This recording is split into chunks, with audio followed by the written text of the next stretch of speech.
That is not quite true, Pulcheria Alexandrovna, especially at the present moment, when the news has come of Marfa Petrovna's legacy, which seems indeed very apropos, judging from the new tone you take to me," he added sarcastically. "Judging from that remark, we may certainly presume that you were reckoning on our helplessness," Dunia observed irritably.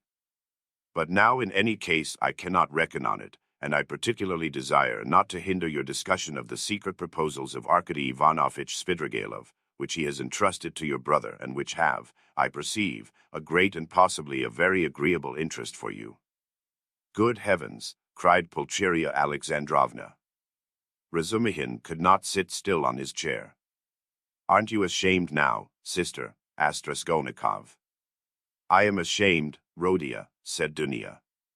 "Fyodor Petrovitch, go away," she turned to him, white with anger. Fyodor Petrovitch had apparently not at all expected such a conclusion. He had too much confidence in himself, in his power and in the helplessness of his victims. He could not believe it even now. He turned pale, and his lips quivered. "Avdosya Romanovna, if I go out of this door now, after such a dismissal, then, you may reckon on it, I will never come back. Consider what you are doing. My word is not to be shaken." "What insolence!" cried Dunia, springing up from her seat. "I don't want you to come back again." "What? So that's how it stands," cried Luzin, utterly unable to the last moment to believe in the rupture and so completely thrown out of his reckoning now. "So that's how it stands. But do you know, Avdosya Romanovna, that I might protest." "What right have you to speak to her like that?" Pulcheria Alexandrovna intervened hotly. "And what can you protest about? What rights have you? Am I to give my Dunia to a man like you? Go away, leave us altogether. We are to blame for having agreed to a wrong action, and I above all."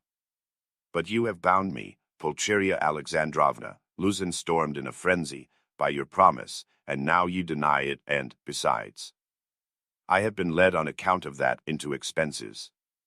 This last complaint was so characteristic of Fyodor Petrovitch that Raskolnikov, pale with anger and with the effort of restraining it, could not help breaking into laughter. But Pulcheria Alexandrovna was furious. "Expenses? What expenses? Are you speaking of our trunk? But the conductor brought it for nothing for you. Mercy on us, we have bound you." "What are you thinking about, Fyodor Petrovitch? It was you bound us, hand and foot, not we." "Enough, mother, no more please," Avdosya Romanovna implored. "Fyodor Petrovitch, do be kind and go." "I am going, but one last word," he said, quite unable to control himself. "Your mamma seems to have entirely forgotten that I made up my mind to take you, so to speak, after the gossip of the town had spread all over the district in regard to your reputation. Disregarding public opinion for your sake and reinstating your reputation, I certainly might very well reckon on a fitting return, and might indeed look for gratitude on your part. And my eyes have only now been opened. I see myself that I may have acted very, very recklessly in disregarding the universal verdict." "Does the fellow want his head smashed?" cried Razumihin, jumping up. "You are a mean and spiteful man," cried Dunia. "Not a word. Not a movement," cried Raskolnikov, holding Razumihin back. Then going close up to Luzin, "Kindly leave the room," he said quietly and distinctly, "and not a word more or—" Fyodor Petrovitch gazed at him for some seconds with a pale face that worked with anger. Then he turned, went out, and rarely has any man carried away in his heart such vindictive hatred as he felt against Raskolnikov. Him, and him alone, he blamed for everything. It is noteworthy that as he went downstairs he still imagined that his case was perhaps not utterly lost, and that, so far as the ladies were concerned, all might, very well indeed, be set right again. Chapter 3. The fact was that up to the last moment he had never expected such an ending. He had been overbearing to the last degree, never dreaming that two destitute and defenseless women could escape from his control. This conviction was strengthened by his vanity and conceit, a conceit to the point of fatuity. Fyodor Petrovitch, who had made his way up from insignificance, was morbidly given to self-admiration, had the highest opinion of his intelligence and capacities, and sometimes even gloated in solitude over his image in the glass. But what he loved and valued above all was the money he had amassed by his labor, and by all sorts of devices. That money made him the equal of all who had been his superiors. When he had bitterly reminded Dunya that he had decided to take her in spite of evil report, Fyodor Petrovitch had spoken with perfect sincerity and had, indeed, felt genuinely indignant at such black ingratitude. And yet, when he made Dunya his offer, he was fully aware of the groundlessness of all the gossip. The story had been everywhere contradicted by Marfa Petrovna, and was by then disbelieved by all the townspeople, who were warm in Dunya's defense. And he would not have denied that he knew all that at the time. Yet he still thought highly of his own resolution in lifting Dunya to his level and regarded it as something heroic. In speaking of it to Dunya, he had let out the secret feeling he cherished and admired, and he could not understand that others should fail to admire it too. He had called on Raskolnikov with the feelings of a benefactor who is about to reap the fruits of his good deeds and to hear agreeable flattery. And as he went downstairs now, he considered himself most undeservedly injured and unrecognized. Dunya was simply essential to him. To do without her was unthinkable. For many years he had had voluptuous dreams of marriage, but he had gone on waiting and amassing money. He brooded with relish, in profound secret, over the image of a girl virtuous, poor, she must be poor, very young, very pretty, of good birth and education, very timid, one who had suffered much, and was completely humbled before him, one who would all her life look on him as her savior, worship him, admire him and only him. How many scenes, how many amorous episodes he had imagined on this seductive and playful theme, when his work was over. And, behold, the dream of so many years was all but realized. The beauty and education of Avdotya Romanovna had impressed him. Her helpless position had been a great allurement. In her he had found even more than he dreamed of. Here was a girl of pride, character, virtue, of education and breeding superior to his own. He felt that, and this creature would be slavishly grateful all her life for his heroic condescension, and would humble herself in the dust before him, and he would have absolute, unbounded power over her. Not long before, he had, too, after long reflection and hesitation, made an important change in his career and was now entering on a wider circle of business.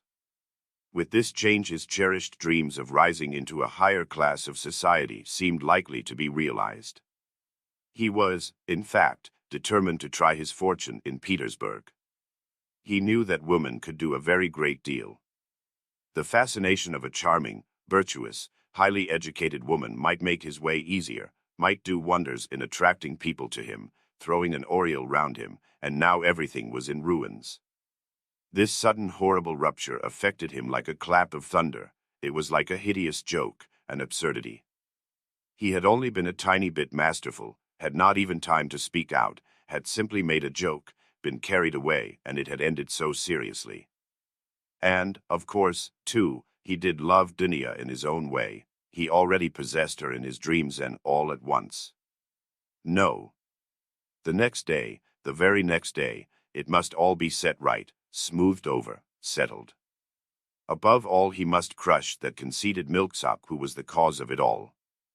With a sick feeling he could not help recalling Razumihin too, but he soon reassured himself on that score, as though a fellow like that could be put on a level with him. The man he really dreaded in earnest was Svidrigailov. He had, in short, a great deal to attend to. No, I am more to blame than anyone, said Dunya, kissing and embracing her mother. I was tempted by his money, but on my honor, brother, I had no idea he was such a base man. If I had seen through him before, nothing would have tempted me. Don't blame me, brother. God has delivered us. God has delivered us. Pulcheria Alexandrovna muttered, but half-consciously, as though scarcely able to realize what had happened. They were all relieved, and in 5 minutes they were laughing. Only now and then Dunya turned white and frowned, remembering what had passed. Pulcheria Alexandrovna was surprised to find that she, too, was glad. She had only that morning thought rupture with Luzin a terrible misfortune. Razumihin was delighted. He did not yet dare to express his joy fully, but he was in a fever of excitement as though a ton weight had fallen off his heart. Now he had the right to devote his life to them, to serve them. Anything might happen now. But he felt afraid to think of further possibilities and dared not let his imagination range. But Raskolnikov sat still in the same place, almost sullen and indifferent. Though he had been the most insistent on getting rid of Luzin, he seemed now the least concerned at what had happened. Dunya could not help thinking that he was still angry with her, and Pulcheria Alexandrovna watched him timidly. "What did Svidrigailov say to you?" said Dunya, approaching him. "Yes, yes," cried Pulcheria Alexandrovna. Raskolnikov raised his head. "He wants to make you a present of 10,000 rubles, and he desires to see you once in my presence." "See her?" "On no account," cried Pulcheria Alexandrovna. "And how dare he offer her money?" Then Raskolnikov repeated, rather dryly, his conversation with Svidrigailov, omitting his account of the ghostly visitations of Marfa Petrovna, wishing to avoid all unnecessary talk. "What answer did you give him?" asked Dunya. "At first I said I would not take any message to you. Then he said that he would do his utmost to obtain an interview with you without my help. He assured me that his passion for you was a passing infatuation. Now he has no feeling for you. He doesn't want you to marry Luzin." His talk was altogether rather muddled. "How do you explain him to yourself, Rodia? How did he strike you? I must confess I don't quite understand him. He offers you 10,000, and yet says he is not well off. He says he is going away, and in 10 minutes he forgets he has said it. Then he says is he going to be married and has already fixed on the girl. No doubt he has a motive, and probably a bad one. But it's odd that he should be so clumsy about it if he had any designs against you. Of course, I refused this money on your account, once for all. Altogether, I thought him very strange. One might almost think he was mad. But I may be mistaken, that may only be the part he assumes. The death of Marfa Petrovna seems to have made a great impression on him." "God rest her soul," exclaimed Pulcheria Alexandrovna. "I shall always, always pray for her.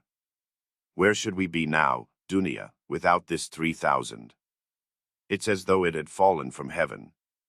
Why, Rodia, this morning we had only 3 rubles in our pocket, and Dunya and I were just planning to pawn her watch, so as to avoid borrowing from that man until he offered help." Dunya seemed strangely impressed by Svidrigailov's offer. She still stood meditating. "He has got some terrible plan," she said in a half-whisper to herself, almost shuddering. Raskolnikov noticed this disproportionate terror. "I fancy I shall have to see him more than once again," he said to Dunya. "We will watch him." "I will track him out," cried Razumihin, vigorously. "I won't lose sight of him. Rodia has given me leave. He said to me himself just now, 'Take care of my sister.' Will you give me leave, too, Avdotya Romanovna?" Dunya smiled and held out her hand, but the look of anxiety did not leave her face. Pulcheria Alexandrovna gazed at her timidly, but the 3,000 rubles had obviously a soothing effect on her. A quarter of an hour later, they were all engaged in a lively conversation. Even Raskolnikov listened attentively for some time, though he did not talk. Razumihin was the speaker. "And why should you go away?" he flowed on ecstatically. "And what are you to do in a little town? The great thing is, you are all here together and you need one another. You do need one another, believe me. For a time, anyway. Take me into partnership, and I assure you will plan a capital enterprise. Listen. I'll explain it all in detail to you, the whole project. It all flashed into my head this morning, before anything had happened. I tell you what, I have an uncle, I must introduce him to you, a most accommodating and respectable old man. This uncle has got a capital of 1,000 rubles, and he lives on his pension and has no need of that money. For the last 2 years he has been bothering me to borrow it from him and pay him 6% interest. I know what that means. He simply wants to help me. Last year I had no need of it, but this year I resolved to borrow it as soon as he arrived. Then you lend me another 1,000 of your 3 and we have enough for a start, so we'll go into partnership, and what are we going to do? Then Razumihin began to unfold his project, and he explained at length that almost all our publishers and booksellers know nothing at all of what they are selling, and for that reason they are usually bad publishers, and that any decent publications pay as a rule and give a profit, sometimes a considerable one. Razumihin had, indeed, been dreaming of setting up as a publisher. For the last 2 years he had been working in publishers' offices, and knew 3 European languages well, though he had told Raskolnikov 6 days before that he was Schwach in German with an object of persuading him to take half his translation and half the payment for it. He had told a lie then, and Raskolnikov knew he was lying. Why should we let our chance slip when we have one of the chief means of success money of our own? Cried Razumihin warmly. Of course there will be a lot of work, but we will work, you, Avdotya Romanovna, I, Rodion. You get a splendid profit on some books nowadays. And the great point of the business is that we shall know just what wants translating, and we shall be translating, publishing, learning all at once. I can be of use because I have experience. For nearly 2 years I've been scuttling about among the publishers, and now I know every detail of their business. You need not be a saint to make pots, believe me. And why should we let our chance slip?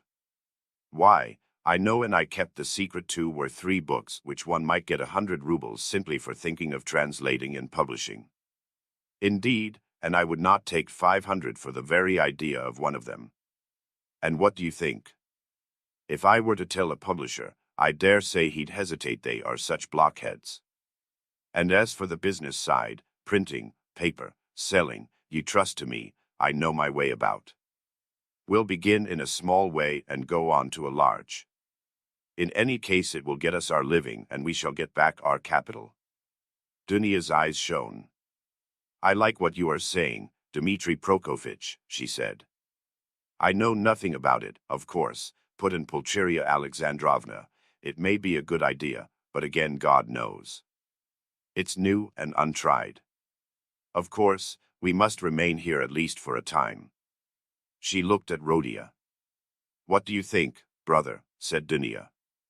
I think he's got a very good idea, he answered.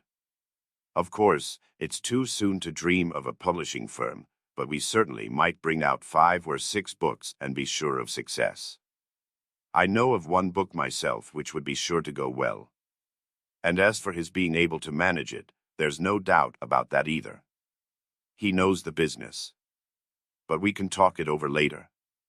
Hurrah, cried Razumihin.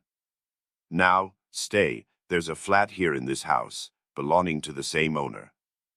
It's a special flat apart, not communicating with these lodgings. It's furnished, rent moderate, 3 rooms. Suppose you take them to begin with. I'll pawn your watch tomorrow and bring you the money, and everything can be arranged then. You can all 3 live together, and Rodia will be with you.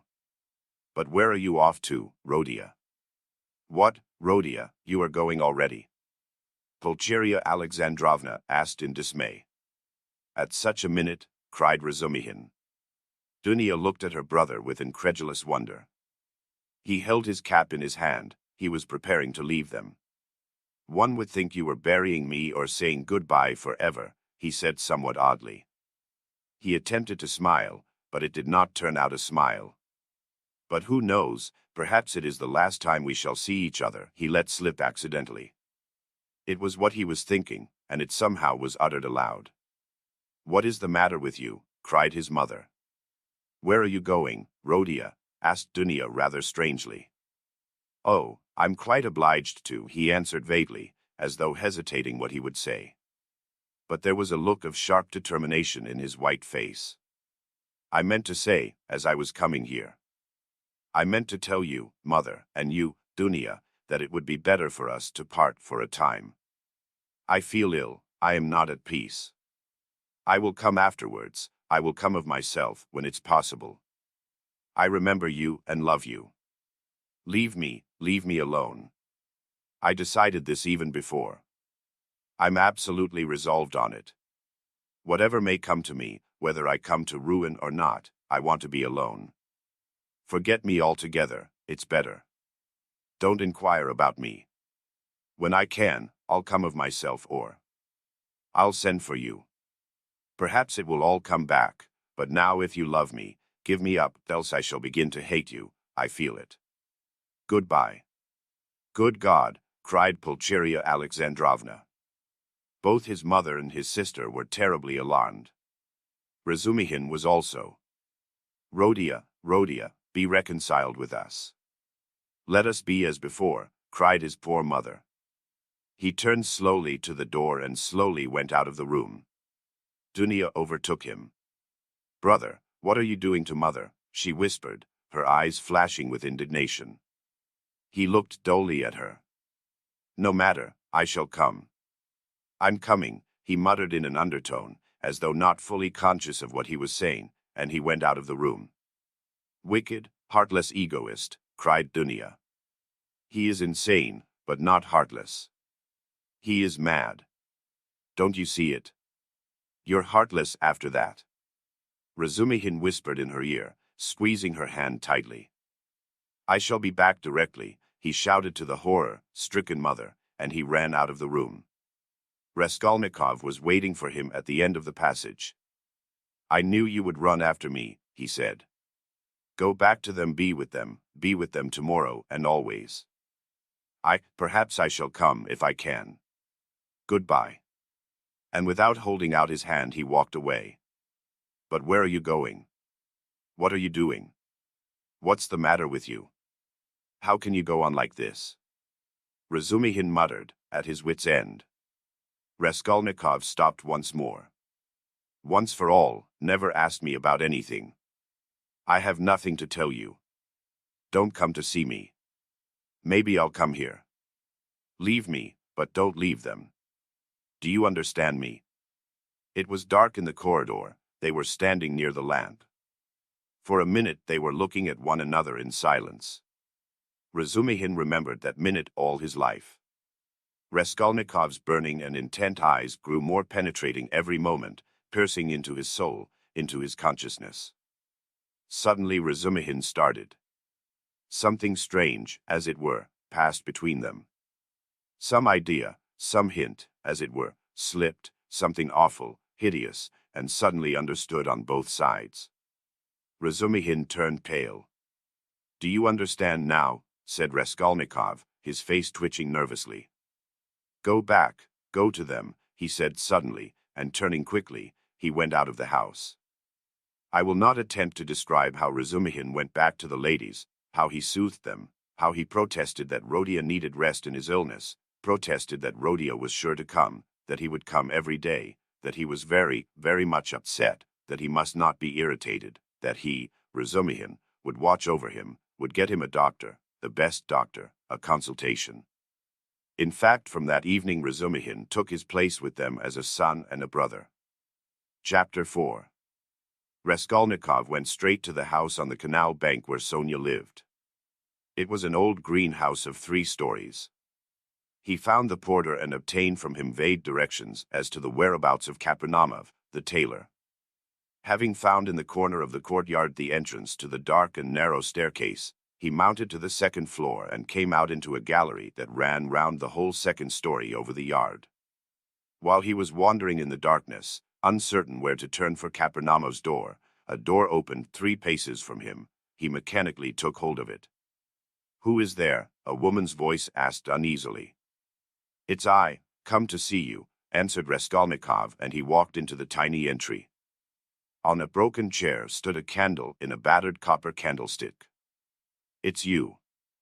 Good heavens, cried Sonia weakly, and she stood rooted to the spot. Which is your room? This way, and Raskolnikov, trying not to look at her, hastened in. A minute later Sonia, too, came in with the candle, set down the candlestick and, completely disconcerted, stood before him inexpressibly agitated and apparently frightened by his unexpected visit. The color rushed suddenly to her pale face and tears came into her eyes. She felt sick and ashamed and happy, too. Raskolnikov turned away quickly and sat on a chair by the table. He scanned the room in a rapid glance. It was a large but exceedingly low-pitched room, the only one let by the Kapernaumovs, to whose rooms a closed door led in the wall on the left. In the opposite side on the right-hand wall was another door, always kept locked. That led to the next flat, which formed a separate lodging. Sonia's room looked like a barn. It was a very irregular quadrangle, and this gave it a grotesque appearance. A wall with 3 windows looking out onto the canal ran aslant so that one corner formed a very acute angle, and it was difficult to see in it without very strong light. The other corner was disproportionately obtuse. There was scarcely any furniture in the big room. In the corner on the right was a bedstead, beside it, nearest the door, a chair. A plain, deal table covered by a blue cloth stood against the same wall, close to the door into the other flat. 2 rush-bottom chairs stood by the table. On the opposite wall near the acute angle stood a small plain wooden chest of drawers looking, as it were, lost in a desert. That was all there was in the room. The yellow, scratched and shabby wall paper was black in the corners. It must have been damp and full of fumes in the winter. There was every sign of poverty. Even the bedstead had no curtain. Sonia looked in silence at her visitor, who was so attentively and unceremoniously scrutinizing her room, and even began at last to tremble with terror, as though she was standing before her judge and the arbiter of her destinies. "I am late." "It's 11, isn't it?" he asked, still not lifting his eyes. "Yes," muttered Sonia. "Oh yes, it is," she added, hastily, as though in that lay her means of escape. "My landlady's clock has just struck. I heard it myself." "I've come to you for the last time," Raskolnikov went on gloomily, although this was the first time. "I may perhaps not see you again." "Are you going away?" "I don't know, tomorrow." "Then you are not coming to Katerina Ivanovna tomorrow?" Sonia's voice shook. "I don't know. I shall know tomorrow morning." "Never mind that, I've come to say one word." He raised his brooding eyes to her and suddenly noticed that he was sitting down while she was all the while standing before him. "Why are you standing?" "Sit down," he said in a changed voice, gentle and friendly. She sat down. He looked kindly and almost compassionately at her. "How thin you are. What a hand. Quite transparent, like a dead hand." He took her hand. Sonia smiled faintly. "I have always been like that," she said. "Even when you lived at home?" "Yes." "Of course, you were," he added abruptly, and the expression of his face and the sound of his voice changed again suddenly. He looked round him once more. "You rent this room from the Kapernaumovs?" "Yes." "They live there, through that door?" "Yes." "They have another room like this?" "All in one room?" "Yes." "I should be afraid in your room at night," he observed gloomily. "They are very good people, very kind," answered Sonia, who still seemed bewildered, "and all the furniture, everything is theirs. And they are very kind, and the children, too, often come to see me. They all stammer, don't they?" "Yes." "He stammers and he's lame. And his wife, too. It's not exactly that she stammers, but she can't speak plainly. She is a very kind woman. And he used to be a house serf. And there are 7 children, and it's only the eldest one that stammers, and the others are simply ill, but they don't stammer." "But where did you hear about them?" she added with some surprise. "Your father told me, then. He told me all about you. And how you went out at 6 o'clock and came back at 9, and how Katerina Ivanovna knelt down by your bed." Sonia was confused. "I fancied I saw him today," she whispered hesitatingly. "Whom?" "Father. I was walking in the street, out there at the corner, about 10 o'clock, and he seemed to be walking in front. It looked just like him. I wanted to go to Katerina Ivanovna." "You were walking in the streets?" "Yes," Sonia whispered abruptly, again overcome with confusion and looking down. Katerina Ivanovna used to beat you, I dare say. Oh no, what are you saying? No. Sonia looked at him almost with dismay. You love her, then? Love her? Of course, said Sonia with plaintive emphasis, and she clasped her hands in distress. Ah, you don't. If you only knew. You see, she is quite like a child. Her mind is quite unhinged, you see, from sorrow. And how clever she used to be, how generous, how kind. Ah, you don't understand, you don't understand. Sonia said this as though in despair, wringing her hands in excitement and distress. Her pale cheeks flushed, there was a look of anguish in her eyes. It was clear that she was stirred to the very depths, that she was longing to speak, to champion, to express something. A sort of insatiable compassion, if one may so express it, was reflected in every feature of her face. Beat me. How can you? Good heavens, beat me. And if she did beat me, what then? What of it? You know nothing, nothing about it. She is so unhappy, ah, how unhappy. And ill. She is seeking righteousness, she is pure. She has such faith that there must be righteousness everywhere, and she expects it. And if you were to torture her, she wouldn't do wrong. She doesn't see that it's impossible for people to be righteous, and she is angry at it. Like a child, like a child. She is good. And what will happen to you? Sonia looked at him inquiringly. They are left on your hands, you see. They were all on your hands before, though. And your father came to you to beg for drink. Well, how will it be now? I don't know, Sonia articulated mournfully. Will they stay there? I don't know. They are in debt for the lodging, but the landlady, I hear, said today that she wanted to get rid of them, and Katerina Ivanovna says that she won't stay another minute. How is it she is so bold? She relies upon you. Oh, no, don't talk like that. We are one, we live like one.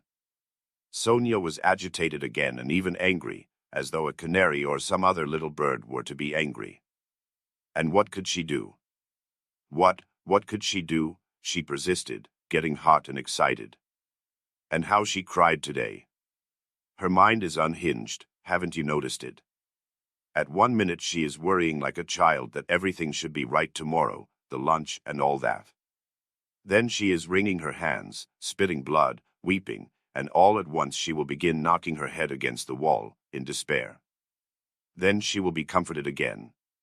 She builds all her hopes on you. She says that you will help her now, and that she will borrow a little money somewhere and go to her native town with me and set up a boarding school for the daughters of gentlemen and take me to superintend it, and we will begin a new splendid life. And she kisses and hugs me, comforts me, and you know she has such faith in her fancies. One can't contradict her. And all the day long she has been washing, cleaning, mending. She dragged the wash tub into the room with her feeble hands and sank on the bed, gasping for breath. We went this morning to the shops to buy shoes for Polenka and Lida, for theirs are quite worn out. Only the money we'd reckoned wasn't enough, not nearly enough. And she picked out such dear little boots, for she has taste, you don't know. And there in the shop she burst out crying before the shopmen because she hadn't enough. Ah, it was sad to see her.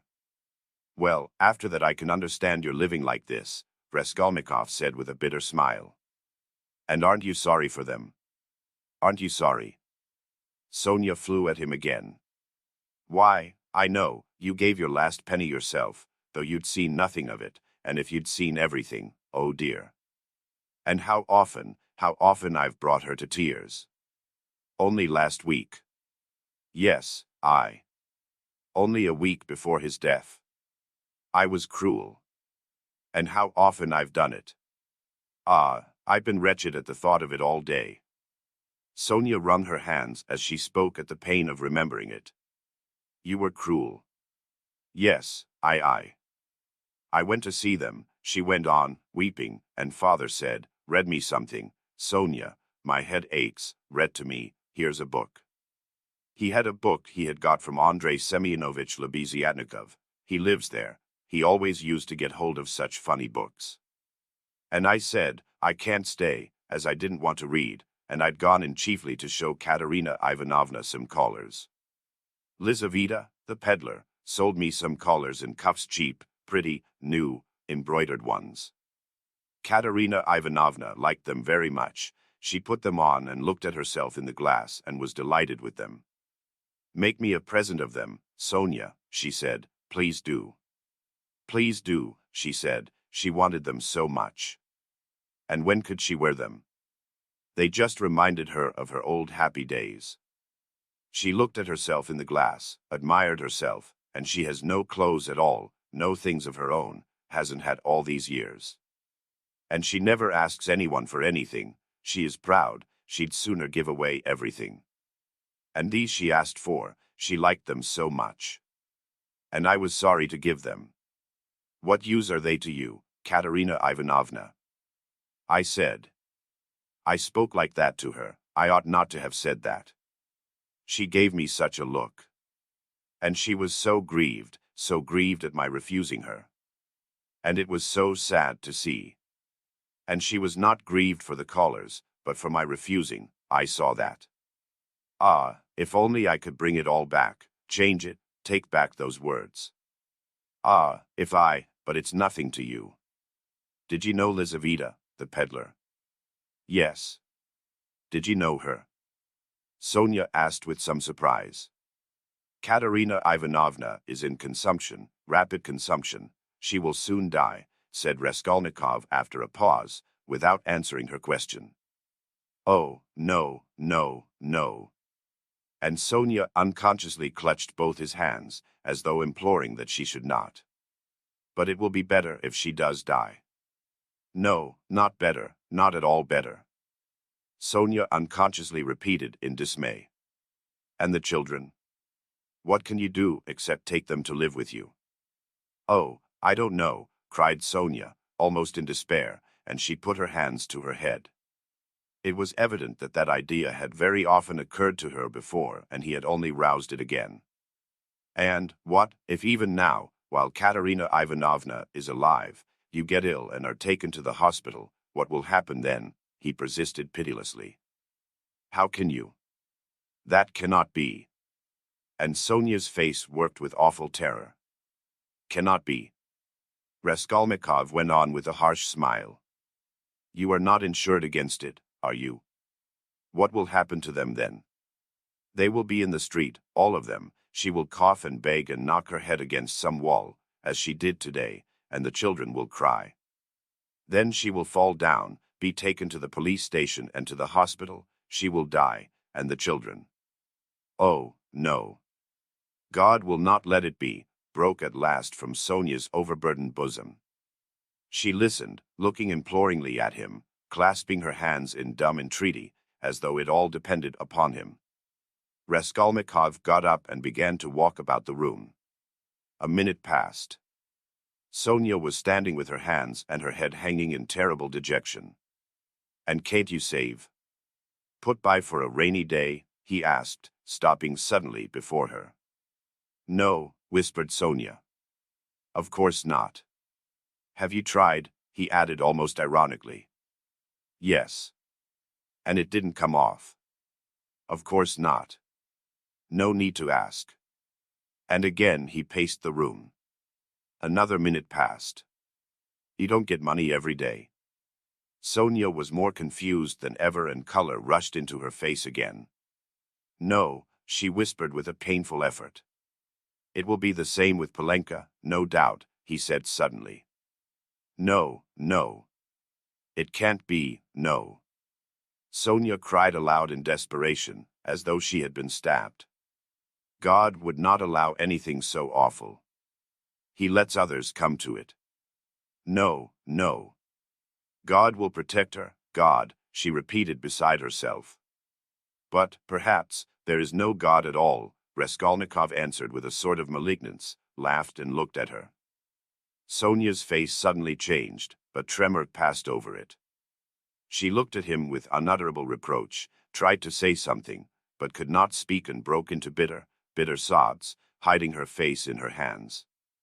You say Katerina Ivanovna's mind is unhinged. Your own mind is unhinged, he said after a brief silence. 5 minutes passed. He still paced up and down the room in silence, not looking at her. At last he went up to her, his eyes glittered.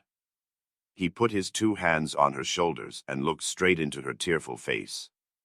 His eyes were hard, feverish and piercing, his lips were twitching. All at once he bent down quickly and dropping to the ground, kissed her foot. Sonia drew back from him as from a madman. And certainly he looked like a madman.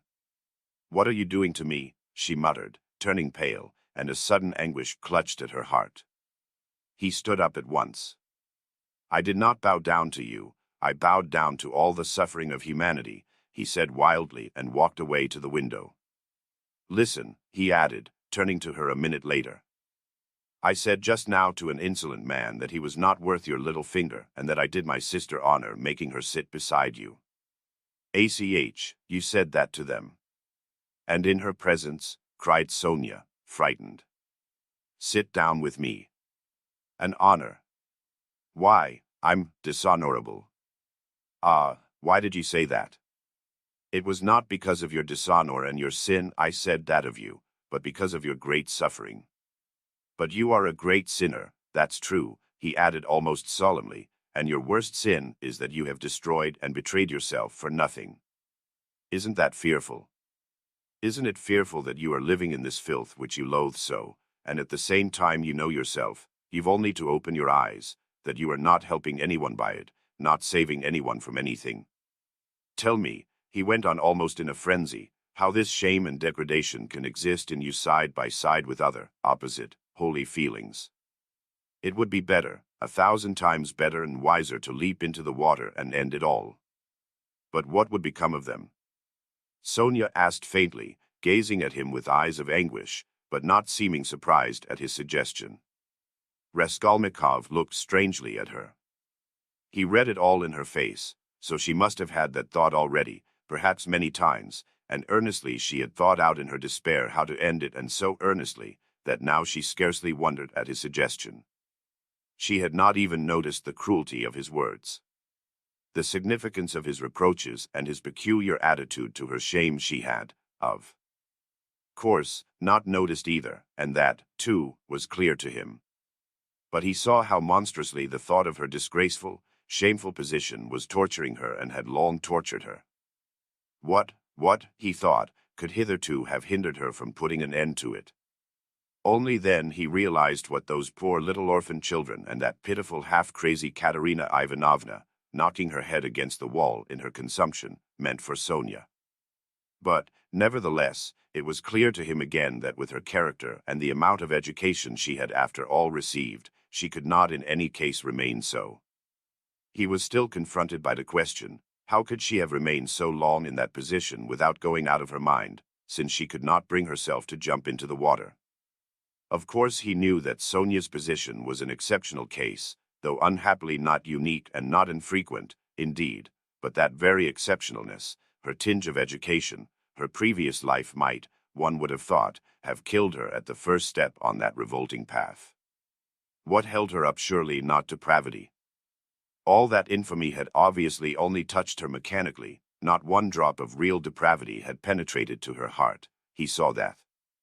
He saw through her as she stood before him.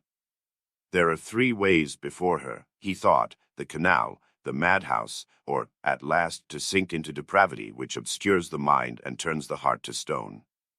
The last idea was the most revolting, but he was a skeptic. He was young, abstract, and therefore cruel, and so he could not help believing that the last end was the most likely.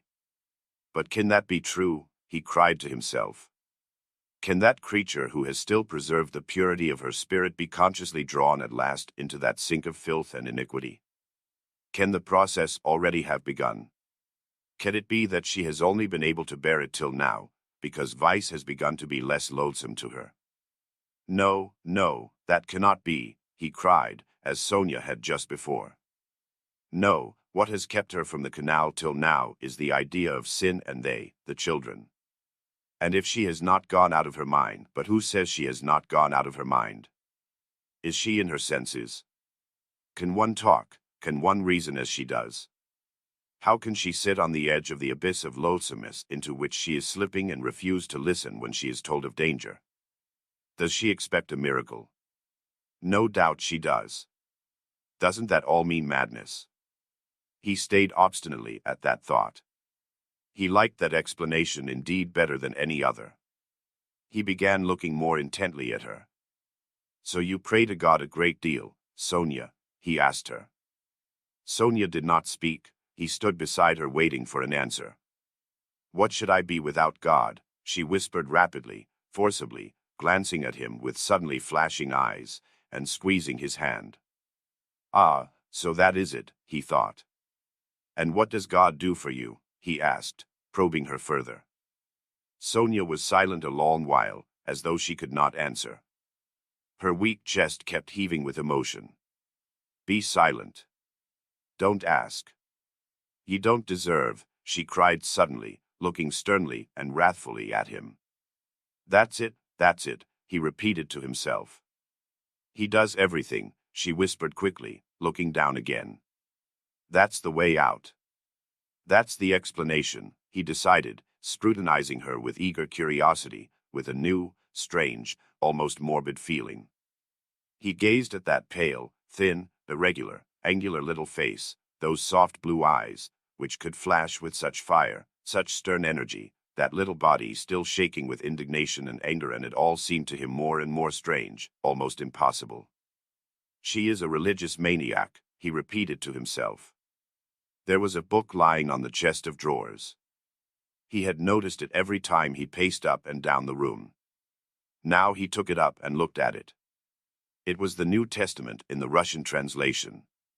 It was bound in leather, old and worn. Where did you get that? He called to her across the room. She was still standing in the same place, 3 steps from the table.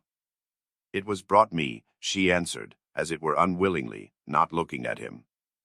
Who brought it? Lizaveta, I asked her for it. Lizaveta. Strange, he thought. Everything about Sonia seemed to him stranger and more wonderful every moment. He carried the book to the candle and began to turn over the pages. Where is the story of Lazarus? He asked suddenly. Sonia looked obstinately at the ground and would not answer. She was standing sideways to the table. Where is the raising of Lazarus? Find it for me, Sonia. She stole a glance at him. You are not looking in the right place. It's in the 4th Gospel, she whispered sternly, without looking at him. Find it and read it to me, he said. He sat down with his elbow on the table, leaned his head on his hand and looked away sullenly, prepared to listen. In 3 weeks' time they'll welcome me in the madhouse. I shall be there if I am not in a worse place, he muttered to himself. Sonia heard Raskolnikov's request distrustfully and moved hesitatingly to the table. She took the book, however. Haven't you read it? She asked, looking up at him across the table. Her voice became sterner and sterner. Long ago. When I was at school. Read. And haven't you heard it in church? I haven't been. Do you often go? And no, whispered Sonia. Raskolnikov smiled. I understand. And you won't go to your father's funeral tomorrow? Yes, I shall. I was at church last week, too. I had a requiem service. For whom? For Lizaveta. She was killed with an axe. His nerves were more and more strained. His head began to go round. Were you friends with Lizaveta? Yes. She was good, she used to come, not often, she couldn't. We used to read together and talk. She will see God. The last phrase sounded strange in his ears. And here was something new again, the mysterious meetings with Lizaveta, and both of them religious maniacs. I shall be a religious maniac myself soon. It's infectious. Read, he cried irritably and insistently. Sonia still hesitated. Her heart was throbbing. She hardly dared to read to him. He looked almost with exasperation at the unhappy lunatic. "What for? You don't believe?" She whispered softly and as it were breathlessly. "Read." "I want you to," he persisted. "You used to read to Lizaveta." Sonia opened the book and found the place. Her hands were shaking, her voice failed her. Twice she tried to begin and could not bring out the first syllable. Now a certain man was sick named Lazarus of Bethany. She forced herself at last to read, but at the third word her voice broke like an overstrained string. There was a catch in her breath. Raskolnikov saw in part why Sonia could not bring herself to read to him, and the more he saw this, the more roughly and irritably he insisted on her doing so. He understood only too well how painful it was for her to betray and unveil all that was her own. He understood that these feelings really were her secret treasure, which she had kept perhaps for years, perhaps from childhood, while she lived with an unhappy father and a distracted stepmother crazed by grief, in the midst of starving children and unseemly abuse and reproaches. But at the same time he knew now and knew for certain that, although it filled her with dread and suffering, yet she had a tormenting desire to read and to read to him that he might hear it, and to read now whatever might come of it. He read this in her eyes, he could see it in her intense emotion. She mastered herself, controlled the spasm in her throat, and went on reading the 11th chapter of St. John. She went on to the 19th verse, "And many of the Jews came to Martha and Mary to comfort them concerning their brother. Then Martha, as soon as she heard that Jesus was coming, went and met him, but Mary sat still in the house. Then said Martha unto Jesus, Lord, if thou hadst been here, my brother had not died. But I know that even now whatsoever thou wilt ask of God, God will give it thee." Then she stopped again with a shamefaced feeling that her voice would quiver and break again. Jesus said unto her, Thy brother shall rise again.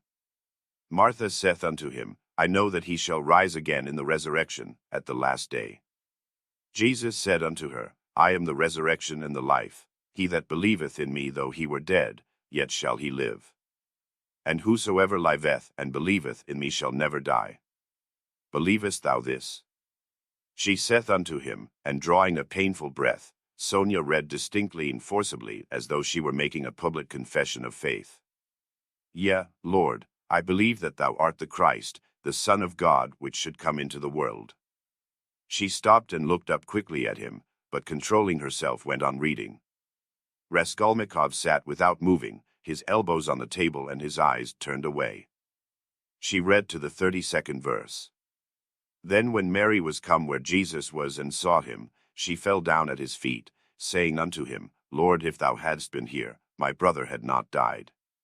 When Jesus therefore saw her weeping, and the Jews also weeping which came with her, he groaned in the spirit and was troubled, and said, Where have ye laid him? They said unto him, Lord, come and see. Jesus wept. Then said the Jews, Behold how he loved him. And some of them said, Could not this man which opened the eyes of the blind have caused that even this man should not have died? Raskolnikov turned and looked at her with emotion. Yes, he had known it. She was trembling in a real physical fever. He had expected it.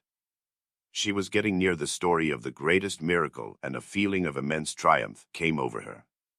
Her voice rang out like a bell, triumph and joy gave it power. The lines danced before her eyes, but she knew what she was reading by heart. At the last verse, could not this man which opened the eyes of the blind, dropping her voice she passionately reproduced the doubt, the reproach and censure of the blind disbelieving Jews, who in another moment would fall at his feet as though struck by thunder, sobbing and believing.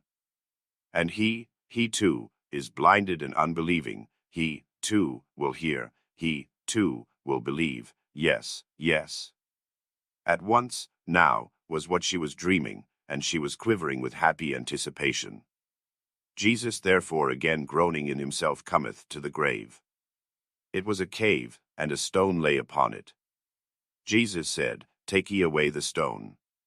Martha, the sister of him that was dead, saith unto him, Lord, by this time he stinketh, for he hath been dead 4 days. She laid emphasis on the word 4. Jesus saith unto her, Said I not unto thee that if thou wouldest believe, thou shouldest see the glory of God? Then they took away the stone from the place where the dead was laid. And Jesus lifted up his eyes and said, Father, I thank thee that thou hast heard me. And I knew that thou hearest me always, but because of the people which stand by I said it, that they may believe that thou hast sent me. And when he thus had spoken, he cried with a loud voice, Lazarus, come forth. And he that was dead came forth. She read loudly, cold and trembling with ecstasy, as though she were seeing it before her eyes. Bound hand and foot with grave clothes, and his face was bound about with a napkin. Jesus saith unto them, Loose him, and let him go. Then many of the Jews which came to Mary and had seen the things which Jesus did believed on him. She could read no more, closed the book, and got up from her chair quickly. That is all about the raising of Lazarus, she whispered severely and abruptly, and turning away she stood motionless, not daring to raise her eyes to him. She still trembled feverishly. The candle end was flickering out in the battered candlestick, dimly lighting up in the poverty-stricken room the murderer and the harlot who had so strangely been reading together the eternal book. 5 minutes or more passed. I came to speak of something, Raskolnikov said aloud, frowning. He got up and went to Sonia. She lifted her eyes to him in silence. His face was particularly stern, and there was a sort of savage determination in it. I have abandoned my family today, he said, my mother and sister. I am not going to see them. I've broken with them completely. What for? Asked Sonia, amazed. Her recent meeting with his mother and sister had left a great impression which she could not analyze. She heard his news almost with horror. I have only you now, he added. Let us go together.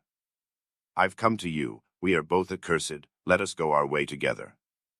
His eyes glittered, as though he were mad, Sonia thought, in her turn. Go where? She asked in alarm, and she involuntarily stepped back. How do I know? I only know it's the same road, I know that and nothing more. It's the same goal. She looked at him and understood nothing. She knew only that he was terribly, infinitely unhappy. No one of them will understand, if you tell them, but I have understood. I need you, that is why I have come to you. I don't understand, whispered Sonia. You'll understand later. Haven't you done the same?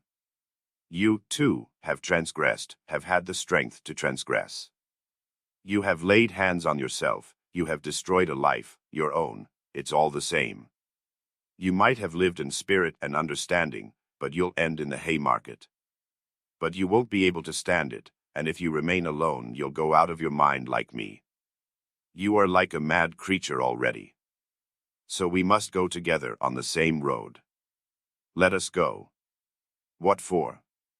What's all this for? Said Sonia, strangely and violently agitated by his words. What for? Because you can't remain like this, that's why. You must look things straight in the face at last, and not weep like a child and cry that God won't allow it. What will happen if you should really be taken to the hospital tomorrow? She is mad and in consumption, she'll soon die, and the children. Do you mean to tell me Polenka won't come to grief? Haven't you seen children here at the street corners sent out by their mothers to beg? I found out where those mothers live and in what surroundings. Children can't remain children there. At 7 the child is vicious and a thief. Yet children, you know, are the image of Christ, theirs is the kingdom of heaven. He bade us honor and love them, they are the humanity of the future.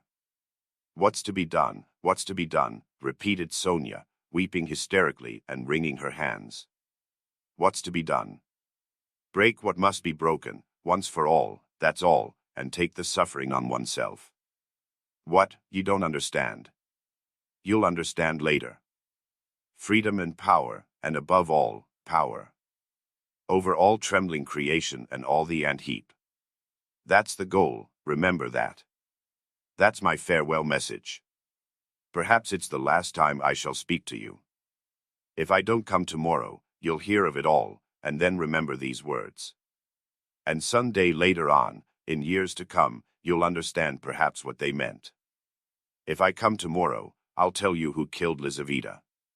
Goodbye. Sonia started with terror.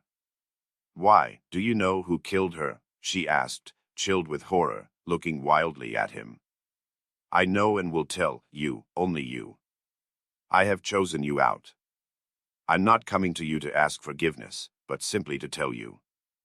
I chose you out long ago to hear this, when your father talked of you and when Lizaveta was alive, I thought of it. Goodbye, don't shake hands. Tomorrow. He went out. Sonia gazed at him as at a madman. But she herself was like one insane and felt it. Her head was going round. Good heavens, how does he know who killed Lizaveta? What did those words mean? It's awful. But at the same time the idea did not enter her head, not for a moment. Oh, he must be terribly unhappy. He has abandoned his mother and sister. What for? What has happened? And what had he in his mind? What did he say to her? He had kissed her foot and said, yes, he had said it clearly, that he could not live without her. Oh, merciful heavens! Sonia spent the whole night feverish and delirious. She jumped up from time to time, wept and wrung her hands, then sank again into feverish sleep and dreamt of Polenka, Katerina Ivanovna and Lizaveta, of reading the gospel and him with pale face, with burning eyes, kissing her feet, weeping. On the other side of the door on the right, which divided Sonia's room from Madame Reslich's flat, was a room which had long stood empty. A card was fixed on the gate and a notice stuck in the windows over the canal advertising it to let. Sonia had long been accustomed to the rooms being uninhabited. But all that time Mr. Svidrigailov had been standing, listening at the door of the empty room. When Raskolnikov went out he stood still, thought a moment, went on tiptoe to his own room which adjoined the empty one, brought a chair and noiselessly carried it to the door that led to Sonia's room.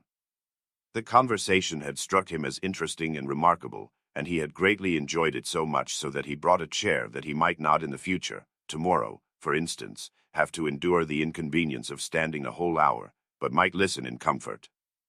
Chapter 5. When next morning at 11 o'clock punctually Raskolnikov went into the Department of the Investigation of Criminal Causes and sent his name in to Porfiry Petrovitch, he was surprised at being kept waiting so long. It was at least 10 minutes before he was summoned. He had expected that they would pounce upon him. But he stood in the waiting room, and people, who apparently had nothing to do with him, were continually passing to and fro before him. In the next room, which looked like an office, several clerks were sitting writing, and obviously they had no notion who or what Raskolnikov might be. He looked uneasily and suspiciously about him to see whether there was not some guard, some mysterious watch being kept on him to prevent his escape. But there was nothing of the sort. He saw only the faces of clerks absorbed in petty details, then other people. No one seemed to have any concern with him. He might go where he liked for them.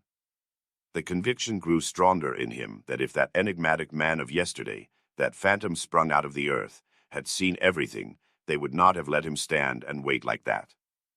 And would they have waited till he elected to appear at 11?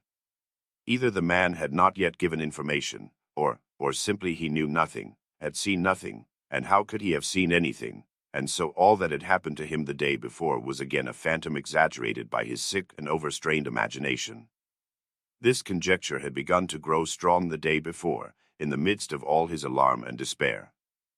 Thinking it all over now and preparing for a fresh conflict, he was suddenly aware that he was trembling, and he felt a rush of indignation at the thought that he was trembling with fear at facing that hateful Porfiry Petrovitch. What he dreaded above all was meeting that man again. He hated him with an intense, unmitigated hatred and was afraid his hatred might betray him.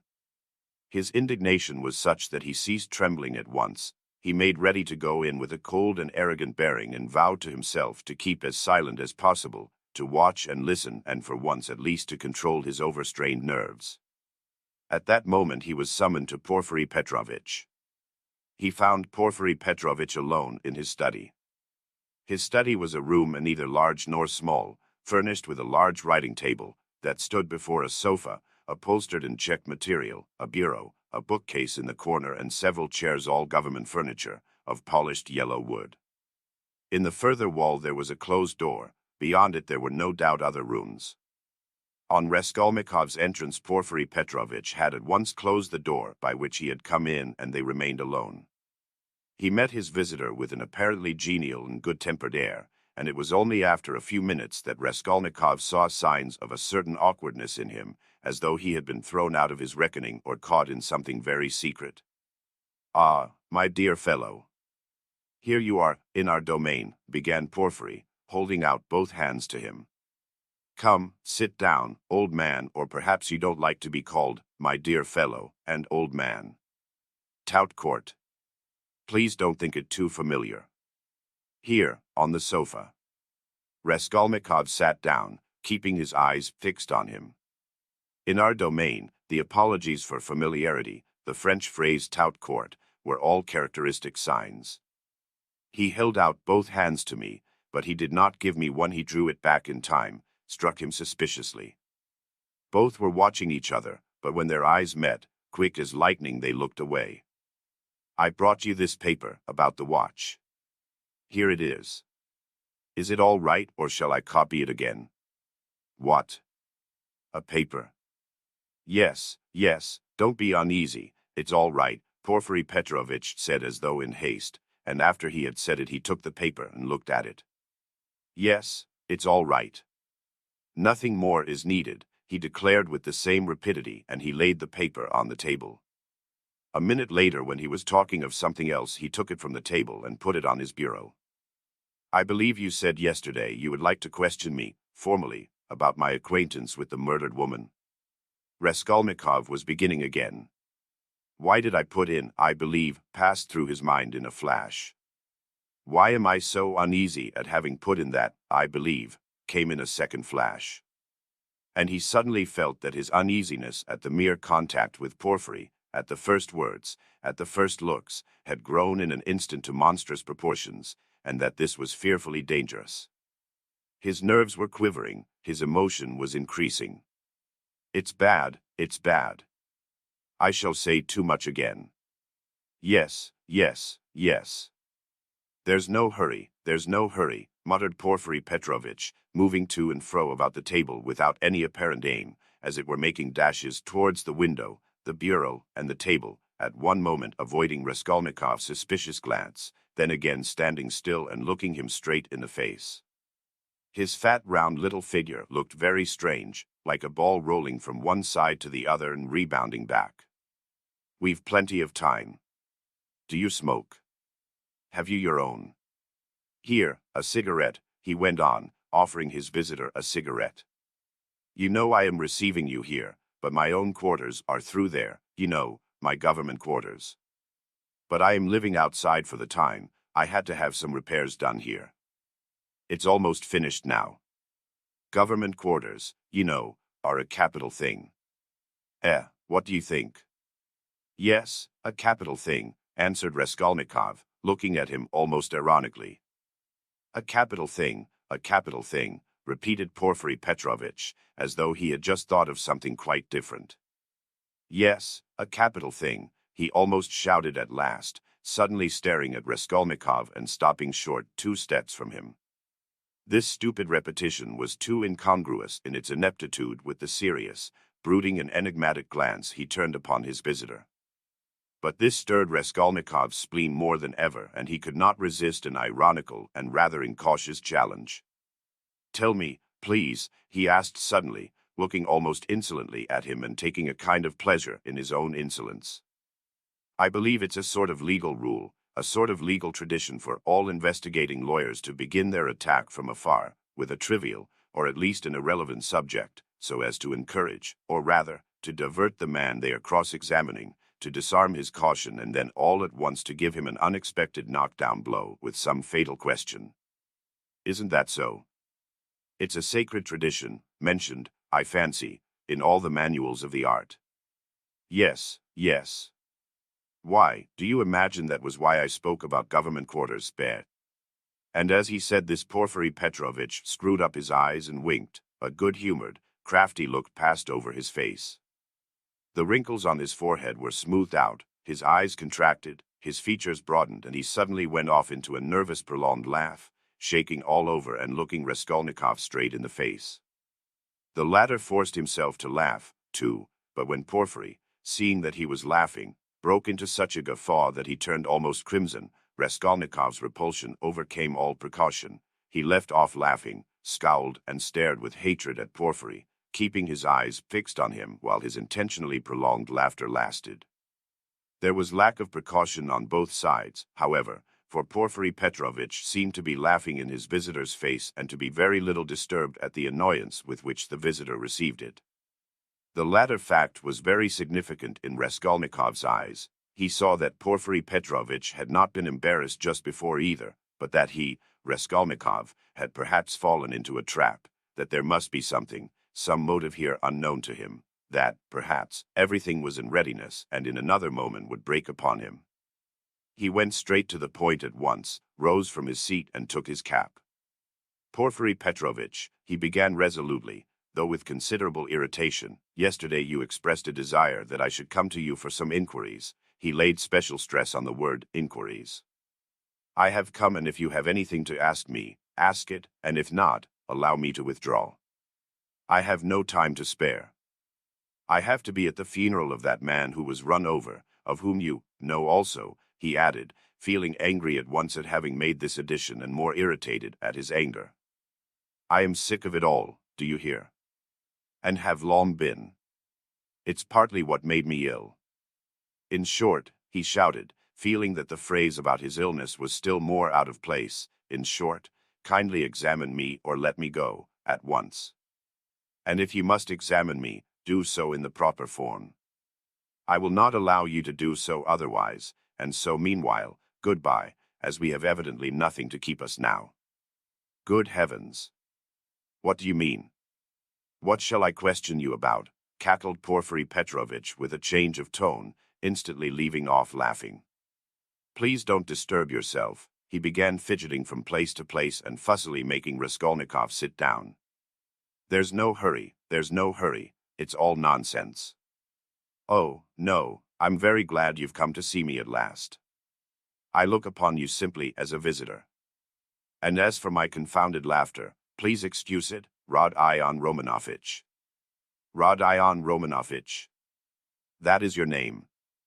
It's my nerves, you tickled me so with your witty observation. I assure you, sometimes I shake with laughter like an india-rubber ball for half an hour at a time. I'm often afraid of an attack of paralysis. Do sit down. Please do, or I shall think you are angry. Raskolnikov did not speak. He listened, watching him, still frowning angrily. He did sit down, but still held his cap. I must tell you one thing about myself, my dear Rodion Romanovitch, Porfiry Petrovitch continued, moving about the room and again avoiding his visitor's eyes. You see, I'm a bachelor, a man of no consequence and not used to society. Besides, I have nothing before me, I'm set, I'm running to seed and have you noticed, Rodion Romanovitch, that in our Petersburg circles, if two clever men meet who are not intimate, but respect each other, like you and me, it takes them half an hour before they can find a subject for conversation. They are dumb. They sit opposite each other and feel awkward. Everyone has subjects of conversation. Ladies, for instance, people in high society always have their subjects of conversation, c'est de rigueur, but people of the middle sort like us, thinking people that is, are always tongue-tied and awkward. What is the reason of it? Whether it is the lack of public interest, or whether it is we are so honest we don't want to deceive one another, I don't know. What do you think? Do put down your cap, it looks as if you were just going, it makes me uncomfortable. I am so delighted. Raskolnikov put down his cap and continued listening in silence with a serious frowning face to the vague and empty chatter of Porfiry Petrovitch. Does he really want to distract my attention with his silly babble? I can't offer you coffee here, but why not spend 5 minutes with a friend? Porfiry pattered on, and you know all these official duties, please don't mind my running up and down, excuse it, my dear fellow, I am very much afraid of offending you, but exercise is absolutely indispensable for me. I'm always sitting and so glad to be moving about for 5 minutes. I suffer from my sedentary life. I always intend to join a gymnasium. They say that officials of all ranks, even privy councillors, may be seen skipping gaily there. There you have it, modern science. Yes, yes. But as for my duties here, inquiries and all such formalities, you mentioned inquiries yourself just now. I assure you these interrogations are sometimes more embarrassing for the interrogator than for the interrogated. You made the observation yourself just now very aptly and wittily. Raskolnikov had made no observation of the kind. One gets into a muddle. A regular muddle. One keeps harping on the same note, like a drum. There is to be a reform and we shall be called by a different name, at least, he. And as for our legal tradition, as you so wittily called it, I thoroughly agree with you. Every prisoner on trial, even the rudest peasant, knows that they begin by disarming him with irrelevant questions, as you so happily put it, and then deal him a knockdown blow, he, your felicitous comparison, he. So you really imagine that I meant by government quarters, he. You are an ironical person. Come. I won't go on. By the way, yes. One word leads to another. You spoke of formality just now, apropos of the inquiry, you know. But what's the use of formality? In many cases it's nonsense. Sometimes one has a friendly chat and gets a good deal more out of it. One can always fall back on formality, allow me to assure you. And after all, what does it amount to? An examining lawyer cannot be bounded by formality at every step. The work of investigation is, so to speak, a free art in its own way, he. Porfiry Petrovitch took breath a moment. He had simply babbled on, uttering empty phrases, letting slip a few enigmatic words and again reverting to incoherence.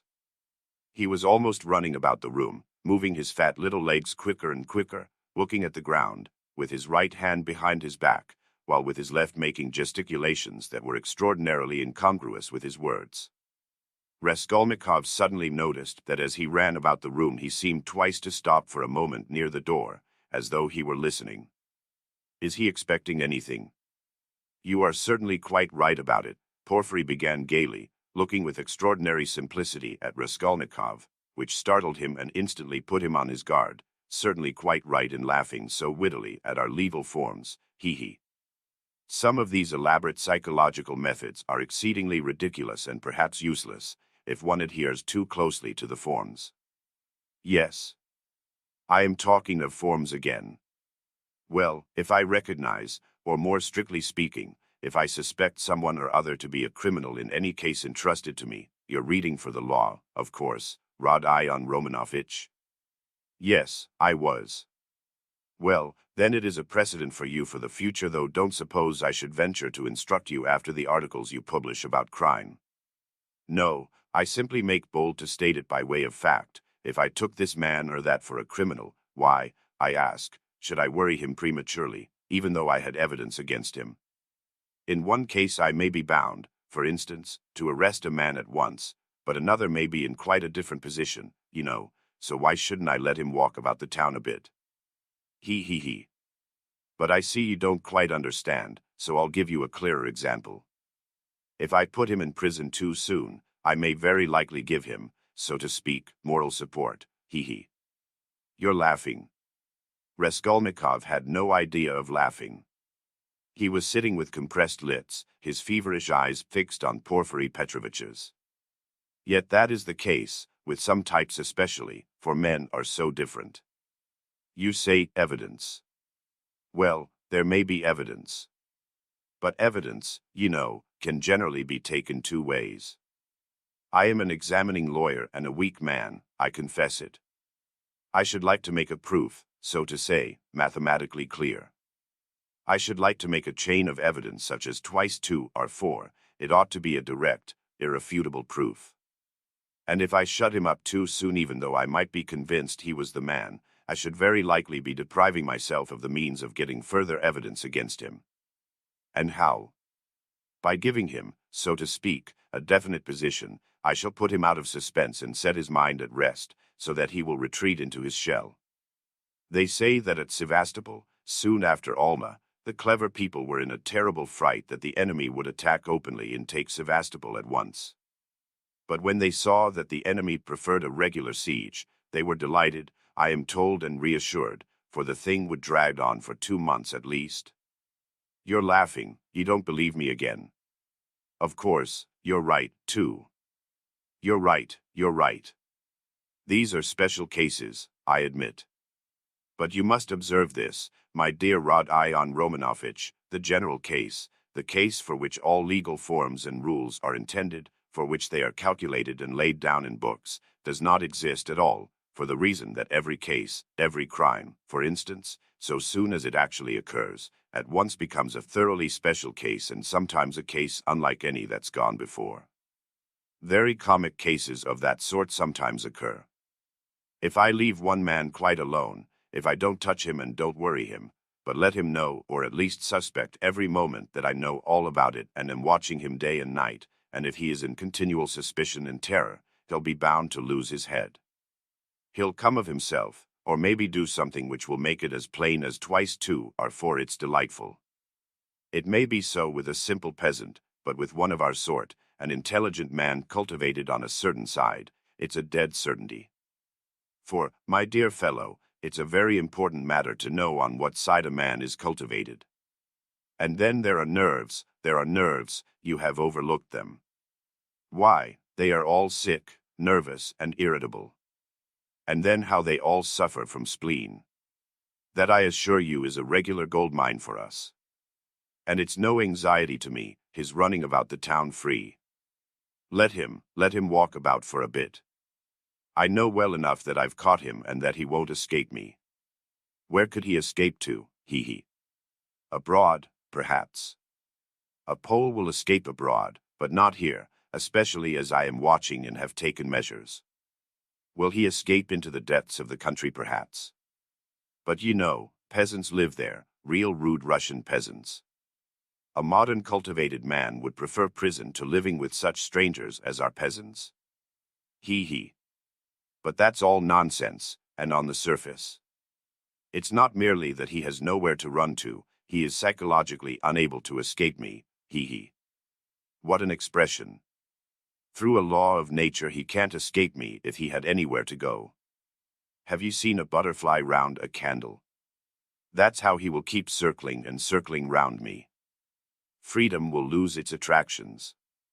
He'll begin to brood, he'll weave a tangle round himself, he'll worry himself to death. What's more, he will provide me with a mathematical proof if I only give him long enough interval. And he'll keep circling round me, getting nearer and then flop. He'll fly straight into my mouth and I'll swallow him, and that will be very amusing, he. You don't believe me? Raskolnikov made no reply. He sat pale and motionless, still gazing with the same intensity into Porfiry's face. It's a lesson, he thought, turning cold. This is beyond the cat playing with a mouse, like yesterday. He can't be showing off his power with no motive, prompting me. He is far too clever for that, he must have another object. What is it? It's all nonsense, my friend, you are pretending to scare me. You've no proofs and the man I saw had no real existence. You simply want to make me lose my head, to work me up beforehand and so to crush me. But you are wrong, you won't do it. But why give me such a hint? Is he reckoning on my shattered nerves? No, my friend, you are wrong, you won't do it even though you have some trap for me. Let us see what you have in store for me. And he braced himself to face a terrible and unknown ordeal. At times he longed to fall on Porfiry and strangle him. This anger was what he dreaded from the beginning. He felt that his parched lips were flecked with foam, his heart was throbbing. But he was still determined not to speak till the right moment. He realized that this was the best policy in his position, because instead of saying too much he would be irritating his enemy by his silence and provoking him into speaking too freely. Anyhow, this was what he hoped for. No, I see you don't believe me, you think I am playing a harmless joke on you, Porfiry began again, getting more and more lively, chuckling at every instant and again pacing round the room. And to be sure you're right, God has given me a figure that can awaken none but comic ideas in other people, a buffoon, but let me tell you, and I repeat it, excuse an old man, my dear Rod-Ion Romanovich, you are a man still young, so to say, in your first youth, and so you put intellect above everything, like all young people. Playful wit and abstract arguments fascinate you, and that's for all the world like the old Austrian Hofkriegsrath, as far as I can judge of military matters, that is, on paper they'd beaten Napoleon and taken him prisoner, and there in their study they worked it all out in the cleverest fashion. But look you, General Max surrendered with all his army, he. I see, Rod-Ion Romanovich, you are laughing at a civilian like me, taking examples out of military history. But I can't help it, it's my weakness. I am fond of military science. And I'm ever so fond of reading all military histories. I've certainly missed my proper career. I ought to have been in the army, upon my word I ought. I shouldn't have been a Napoleon, but I might have been a major, he. Well, I'll tell you the whole truth, my dear fellow, about this special case, I mean, actual fact in a man's temperament, my dear sir, are weighty matters, and it's astonishing how they sometimes deceive the sharpest calculation. I listened to an old man speaking seriously, Rod-Ion Romanovich, as he said this Porfiry Petrovitch, who was scarcely 35, actually seemed to have grown old. Even his voice changed and he seemed to shrink together. Moreover, I'm a candid man. Am I a candid man or not? What do you say? I fancy I really am. I tell you these things for nothing and don't even expect a reward for it, he. Well, to proceed, wit in my opinion is a splendid thing. It is, so to say, an adornment of nature and a consolation of life, and what tricks it can play. So that it sometimes is hard for a poor examining lawyer to know where he is, especially when he's liable to be carried away by his own fancy, too, for you know he is a man after all. But the poor fellow is saved by the criminal's temperament, worse luck for him. But young people carried away by their own wit don't think of that, when they overstep all obstacles, as you wittily and cleverly expressed it yesterday. He will lie, that is, the man who is a special case, the incognito, and he will lie well, in the cleverest fashion. He might think he would triumph and enjoy the fruits of his wit, but at the most interesting, the most flagrant moment he will faint. Of course there may be illness and a stuffy room as well, but anyway, he's given us the idea. He lied incomparably, but he didn't reckon on his temperament. That's what betrays him. Another time he will be carried away by his playful wit into making fun of the man who suspects him. He will turn pale as it were on purpose to mislead, but his paleness will be too natural, too much like the real thing. Again he has given us an idea. Though his questioner may be deceived at first, he will think differently next day if he is not a fool, and, of course, it is like that at every step. He puts himself forward where he is not wanted, speaks continually when he ought to keep silent, brings in all sorts of allegorical allusions, he. Comes and asks, why didn't you take me long ago? He. And that can happen, you know, with the cleverest man, the psychologist, the literary man. The temperament reflects everything like a mirror. Gaze into it and admire what you see. But why are you so pale, Rod-Ion Romanovich? Is the room stuffy? Shall I open the window? Oh, don't trouble, please, cried Raskolnikov, and he suddenly broke into a laugh. Please don't trouble. Porfiry stood facing him, paused a moment, and suddenly he too laughed. Raskolnikov got up from the sofa, abruptly checking his hysterical laughter. Porfiry Petrovitch, he began, speaking loudly and distinctly, though his legs trembled and he could scarcely stand. I see clearly at last that you actually suspect me of murdering that old woman and her sister Lizaveta. Let me tell you for my part that I am sick of this. If you find that you have a right to prosecute me legally, to arrest me, then prosecute me, arrest me. But I will not let myself be jeered at to my face and worried. His lips trembled, his eyes glowed with fury, and he could not restrain his voice. I won't allow it, he shouted, bringing his fist down on the table. Do you hear that, Porfiry Petrovitch? I won't allow it. Good heavens! What does it mean? Cried Porfiry Petrovitch, apparently quite frightened. Rodion Romanovich, my dear fellow, what is the matter with you? I won't allow it, Raskolnikov shouted again. Hush, my dear man. They'll hear and come in. Just think, what could we say to them? Porfiry Petrovitch whispered in horror, bringing his face close to Raskolnikov's. I won't allow it, I won't allow it, Raskolnikov repeated mechanically, but he too spoke in a sudden whisper. Porfiry turned quickly and ran to open the window. Some fresh air. And you must have some water, my dear fellow. You're ill, and he was running to the door to call for some when he found a decanter of water in the corner.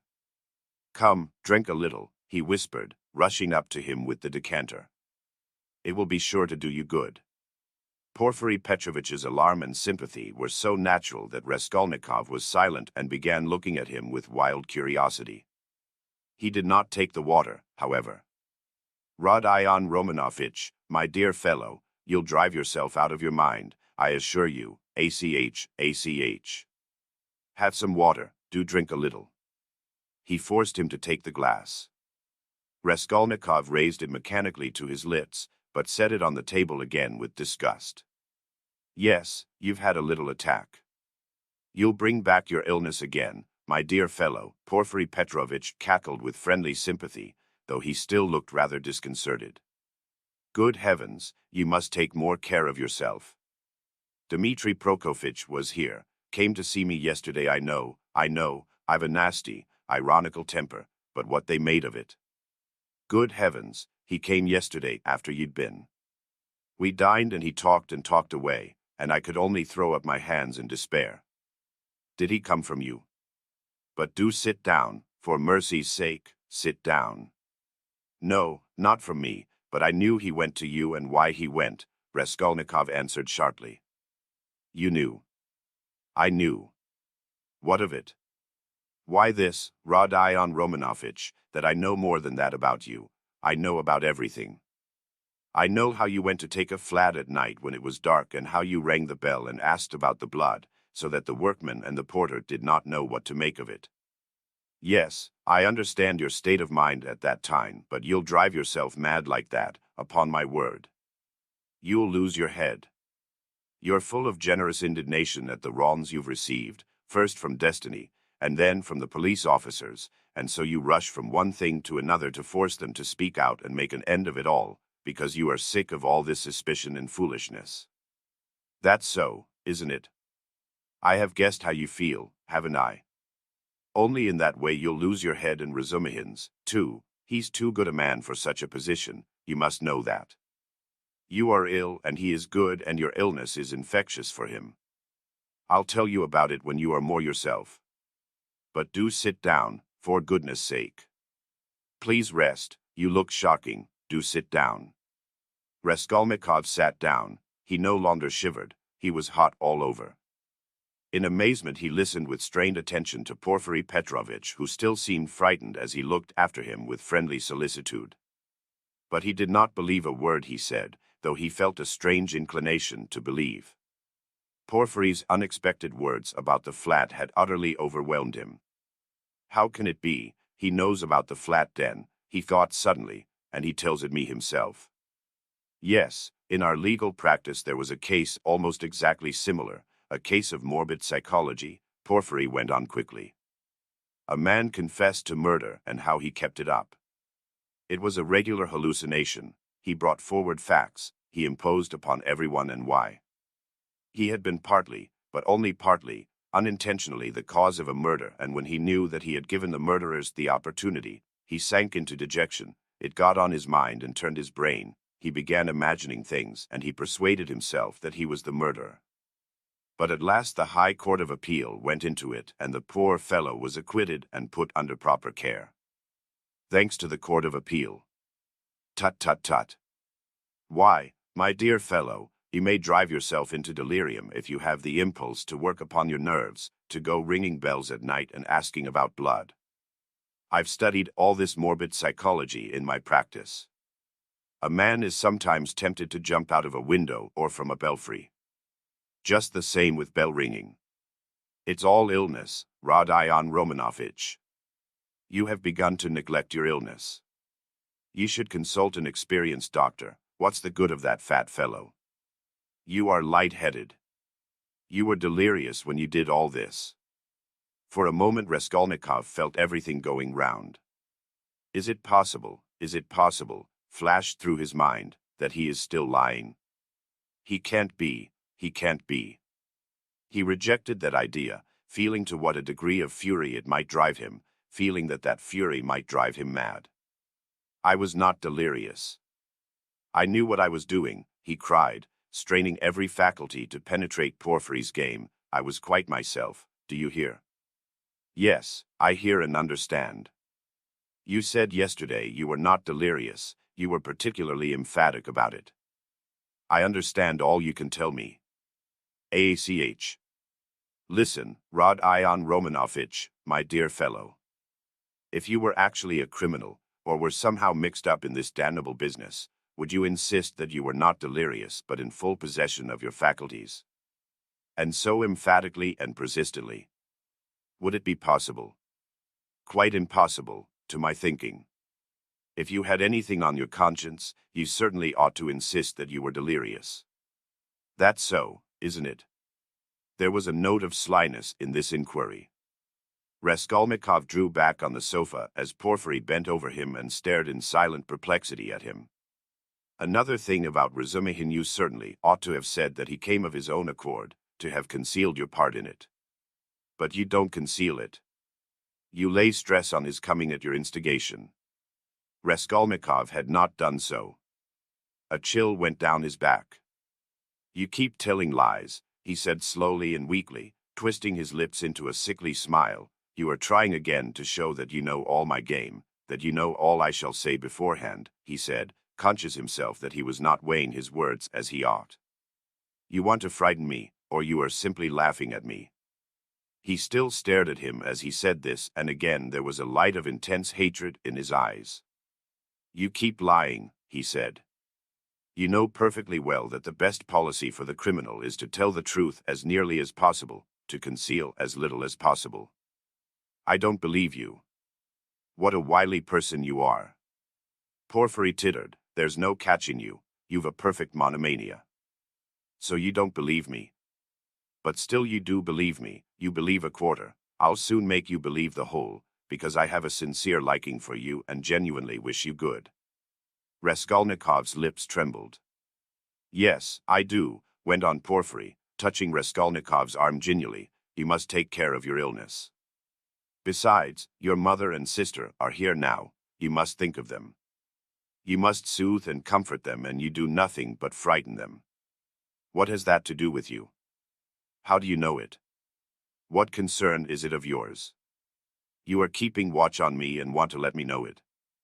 Good heavens! Why, I learnt it all from you yourself. You don't notice that in your excitement you tell me and others everything. From Razumihin, too, I learnt a number of interesting details yesterday.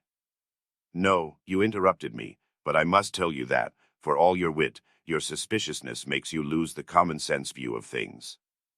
To return to bell ringing, for instance. I, an examining lawyer, have betrayed a precious thing like that, a real fact, for it is a fact worth having, and you see nothing in it. Why, if I had the slightest suspicion of you, should I have acted like that? No, I should first have disarmed your suspicions and not let you see I knew of that fact, should have diverted your attention and suddenly have dealt you a knockdown blow, your expression, saying, and what were you doing, sir, pray, at 10 or nearly 11 at the murdered woman's flat, and why did you ring the bell, and why did you ask about blood? And why did you invite the porters to go with you to the police station, to the lieutenant? That's how I ought to have acted if I had a grain of suspicion of you. I ought to have taken your evidence in due form, searched your lodging, and perhaps have arrested you, too, so I have no suspicion of you, since I have not done that. But you can't look at it normally and you see nothing, I say again. Raskolnikov started so that Porfiry Petrovitch could not fail to perceive it. You are lying all the while, he cried. I don't know your object, but you are lying. You did not speak like that just now, and I cannot be mistaken. I am lying. Porfiry repeated, apparently incensed, but preserving a good-humored and ironical face, as though he were not in the least concerned at Raskolnikov's opinion of him. "I am lying, but how did I treat you just now, I, the examining lawyer? Prompting you and giving you every means for your defense. Illness, I said, delirium, injury, melancholy in the police officers and all the rest of it. Ah. He. Though, indeed, all those psychological means of defense are not very reliable and cut both ways. Illness, delirium, I don't remember, that's all right, but why, my good sir, in your illness and in your delirium were you haunted by just those delusions and not by any others? There may have been others, eh? He. Raskolnikov looked haughtily and contemptuously at him. Briefly, he said loudly and imperiously, rising to his feet and in so doing pushing Porfiry back a little. Briefly, I want to know, do you acknowledge me perfectly free from suspicion or not? Tell me, Porfiry Petrovitch, tell me once for all and make haste. What a business I'm having with you, cried Porfiry with a perfectly good-humored, sly and composed face. And why do you want to know? Why do you want to know so much, since they haven't begun to worry you? Why, you are like a child asking for matches. And why are you so uneasy? Why do you force yourself upon us, eh? He. I repeat, Raskolnikov cried furiously, that I can't put up with it. With what? Uncertainty, interrupted Porfiry. Don't jeer at me. I won't have it. I tell you I won't have it. I can't and I won't, do you hear, do you hear? He shouted, bringing his fist down on the table again. Hush. Hush. They'll overhear.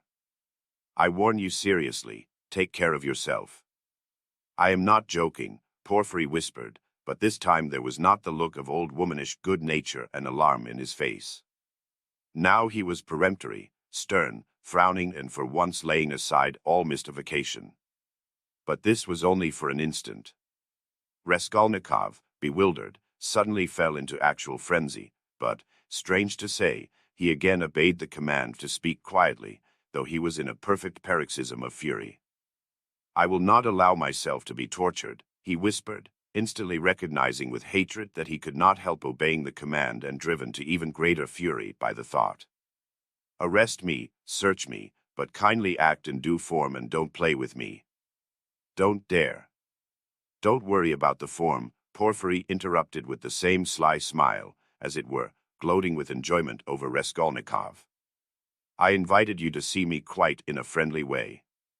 I don't want your friendship and I spit on it. Do you hear? And, here, I take my cap and go. What will you say now if you mean to arrest me? He took up his cap and went to the door. And won't you see my little surprise? Chuckled Porfiry, again taking him by the arm and stopping him at the door. He seemed to become more playful and good-humored, which maddened Raskolnikov. What surprise? He asked, standing still and looking at Porfiry in alarm. My little surprise, it's sitting there behind the door, he. He pointed to the locked door. I locked him in that he should not escape. What is it? Where? What? Raskolnikov walked to the door and would have opened it, but it was locked. It's locked, here is the key.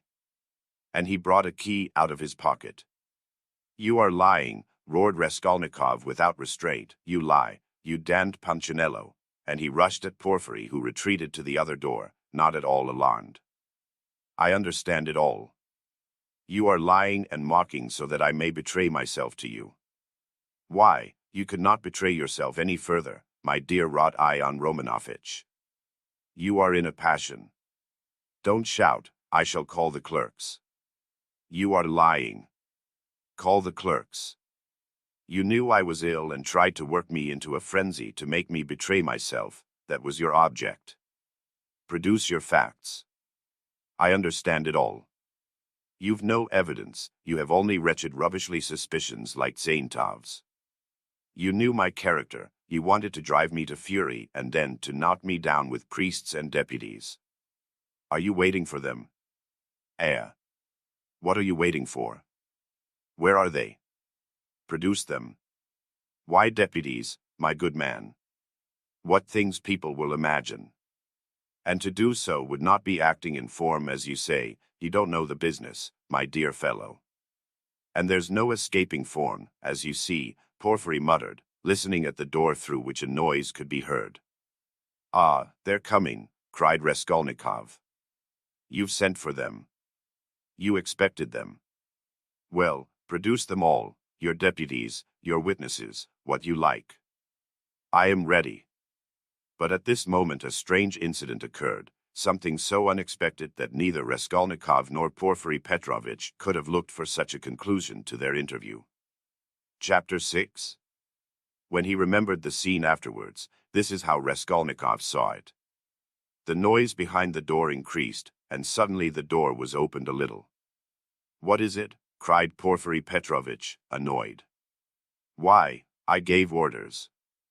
For an instant there was no answer, but it was evident that there were several persons at the door, and that they were apparently pushing somebody back. What is it? Porfiry Petrovitch repeated, uneasily. The prisoner Nikolai has been brought, someone answered. He is not wanted. Take him away. Let him wait. What's he doing here? How irregular, cried Porfiry, rushing to the door. But he began the same voice, and suddenly ceased. 2 seconds, not more, were spent in actual struggle, then someone gave a violent shove, and then a man, very pale, strode into the room. This man's appearance was at first sight very strange. He stared straight before him, as though seeing nothing. There was a determined gleam in his eyes. At the same time there was a deathly pallor in his face, as though he were being led to the scaffold. His white lips were faintly twitching. He was dressed like a workman and was of medium height, very young, slim, his hair cut in round crop, with thin spare features. The man whom he had thrust back followed him into the room and succeeded in seizing him by the shoulder. He was a warder, but Nikolai pulled his arm away. Several persons crowded inquisitively into the doorway. Some of them tried to get in. All this took place almost instantaneously. Go away, it's too soon. Wait till you are sent for. Why have you brought him so soon? Porfiry Petrovitch muttered, extremely annoyed, and as it were thrown out of his reckoning. But Nikolai suddenly knelt down. What's the matter? Cried Porfiry, surprised.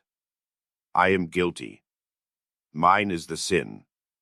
I am the murderer, Nikolai articulated suddenly, rather breathless, but speaking fairly loudly. For 10 seconds there was silence, as though all had been struck dumb. Even the warder stepped back, mechanically retreated to the door, and stood immovable. What is it? Cried Porfiry Petrovitch, recovering from his momentary stupefaction. I am the murderer, repeated Nikolai, after a brief pause. What, you, what, whom did you kill? Porfiry Petrovitch was obviously bewildered. Nikolai again was silent for a moment. Alyona Ivanovna and her sister Lizaveta Ivanovna, I killed with an axe. Darkness came over me, he added suddenly, and was again silent. He still remained on his knees. Porfiry Petrovitch stood for some moments as though meditating, but suddenly roused himself and waved back the uninvited spectators. They instantly vanished and closed the door. Then he looked towards Raskolnikov, who was standing in the corner, staring wildly at Nikolai, and moved towards him, but stopped short, looked from Nikolai to Raskolnikov and then again at Nikolai, and seeming unable to restrain himself, darted at the latter. You're in too great a hurry, he shouted at him, almost angrily. I didn't ask you what came over you. Speak, did you kill them? I am the murderer. I want to give evidence, Nikolai pronounced. ACH. What did you kill them with? An axe. I had it ready. ACH, he is in a hurry. Alone. Nikolai did not understand the question. Did you do it alone? Yes, alone. And Mitka is not guilty and had no share in it. Don't be in a hurry about Mitka. ACH. How was it you ran downstairs like that at the time? The porters met you both. It was to put them off the scent. I ran after Mitka, Nikolai replied hurriedly, as though he had prepared the answer. I knew it, cried Porfiry, with vexation. It's not his own tale he is telling, he muttered as though to himself, and suddenly his eyes rested on Raskolnikov again. He was apparently so taken up with Nikolai that for a moment he had forgotten Raskolnikov. He was a little taken aback. My dear Rodion Romanovitch, excuse me, he flew up to him, this won't do, I'm afraid you must go, it's no good you're staying. I will. You see, what a surprise. Goodbye. And taking him by the arm, he showed him to the door. I suppose you didn't expect it, said Raskolnikov who, though he had not yet fully grasped the situation, had regained his courage. You did not expect it either, my friend. See how your hand is trembling. He. You're trembling, too, Porfiry Petrovitch. Yes, I am, I didn't expect it. They were already at the door. Porfiry was impatient for Raskolnikov to be gone. And your little surprise, aren't you going to show it to me? Raskolnikov said, sarcastically. Why, his teeth are chattering as he asks, he. You are an ironical person. Come, till we meet. I believe we can say goodbye. That's in God's hands, muttered Porfiry, with an unnatural smile. As he walked through the office, Raskolnikov noticed that many people were looking at him. Among them he saw the two porters from the house, whom he had invited that night to the police station. They stood there waiting. But he was no sooner on the stairs than he heard the voice of Porfiry Petrovitch behind him. Turning round, he saw the latter running after him, out of breath. One word, Rodion Romanovitch, as to all the rest, it's in God's hands, but as a matter of form there are some questions I shall have to ask you, so we shall meet again, shan't we? And Porfiry stood still, facing him with a smile. Shan't we? He added again. He seemed to want to say something more, but could not speak out. You must forgive me, Porfiry Petrovitch, for what has just passed. I lost my temper, began Raskolnikov, who had so far regained his courage that he felt irresistibly inclined to display his coolness. Don't mention it, Porfiry replied, almost gleefully. I myself, too. I have a wicked temper, I admit it. But we shall meet again. If it's God's will, we may see a great deal of one another. And we'll get to know each other through and through, added Raskolnikov. Yes, know each other through and through, assented Porfiry Petrovitch, and he screwed up his eyes, looking earnestly at Raskolnikov. Now you're going to a birthday party. To a funeral. Of course, the funeral. Take care of yourself, and get well. I don't know what to wish you, said Raskolnikov, who had begun to descend the stairs, but looked back again. I should like to wish you success, but your office is such a comical one. Why comical? Porfiry Petrovitch had turned to go, but he seemed to prick up his ears at this. Why, how you must have been torturing and harassing that poor Nikolai psychologically, after your fashion, till he confessed. You must have been at him day and night, proving to him that he was the murderer, and now that he has confessed, you'll begin vivisecting him again. You are lying, you'll say. You are not the murderer. You can't be. It's not your own tale you're telling. You must admit it's a comical business. He. You noticed then that I said to Nikolai just now that it was not his own tale he was telling. How could I help noticing it? He. You are quick-witted. You notice everything. You've really a playful mind. And you always fasten on the comic side, he. They say that was the marked characteristic of Gogol, among the writers. Yes, of Gogol. Yes, of Gogol. I shall look forward to meeting you.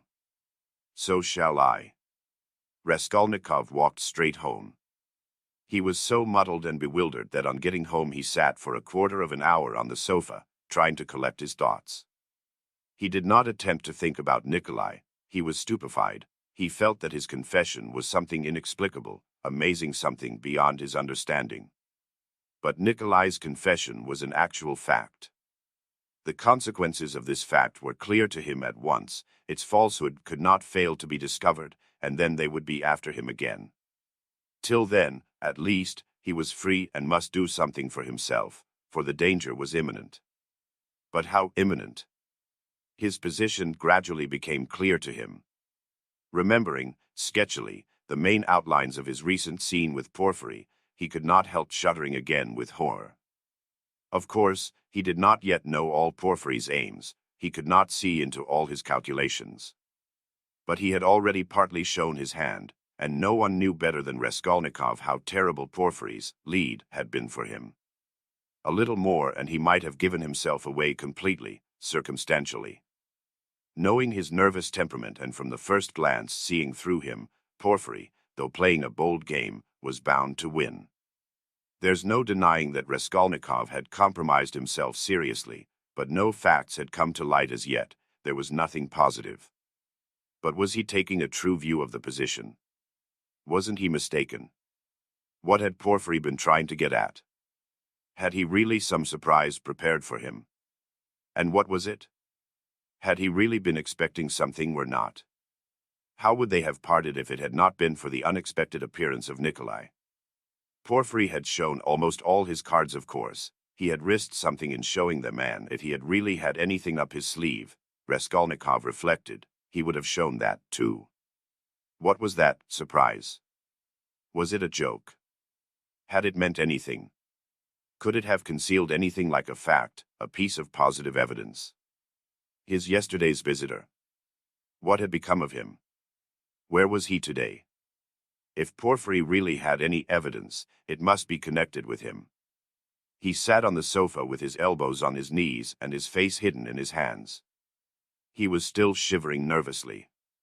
At last he got up, took his cap, thought a minute, and went to the door. He had a sort of presentiment that for today, at least, he might consider himself out of danger. He had a sudden sense almost of joy. He wanted to make haste to Katerina Ivanovna's.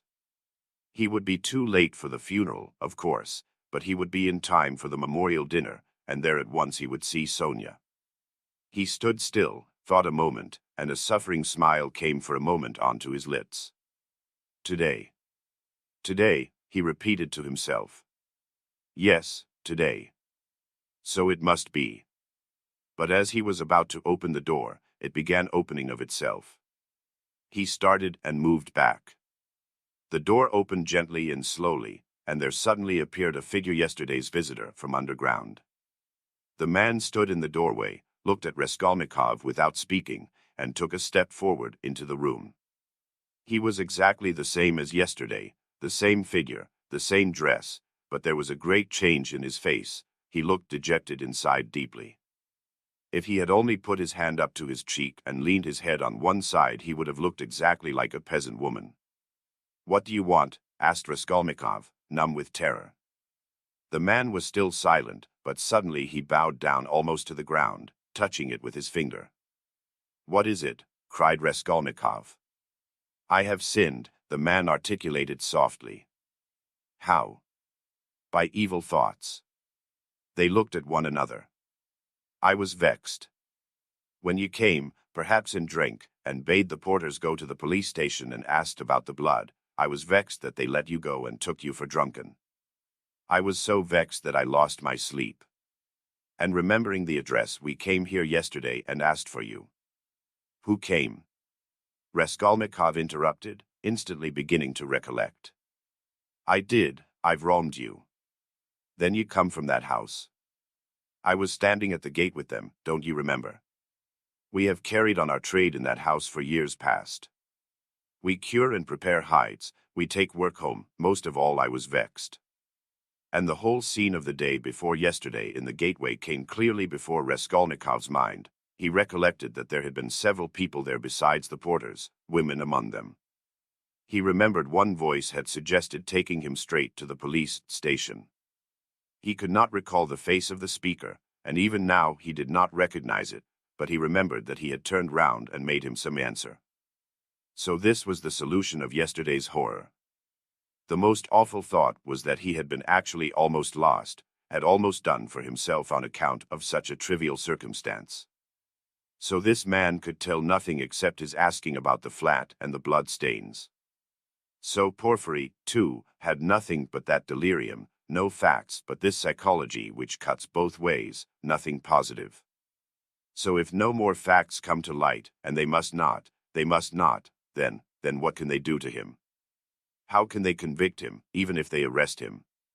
And Porphyry then had only just heard about the flat and had not known about it before. "Was it you who told Porphyry that I'd been there?" he cried, struck by a sudden idea. "What Porphyry?" "The head of the detective department." "Yes. The porters did not go there, but I went. Today. I got there 2 minutes before you. And I heard it all, how he worried you." "Where? What? When?" "Why, in the next room. I was sitting there all the time." "What? Why, then you were the surprise." "But how could it happen?" "Upon my word." "I saw that the porters did not want to do what I said," began the man, "for it's too late," said they, "and maybe he'll be angry that we did not come at the time." I was vexed and I lost my sleep, and I began making inquiries. And finding out yesterday where to go, I went today. The first time I went he wasn't there. When I came an hour later he couldn't see me. I went the third time, and they showed me in. I informed him of everything, just as it happened, and he began skipping about the room and punching himself on the chest. "What do you scoundrels mean by it? If I'd known about it I should have arrested him."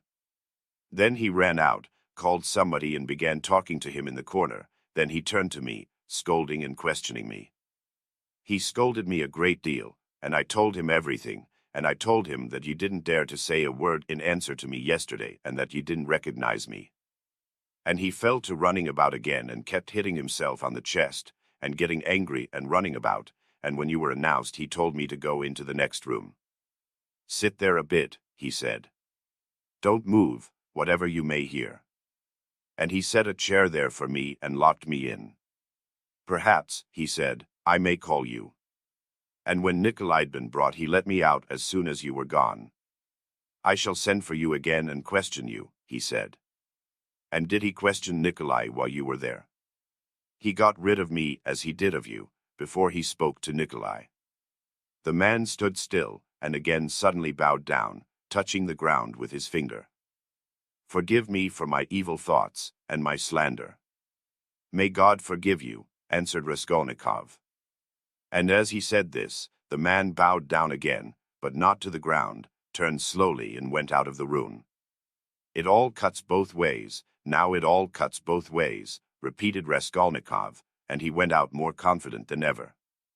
"Now we'll make a fight for it," he said, with a malicious smile, as he went down the stairs. His malice was aimed at himself. With shame and contempt he recollected his cowardice. Part 5. Chapter 1. The morning that followed the fateful interview with Dunya and her mother brought sobering influences to bear on Fyodor Petrovitch. Intensely unpleasant as it was, he was forced little by little to accept as a fact beyond recall what had seemed to him only the day before fantastic and incredible. The black snake of wounded vanity had been gnawing at his heart all night. When he got out of bed, Fyodor Petrovitch immediately looked in the looking-glass. He was afraid that he had jaundice. However, his health seemed unimpaired so far, and looking at his noble, clear-skinned countenance which had grown fattish of late, Fyodor Petrovitch for an instant was positively comforted in the conviction that he would find another bride and, perhaps, even a better one. But coming back to the sense of his present position, he turned aside and spat vigorously, which excited a sarcastic smile in Andrei Semyonovitch Lebeziatnikov, the young friend with whom he was staying. That smile Fyodor Petrovitch noticed, and at once set it down against his young friend's account. He had set down a good many points against him of late. His anger was redoubled when he reflected that he ought not to have told Andrei Semyonovitch about the result of yesterday's interview. That was the second mistake he had made in temper, through impulsiveness and irritability. Moreover, all that morning one unpleasantness followed another. He even found a hitch awaiting him in his legal case in the Senate. He was particularly irritated by the owner of the flat, which had been taken in view of his approaching marriage and was being redecorated at his own expense. The owner, a rich German tradesman, would not entertain the idea of breaking the contract which had just been signed and insisted on the full forfeit money, though Fyodor Petrovitch would be giving him back the flat practically redecorated. In the same way, the upholsterers refused to return a single ruble of the installment paid for the furniture purchased but not yet removed to the flat. Am I to get married simply for the sake of the furniture? Fyodor Petrovitch ground his teeth, and at the same time once more he had a gleam of desperate hope. Can all that be really so irrevocably over? Is it no use to make another effort? The thought of Dunya sent a voluptuous pang through his heart. He endured anguish at that moment, and if it had been possible to slay Raskolnikov instantly by wishing it, Fyodor Petrovitch would promptly have uttered the wish.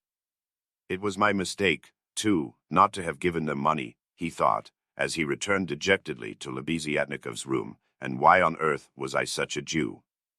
It was false economy. I meant to keep them without a penny so that they should turn to me as their providence, and look at them. Foo! If I'd spent some 1,500 rubles on them for the trousseau and presents, on knickknacks, dressing cases, jewelry, materials, and all that sort of trash from Knopp's and the English shop, my position would have been better and stronger. They could not have refused me so easily. They are the sort of people that would feel bound to return money and presents if they broke it off, and they would find it hard to do it. And their conscience would prick them. How can we dismiss a man who has hitherto been so generous and delicate? I've made a blunder. And grinding his teeth again, Fyodor Petrovitch called himself a fool, but not aloud, of course. He returned home, twice as irritated and angry as before. The preparations for the funeral dinner at Katerina Ivanovna's excited his curiosity as he passed. He had heard about it the day before. He fancied, indeed, that he had been invited, but absorbed in his own cares he had paid no attention.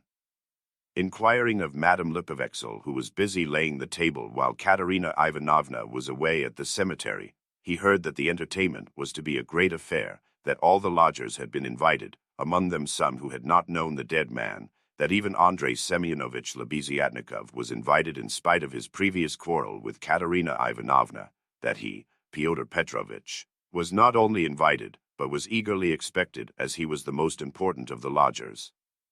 Amalia Ivanovna herself had been invited with great ceremony in spite of the recent unpleasantness, and so she was very busy with preparations and was taking a positive pleasure in them. She was moreover dressed up to the nines, all in new black silk, and she was proud of it.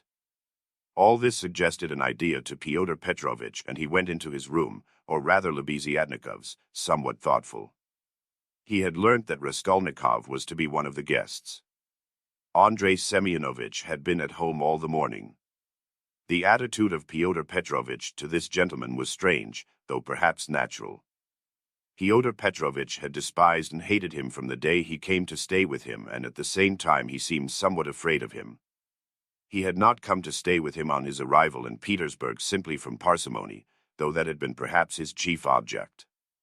He had heard of Andrei Semyonovitch, who had once been his ward, as a leading young progressive who was taking an important part in certain interesting circles, the doings of which were a legend in the provinces. It had impressed Fyodor Petrovitch.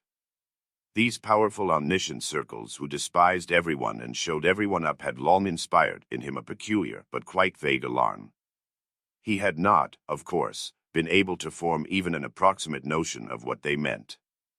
He, like everyone, had heard that there were, especially in Petersburg, progressives of some sort, nihilists, and so on, and, like many people, he exaggerated and distorted the significance of those words to an absurd degree. What for many years past he had feared more than anything was being shown up, and this was the chief ground for his continual uneasiness at the thought of transferring his business to Petersburg. He was afraid of this as little children are sometimes panic-stricken. Some years before, when he was just entering on his own career, he had come upon two cases in which rather important personages in the province, patrons of his, had been cruelly shown up. One instance had ended in great scandal for the person attacked, and the other had very nearly ended in serious trouble. For this reason, Fyodor Petrovich intended to go into the subject as soon as he reached Petersburg and, if necessary, to anticipate contingencies by seeking the favor of our younger generation.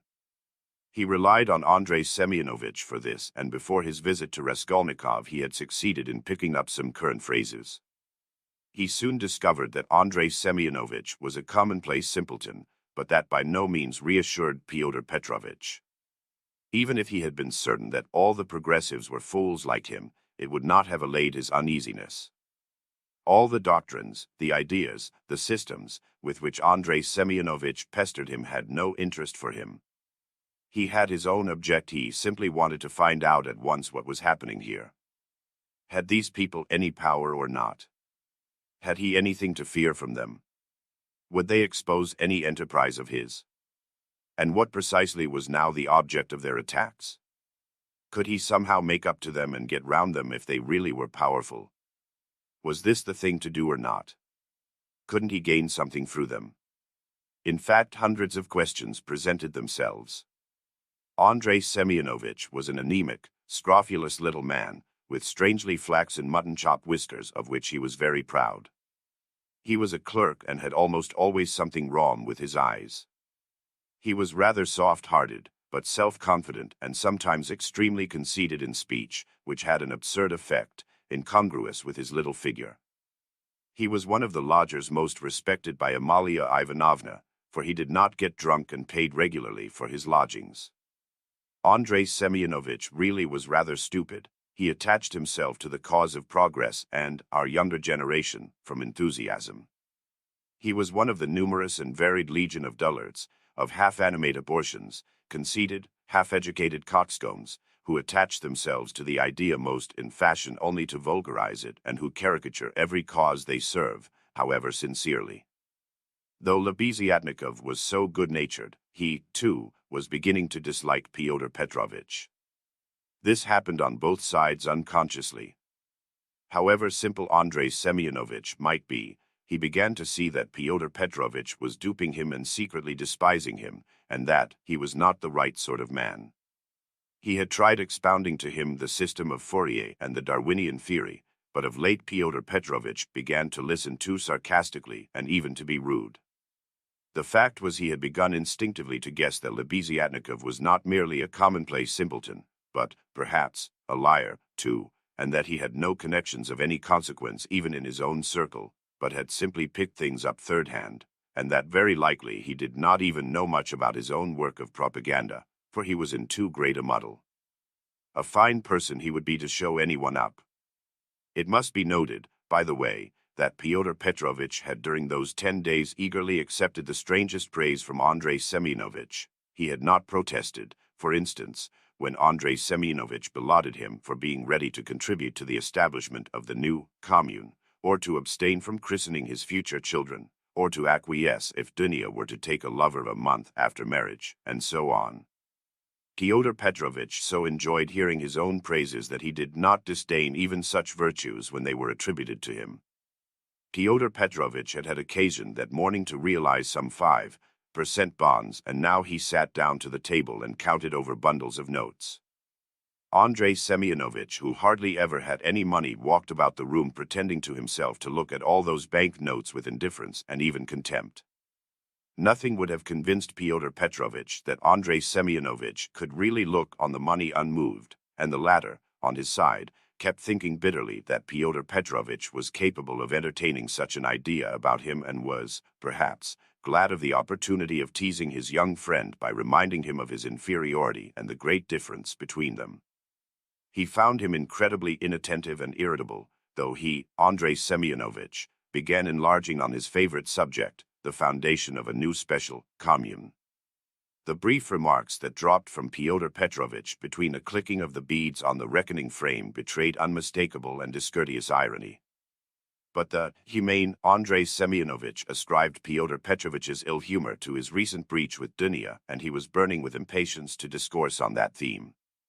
He had something progressive to say on the subject which might console his worthy friend and could not fail to promote his development. There is some sort of festivity being prepared at the widow's, isn't there? Fyodor Petrovich asked suddenly, interrupting Andrei Semyonovich at the most interesting passage. Why, don't you know? Why, I was telling you last night what I think about all such ceremonies. And she invited you too, I heard. You were talking to her yesterday. I should never have expected that beggarly fool would have spent on this feast all the money she got from that other fool, Raskolnikov. I was surprised just now as I came through at the preparations there, the wines. Several people are invited. It's beyond everything, continued Fyodor Petrovitch, who seemed to have some object in pursuing the conversation. What? You say I am asked too. When was that? I don't remember. But I shan't go. Why should I? I only said a word to her in passing yesterday of the possibility of her obtaining a year's salary as a destitute widow of a government clerk. I suppose she has invited me on that account, hasn't she? He. I don't intend to go either, said Lebeziatnikov. I should think not, after giving her a thrashing. You might well hesitate, he. Who thrashed? Whom? Cried Lebeziatnikov, flustered and blushing. Why, you thrashed Katerina Ivanovna a month ago. I heard so yesterday, so that's what your convictions amount to, and the woman question, too, wasn't quite sound, he, and Fyodor Petrovitch, as though comforted, went back to clicking his beads. It's all slander and nonsense, cried Lebeziatnikov, who was always afraid of allusions to the subject. It was not like that at all, it was quite different. You've heard it wrong, it's a libel. I was simply defending myself. She rushed at me first with her nails, she pulled out all my whiskers. It's permissible for anyone, I should hope, to defend himself, and I never allow anyone to use violence to me on principle, for it's an act of despotism. What was I to do? I simply pushed her back. He. Luzin went on laughing maliciously. You keep on like that because you are out of humor yourself. But that's nonsense, and it has nothing whatever to do with the woman question. You don't understand. I used to think, indeed, that if women are equal to men in all respects, even in strength, as is maintained now, there ought to be equality in that, too. Of course, I reflected afterwards that such a question ought not really to arise, for there ought not to be fighting, and in the future society fighting is unthinkable, and that it would be a queer thing to seek for equality in fighting. I am not so stupid, though, of course, there is fighting, there won't be later, but at present there is, confound it. How muddled one gets with you. It's not on that account that I am not going. I am not going on principle, not to take part in the revolting convention of memorial dinners, that's why. Though, of course, one might go to laugh at it.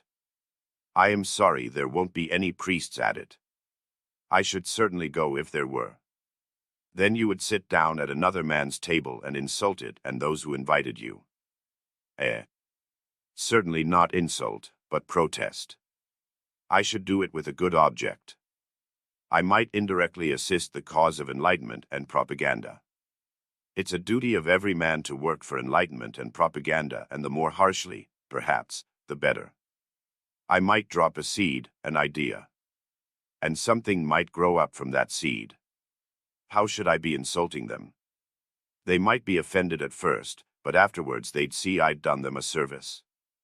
You know, Terabieva, who is in the community now, was blamed because when she left her family and devoted herself, she wrote to her father and mother that she wouldn't go on living conventionally and was entering on a free marriage, and it was said that that was too harsh, that she might have spared them and have written more kindly. I think that's all nonsense, and there's no need of softness. On the contrary, what's wanted is protest. Varens have been married 7 years. She abandoned her 2 children. She told her husband straight out in a letter, I have realized that I cannot be happy with you. I can never forgive you that you have deceived me by concealing from me that there is another organization of society by means of the communities. I have only lately learned it from a great-hearted man to whom I have given myself and with whom I am establishing a community. I speak plainly because I consider it dishonest to deceive you. Do as you think best. Do not hope to get me back, you are too late. I hope you will be happy. That's how letters like that ought to be written. Is that Terabiva the one you said had made a third free marriage? No, it's only the second, really. But what if it were the fourth? What if it were the 15th? That's all nonsense. And if ever I regretted the death of my father and mother, it is now, and I sometimes think if my parents were living what a protest I would have aimed at them. I would have done something on purpose. I would have shown them. I would have astonished them. I am really sorry there is no one to surprise. He. Well, be that as you will, Fyodor Petrovitch interrupted, but tell me this, do you know the dead man's daughter, the delicate-looking little thing? It's true what they say about her, isn't it? What of it? I think, that is, it is my own personal conviction that this is the normal condition of women. Why not? I mean, distinguens. In our present society it is not altogether normal, because it is compulsory, but in the future society it will be perfectly normal, because it will be voluntary. Even as it is, she was quite right. She was suffering, and that was her asset, so to speak, her capital which she had a perfect right to dispose of. Of course, in the future society there will be no need of assets, but her part will have another significance, rational and in harmony with her environment. As to Sofia Semyonovna personally, I regard her action as a vigorous protest against the organization of society, and I respect her deeply for it. I rejoice indeed when I look at her. I was told that you got her turned out of these lodgings. Lebeziatnikov was enraged. That's another slander, he yelled. It was not so at all. That was all Katerina Ivanovna's invention, for she did not understand. And I never made love to Sofia Semyonovna. I was simply developing her, entirely disinterestedly, trying to rouse her to protest. All I wanted was her protest, and Sofia Semyonovna could not have remained here anyway. Have you asked her to join your community? You keep on laughing, and very inappropriately, allow me to tell you. You don't understand. There is no such role in a community. The community is established that there should be no such roles. In a community, such a role is essentially transformed, and what is stupid here is sensible there. What, under present conditions, is unnatural becomes perfectly natural in the community. It all depends on the environment. It's all the environment, and man himself is nothing. And I am on good terms with Sofia Semyonovna to this day, which is a proof that she never regarded me as having wronged her. I am trying now to attract her to the community, but on quite a different footing. What are you laughing at? We are trying to establish a community of our own, a special one, on a broader basis. We have gone further in our convictions. We reject more. And meanwhile I'm still developing Sofia Semyonovna. She has a beautiful, beautiful character. And you take advantage of her fine character, eh? He. No. Oh, no. On the contrary. Oh, on the contrary. He. A queer thing to say. Believe me. Why should I disguise it? In fact, I feel it strange myself how timid, chaste, and modern she is with me. And you, of course, are developing her, he. Trying to prove to her that all that modesty is nonsense. Not at all, not at all. How coarsely, how stupidly, excuse me saying so, you misunderstand the word development. Good heavens, how crude you still are. We are striving for the freedom of women, and you have only one idea in your head. Setting aside the general question of chastity and feminine modesty as useless in themselves, and indeed prejudices, I fully accept her chastity with me, because that's for her to decide. Of course, if she were to tell me herself that she wanted me, I should think myself very lucky, because I like the girl very much, but as it is, no one has ever treated her more courteously than I, with more respect for her dignity. I wait in hopes, that's all. You had much better make her a present of something. I bet you never thought of that. You don't understand, as I've told you already. Of course, she is in such a position, but it's another question. Quite another question. You simply despise her. Seeing a fact which you mistakenly consider deserving of contempt, you refuse to take a humane view of a fellow creature. You don't know what a character she is. I am only sorry that of late she has quite given up reading and borrowing books. I used to lend them to her. I am sorry, too, that with all the energy and resolution in protesting which she has already shown once she has little self-reliance, little, so to say, independence, so as to break free from certain prejudices and certain foolish ideas. Yet she thoroughly understands some questions, for instance about kissing of hands, that is, that it's an insult to a woman for a man to kiss her hand, because it's a sign of inequality. We had a debate about it and I described it to her. She listened attentively to an account of the workmen's associations in France, too. Now I am explaining the question of coming into the room in the future society. And what's that, pray? We had a debate lately on the question, has a member of the community the right to enter another member's room, whether man or woman, at any time, and we decided that he has. It might be at an inconvenient moment, he. Lebeziatnikov was really angry. You are always thinking of something unpleasant, he cried with aversion. Tfu! How vexed I am that when I was expounding our system, I referred prematurely to the question of personal privacy. It's always a stumbling block to people like you, they turn it into ridicule before they understand it. And how proud they are of it, too. Tfu! I've often maintained that that question should not be approached by a novice till he has a firm faith in the system. And tell me, please, what do you find so shameful even in cesspools? I should be the first to be ready to clean out any cesspool you like. And it's not a question of self-sacrifice, it's simply work, honorable, useful work which is as good as any other and much better than the work of a Raphael and a Pushkin, because it is more useful. And more honorable, he. What do you mean by more honorable? I don't understand such expressions to describe human activity. More honorable, nobler, all those are old-fashioned prejudices which I reject. Everything which is of use to mankind is honorable. I only understand one word, useful. You can snigger as much as you like, but that's so. Fyodor Petrovitch laughed heartily. He had finished counting the money and was putting it away. But some of the notes he left on the table.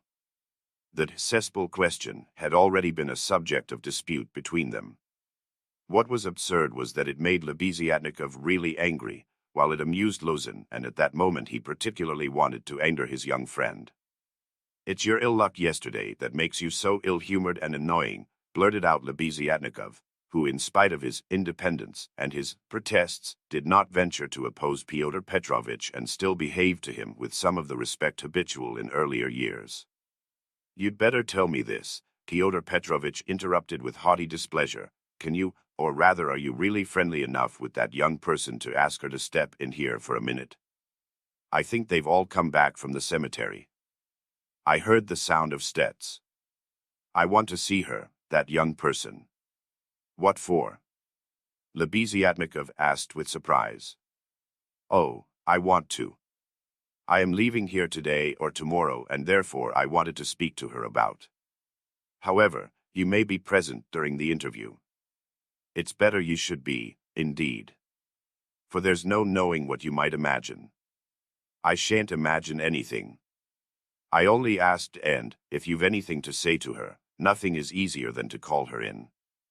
I'll go directly and you may be sure I won't be in your way.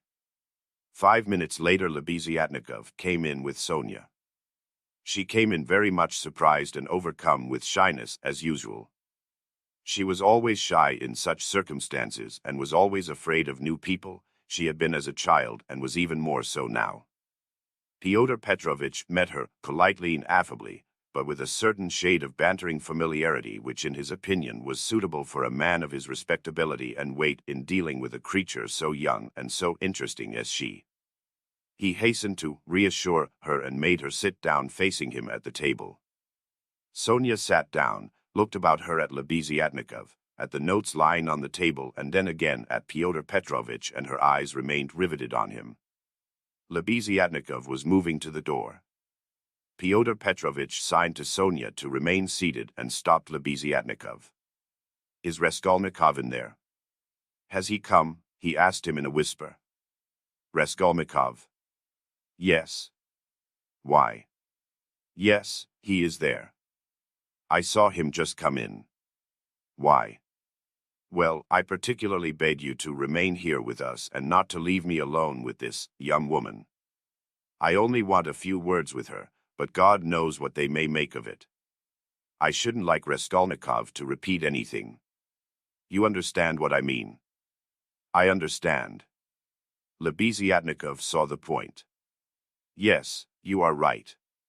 Of course, I am convinced personally that you have no reason to be uneasy, but still, you are right. Certainly, I'll stay. I'll stand here at the window and not be in your way. I think you are right." Fyodor Petrovich returned to the sofa, sat down opposite Sonia, looked attentively at her and assumed an extremely dignified, even severe expression, as much as to say, "Don't you make any mistake, madam." Sonia was overwhelmed with embarrassment. "In the first place, Sofia Semyonovna, will you make my excuses to your respected mamma?" "That's right, isn't it? Katerina Ivanovna stands in the place of a mother to you." Fyodor Petrovich began with great dignity, though affably. It was evident that his intentions were friendly. "Quite so, yes, the place of a mother," Sonia answered, timidly and hurriedly. "Then will you make my apologies to her? Through inevitable circumstances, I am forced to be absent and shall not be at the dinner in spite of your mamma's kind invitation." "Yes. I'll tell her, at once." And Sonia hastily jumped up from her seat. "Wait, that's not all," Fyodor Petrovich detained her, smiling at her simplicity and ignorance of good manners. "And you know me little, my dear Sofia Semyonovna, if you suppose I would have ventured to trouble a person like you for a matter of so little consequence affecting myself only. I have another object." Sonia sat down hurriedly. Her eyes rested again for an instant on the gray and rainbow-colored notes that remained on the table, but she quickly looked away and fixed her eyes on Fyodor Petrovich. She felt it horribly indecorous, especially for her, to look at another person's money. She stared at the gold eyeglass which Fyodor Petrovich held in his left hand and at the massive and extremely handsome ring with a yellow stone on his middle finger. But suddenly she looked away and, not knowing where to turn, ended by staring Fyodor Petrovich again straight in the face. After a pause of still greater dignity, he continued. "I chanced yesterday in passing to exchange a couple of words with Katerina Ivanovna, poor woman. That was sufficient to enable me to ascertain that she is in a position preternatural, if one may so express it." "Yes, preternatural." Sonia hurriedly assented. "Or it would be simpler and more comprehensible to say Illinois." "Yes, simpler and more yes, Illinois." "Quite so. So then, from a feeling of humanity and, so to speak, compassion, should be glad to be of service to her in any way, foreseeing her unfortunate position. I believe the whole of this poverty-stricken family depends now entirely on you. Allow me to ask," Sonia rose to her feet, "did you say something to her yesterday of the possibility of a pension? Because she told me you had undertaken to get her one. Was that true?" "Not in the slightest, and indeed it's an absurdity. I merely hinted at her obtaining temporary assistance as the widow of an official who had died in the service if only she has patronage, but apparently your late parent had not served his full term and had not indeed been in the service at all of late. In fact, if there could be any hope, it would be very ephemeral, because there would be no claim for assistance in that case, far from it. And she is dreaming of a pension already, he he he. A go-ahead lady. Yes, she is. For she is credulous and good-hearted, and she believes everything from the goodness of her heart and she is like that, yes." "You must excuse her," said Sonia, and again she got up to go. "But you haven't heard what I have to say." "No, I haven't heard," muttered Sonia. "Then sit down." She was terribly confused. She sat down again a third time. "Seeing her position with her unfortunate little ones, I should be glad, as I have said before, so far as lies in my power, to be of service, that is, so far as is in my power, not more. One might, for instance, get up a subscription for her, or a lottery, something of the sort, such as is always arranged in such cases by friends or even outsiders desirous of assisting people. It was of that I intended to speak to you. It might be done. Yes, yes. God will repay you for it, faltered Sonia, gazing intently at Fyodor Petrovitch. It might be, but we will talk of it later. We might begin it today. We will talk it over this evening and lay the foundation, so to speak. Come to me at 7 o'clock. Mr. Lebeziatnikov, I hope, will assist us. But there is one circumstance of which I ought to warn you beforehand, and for which I venture to trouble you, Sofia Semyonovna, to come here. In my opinion, money cannot be, indeed it's unsafe to put it into Katerina Ivanovna's own hands. The dinner today is a proof of that. Though she has not, so to speak, a crust of bread for tomorrow and, well, boots or shoes, or anything, she has bought today Jamaica rum, and even, I believe, Madeira and coffee. I saw it as I passed through. Tomorrow it will all fall upon you again, they won't have a crust of bread. It's absurd, really, and so, to my thinking, a subscription ought to be raised so that the unhappy widow should not know of the money, but only you, for instance. Am I right? I don't know, this is only today, once in her life. She was so anxious to do honor, to celebrate the memory. And she is very sensible, but just as you think, and I shall be very, they will all be, and God will reward, and the orphans. Sonia burst into tears. Very well, then, keep it in mind, and now will you accept for the benefit of your relation the small sum that I am able to spare, for me personally? I am very anxious that my name should not be mentioned in connection with it. Here, having so to speak anxieties of my own, I cannot do more. And Fyodor Petrovitch held out to Sonia a 10-ruble note carefully unfolded. Sonia took it, flushed crimson, jumped up, muttered something, and began taking leave. Fyodor Petrovitch accompanied her ceremoniously to the door.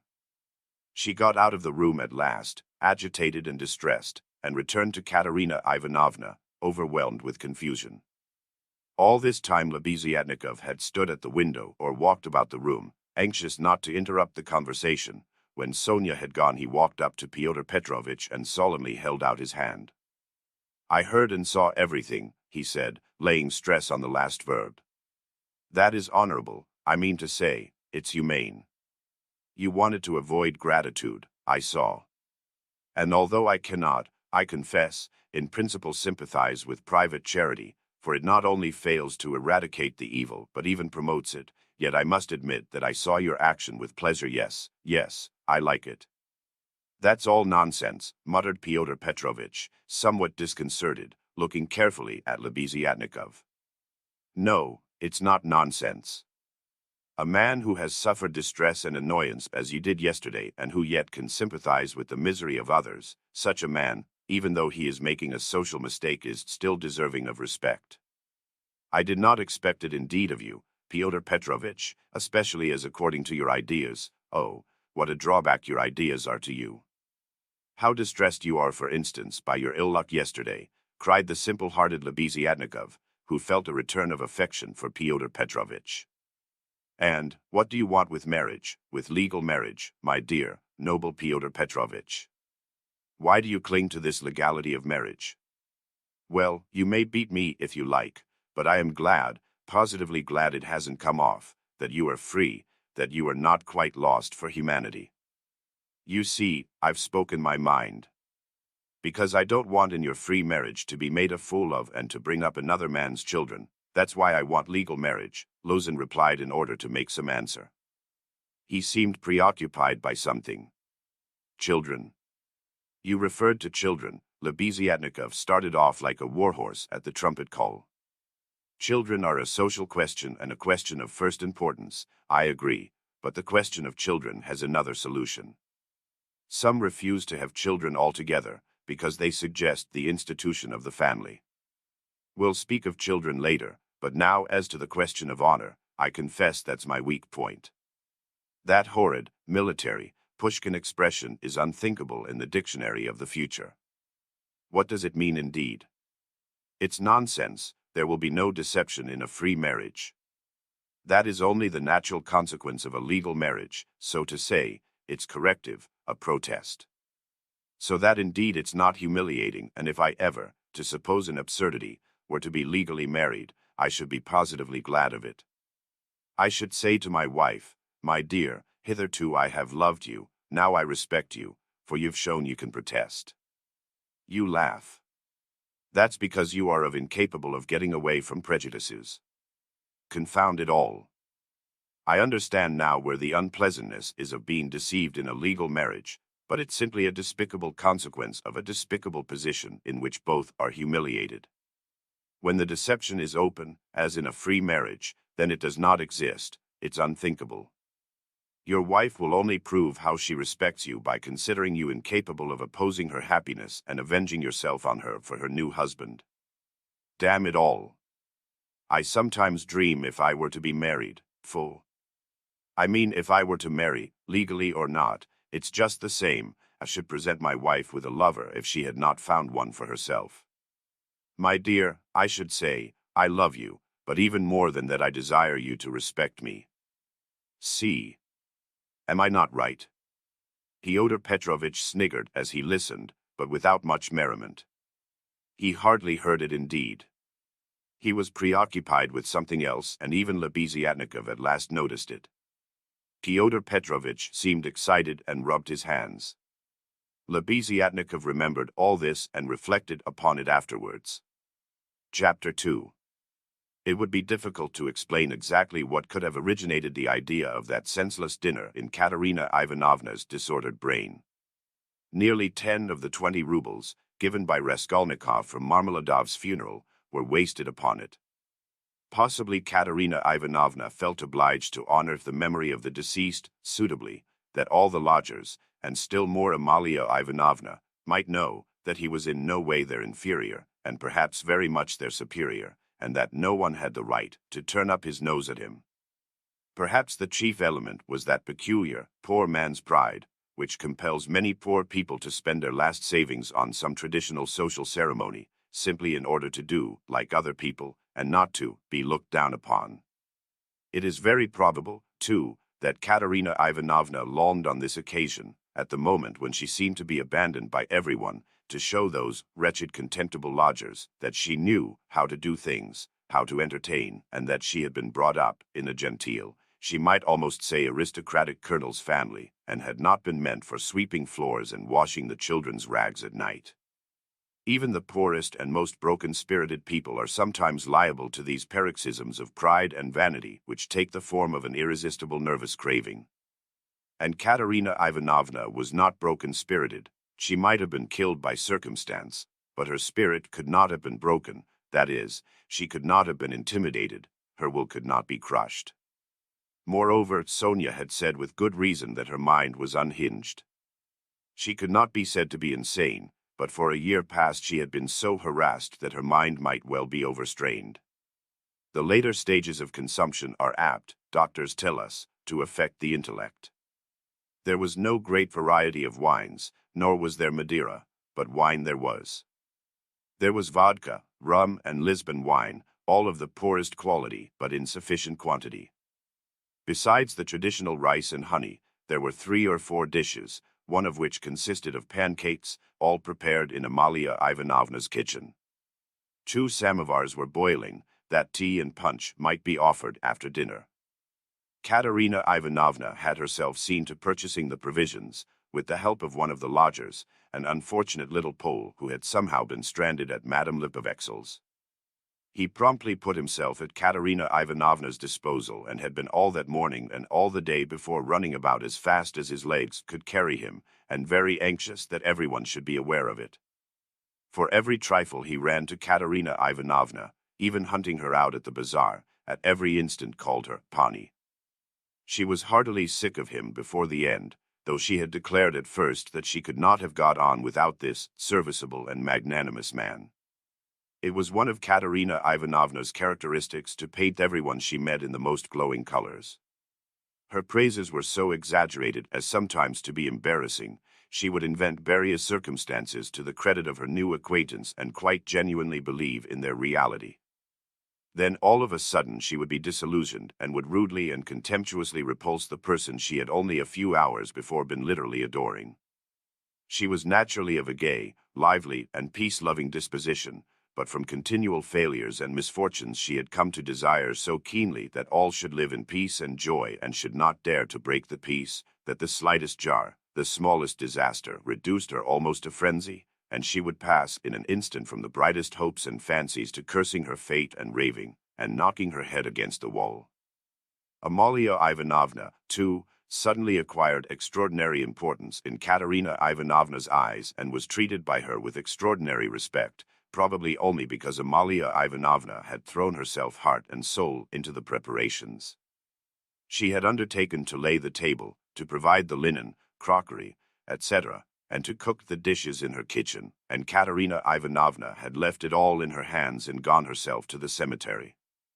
Everything had been well done. Even the tablecloth was nearly clean. The crockery, knives, forks, and glasses were, of course, of all shapes and patterns, lent by different lodgers, but the table was properly laid at the time fixed, and Amalia Ivanovna, feeling she had done her work well, had put on a black silk dress and a cap with new mourning ribbons and met the returning party with some pride. This pride, though justifiable, displeased Katerina Ivanovna for some reason, as though the table could not have been laid except by Amalia Ivanovna. She disliked the cap with new ribbons, too.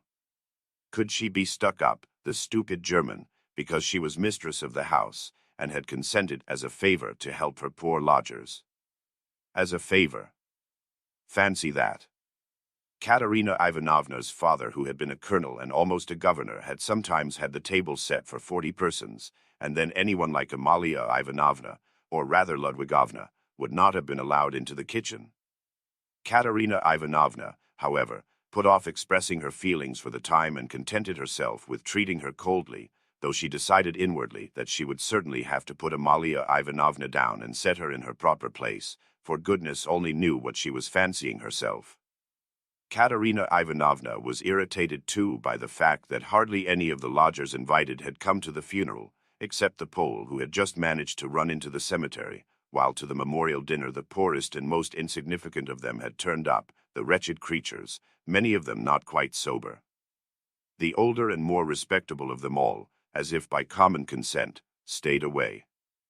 Fyodor Petrovich Luzin, for instance, who might be said to be the most respectable of all the lodgers, did not appear, though Katerina Ivanovna had the evening before told all the world, that is Amalia Ivanovna, Polenka, Sonia, and the Pole, that he was the most generous, noble-hearted man with a large property and vast connections, who had been a friend of her first husband's, and a guest in her father's house, and that he had promised to use all his influence to secure her a considerable pension. It must be noted that when Katerina Ivanovna exalted anyone's connections and fortune, it was without any ulterior motive, quite disinterestedly, for the mere pleasure of adding to the consequence of the person praised. Probably, taking his cue from Luzin, that contemptible wretch Lebeziatnikov had not turned up either. What did he fancy himself? He was only asked out of kindness, and because he was sharing the same room with Pyotr Petrovitch and was a friend of his, so that it would have been awkward not to invite him. Among those who failed to appear were the genteel lady and her old maidish daughter, who had only been lodgers in the house for the last fortnight, but had several times complained of the noise and uproar in Katerina Ivanovna's room, especially when Marmeladov had come back drunk. Katerina Ivanovna heard this from Amalia Ivanovna, who, quarreling with Katerina Ivanovna and threatening to turn the whole family out of doors, had shouted at her that they were not worth the foot of the honorable lodgers whom they were disturbing. Katerina Ivanovna determined now to invite this lady and her daughter, whose foot she was not worth, and who had turned away haughtily when she casually met them, so that they might know that she was more noble in her thoughts and feelings and did not harbor malice, and might see that she was not accustomed to her way of living. She had proposed to make this clear to them at dinner with allusions to her late father's governorship, and also at the same time to hint that it was exceedingly stupid of them to turn away on meeting her. The fat colonel major, He was really a discharged officer of low rank, was also absent, but it appeared that he had been, not himself, for the last 2 days. The party consisted of the Pole, a wretched-looking clerk with a spotty face and a greasy coat, who had not a word to say for himself, and smelt abominably, a deaf and almost blind old man who had once been in a post office and who had been from immemorial ages maintained by someone at Amalia Ivanovna's. A retired clerk of the commissariat department came, too. He was drunk, had a loud and most unseemly laugh, and only fancy was without a waistcoat.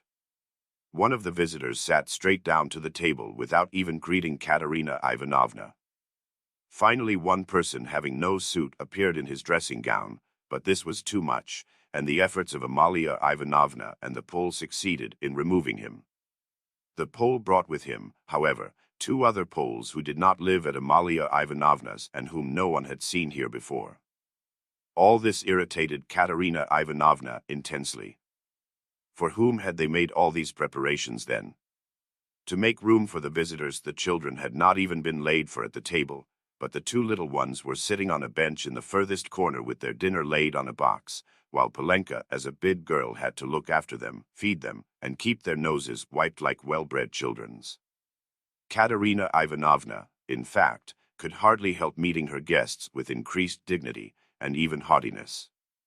She stared at some of them with special severity and loftily invited them to take their seats. Rushing to the conclusion that Amalia Ivanovna must be responsible for those who were absent, she began treating her with extreme nonchalance, which the latter promptly observed and resented. Such a beginning was no good omen for the end. All were seated at last. Raskolnikov came in almost at the moment of their return from the cemetery. Katerina Ivanovna was greatly delighted to see him, in the first place, because he was the one educated visitor, and, as everyone knew, was in 2 years to take a professorship in the university, and secondly because he immediately and respectfully apologized for having been unable to be at the funeral. She positively pounced upon him, and made him sit on her left hand. Amalia Ivanovna was on her right.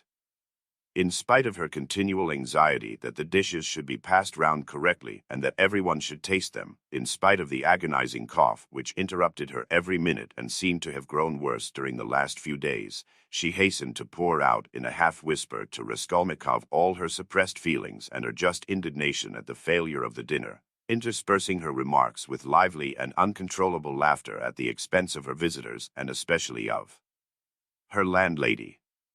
"It's all that cuckoo's fault. You know whom I mean. Her. Katerina Ivanovna nodded towards the landlady. "Look at her, she's making round eyes. She feels that we are talking about her and can't understand. Foo, the owl. Ha ha. Cough, cough, cough.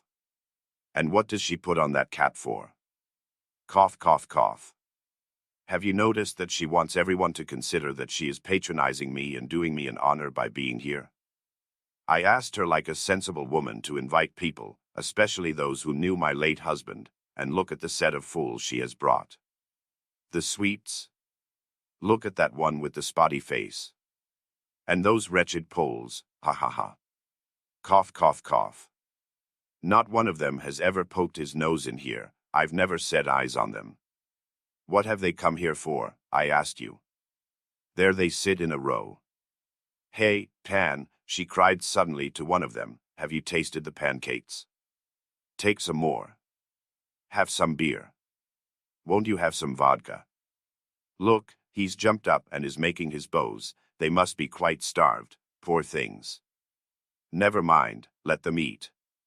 They don't make a noise, anyway, though I'm really afraid for our landlady's silver spoons.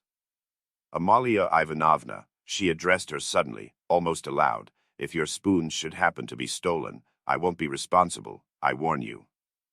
Ha ha ha. She laughed, turning to Raskolnikov, and again nodding towards the landlady, in high glee at her sally. She didn't understand again. Look how she sits with her mouth open. An owl, a real owl. An owl in new ribbons, ha ha ha. Here her laugh turned again to an insufferable fit of coughing that lasted 5 minutes. Drops of perspiration stood out on her forehead and her handkerchief was stained with blood. She showed Raskolnikov the blood in silence, and as soon as she could get her breath began whispering to him again with extreme animation and a hectic flush on her cheeks.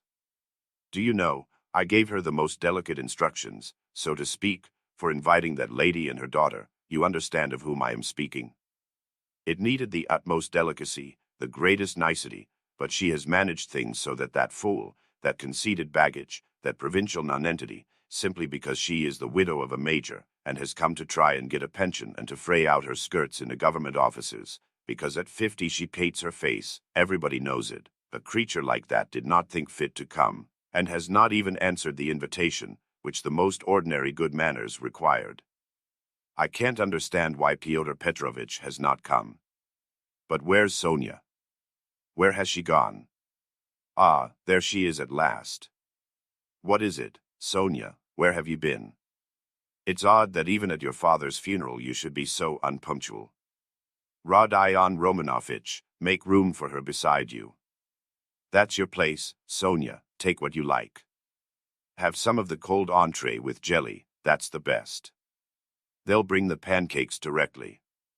Have they given the children some? Polenka, have you got everything? Cough, cough, cough. That's all right. Be a good girl, Lida, and, Kolya, don't fidget with your feet, sit like a little gentleman. What are you saying, Sonia?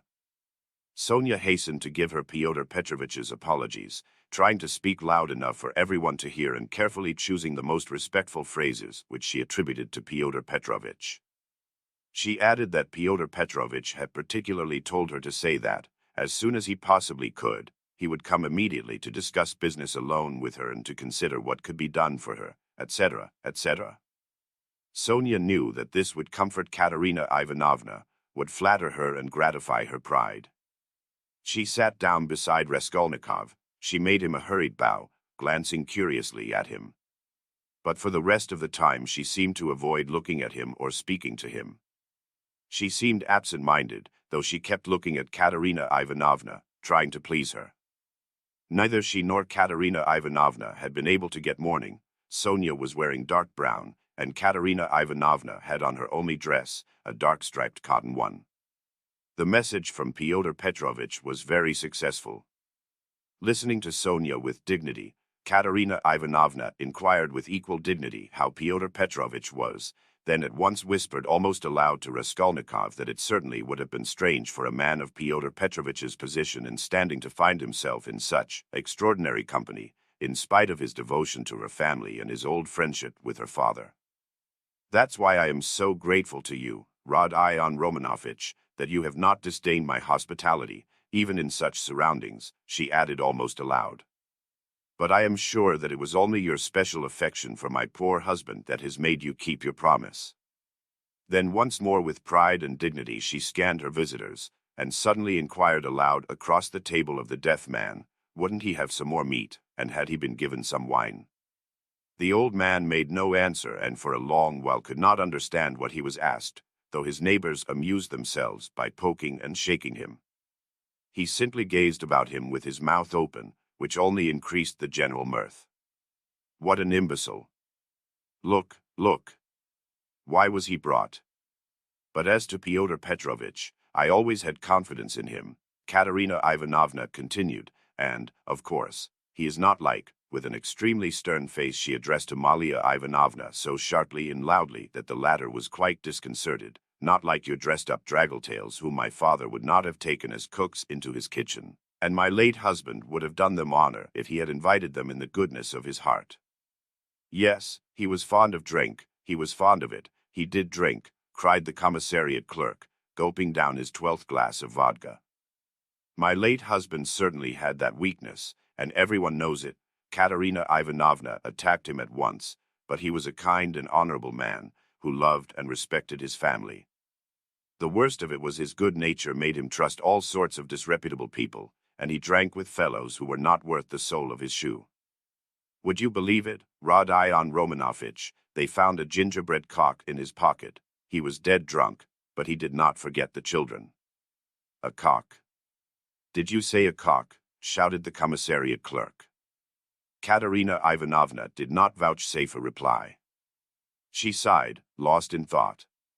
"No doubt you think, like everyone, that I was too severe with him," she went on, addressing Raskolnikov. "But that's not so. He respected me very much. He was a kind-hearted man. And how sorry I was for him sometimes. He would sit in a corner and look at me. I used to feel so sorry for him. I used to want to be kind to him and then would think to myself, be kind to him and he will drink again. It was only by severity that you could keep him within bounds. Yes, he used to get his hair pulled pretty often," roared the commissariat clerk again, swallowing another glass of vodka. "Some fools would be the better for a good drubbing, as well as having their hair pulled. I am not talking of my late husband now." Katerina Ivanovna snapped at him. The flush on her cheeks grew more and more marked, her chest heaved. In another minute she would have been ready to make a scene. Many of the visitors were sniggering, evidently delighted. They began poking the commissariat clerk and whispering something to him. They were evidently trying to egg him on. "Allow me to ask, what are you alluding to?" began the clerk. "That is to say, about whom, did you say just now?" "But I don't care." "That's nonsense." "Widow." "I forgive you. Pass." And he took another drink of vodka. Raskolnikov sat in silence, listening with disgust. He only ate from politeness, just tasting the food that Katerina Ivanovna was continually putting on his plate to avoid hurting her feelings. He watched Sonia intently. But Sonia became more and more anxious and distressed. She, too, foresaw that the dinner would not end peaceably, and saw with terror Katerina Ivanovna's growing irritation. She knew that she, Sonia, was the chief reason for the genteel lady's contemptuous treatment of Katerina Ivanovna's invitation. She had heard from Amalia Ivanovna that the mother was positively offended at the invitation and had asked the question, how could she let her daughter sit down beside that young person? Sonia had a feeling that Katerina Ivanovna had already heard this, and an insult to Sonia meant more to Katerina Ivanovna than an insult to herself, her children, or her father. Sonia knew that Katerina Ivanovna would not be satisfied now, till she had shown those draggletails that they were both. To make matters worse, someone passed Sonia, from the other end of the table, a plate with 2 hearts pierced with an arrow, cut out of black bread. Katerina Ivanovna flushed crimson and at once said aloud across the table that the man who sent it was a drunken ass.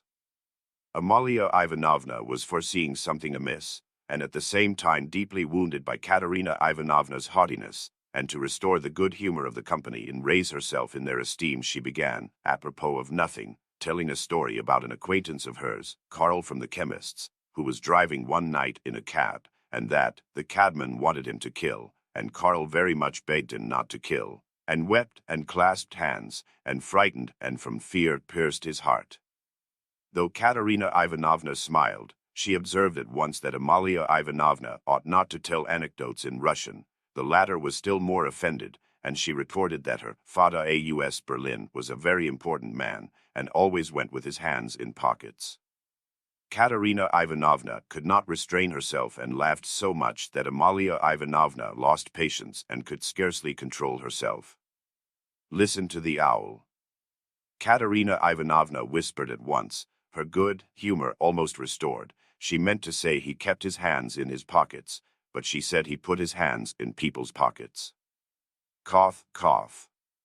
"And have you noticed, Rodion Romanovitch, that all these Petersburg foreigners, the Germans especially, are all stupider than we? Can you fancy any one of us telling how Karl from the chemist's pierced his heart from fear, and that the idiot, instead of punishing the cabman, clasped his hands and wept, and much begged? Ah, the fool! And you know she fancies it's very touching and does not suspect how stupid she is. To my thinking, that drunken commissariat clerk is a great deal clever. Anyway, one can see that he has addled his brains with drink, but you know, these foreigners are always so well behaved and serious.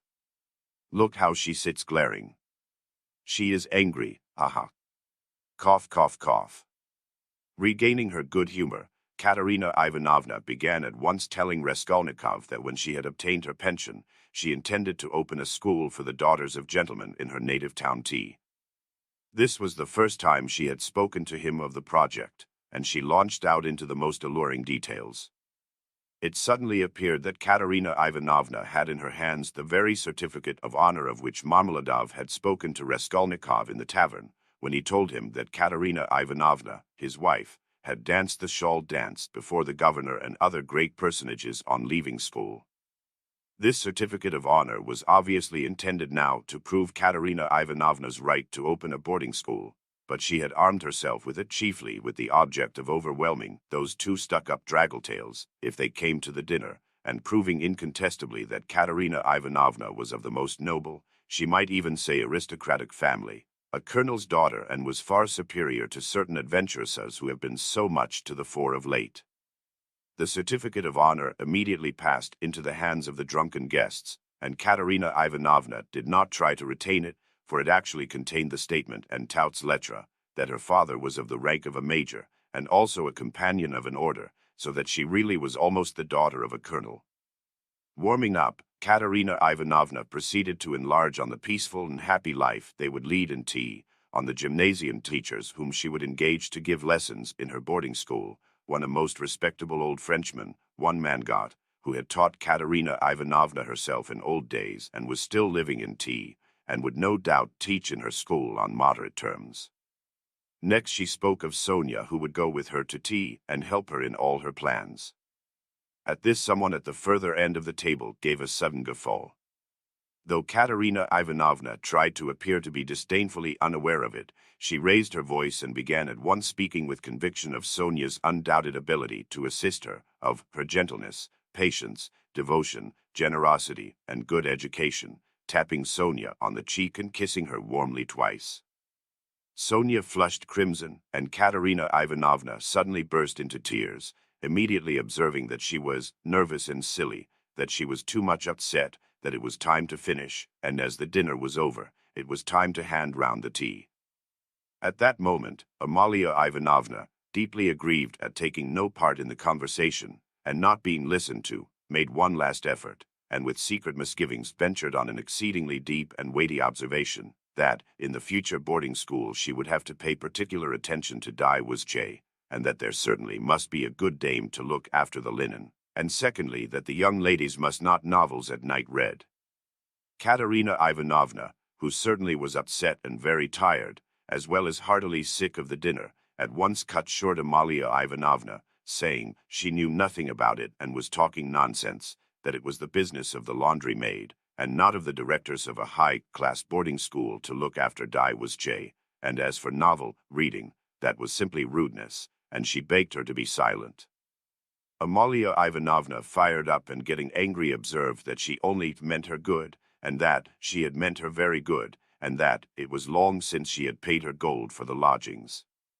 Katerina Ivanovna at once set her down, saying that it was a lie to say she wished her good, because only yesterday, when her dead husband was lying on the table, she had worried her about the lodgings. To this Amalia Ivanovna very appropriately observed that she had invited those ladies, but those ladies had not come, because those ladies are ladies and cannot come to a lady who is not a lady. Katerina Ivanovna at once pointed out to her that as she was a slut she could not judge what made one really a lady. Amalia Ivanovna at once declared that her Fyodor aus Berlin was a very, very important man, and both hands in pockets went, and always used to say, "Poof. Poof," and she leapt up from the table to represent her father, sticking her hands in her pockets, puffing her cheeks, and uttering vague sounds resembling "poof. Poof," amid loud laughter from all the lodgers, who purposely encouraged Amalia Ivanovna, hoping for a fight. But this was too much for Katerina Ivanovna, and she at once declared, so that all could hear, that Amalia Ivanovna probably never had a father, but was simply a drunken Petersburg Finn, and had certainly once been a cook and probably something worse. Amalia Ivanovna turned as red as a lobster and squealed that perhaps Katerina Ivanovna never had a father, but she had a Fyodor aus Berlin, and that he wore a long coat and always said "poof, poof, poof." Katerina Ivanovna observed contemptuously that all knew what her family was and that on that very certificate of honor it was stated in print that her father was a colonel, while Amalia Ivanovna's father, if she really had one, was probably some Finnish milkman, but that probably she never had a father at all, since it was still uncertain whether her name was Amalia Ivanovna or Amalia Ludwigovna. At this, Amalia Ivanovna, lashed to fury, struck the table with her fist, and shrieked that she was Amalia Ivanovna, and not Ludwigovna, that her father was named Johann and that he was a burgomeister, and that Katerina Ivanovna's father was quite never a burgomeister. Katerina Ivanovna rose from her chair, and with a stern and apparently calm voice, though she was pale and her chest was heaving, observed that, if she dared for one moment to set her contemptible wretch of a father on a level with her papa, she, Katerina Ivanovna, would tear her cap off her head and trample it underfoot. Amalia Ivanovna ran about the room, shouting at the top of her voice that she was mistress of the house and that Katerina Ivanovna should leave the lodgings that minute. Then she rushed for some reason to collect the silver spoons from the table. There was a great outcry and uproar. The children began crying. Sonia ran to restrain Katerina Ivanovna, but when Amalia Ivanovna shouted something about the yellow ticket, Katerina Ivanovna pushed Sonia away and rushed at the landlady to carry out her threat. At that minute the door opened, and Fyodor Petrovich Luzin appeared on the threshold. He stood scanning the party with severe and vigilant eyes. Katerina Ivanovna rushed to him. Chapter 3. Fyodor Petrovich, she cried, protect me, you at least.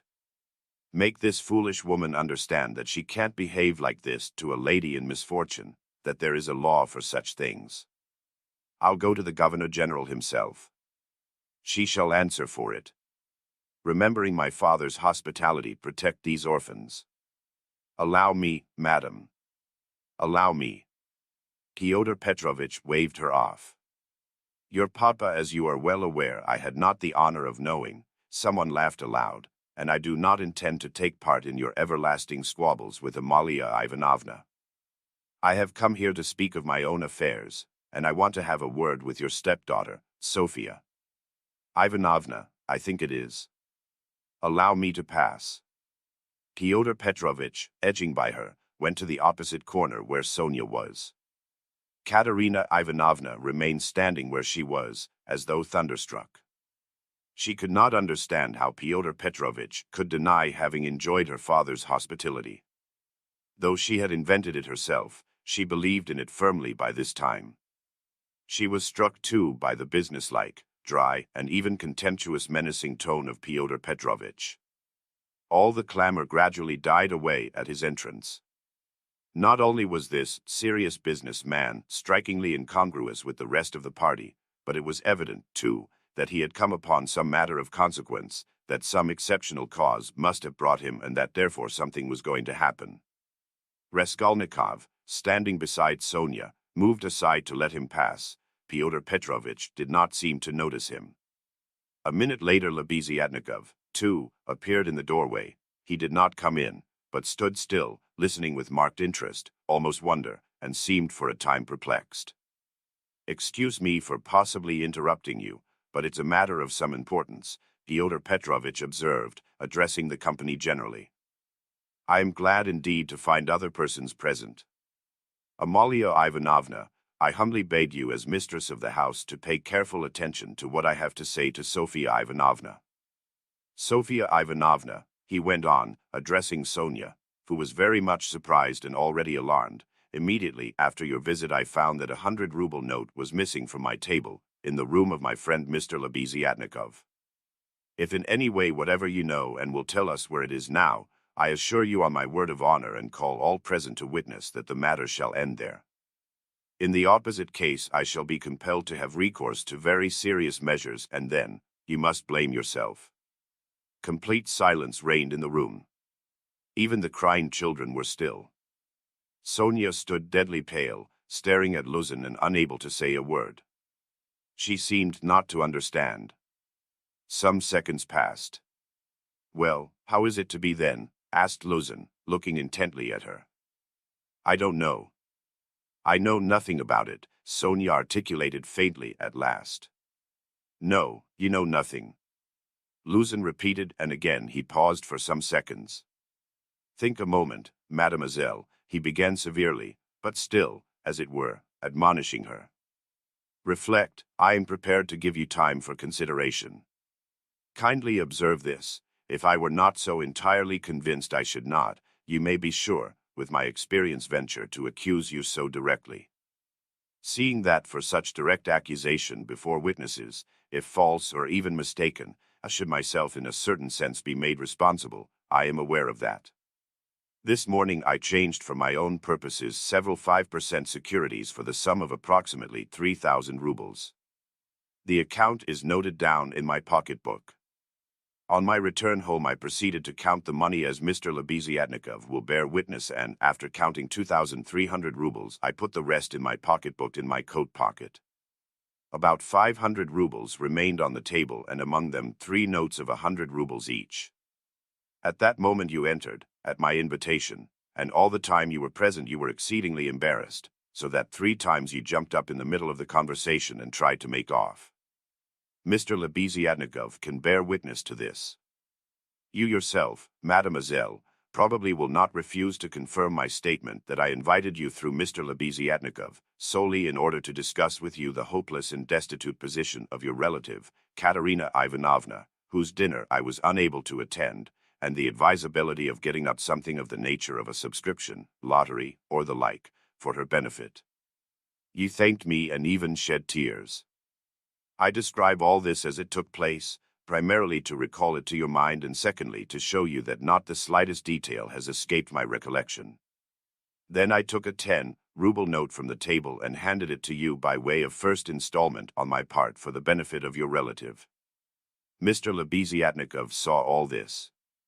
Then I accompanied you to the door, you being still in the same state of embarrassment, after which, being left alone with Mr. Lebeziatnikov, I talked to him for 10 minutes. Then Mr. Lebeziatnikov went out and I returned to the table with the money lying on it, intending to count it and to put it aside, as I proposed doing before. To my surprise, 100-ruble note had disappeared. Kindly consider the position. Mr. Lebeziatnikov I cannot suspect. I am ashamed to allude to such a supposition. I cannot have made a mistake in my reckoning, for the minute before your entrance I had finished my accounts and found the total correct.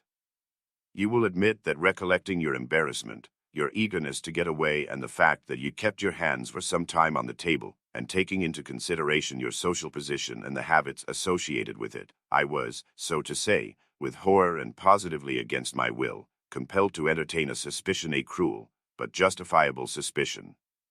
I will add further and repeat that in spite of my positive conviction, I realized that I run a certain risk in making this accusation, but as you see, I could not let it pass. I have taken action, and I will tell you why, solely, madam, solely, owing to your black ingratitude. Why?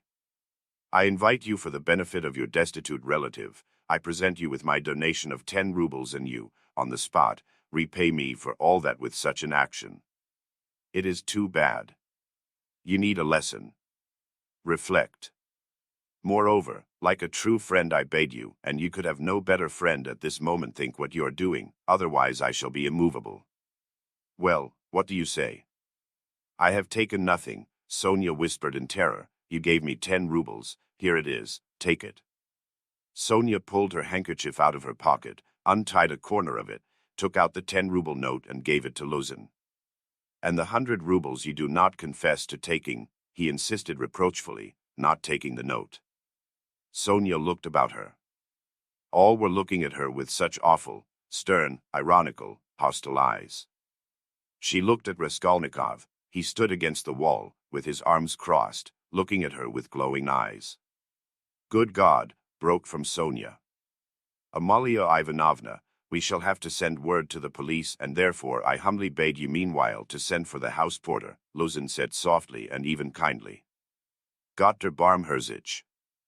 I knew she was the thief, cried Amalia Ivanovna, throwing up her hands. You knew it. Luzin caught her up. Then I suppose you had some reason before this for thinking so.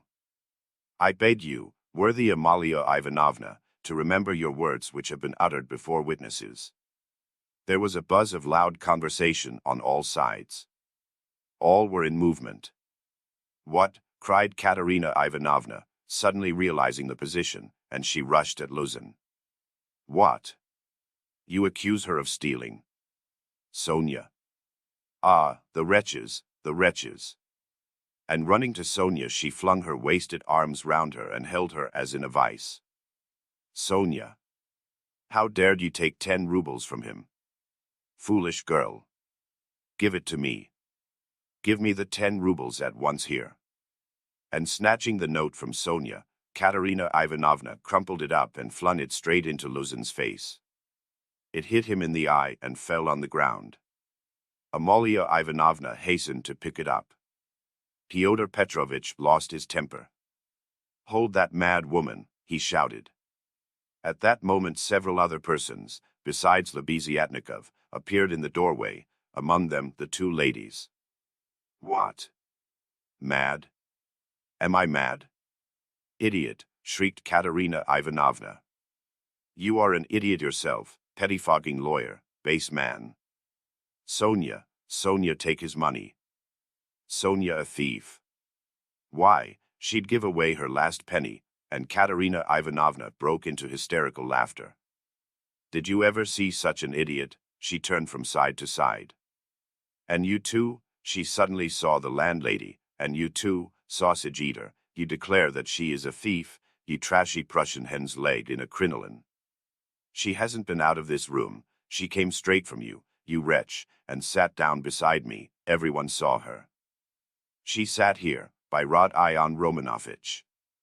Search her. Since she's not left the room, the money would have to be on her. Search her, search her. But if you don't find it, then excuse me, my dear fellow, you'll answer for it.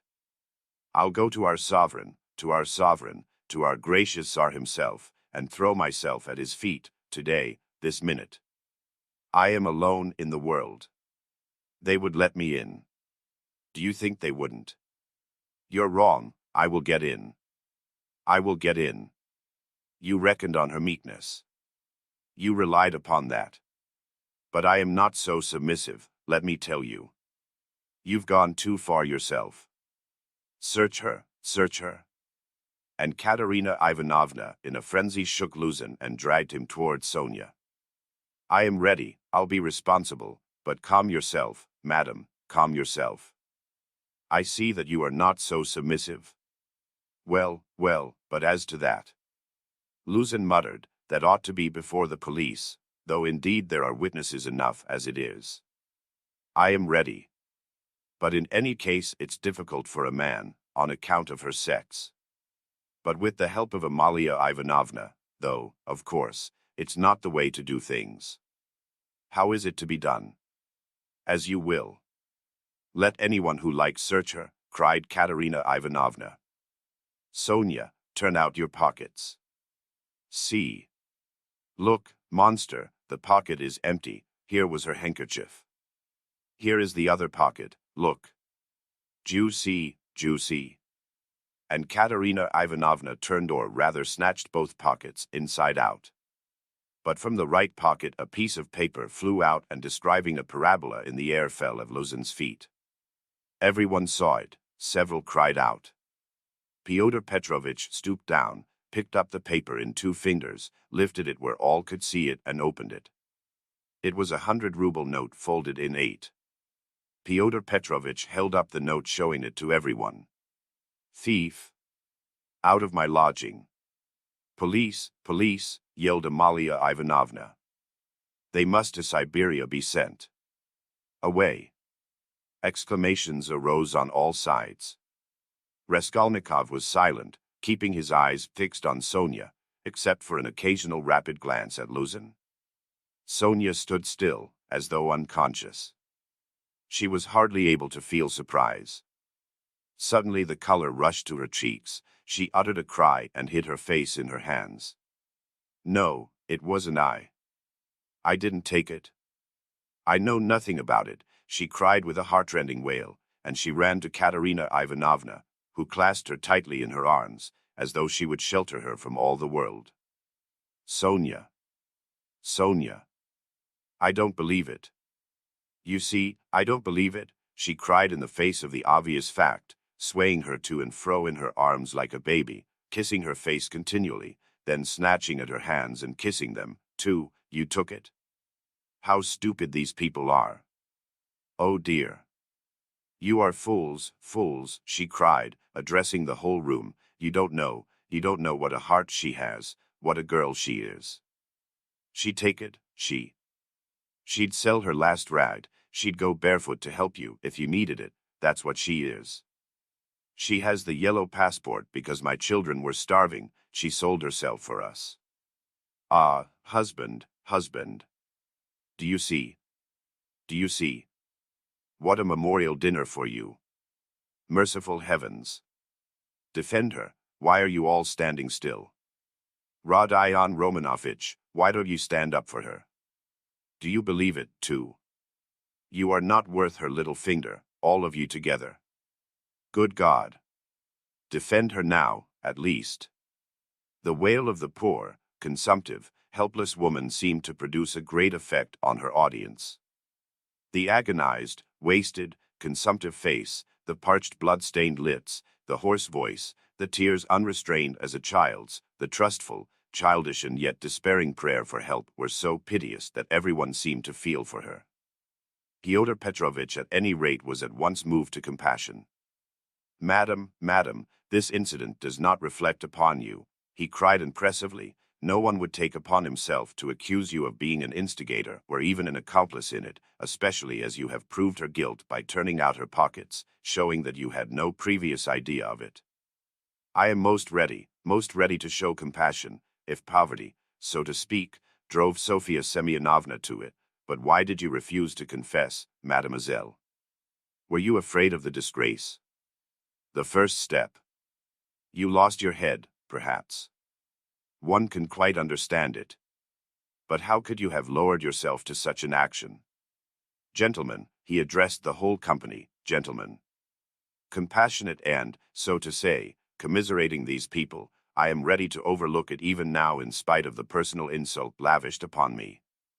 And may this disgrace be a lesson to you for the future, he said, addressing Sonia, and I will carry the matter no further. Enough. Fyodor Petrovitch stole a glance at Raskolnikov. Their eyes met, and the fire in Raskolnikov's seemed ready to reduce him to ashes. Meanwhile, Katerina Ivanovna apparently heard nothing. She was kissing and hugging Sonia like a madwoman. The children, too, were embracing Sonia on all sides, and Polenka, though she did not fully understand what was wrong, was drowned in tears and shaking with sobs, as she hid her pretty little face, swollen with weeping, on Sonia's shoulder. How vile, a loud voice cried suddenly in the doorway. Fyodor Petrovitch looked round quickly. What vileness? Lebeziatnikov repeated, staring him straight in the face. Fyodor Petrovitch gave a positive start. All noticed it and recalled it afterwards. Lebeziatnikov strode into the room. And you dared to call me as witness, he said, going up to Fyodor Petrovitch. What do you mean? What are you talking about? Muttered Luzin. I mean that you are a slanderer, that's what my words mean. Lebeziatnikov said hotly, looking sternly at him with his short-sighted eyes. He was extremely angry. Raskolnikov gazed intently at him, as though seizing and weighing each word. Again there was a silence. Fyodor Petrovitch indeed seemed almost dumbfounded for the first moment. If you mean that for me, he began, stammering. But what's the matter with you? Are you out of your mind? I'm in my mind, but you are a scoundrel. Ah, how vile. I have heard everything. I kept waiting on purpose to understand it, for I must own even now it is not quite logical. What you have done it all for I can't understand. Why, what have I done then? Give over talking in your nonsensical riddles. Or maybe you are drunk. You may be a drunkard, perhaps, vile man, but I am not. I never touch vodka, for it's against my convictions. Would you believe it? He himself, with his own hands gave Sofia Semyonovna that 100-ruble note. I saw it. I was a witness, I'll take my oath. He did it, he, repeated Lebeziatnikov, addressing all. Are you crazy, milksop, squealed Luzin. She is herself before you, she herself here declared just now before everyone that I gave her only 10 rubles. How could I have given it to her?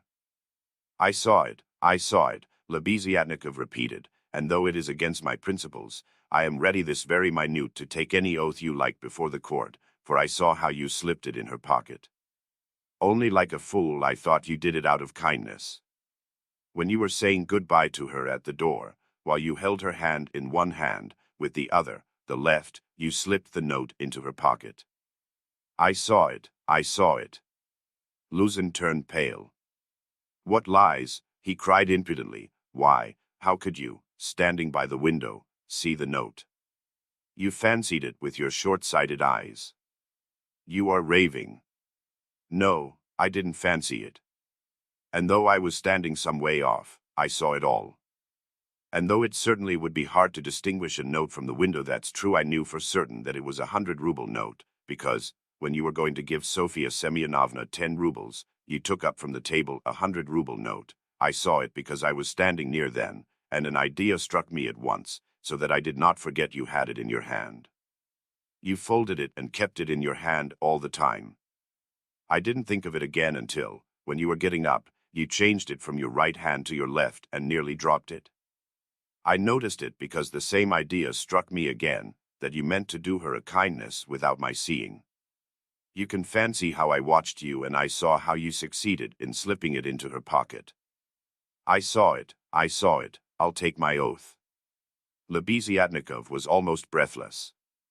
Exclamations arose on all hands, chiefly expressive of wonder, but some were menacing in tone.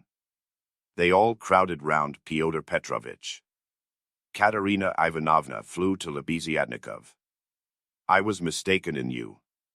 Protect her. You are the only one to take her part. She is an orphan. God has sent you. Katerina Ivanovna, hardly knowing what she was doing, sank on her knees before him. A pack of nonsense, yelled Luzin, roused to fury. It's all nonsense you've been talking.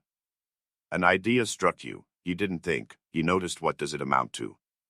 So I gave it to her on the sly on purpose. What for? With what object? What have I to do with this? What for? That's what I can't understand, but that what I am telling you is the fact, that's certain.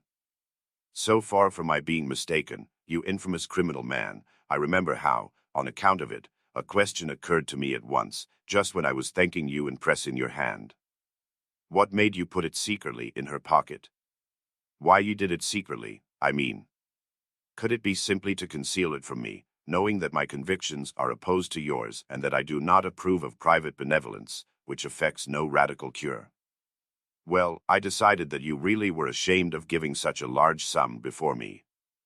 Perhaps, too, I thought, he wants to give her a surprise when she finds a whole 100-ruble note in her pocket. For I know, some benevolent people are very fond of decking out their charitable actions in that way. Then the idea struck me, too, that you wanted to test her, to see whether, when she found it, she would come to thank you. Then, too, that you wanted to avoid thanks and that, as the saying is, your right hand should not know, something of that sort, in fact. I thought of so many possibilities that I put off considering it, but still thought it indelicate to show you that I knew your secret. But another idea struck me again, that Sofia Semyonovna might easily lose the money before she noticed it. That was why I decided to come in here to call her out of the room and to tell her that you put 100 rubles in her pocket. But on my way I went first to Madame Kobilatnikov's to take them the general treatise on the positive method, and especially to recommend Pitterit's article, and also Wagner's. Then I come on here, and what a state of things I find. Now could I have all these ideas and reflections if I had not seen you put the 100-ruble note in her pocket? When Lebeziatnikov finished his long-winded harangue with the logical deduction at the end, he was quite tired, and the perspiration streamed from his face. He could not, alas, even express himself correctly in Russian, though he knew no other language, so that he was quite exhausted, almost emaciated after this heroic exploit. But his speech produced a powerful effect. He had spoken with such vehemence, with such conviction that everyone obviously believed him. Fyodor Petrovich felt that things were going badly with him. "What is it to do with me if silly ideas did occur to you?" he shouted. "That's no evidence. You may have dreamt it, that's all. And I tell you, you are lying, sir. You are lying and slandering from some spite against me, simply from pique, because I did not agree with your free-thinking, godless, social propositions." But this retort did not benefit Fyodor Petrovich. Murmurs of disapproval were heard on all sides. "Ah, that's your line now, is it?" cried Lebeziatnikov. "That's nonsense. Call the police and I'll take my oath. There's only one thing I can't understand: what made him risk such a contemptible action? Oh, pitiful, despicable man. I can explain why he risked such an action, and if necessary, I, too, will swear to it," Raskolnikov said at last in a firm voice, and he stepped forward. He appeared to be firm and composed. Everyone felt clearly, from the very look of him, that he really knew about it and that the mystery would be solved. "Now I can explain it all to myself," said Raskolnikov, addressing Lebeziatnikov. "From the very beginning of the business, I suspected that there was some scoundrelly intrigue at the bottom of it. I began to suspect it from some special circumstances known to me only, which I will explain at once to everyone. They account for everything. Your valuable evidence has finally made everything clear to me.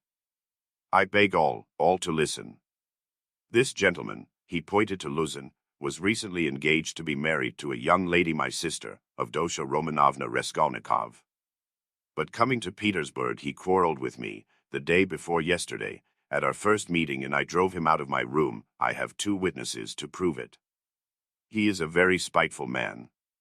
The day before yesterday I did not know that he was staying here, in your room, and that consequently on the very day we quarreled, the day before yesterday, he saw me give Katerina Ivanovna some money for the funeral, as a friend of the late Mr. Marmeladov.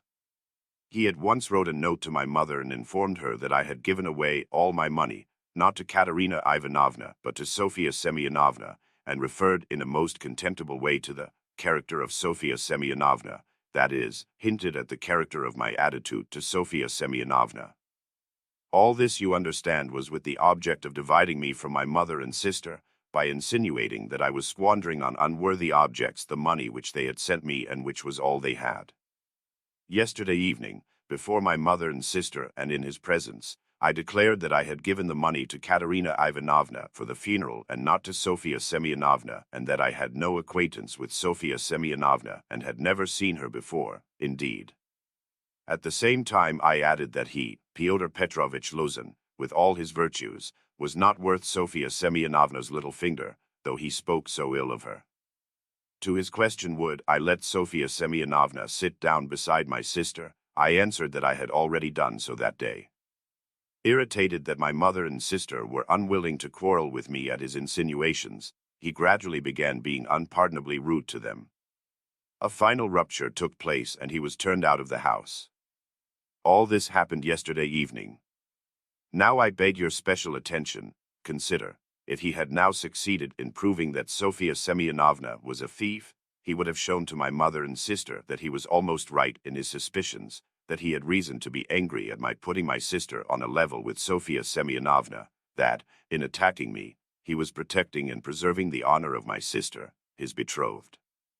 In fact, he might even, through all this, have been able to estrange me from my family, and no doubt he hoped to be restored to favor with them, to say nothing of revenging himself on me personally, for he has grounds for supposing that the honor and happiness of Sofia Semyonovna are very precious to me. That was what he was working for. That's how I understand it. That's the whole reason for it, and there can be no other.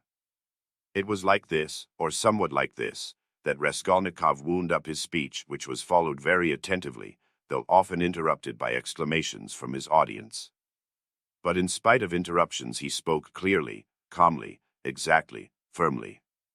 His decisive voice, his tone of conviction, and his stern face made a great impression on everyone.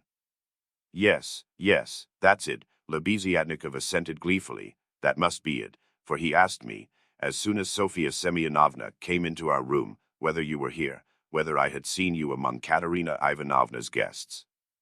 He called me aside to the window and asked me in secret. It was essential for him that you should be here. That's it, that's it. Luzin smiled contemptuously and did not speak. But he was very pale. He seemed to be deliberating on some means of escape. Perhaps he would have been glad to give up everything and get away, but at the moment this was scarcely possible. It would have implied admitting the truth of the accusations brought against him. Moreover, the company, which had already been excited by drink, was now too much stirred to allow it. The commissariat clerk, though indeed he had not grasped the whole position, was shouting louder than anyone and was making some suggestions very unpleasant to Luzin. But not all those present were drunk. Lodgers came in from all the rooms. The three Poles were tremendously excited and were continually shouting at him, "The pan is a lajdak," and muttering threats in Polish. Sonia had been listening with strained attention, though she too seemed unable to grasp it all. She seemed as though she had just returned to consciousness. She did not take her eyes off Raskolnikov, feeling that all her safety lay in him. Katerina Ivanovna breathed hard and painfully and seemed fearfully exhausted. Amalia Ivanovna stood looking more stupid than anyone, with her mouth wide open, unable to make out what had happened. She only saw that Fyodor Petrovitch had somehow come to grief.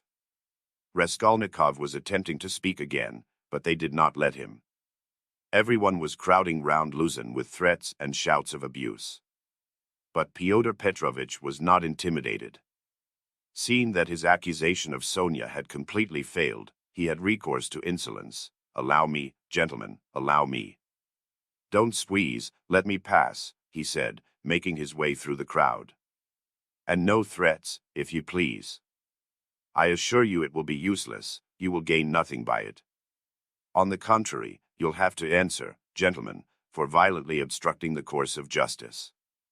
The thief has been more than unmasked, and I shall prosecute. Our judges are not so blind and not so drunk, and will not believe the testimony of two notorious infidels, agitators, and atheists, who accuse me from motives of personal revenge which they are foolish enough to admit.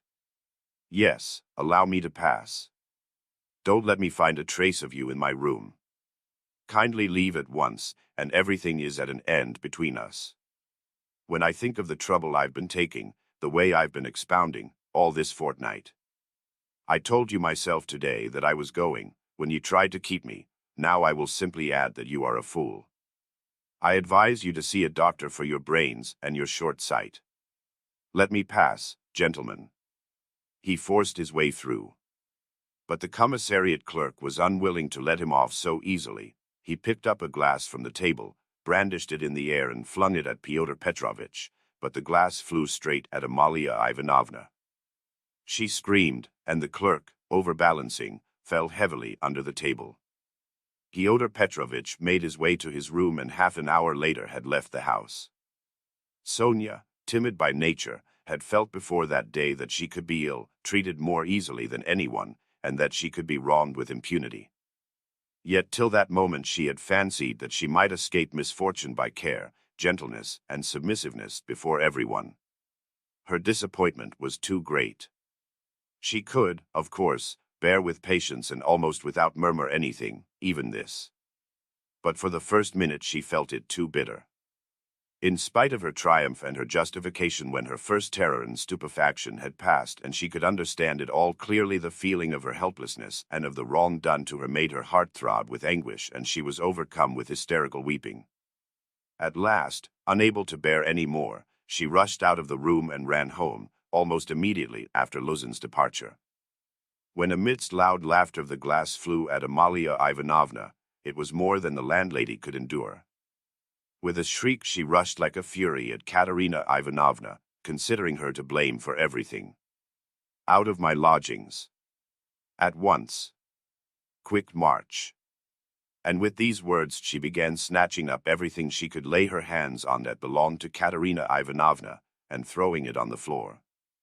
Katerina Ivanovna, pale, almost fainting, and gasping for breath, jumped up from the bed where she had sunk in exhaustion and darted at Amalia Ivanovna. But the battle was too unequal. The landlady waved her away like a feather. What? As though that godless calumny was not enough, this vile creature attacks me. What?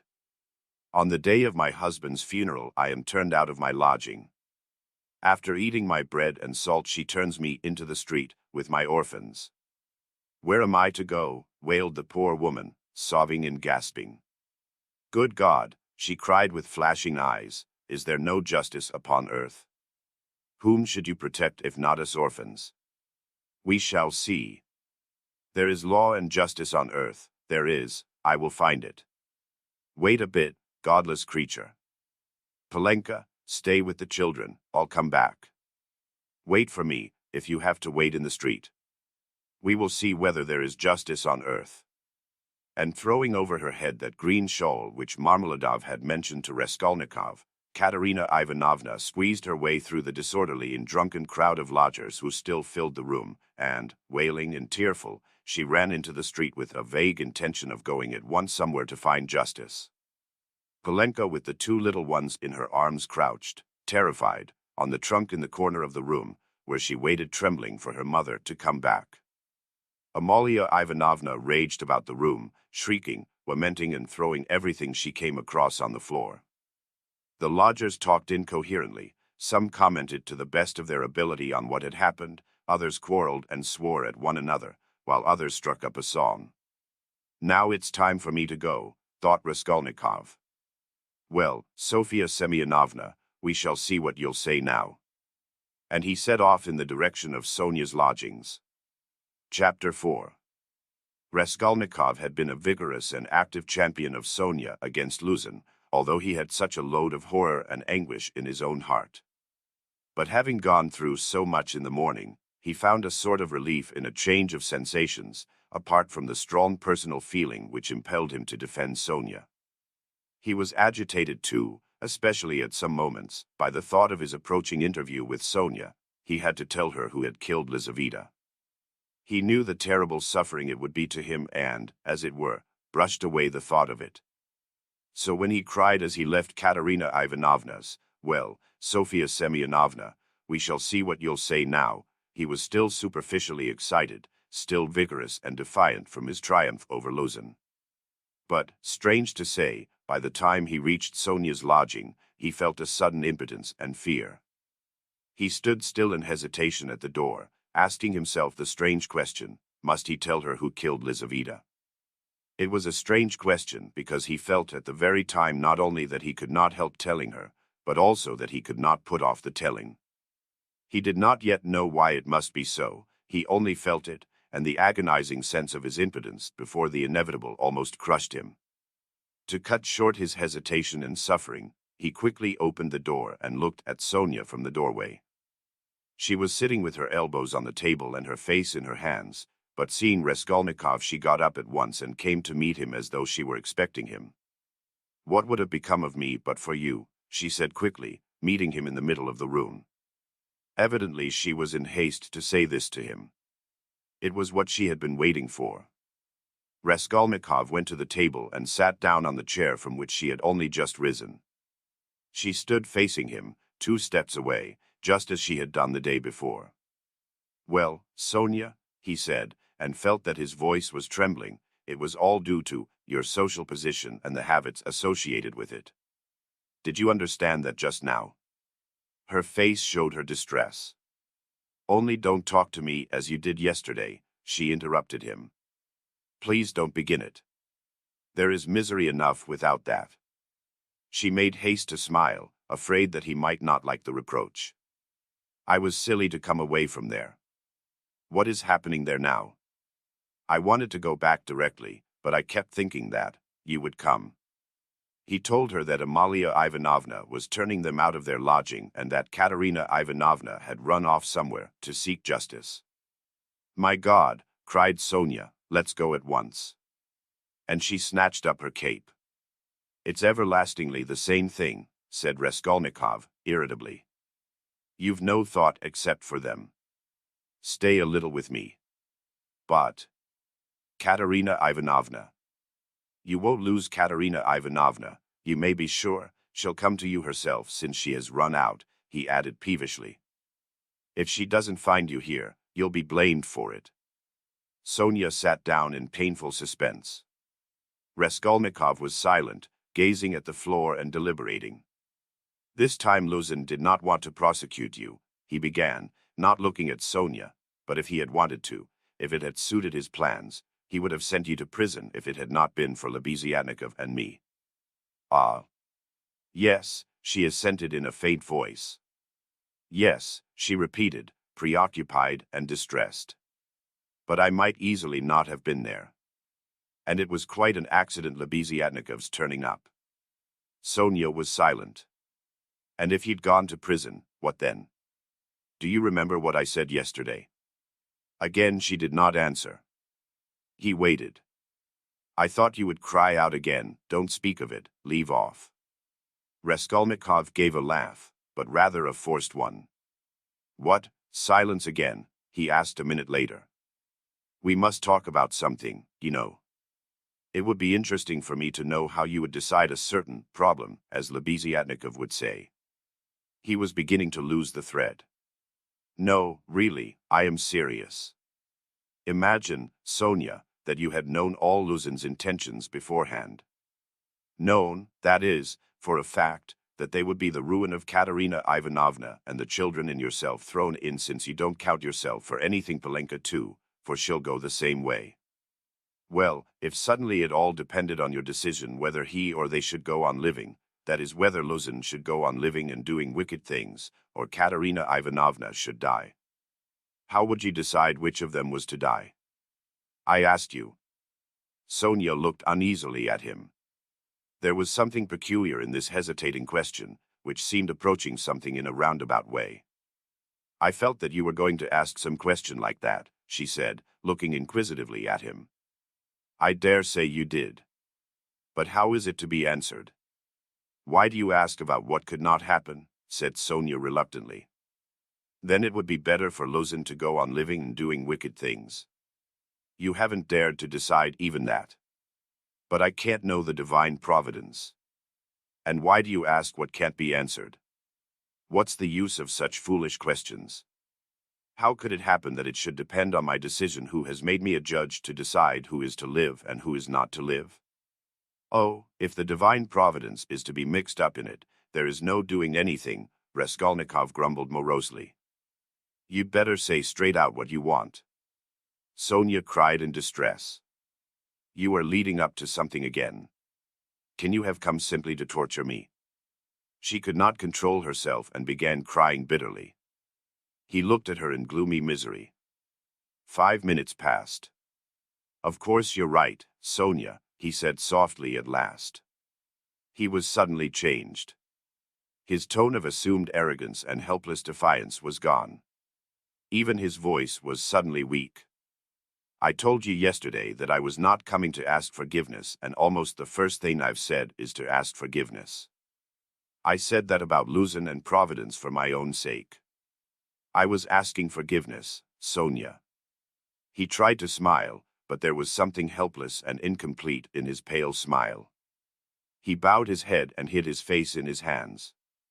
And suddenly a strange, surprising sensation of a sort of bitter hatred for Sonia passed through his heart. As it were wondering and frightened of this sensation, he raised his head and looked intently at her, but he met her uneasy and painfully anxious eyes fixed on him. There was love in them, his hatred vanished like a phantom. It was not the real feeling, he had taken the one feeling for the other. It only meant that that minute had come. He hid his face in his hands again and bowed his head.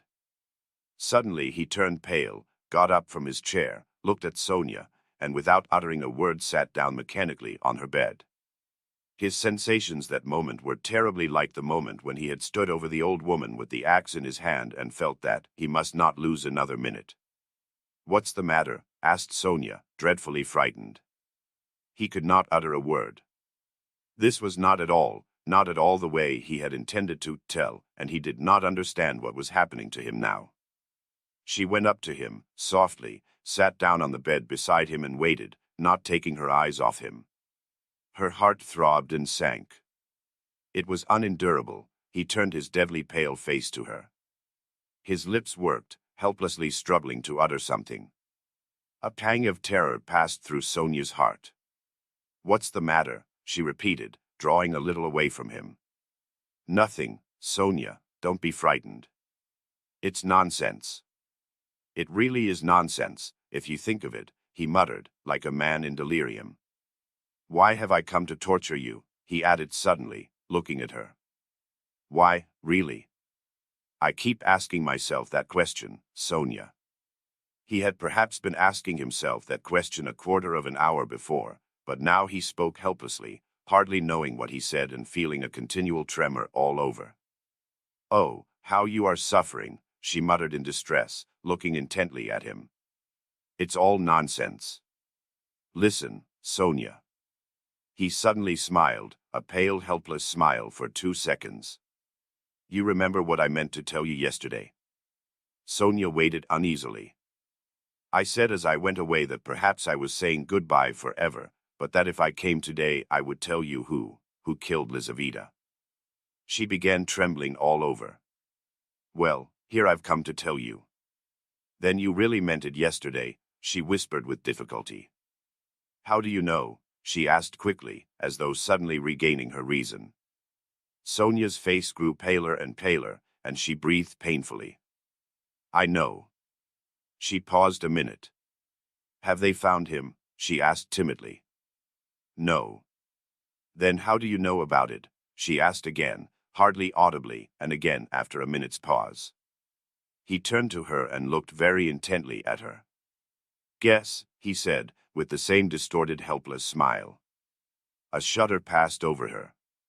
"But you, why do you frighten me like this?" she said, smiling like a child. "I must be a great friend of his, since I know," Raskolnikov went on, still gazing into her face, as though he could not turn his eyes away. "He did not mean to kill that Lizaveta. He killed her accidentally. He meant to kill the old woman when she was alone and he went there, and then Lizaveta came in. He killed her too." Another awful moment passed. Both still gazed at one another. "You can't guess, then?" he asked suddenly, feeling as though he were flinging himself down from a steeple. "And no," whispered Sonia. "Take a good look." As soon as he had said this again, the same familiar sensation froze his heart. He looked at her and all at once seemed to see in her face the face of Lizaveta. He remembered clearly the expression in Lizaveta's face when he approached her with the axe and she stepped back to the wall, putting out her hand, with childish terror in her face, looking as little children do when they begin to be frightened of something, looking intently and uneasily at what frightens them, shrinking back and holding out their little hands on the point of crying. Almost the same thing happened now to Sonia. With the same helplessness and the same terror, she looked at him for a while and, suddenly putting out her left hand, pressed her fingers faintly against his breast and slowly began to get up from the bed, moving further from him and keeping her eyes fixed even more immovably on him. Her terror infected him. The same fear showed itself on his face. In the same way he stared at her and almost with the same childish smile. "Have you guessed?" he whispered at last. "Good God!" broke in an awful wail from her bosom. She sank helplessly on the bed with her face in the pillows, but a moment later she got up, moved quickly to him, seized both his hands and, gripping them tight in her thin fingers, began looking into his face again with the same intense stare. In this last desperate look she tried to look into him and catch some last hope. But there was no hope, there was no doubt remaining, it was all true. Later on, indeed, when she recalled that moment, she thought it strange and wondered why she had seen at once that there was no doubt. She could not have said, for instance, that she had foreseen something of the sort, and yet now, as soon as he told her, she suddenly fancied that she had really foreseen this very thing. "Stop, Sonia, enough. Don't torture me," he begged her miserably. It was not at all like this he had thought of telling her, but this is how it happened. She jumped up, seeming not to know what she was doing, and, wringing her hands, walked into the middle of the room, but quickly went back and sat down again beside him, her shoulder almost touching his.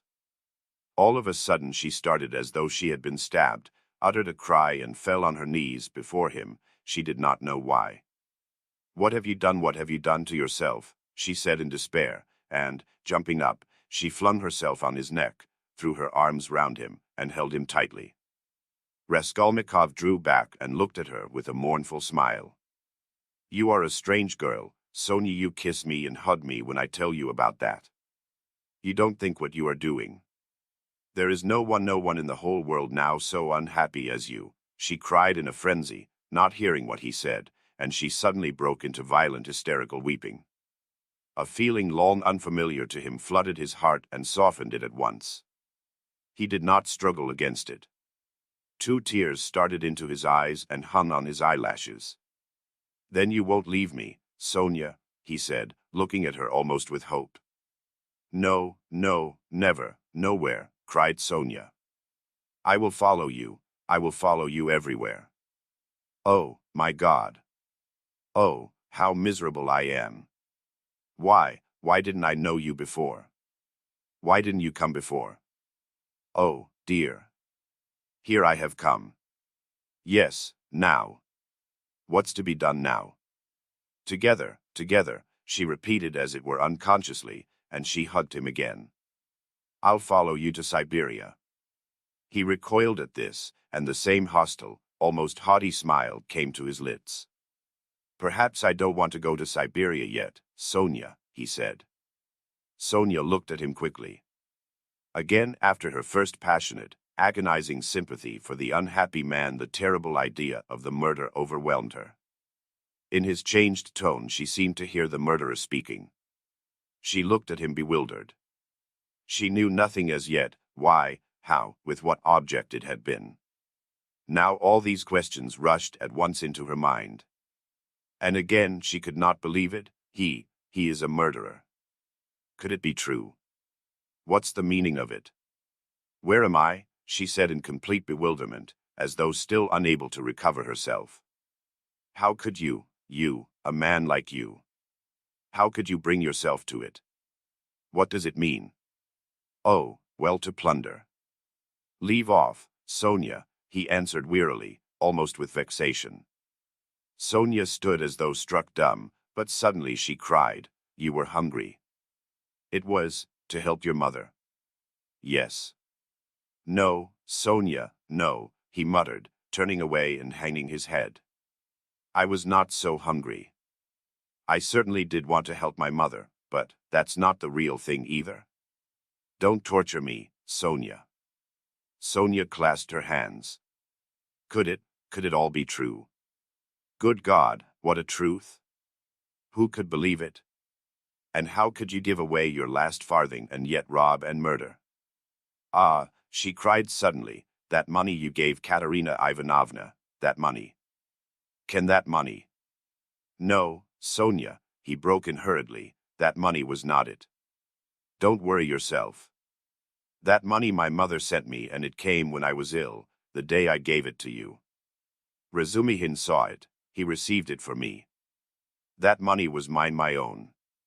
Sonia listened to him in bewilderment and did her utmost to comprehend. And that money.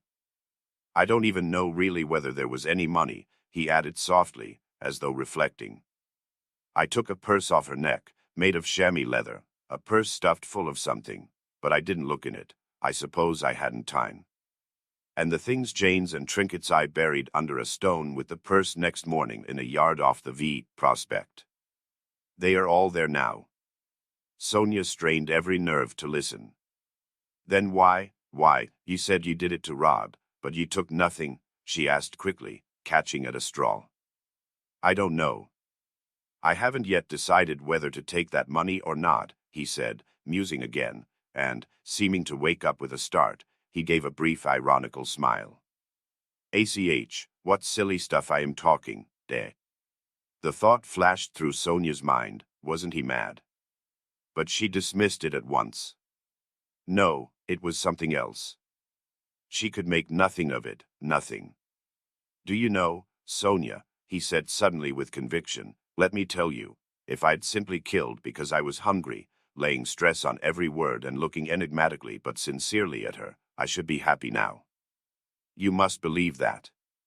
What would it matter to you? He cried a moment later with a sort of despair. What would it matter to you if I were to confess that I did wrong? What do you gain by such a stupid triumph over me? Ah, Sonia, was it for that I've come to you today? Again Sonia tried to say something, but did not speak. I asked you to go with me yesterday because you are all I have left. Go where? Asked Sonia timidly. Not to steal and not to murder. Don't be anxious, he smiled bitterly. We are so different. And you know, Sonia, it's only now, only this moment that I understand where I asked you to go with me yesterday. Yesterday when I said it I did not know where. I asked you for one thing, I came to you for one thing, not to leave me. You won't leave me, Sonia. She squeezed his hand. And why did I tell her? Why did I let her know? He cried a minute later in despair, looking with infinite anguish at her. Here you expect an explanation from me, Sonia. You are sitting and waiting for it, I see that. But what can I tell you? You won't understand and will only suffer misery, on my account. Well, you are crying and embracing me again. Why do you do it? Because I couldn't bear my burden and have come to throw it on another. You suffer too, and I shall feel better. And can you love such a mean wretch? But aren't you suffering, too? Cried Sonia. Again a wave of the same feeling surged into his heart, and again for an instant softened it. Sonia, I have a bad heart, take note of that. It may explain a great deal. I have come because I am bad. There are men who wouldn't have come. But I am a coward and a mean wretch. But, never mind. That's not the point. I must speak now, but I don't know how to begin. He paused and sank into thought. We are so different, he cried again, we are not alike. And why did I come? I shall never forgive myself that. No, it was a good thing you came, cried Sonia. It's better I should know, far better. He looked at her with anguish. What if it were really that, he said, as though reaching a conclusion. Yes, that's what it was. I wanted to become a Napoleon, that is why I killed her. Do you understand now? And no, Sonia whispered naively and timidly. Only speak, I shall understand in myself, she kept begging him. You'll understand. Very well, we shall see. He paused and was for some time lost in meditation. It was like this. I asked myself one day this question: what if Napoleon, for instance, had happened to be in my place, and if he had not had Toulon nor Egypt nor the passage of Mont Blanc to begin his career with, but instead of all those picturesque and monumental things, there had simply been some ridiculous old hag, a pawnbroker, who had to be murdered too to get money from her trunk, for his career, you understand. Well, would he have brought himself to that if there had been no other means? Wouldn't he have felt a pang at its being so far from monumental and sinful, too? Well, I must tell you that I worried myself fearfully over that question, so that I was awfully ashamed when I guessed at last, all of a sudden, somehow, that it would not have given him the least pang, that it would not even have struck him that it was not monumental, that he would not have seen that there was anything in it to pause over, and that, if he had had no other way, he would have strangled her in a minute without thinking about it. Well, I too, left off thinking about it, murdered her, following his example. And that's exactly how it was. Do you think it funny? Yes, Sonia, the funniest thing of all is that perhaps that's just how it was. Sonia did not think it at all funny. You had better tell me straight out, without examples, she begged, still more timidly and scarcely audibly. He turned to her, looked sadly at her and took her hands. You are right again, Sonia. Of course that's all nonsense, it's almost all talk. You see, you know of course that my mother has scarcely anything. My sister happened to have a good education and was condemned to drudge as a governess. All their hopes were centered on me. I was a student, but I couldn't keep myself at the university and was forced for a time to leave it. Even if I had lingered on like that, in 10 or 12 years I might, with luck, hope to be some sort of teacher or clerk with a salary of 1,000 rubles. He repeated it as though it were a lesson, and by that time my mother would be worn out with grief and anxiety, and I could not succeed in keeping her in comfort, while my sister, well, my sister might well have fared worse. And it's a hard thing to pass everything by all one's life, to turn one's back upon everything, to forget one's mother and decorously accept the insults inflicted on one's sister. Why should one? When one has buried them, to burden oneself with others' wife and children, and to leave them again without a farthing. So I resolved to gain possession of the old woman's money and to use it for my first years without worrying my mother, to keep myself at the university, and for a little while after leaving it, and to do this all on a broad, thorough scale, so as to build up a completely new career and enter upon a new life of independence. Well, that's all. Well, of course in killing the old woman I did wrong. Well, that's enough. He struggled to the end of his speech in exhaustion and let his head sink. Oh, that's not it, Sonia cried in distress. How could one? No, that's not right, not right. You see yourself that it's not right. But I've spoken truly, it's the truth. As though that could be the truth. Good God. I've only killed a louse, Sonia, a useless, loathsome, harmful creature. A human being, a louse. I too know it wasn't a louse, he answered, looking strangely at her. But I am talking nonsense, Sonia, he added. I've been talking nonsense a long time. That's not it, you are right there. There were quite other causes for it. I haven't talked to anyone for so long, Sonia. My head aches dreadfully now. His eyes shone with feverish brilliance. He was almost delirious, an uneasy smile strayed on his lips. His terrible exhaustion could be seen through his excitement. Sonia saw how he was suffering. She too was growing dizzy. And he talked so strangely, it seemed somehow comprehensible, but yet. But how? Good God! And she wrung her hands in despair. No, Sonia, that's not it, he began again suddenly, raising his head, as though a new and sudden train of thought had struck and as it were roused him. That's not it. Better, imagine, yes, it's certainly better imagine that I am vain, envious, malicious, base, vindictive and, well, perhaps with a tendency to insanity. Let's have it all out at once. They've talked of madness already, I noticed. I told you just now I could not keep myself at the university. But do you know that perhaps I might have done? My mother would have sent me what I needed for the fees, and I could have earned enough for clothes, boots, and food, no doubt. Lessons had turned up at half a ruble. Razumihin works. But I turned sulky and wouldn't. Yes, sulkiness, that's the right word for it. I sat in my room like a spider. You've been in my den, you've seen it. And do you know, Sonia, that low ceilings and tiny rooms cramp the soul and the mind? Ah, how I hated that garret. And yet I wouldn't go out of it. I wouldn't on purpose. I didn't go out for days together, and I wouldn't work, I wouldn't even eat, I just lay there doing nothing. If Nastasia brought me anything, I ate it. If she didn't, I went all day without. I wouldn't ask, on purpose, from sulkiness. At night I had no light. I lay in the dark and I wouldn't earn money for candles. I ought to have studied, but I sold my books, and the dust lies an inch thick on the notebooks on my table. I preferred lying still and thinking. And I kept thinking. And I had dreams all the time, strange dreams of all sorts, no need to describe. Only then I began to fancy that. No, that's not it. Again, I am telling you wrong. You see, I kept asking myself then, why am I so stupid that if others are stupid and I know they are, yet I won't be wiser?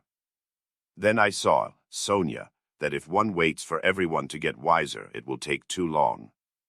Afterwards I understood that that would never come to pass, that men won't change and that nobody can alter it, and that it's not worth wasting effort over it. Yes, that's so. That's the law of their nature, Sonia, that's so.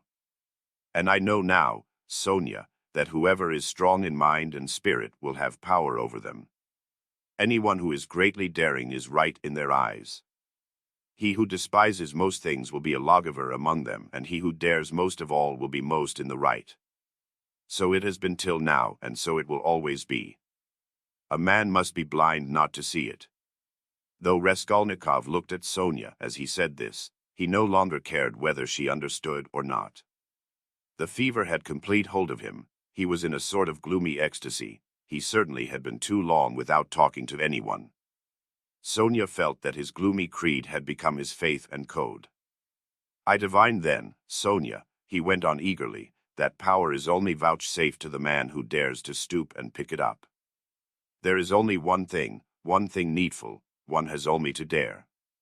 Then, for the first time in my life, an idea took shape in my mind which no one had ever thought of before me, no one.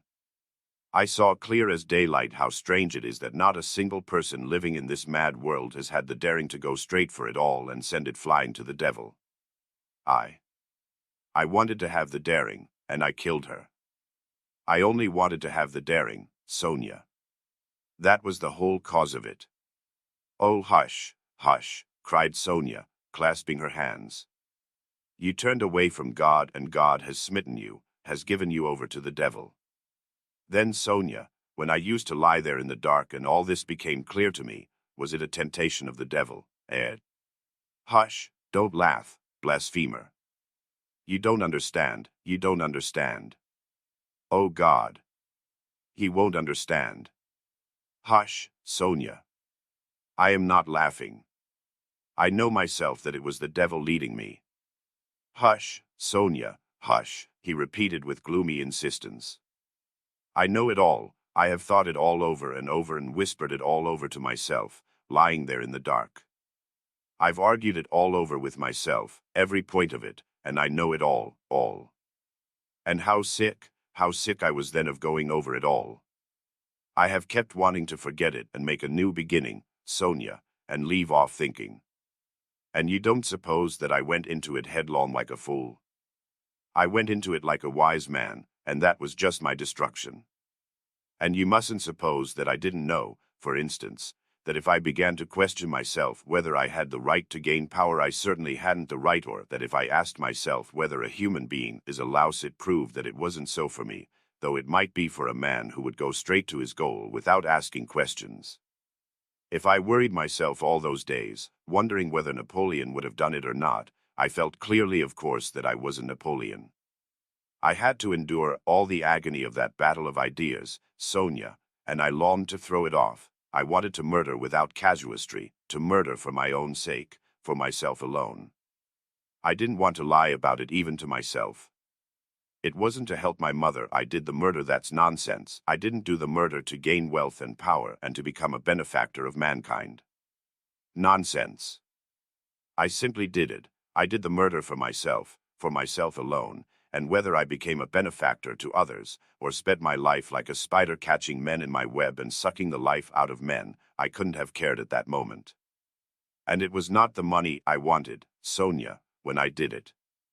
It was not so much the money I wanted, but something else. I know it all now. Understand me. Perhaps I should never have committed a murder again. I wanted to find out something else. It was something else led me on. I wanted to find out then and quickly whether I was a louse like everybody else or a man. Whether I can step over barrier, some deserted shore. He looked at Sonia and felt how great was her love for him, and strange to say he felt it suddenly burdensome and painful to be so loved. Yes, it was a strange and awful sensation. On his way to see Sonia he had felt that all his hopes rested on her. He expected to be rid of at least part of his suffering, and now, when all her heart turned towards him, he suddenly felt that he was immeasurably unhappier than before. Sonia, he said, you'd better not come and see me when I am in prison. Sonia did not answer. She was crying. Several minutes passed. Have you a cross on you? She asked, as though suddenly thinking of it. He did not at first understand the question. No, of course not. Here, take this one, of cypress wood. I have another, a copper one that belonged to Lizaveta. I changed with Lizaveta. She gave me her cross and I gave her my little icon. I will wear Lizaveta's now and give you this. Take it, it's mine. It's mine, you know, she begged him. We will go to suffer together, and together we will bear our cross. Give it me, said Raskolnikov. He did not want to hurt her feelings. But immediately he drew back the hand he held out for the cross. Not now, Sonia. Better later, he added to comfort her. Yes, yes, better, she repeated with conviction. When you go to meet your suffering, then put it on. You will come to me, I'll put it on you, we will pray and go together. At that moment someone knocked 3 times at the door. Sofia Semyonovna, may I come in? They heard in a very familiar and polite voice. Sonia rushed to the door in a fright. The flaxen head of Mr. Lebeziatnikov appeared at the door. Chapter 5. Lebeziatnikov looked perturbed. I've come to you, Sofia Semyonovna, he began. Excuse me. I thought I should find you, he said, addressing Raskolnikov suddenly. That is, I didn't mean anything of that sort. But I just thought. Katerina Ivanovna has gone out of her mind, he blurted out suddenly, turning from Raskolnikov to Sonia. Sonia screamed. At least it seems so. But we don't know what to do, you see. She came back. She seems to have been turned out somewhere, perhaps beaten. So it seems at least. She had run to your father's former chief. She didn't find him at home. He was dining at some other general's. Only fancy, she rushed off there, to the other general's, and, imagine, she was so persistent that she managed to get the chief to see her, had him fetched out from dinner, it seems. You can imagine what happened. She was turned out, of course, but, according to her own story, she abused him and threw something at him. One may well believe it. How it is she wasn't taken up, I can't understand. Now she is telling everyone, including Amalia Ivanovna, but it's difficult to understand her. She is screaming and flinging herself about.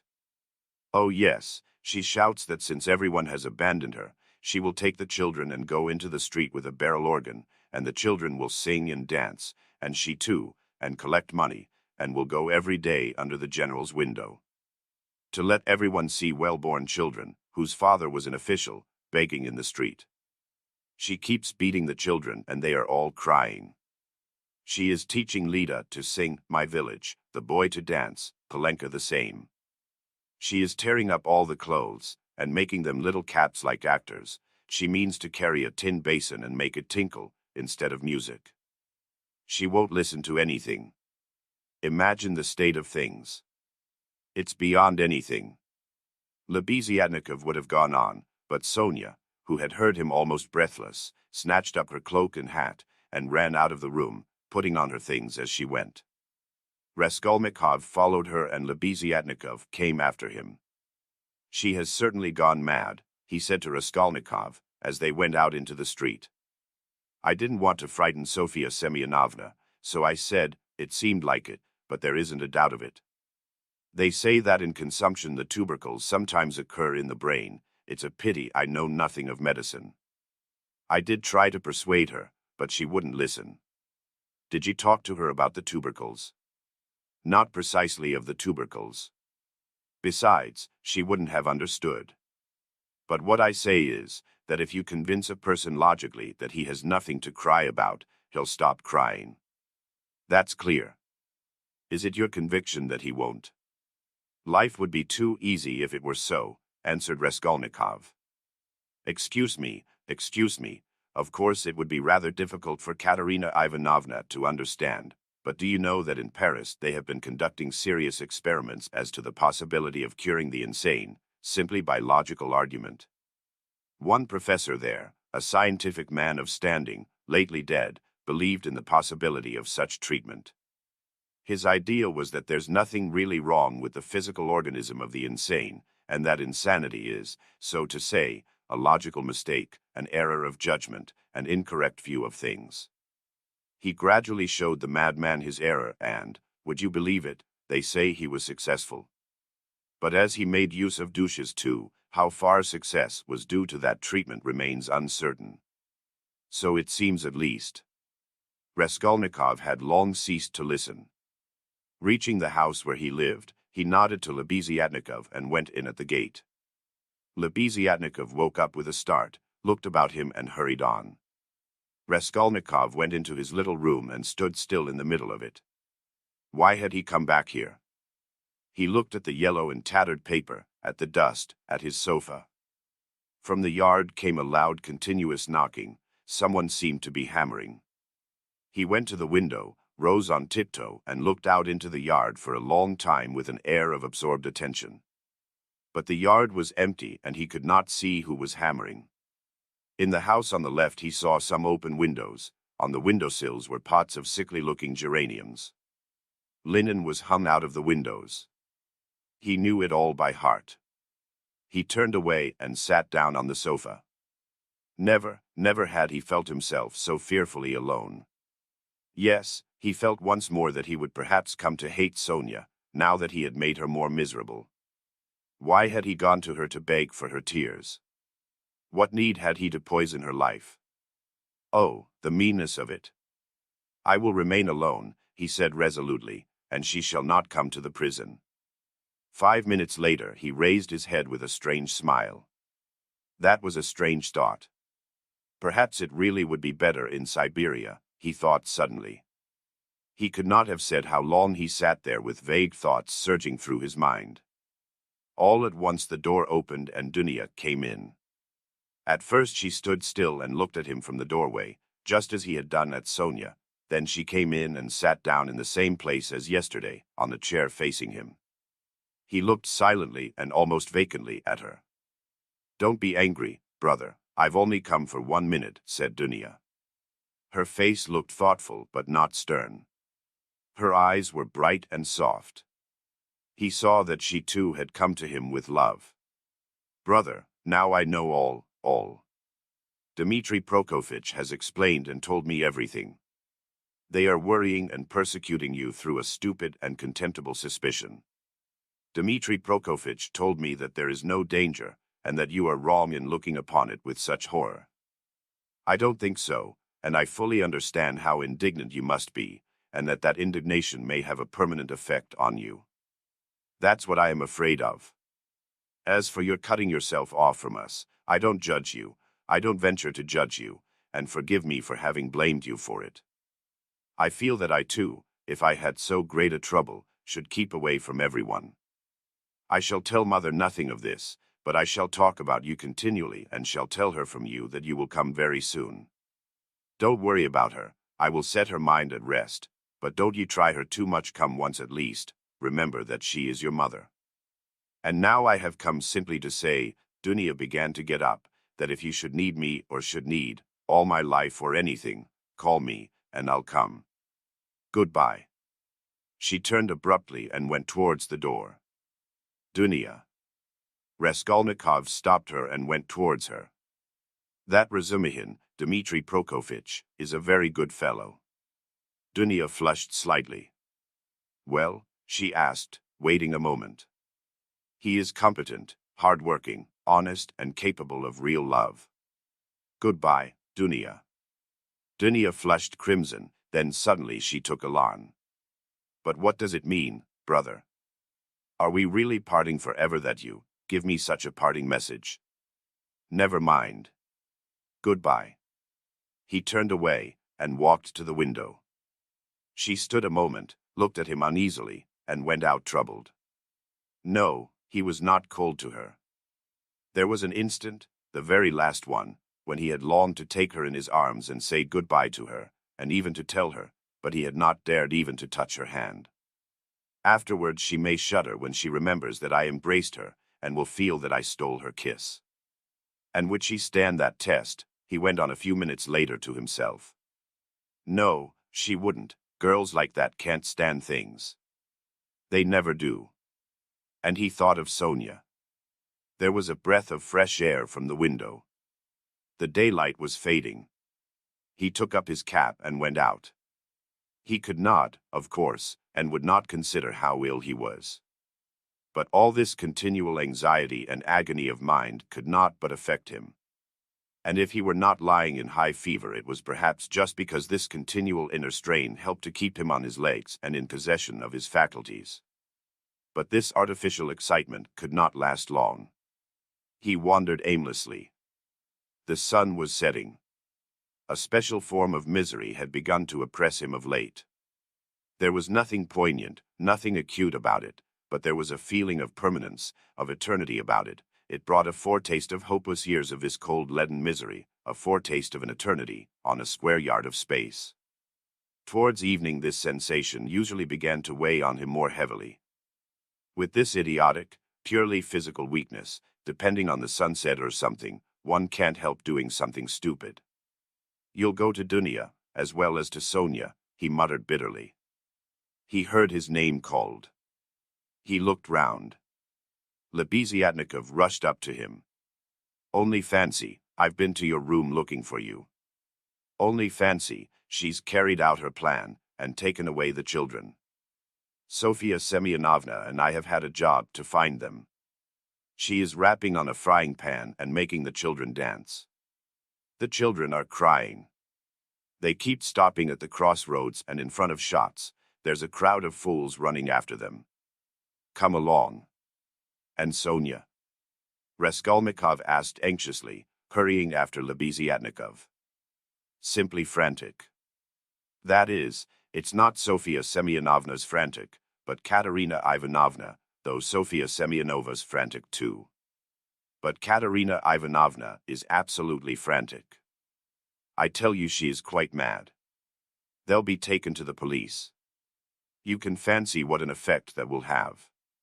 They are on the canal bank, near the bridge now, not far from Sofia Semyonovna's, quite close. On the canal bank near the bridge and not 2 houses away from the one where Sonia lodged, there was a crowd of people, consisting principally of gutter children. The hoarse-broken voice of Katerina Ivanovna could be heard from the bridge, and it certainly was a strange spectacle likely to attract the street crowd. Katerina Ivanovna, in her old dress with the green shawl, wearing a torn straw hat, crushed in a hideous way on one side, was really frantic. She was exhausted and breathless. Her wasted, consumptive face looked more suffering than ever, and indeed out of doors in the sunshine a consumptive always looks worse than at home. But her excitement did not flag, and every moment her irritation grew more intense. She rushed at the children, shouted at them, coaxed them, told them before the crowd how to dance and what to sing, began explaining to them why it was necessary, and driven to desperation by their not understanding, beat them. Then she would make a rush at the crowd. If she noticed any decently dressed person stopping to look, she immediately appealed to him to see what these children, from a genteel, one may say aristocratic, house, had been brought to. If she heard laughter or jeering in the crowd, she would rush at once at the scoffers and begin squabbling with them. Some people laughed, others shook their heads, but everyone felt curious at the sight of the madwoman with the frightened children. The frying pan of which Lebeziatnikov had spoken was not there, at least Raskolnikov did not see it. But instead of rapping on the pan, Katerina Ivanovna began clapping her wasted hands when she made Lida and Kolya dance and Polenka sing. She too joined in the singing, but broke down at the second note with a fearful cough, which made her curse in despair and even shed tears. What made her most furious was the weeping and terror of Kolya and Lida. Some effort had been made to dress the children up as street singers are dressed. The boy had on a turban made of something red and white to look like a Turk. There had been no costume for Lida. She simply had a red knitted cap, or rather a nightcap that had belonged to Marmeladov, decorated with a broken piece of white ostrich feather, which had been Katerina Ivanovna's grandmother's and had been preserved as a family possession. Polenka was in her everyday dress. She looked in timid perplexity at her mother, and kept at her side, hiding her tears. She dimly realized her mother's condition, and looked uneasily about her. She was terribly frightened of the street and the crowd. Sonia followed Katerina Ivanovna, weeping and beseeching her to return home, but Katerina Ivanovna was not to be persuaded. "Leave off, Sonia, leave off," she shouted, speaking fast, panting and coughing. You don't know what you ask. You are like a child. I've told you before that I am not coming back to that drunken German. Let all Petersburg see the children begging in the streets, though their father was an honorable man who served all his life in truth and fidelity, and one may say died in the service. Katerina Ivanovna had by now invented this fantastic story and thoroughly believed it. Let that wretch of a general see it. And you are silly, Sonia. What have we to eat? Tell me that. We have worried you enough. I won't go on so. Ah, Rodion Romanovitch, is that you? She cried, seeing Raskolnikov and rushing up to him. Explain to this silly girl, please, that nothing better could be done. Even organ grinders earn their living, and everyone will see at once that we are different, that we are an honorable and bereaved family reduced to beggary. And that general will lose his post, you'll see. We shall perform under his windows every day, and if the Tsar drives by, I'll fall on my knees, put the children before me, show them to him, and say, defend us, Father. He is the father of the fatherless, he is merciful, he'll protect us, you'll see, and that wretch of a general. Lida, tennis vous droit. Kolya, you'll dance again. Why are you whimpering? Whimpering again. What are you afraid of, stupid? Goodness, what am I to do with them, Rodion Romanovitch? If you only knew how stupid they are. What's one to do with such children? And she, almost crying herself, which did not stop her uninterrupted, rapid flow of talk, pointed to the crying children. Raskolnikov tried to persuade her to go home, and even said, hoping to work on her vanity, that it was unseemly for her to be wandering about the streets like an organ grinder, as she was intending to become the principal of a boarding school. A boarding school, ha ha ha. A castle in the air, cried Katerina Ivanovna, her laugh ending in a cough. No, Rodion Romanovitch, that dream is over. All have forsaken us. And that general. You know, Rodion Romanovitch, I threw an inkpot at him. It happened to be standing in the waiting room by the paper where you sign your name. I wrote my name, threw it at him, and ran away. Oh, the scoundrels, the scoundrels. But enough of them, now I'll provide for the children myself, I won't bow down to anybody. She has had to bear enough for us, she pointed to Sonia. Polenka, how much have you got? Show me. What, only 2 farthings? Oh, the mean wretches. They give us nothing, only run after us, putting their tongues out. There, what is that blockhead laughing at? She pointed to a man in the crowd. It's all because Kolya here is so stupid, I have such a bother with him. What do you want, Polenka? Tell me in French, parlez-moi français. Why, I've taught you, you know some phrases. Else how are you to show that you are of good family, well-brought-up children, and not at all like other organ grinders? We aren't going to have a Punch and Judy show in the street, but to sing a genteel song. Ah, yes. What are we to sing? You keep putting me out, but you see, we are standing here, Rodion Romanovitch, to find something to sing and get money, something Kolya can dance to. For, as you can fancy, our performance is all impromptu. We must talk it over and rehearse it all thoroughly, and then we shall go to Nevsky, where there are far more people of good society, and we shall be noticed at once. Lida knows my village only, nothing but my village, and everyone sings that. We must sing something far more genteel. Well, have you thought of anything, Polenka? If only you'd help your mother. My memory's quite gone, or I should have thought of something. We really can't sing an hussar. Ah, let us sing in French, cinq sous, I have taught it you, I have taught it you. And as it is in French, people will see at once that you are children of good family, and that will be much more touching. You might sing Marlborough Sen Batn Guerre, for that's quite a child's song and is sung as a lullaby in all the aristocratic houses. Marlborough Sen Batn Guerre ne sait quand reviendra. She began singing. But no, better sing cinq sous. Now, Kolya, your hands on your hips, make haste, and you, Lida, keep turning the other way, and Polenka and I will sing and clap our hands. Cinq sous pour monter notre ménage. Cough, cough, cough. Set your dress straight, Polenka. It slipped down on your shoulders, she observed, panting from coughing. Now it's particularly necessary to behave nicely and genteelly, that all may see that you are well-born children. I said at the time that the bodice should be cut longer, and made of 2 widths. It was your fault, Sonia, with your advice to make it shorter, and now you see the child is quite deformed by it. Why, you're all crying again. What's the matter, stupids? Come, Kolya, begin. Make haste, make haste. Oh, what an unbearable child. Cinq sous. A policeman again. What do you want? A policeman was indeed forcing his way through the crowd.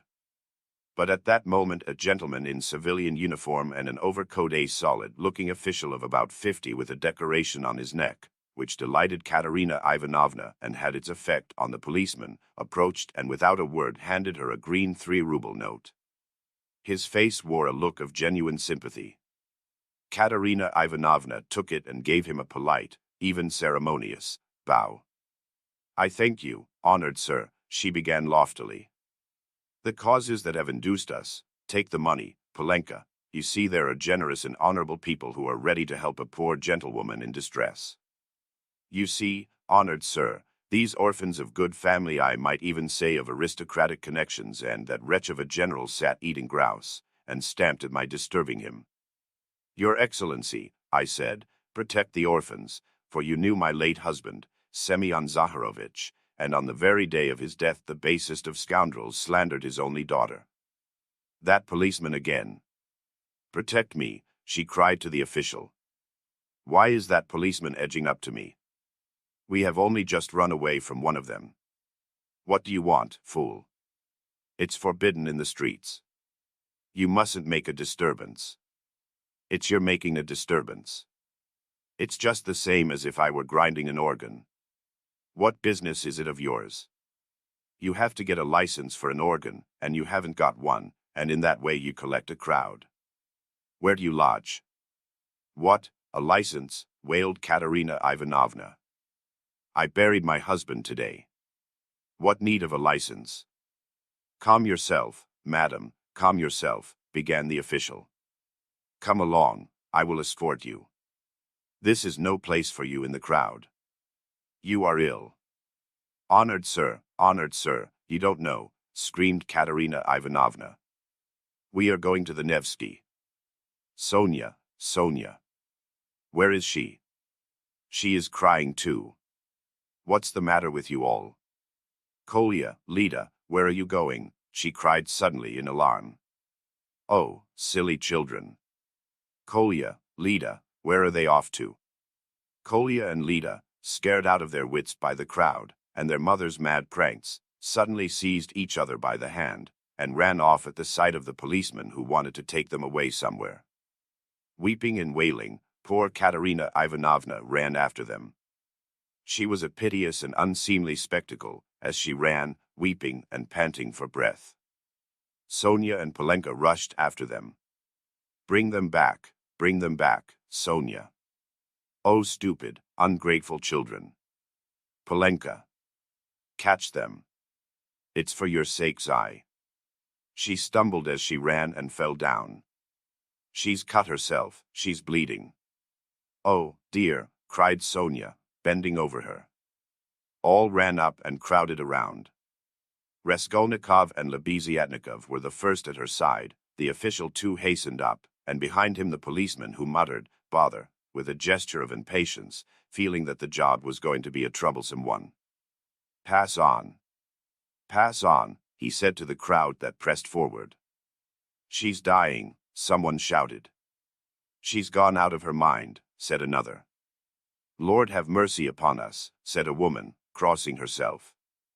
Have they caught the little girl and the boy?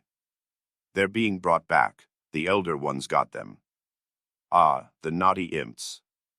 When they examined Katerina Ivanovna carefully, They saw that she had not cut herself against a stone, as Sonia thought, but that the blood that stained the pavement red was from her chest.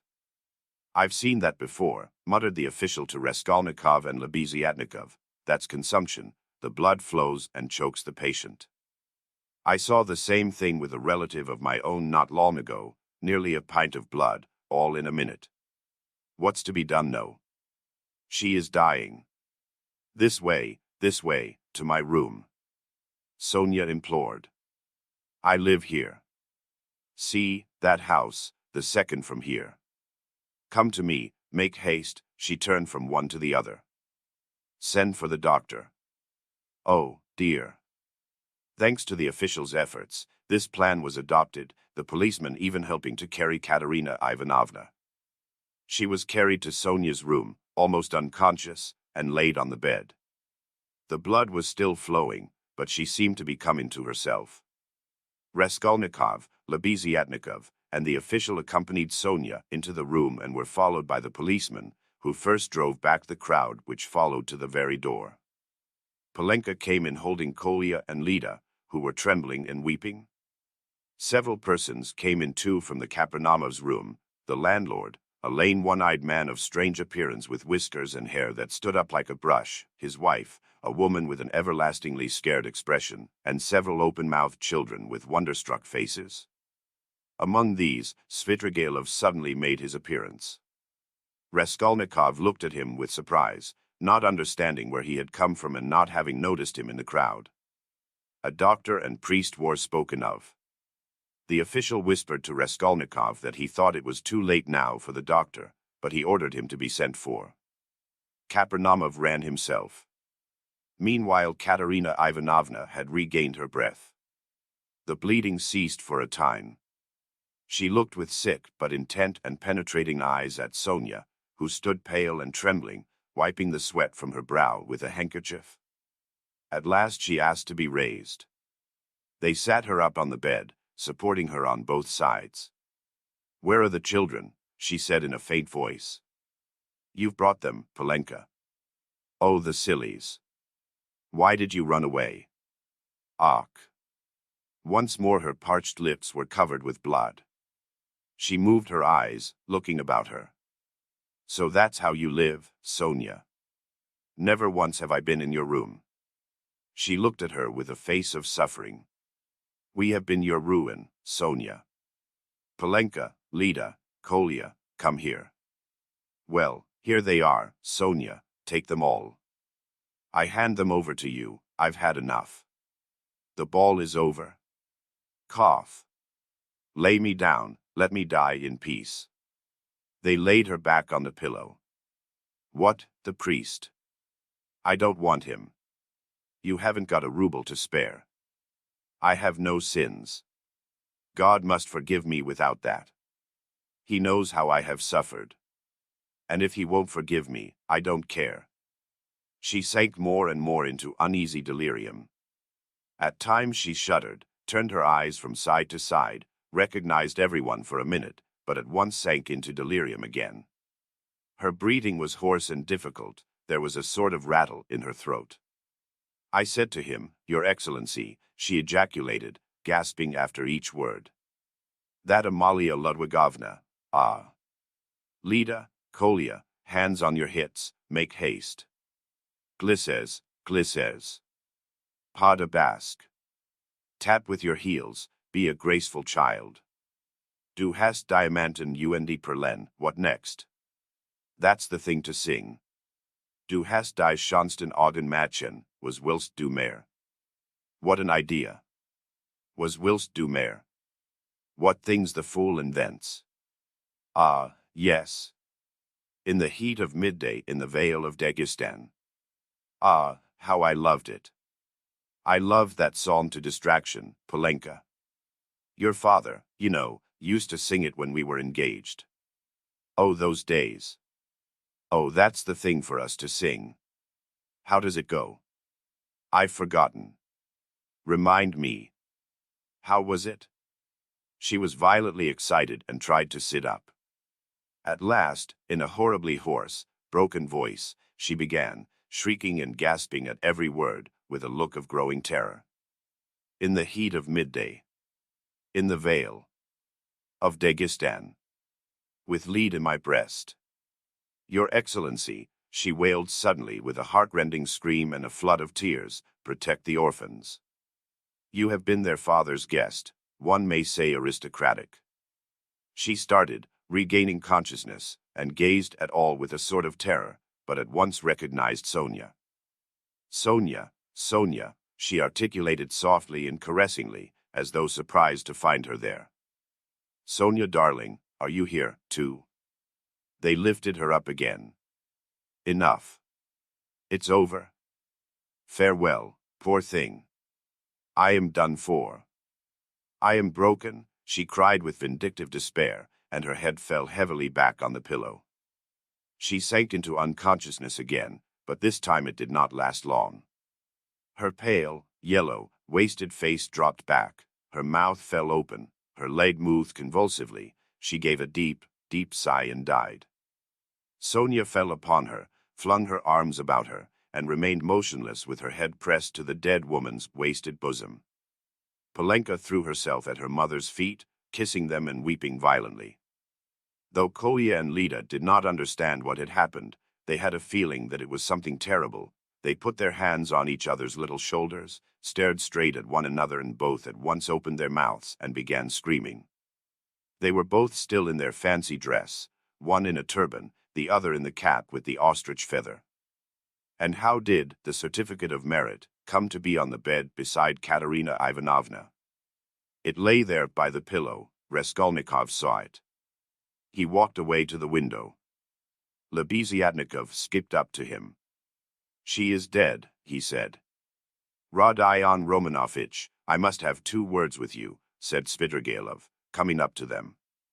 Lebeziatnikov at once made room for him and delicately withdrew. Svidrigailov drew Raskolnikov further away. I will undertake all the arrangements, the funeral and that. You know it's a question of money and, as I told you, I have plenty to spare. I will put those 2 little ones in Polenka into some good orphan asylum, and I will settle 1,500 rubles to be paid to each on coming of age, so that Sofia Semyonovna need have no anxiety about them. And I will pull her out of the mud too, for she is a good girl, isn't she? So tell Avdotya Romanovna that is how I am spending her 10,000.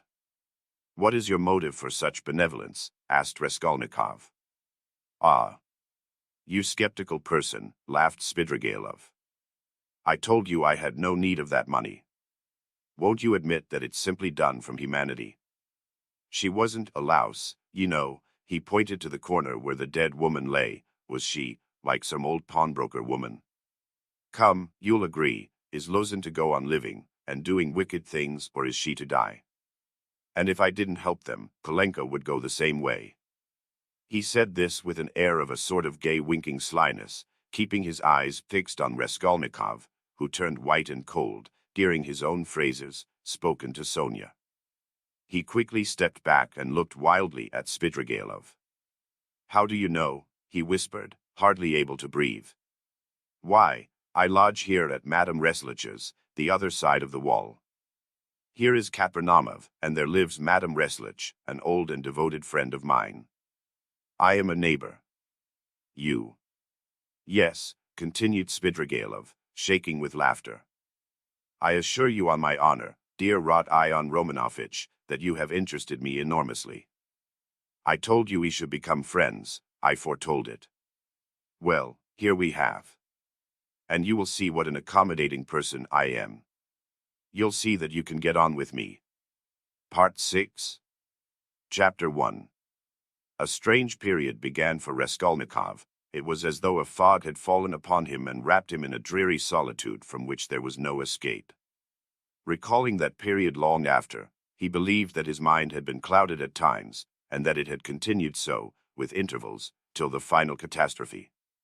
He was convinced that he had been mistaken about many things at that time, for instance as to the date of certain events.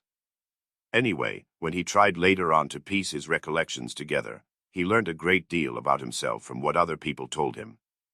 He had mixed up incidents and had explained events as due to circumstances which existed only in his imagination. At times he was a prey to agonies of morbid uneasiness, amounting sometimes to panic. But he remembered 2 moments, hours, perhaps whole days, of complete apathy, which came upon him as a reaction from his previous terror and might be compared with the abnormal insensibility, sometimes seen in the dying. He seemed to be trying in that latter stage to escape from a full and clear understanding of his position. Certain essential facts which required immediate consideration were particularly irksome to him. How glad he would have been to be free from some cares, the neglect of which would have threatened him with complete, inevitable ruin. He was particularly worried about Svidrigailov. He might be said to be permanently thinking of Svidrigailov. From the time of Svidrigailov's 2 menacing and unmistakable words in Sonia's room at the moment of Katerina Ivanovna's death, the normal working of his mind seemed to break down. But although this new fact caused him extreme uneasiness, Raskolnikov was in no hurry for an explanation of it.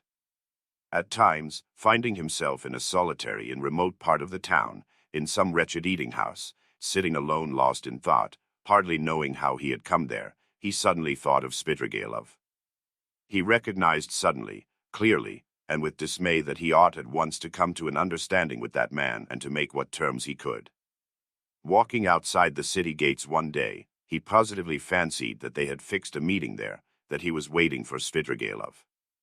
Another time he woke up before daybreak lying on the ground under some bushes and could not at first understand how he had come there. But during the 2 or 3 days after Katerina Ivanovna's death, he had 2 or 3 times met Svidrigailov at Sonia's lodging, where he had gone aimlessly for a moment. They exchanged a few words and made no reference to the vital subject, as though they were tacitly agreed not to speak of it for a time. Katerina Ivanovna's body was still lying in the coffin. Svidrigailov was busy making arrangements for the funeral. Sonia, too, was very busy. At their last meeting, Svidrigailov informed Raskolnikov that he had made an arrangement, and a very satisfactory one, for Katerina Ivanovna's children, that he had, through certain connections, succeeded in getting hold of certain personages by whose help the 3 orphans could be at once placed in very suitable institutions, that the money he had settled on them had been of great assistance, as it is much easier to place orphans with some property than destitute ones. He said something too about Sonia and promised to come himself in a day or 2 to see Raskolnikov, mentioning that he would like to consult with him, that there were things they must talk over. This conversation took place in the passage on the stairs. Svidrigailov looked intently at Raskolnikov and suddenly, after a brief pause, dropping his voice, asked, "But how is it, Rodion Romanovich? You don't seem yourself. You look and you listen, but you don't seem to understand. Cheer up. We'll talk things over. I am only sorry, I've so much to do of my own business and other people's. Ah, Rodion Romanovich," he added suddenly, "what all men need is fresh air, more than anything." He moved to one side to make way for the priest and server, who were coming up the stairs. They had come for the requiem service.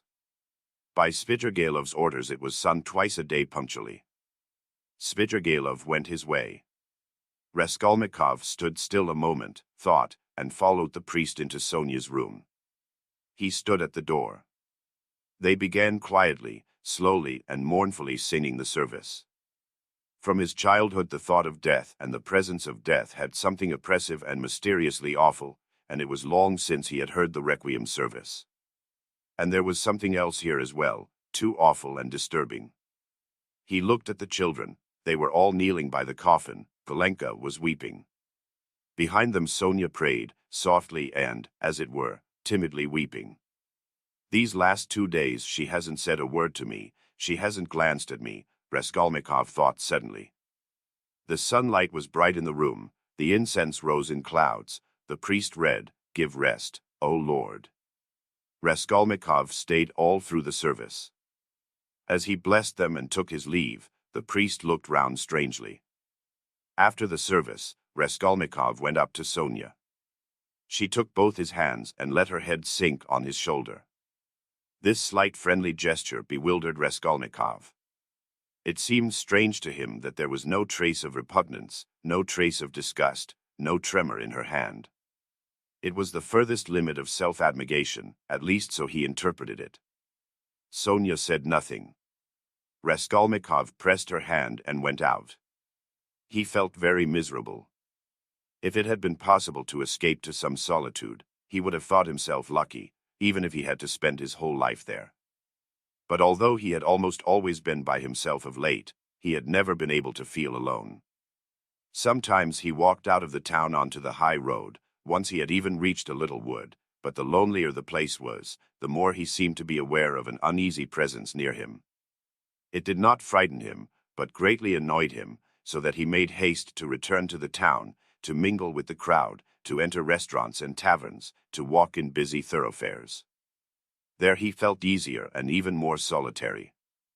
One day at dusk he sat for an hour listening to songs in a tavern, and he remembered that he positively enjoyed it. But at last he had suddenly felt the same uneasiness again, as though his conscience smote him.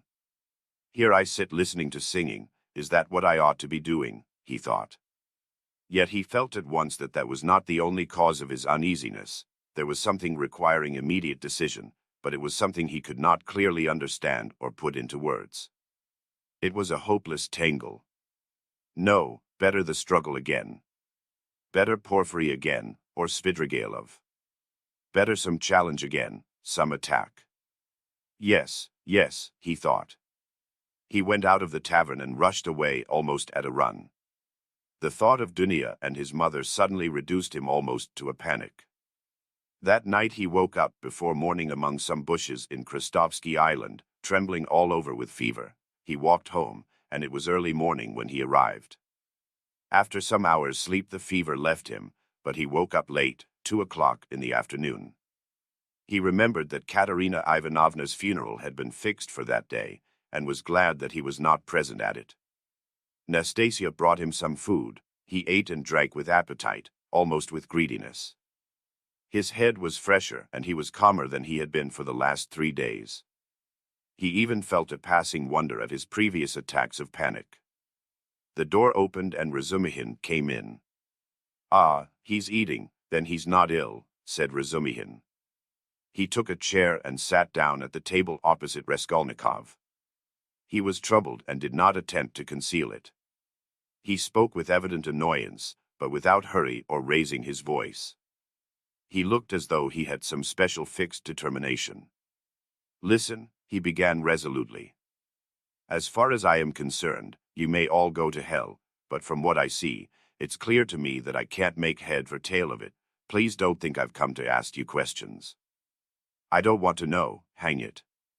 If you begin telling me your secrets, I dare say I shouldn't stay to listen, I should go away cursing. I have only come to find out once for all whether it's a fact that you are mad. There is a conviction in the air that you are mad or very nearly so. I admit I've been disposed to that opinion myself, judging from your stupid, repulsive, and quite inexplicable actions, and from your recent behavior to your mother and sister. Only a monster or a madman could treat them as you have, so you must be mad. When did you see them last? Just now. Haven't you seen them since then? What have you been doing with yourself? Tell me, please. I've been to you 3 times already. Your mother has been seriously ill since yesterday. She had made up her mind to come to you. Avdotya Romanovna tried to prevent her. She wouldn't hear a word. If he is ill, if his mind is giving way, who can look after him like his mother, she said. We all came here together. We couldn't let her come alone all the way. We kept begging her to be calm. We came in, you weren't here. She sat down and stayed 10 minutes while we stood waiting in silence. She got up and said, if he's gone out, that is, if he is well and has forgotten his mother, it's humiliating and unseemly for his mother to stand at his door begging for kindness. She returned home and took to her bed. Now she is in a fever. I see, she said, that he has time for his girl. She means by your girl Sofia Semyonovna, your betrothed or your mistress, I don't know. I went at once to Sofia Semyonovna's, for I wanted to know what was going on. I looked round, I saw the coffin, the children crying, and Sofia Semyonovna trying them on mourning dresses. No sign of you. I apologized, came away, and reported to Avdotya Romanovna. So that's all nonsense and you haven't got a girl. The most likely thing is that you are mad. But here you sit, guzzling boiled beef as though you'd not had a bite for 3 days. Though as far as that goes, madmen eat too, but though you have not said a word to me yet, you are not mad. That I'd swear. Above all, you are not mad. So you may go to hell, all of you, for there's some mystery, some secret about it, and I don't intend to worry my brains over your secrets. So I've simply come to swear at you, he finished, getting up, to relieve my mind. And I know what to do now. What do you mean to do now? What business is it of yours what I mean to do? You are going in for a drinking bout. How? How did you know? Why, it's pretty plain. Razumihin paused for a minute.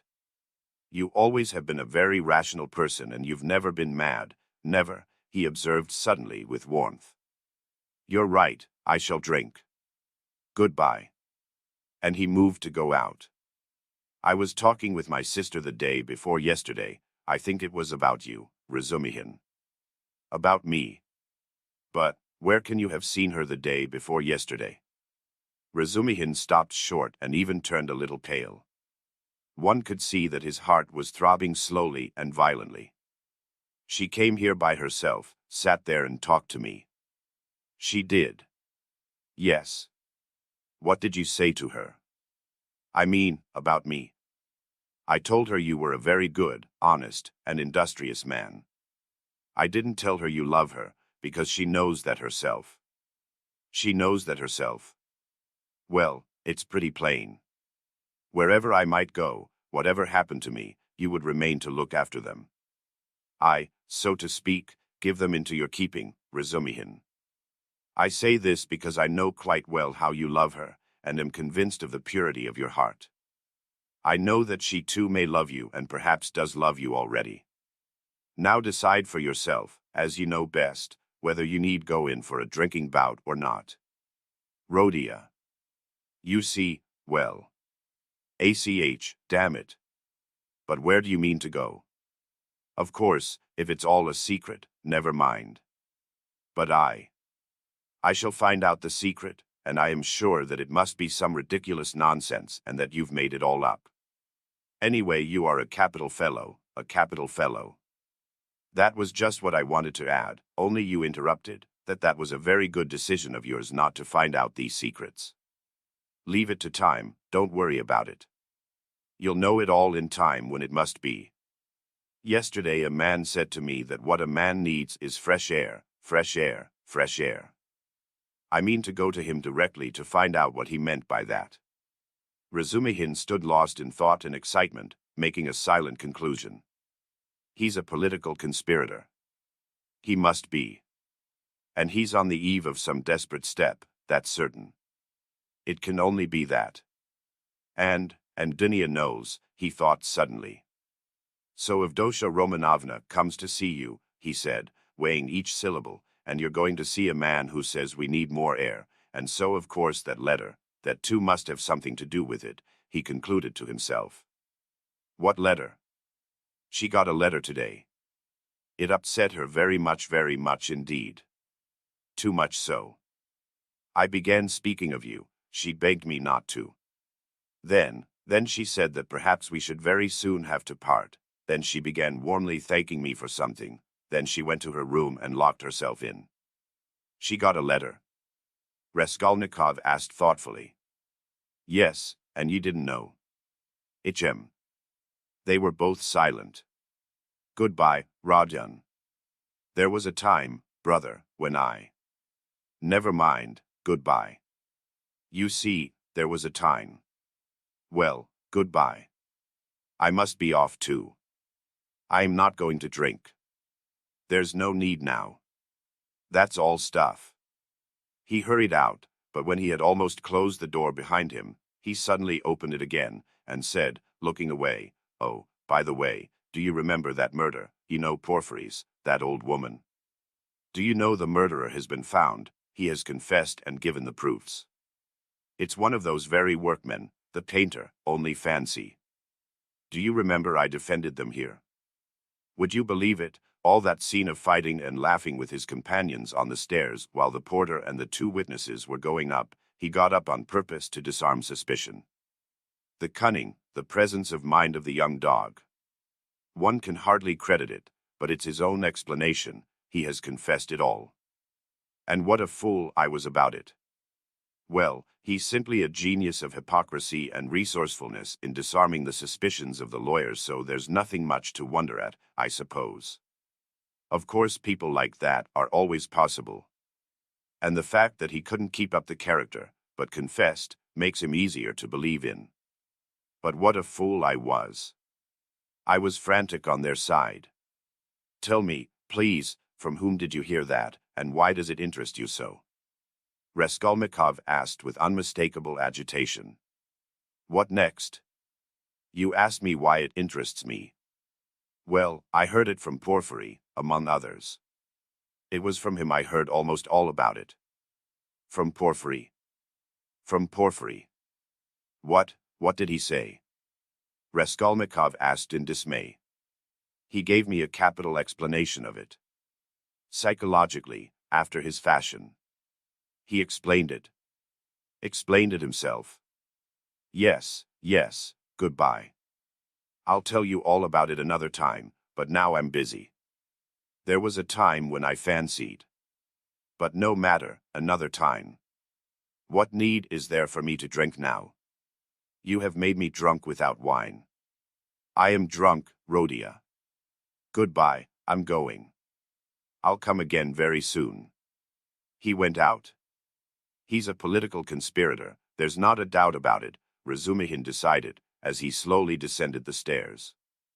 And he's drawn his sister in, that's quite in keeping with Avdotya Romanovna's character. There are interviews between them. She hinted at it too.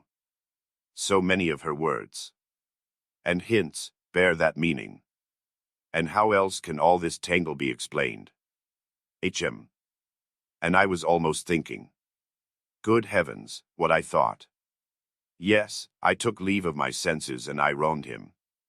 It was his doing, under the lamp in the corridor that day. Fool. What a crude, nasty, vile idea on my part. Nikolai is a brick, for confessing. And how clear it all is now. His illness then, all his strange actions, before this, in the university, how morose he used to be, how gloomy. But what's the meaning now of that letter? There's something in that, too, perhaps. Whom was it from? I suspect. No, I must find out. He thought of Dunya, realizing all he had heard, and his heart throbbed, and he suddenly broke into a run. As soon as Razumihin went out, Raskolnikov got up, turned to the window, walked into one corner and then into another, as though forgetting the smallness of his room, and sat down again on the sofa. He felt, so to speak, renewed, again the struggle, so a means of escape had come.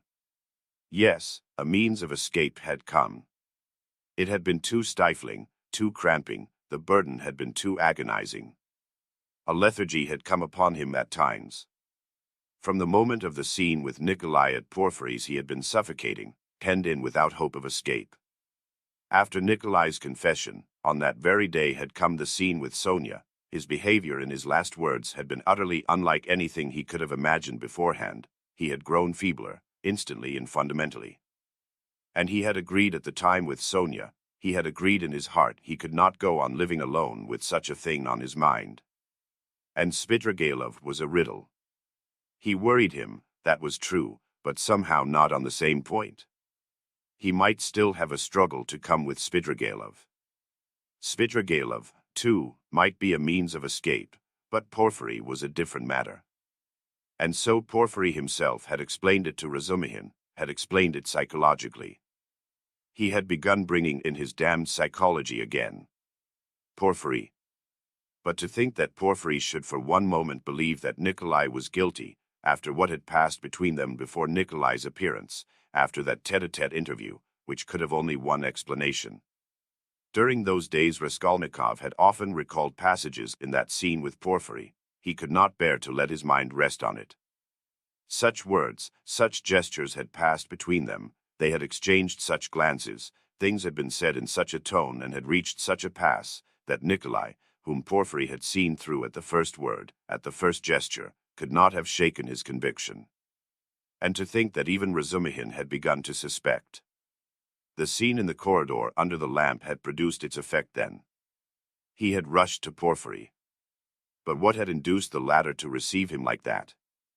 What had been his object in putting Razumihin off with Nikolai? He must have some plan, there was some design, but what was it? It was true that a long time had passed since that morning, too long a time, and no sight nor sound of Porfiry. Well, that was a bad sign.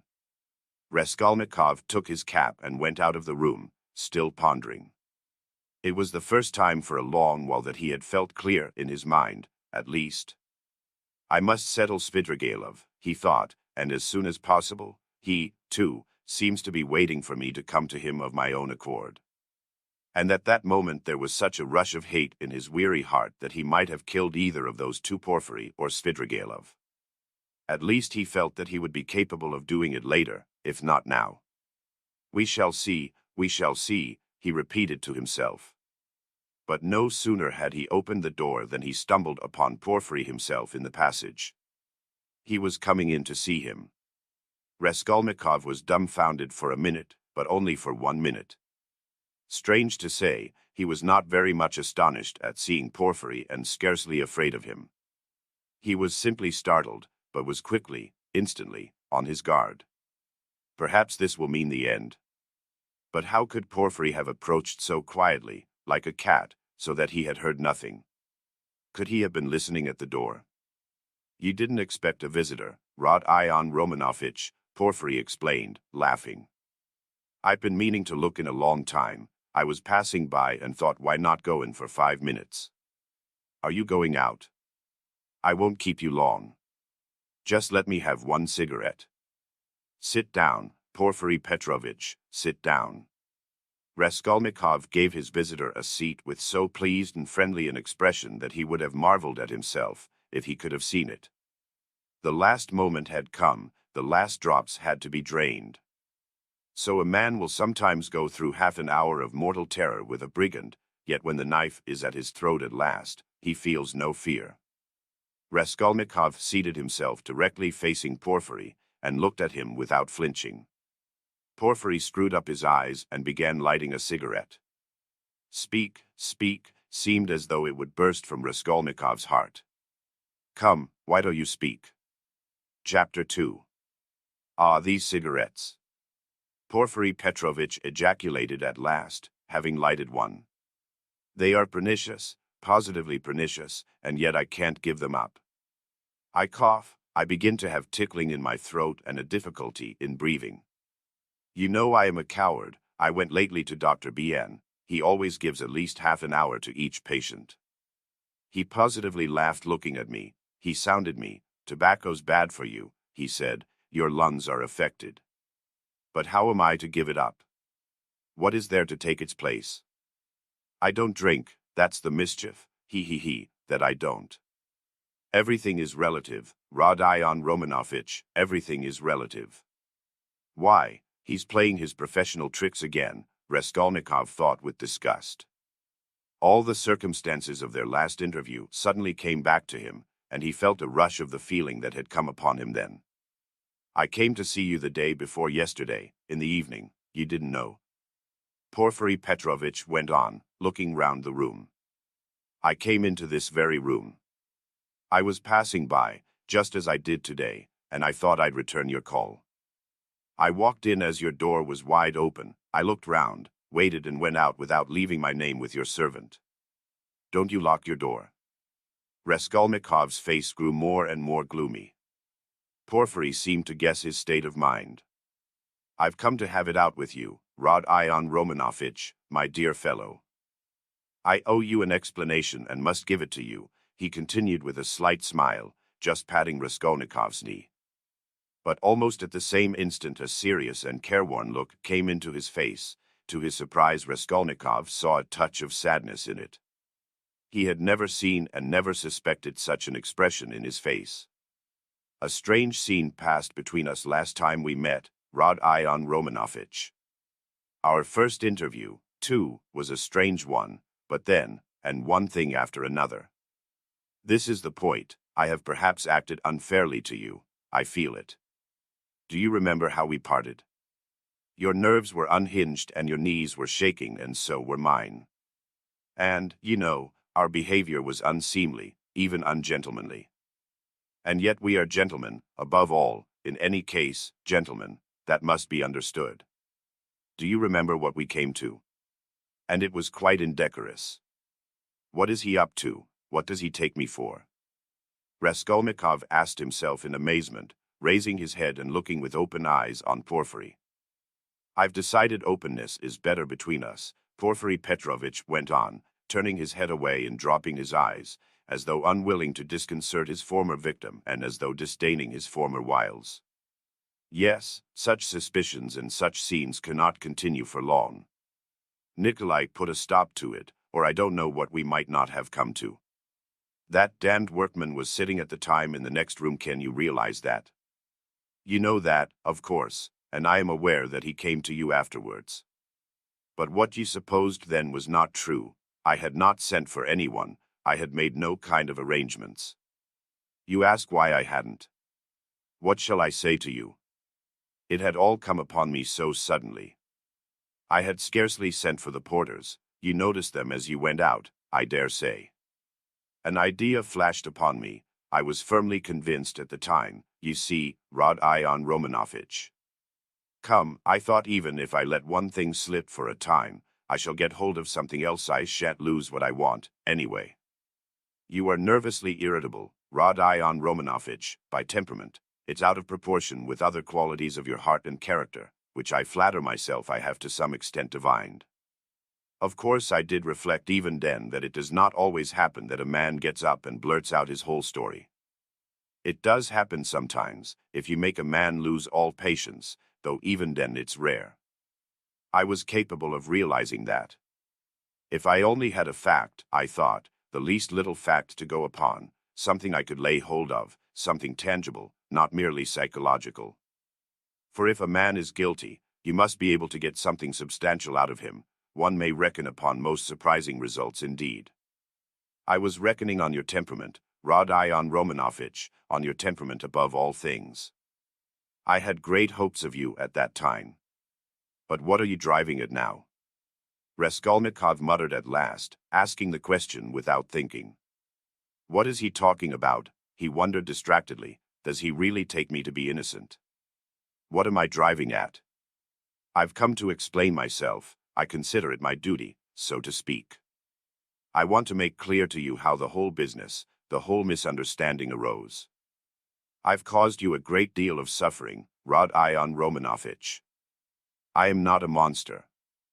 I understand what it must mean for a man who has been unfortunate, but who is proud, imperious, and above all, impatient, to have to bear such treatment. I regard you in any case as a man of noble character and not without elements of magnanimity, though I don't agree with all your convictions. I wanted to tell you this first, frankly and quite sincerely, for above all I don't want to deceive you. When I made your acquaintance, I felt attracted by you. Perhaps you will laugh at my saying so. You have a right to.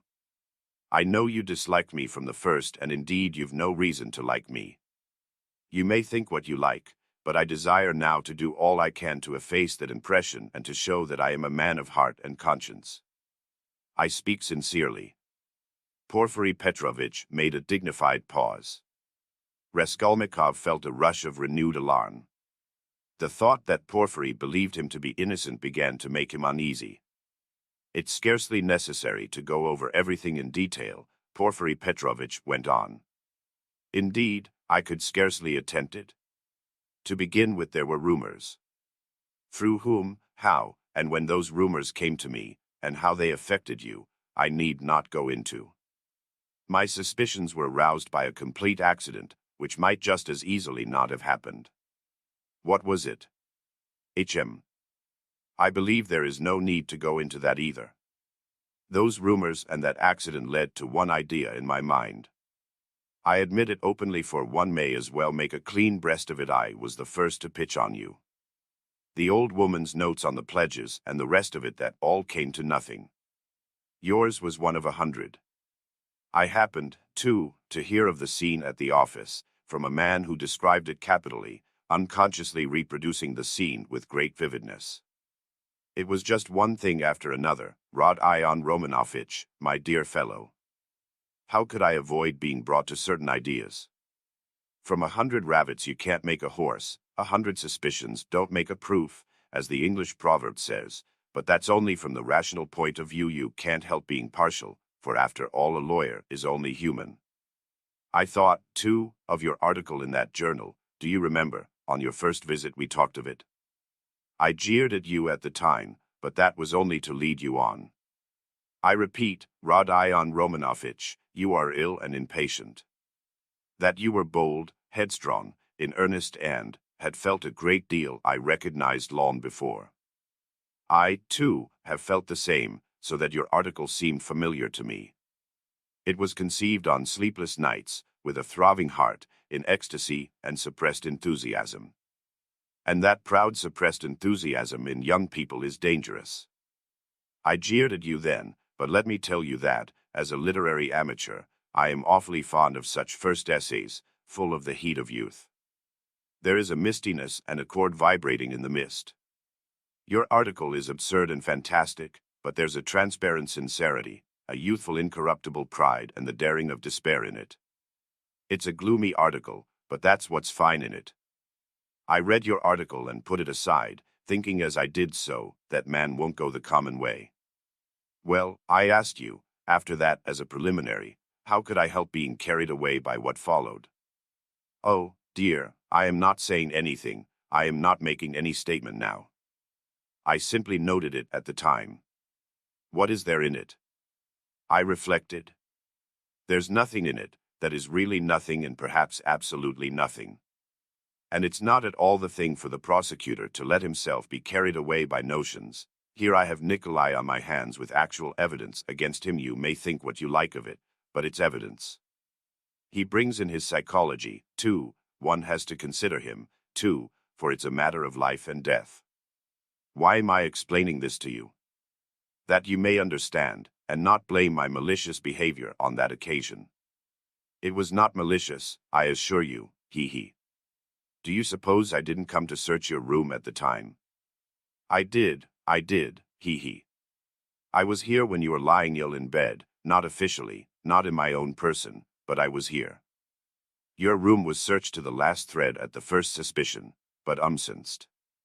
I thought to myself, now that man will come of himself, and quickly, too. If he's guilty, he's sure to come. Another man wouldn't, but he will. And you remember how Mr. Razumihin began discussing the subject with you. We arranged that to excite you, so he purposely spread rumors, that he might discuss the case with you, and Razumihin is not a man to restrain his indignation. Mr. Zametov was tremendously struck by your anger and your open daring. Think of blurting out in a restaurant, I killed her. It was too daring, too reckless. I thought so myself. If he is guilty, he will be a formidable opponent. That was what I thought at the time. I was expecting you. But you simply bowled Zametov over and, well, you see, it all lies in this, that this damnable psychology can be taken two ways. Well, I kept expecting you, and so it was, you came. My heart was fairly throbbing. ACH. Now, why need you have come? Your laughter, too, as you came in, do you remember? I saw it all plain as daylight, but if I hadn't expected you so specially, I should not have noticed anything in your laughter. You see what influence a mood has. Mr. Razumihin then, that stone under which the things were hidden. I seem to see it somewhere in a kitchen garden. It was in a kitchen garden, you told Zametov, and afterwards you repeated that in my office. And when we began picking your article to pieces, how you explained it. One could take every word of yours in two senses, as though there were another meaning hidden.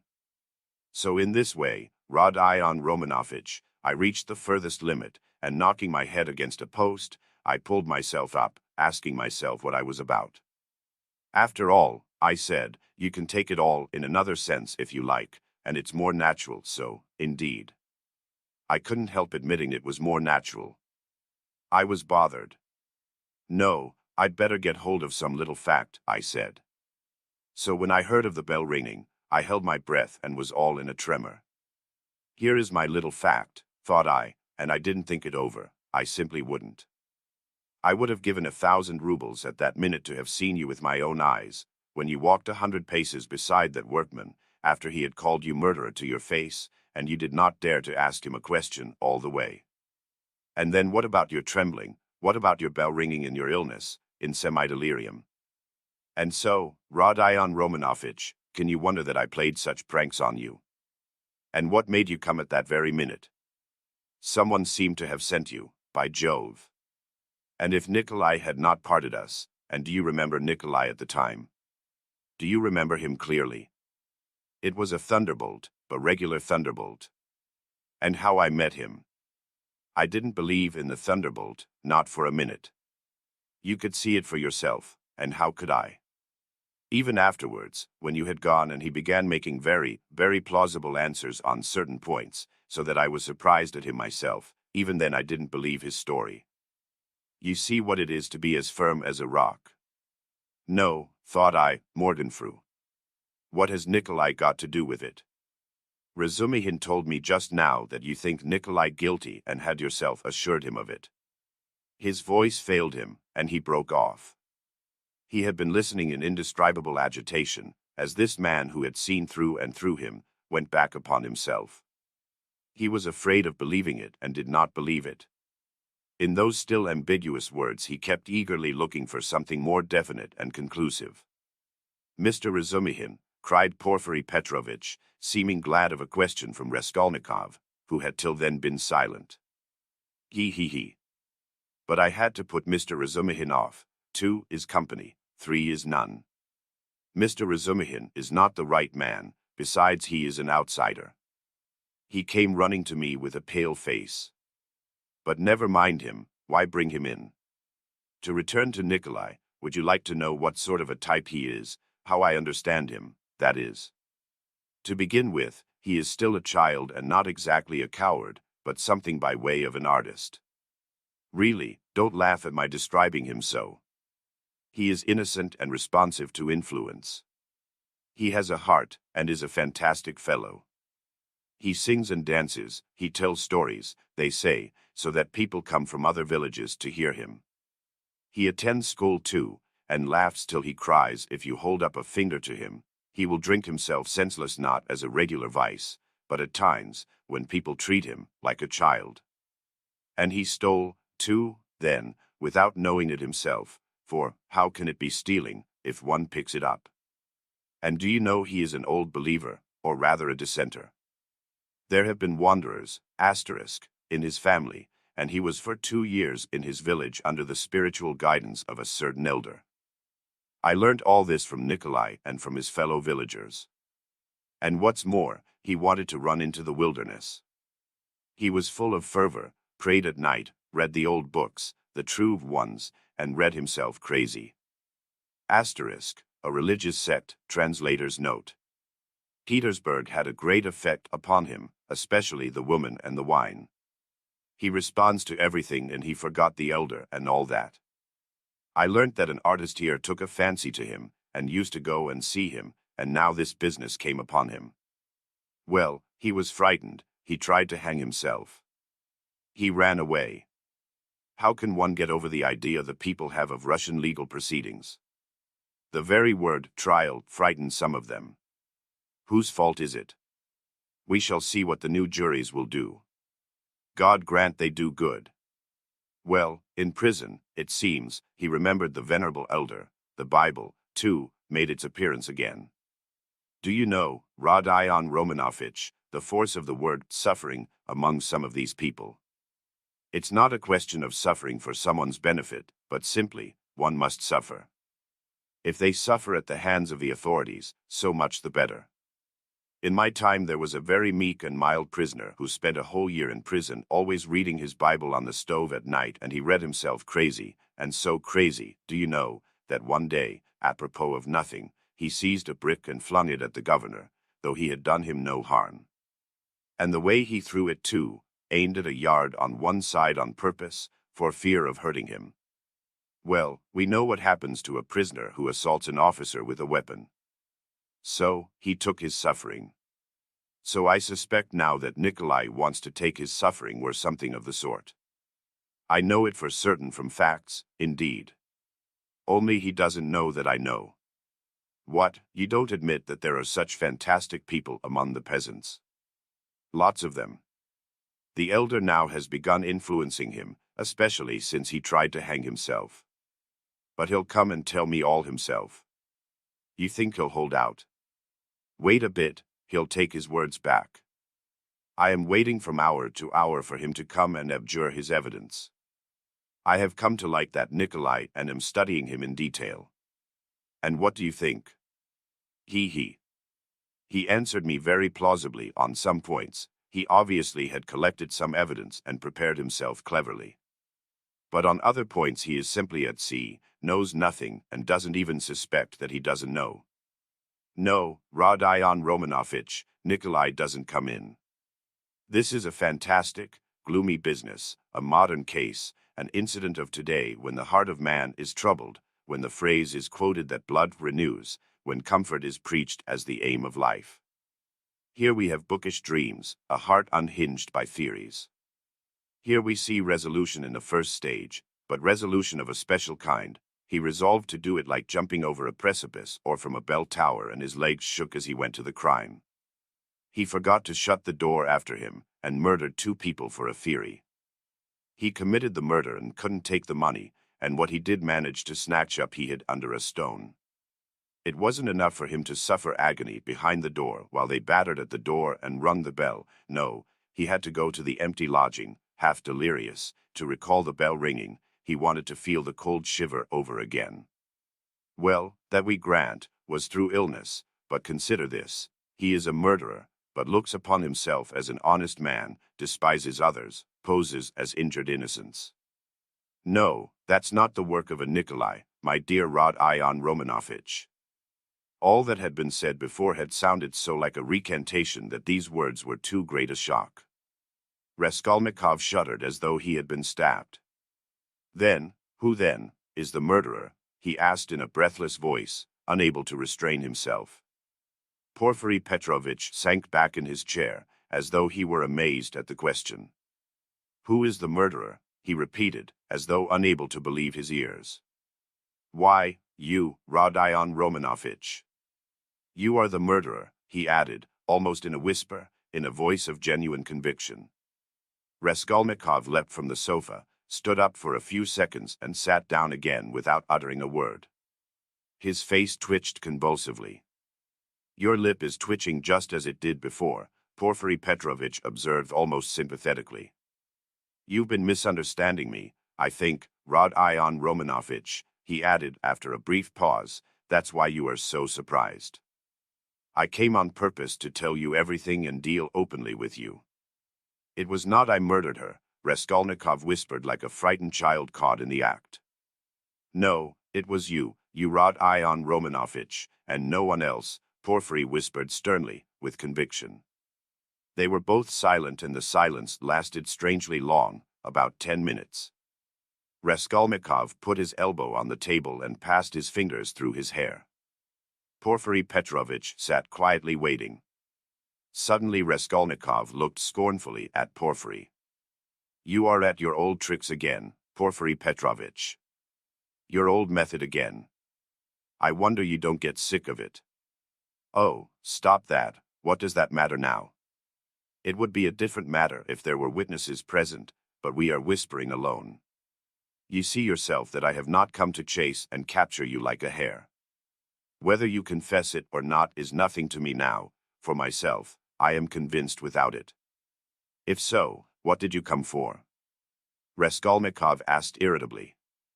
I asked you the same question again. If you consider me guilty, why don't you take me to prison? Oh, That's your question. I will answer you, point for point. In the first place, to arrest you so directly is not to my interest. How so? If you are convinced you ought. What if I am convinced? That's only my dream for the time. Why should I put you in safety? You know that's it, since you asked me to do it. If I confront you with that workman, for instance, and you say to him, were you drunk or not? Who saw me with you? I simply took you to be drunk, and you were drunk, too. Well, what could I answer, especially as your story is a more likely one than his? For there's nothing but psychology to support his evidence that's almost unseemly with his ugly mug, while you hit the mark exactly, for the rascal is an inveterate drunkard and notoriously so. And I have myself admitted candidly several times already that psychology can be taken in two ways, and that the second way is stronger and looks far more probable, and that apart from that I have as yet nothing against you. And though I shall put you in prison, and indeed have come quite contrary to etiquette to inform you of it beforehand, yet I tell you frankly, also contrary to etiquette, that it won't be to my advantage. Well, secondly, I've come to you because... Yes, secondly. Raskolnikov was listening breathless. Because, as I told you just now, I consider I owe you an explanation. I don't want you to look upon me as a monster, as I have a genuine liking for you, you may believe me or not. And in the third place, I've come to you with a direct and open proposition that you should surrender and confess. It will be infinitely more to your advantage and to my advantage too, for my task will be done. Well, is this open on my part or not? Raskolnikov thought a minute. Listen, Porfiry Petrovitch. You said just now you have nothing but psychology to go on, yet now you've gone on mathematics. Well, what if you are mistaken yourself, now? No, Rod-Ion Romanovitch, I am not mistaken. I have a little fact even then, Providence sent it me. What little fact? I won't tell you what, Rod-Ion Romanovitch. And in any case, I haven't the right to put it off any longer, I must arrest you. So think it over, it makes no difference to me now, and so I speak only for your sake. Believe me, it will be better, Rod-Ion Romanovitch. Raskolnikov smiled malignantly. That's not simply ridiculous, it's positively shameless. Why, even if I were guilty, which I don't admit, what reason should I have to confess, when you tell me yourself that I shall be in greater safety in prison? Ah, Rod-Ion Romanovitch, don't put too much faith in words, perhaps prison will not be altogether a restful place. That's only theory and my theory, and what authority am I for you? Perhaps, too, even now I am hiding something from you. I can't lay bare everything, hee. And how can you ask what advantage? Don't you know how it would lessen your sentence? You would be confessing at a moment when another man has taken the crime on himself and so has muddled the whole case. Consider that. I swear before God that I will so arrange that your confession shall come as a complete surprise. We will make a clean sweep of all these psychological points of a suspicion against you, so that your crime will appear to have been something like an aberration, for in truth it was an aberration. I am an honest man, Rod-Ion Romanovitch, and will keep my word. Raskolnikov maintained a mournful silence and let his head sink dejectedly. He pondered a long while and at last smiled again, but his smile was sad and gentle. No, he said, apparently abandoning all attempt to keep up appearances with Porfiry, it's not worth it, I don't care about lessening the sentence. That's just what I was afraid of. Porfiry cried warmly and, as it seemed, involuntarily. That's just what I feared, that you wouldn't care about the mitigation of sentence.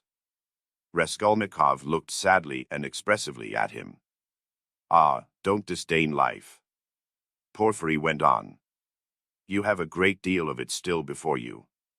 How can you say you don't want a mitigation of sentence? You are an impatient fellow. A great deal of what lies before me. Of life. What sort of prophet are you? Do you know much about it? Seek and ye shall find. This may be God's means for bringing you to him. And it's not forever, the bondage. The time will be shortened, laughed Raskolnikov. Why? Is it the bourgeois disgrace you are afraid of? It may be that you are afraid of it without knowing it, because you are young. But anyway, you shouldn't be afraid of giving yourself up and confessing. Hang it. Raskolnikov whispered with loathing and contempt, as though he did not want to speak aloud. He got up again as though he meant to go away, but sat down again in evident despair. Hang it, if you like. You've lost faith and you think that I am grossly flattering you, but how long has your life been? How much do you understand? You made up a theory and then were ashamed that it broke down and turned out to be not at all original. It turned out something base, that's true, but you are not hopelessly base. By no means so base. At least you didn't deceive yourself for long, you went straight to the furthest point at one bound. How do I regard you? I regard you as one of those men who would stand and smile at their torturer while he cuts their entrails out, if only they have found faith or God. Find it and you will live. You have long needed a change of air. Suffering, too, is a good thing. Suffer. Maybe Nikolai is right in wanting to suffer. I know you don't believe in it, but don't be overwise. Fling yourself straight into life, without deliberation. Don't be afraid the flood will bear you to the bank and set you safe on your feet again. What bank? How can I tell? I only believe that you have long life before you. I know that you take all my words now for a set speech prepared beforehand, but maybe you will remember them after. They may be of use some time. That's why I speak. It's as well that you only killed the old woman. If you'd invented another theory, you might perhaps have done something 1,000 times more hideous. You ought to thank God, perhaps. How do you know? Perhaps God is saving you for something. But keep a good heart and have less fear. Are you afraid of the great expiation before you? No, it would be shameful to be afraid of it. Since you have taken such a step, you must harden your heart. There is justice in it. You must fulfill the demands of justice. I know that you don't believe it, but indeed, life will bring you through. You will live it down in time. What you need now is fresh air, fresh air, fresh air. Raskolnikov positively started. But who are you? What prophet are you? From the height of what majestic calm do you proclaim these words of wisdom? Who am I?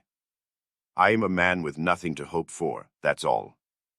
A man perhaps of feeling and sympathy, maybe of some knowledge too, but my day is over. But you are a different matter, there is life waiting for you. Though, who knows? Maybe your life, too, will pass off in smoke and come to nothing. Come, what does it matter, that you will pass into another class of men? It's not comfort you regret, with your heart. What of it that perhaps no one will see you for so long? It's not time, but yourself that will decide that. Be the sun and all will see you. The sun has before all to be the sun. Why are you smiling again? At my being such a shiller. I bet you're imagining that I am trying to get round you by flattery. Well, perhaps I am, he. Perhaps you'd better not believe my word, perhaps you'd better never believe it altogether. I'm made that way, I confess it. But let me add, you can judge for yourself, I think, how far I am a base sort of man and how far I am honest. When do you mean to arrest me? Well, I can let you walk about another day or two. Think it over, my dear fellow, and pray to God. It's more in your interest, believe me. And what if I run away? Asked Raskolnikov with a strange smile. No, you won't run away. A peasant would run away, a fashionable dissenter would run away, the flunky of another man's thought, for you've only to show him the end of your little finger and he'll be ready to believe in anything for the rest of his life. But you've ceased to believe in your theory already, what will you run away with? And what would you do in hiding? It would be hateful and difficult for you, and what you need more than anything in life is a definite position, an atmosphere to suit you. And what sort of atmosphere would you have? If you ran away, you'd come back to yourself. You can't get on without us. And if I put you in prison, say you've been there a month, or 2, or 3, remember my word, you'll confess of yourself and perhaps to your own surprise. You won't know an hour beforehand that you are coming with a confession. I am convinced that you will decide to take your suffering. You don't believe my words now, but you'll come to it of yourself. For suffering, Rod Ion Romanovich, is a great thing. Never mind my having grown fat, I know all the same. Don't laugh at it, there's an idea in suffering, Nokolay is right. No, you won't run away, Rod Ion Romanovich. Raskolnikov got up and took his cap. Porfiry Petrovich also rose. Are you going for a walk? The evening will be fine, if only we don't have a storm. Though it would be a good thing to freshen the air. He, too, took his cap. Porfiry Petrovich, please don't take up the notion that I have confessed to you today, Raskolnikov pronounced with sullen insistence. You're a strange man and I have listened to you from simple curiosity. But I have admitted nothing, remember that. Oh, I know that, I'll remember. Look at him, he's trembling. Don't be uneasy, my dear fellow, have it your own way. Walk about a bit, you won't be able to walk too far.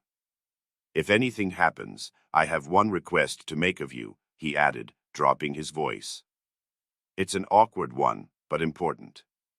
If anything were to happen, though indeed I don't believe in it and think you quite incapable of it, yet in case you were taken during these 40 or 50 hours with the notion of putting an end to the business in some other way, in some fantastic fashion laying hands on yourself, it's an absurd proposition, but you must forgive me for it, do leave a brief but precise note, only 2 lines, and mention the stone.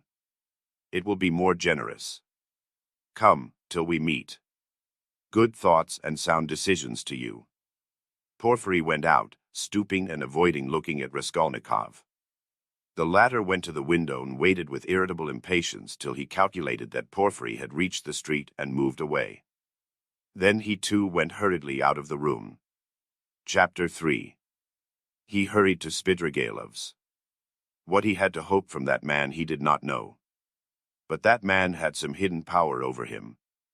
Having once recognized this, he could not rest, and now the time had come. On the way, one question particularly worried him. Had Spidrigailov been to Porfiry's? As far as he could judge, he would swear to it, that he had not. He pondered again and again, went over Porfiry's visit. No, he hadn't been, of course he hadn't. But if he had not been yet, would he go? Meanwhile, for the present he fancied he couldn't. Why? He could not have explained, but if he could, he would not have wasted much thought over it at the moment. It all worried him and at the same time he could not attend to it. Strange to say, none would have believed it perhaps, but he only felt a faint vague anxiety about his immediate future. Another, much more important anxiety tormented him. It concerned himself, but in a different, more vital way. Moreover, he was conscious of immense moral fatigue, though his mind was working better that morning than it had done of late. And was it worthwhile, after all that had happened, to contend with these new trivial difficulties? Was it worthwhile, for instance, to maneuver that Spidrigailov should not go to Porfiry's? Was it worthwhile to investigate, to ascertain the facts, to waste time over anyone like Spidrigailov? Oh, how sick he was of it all.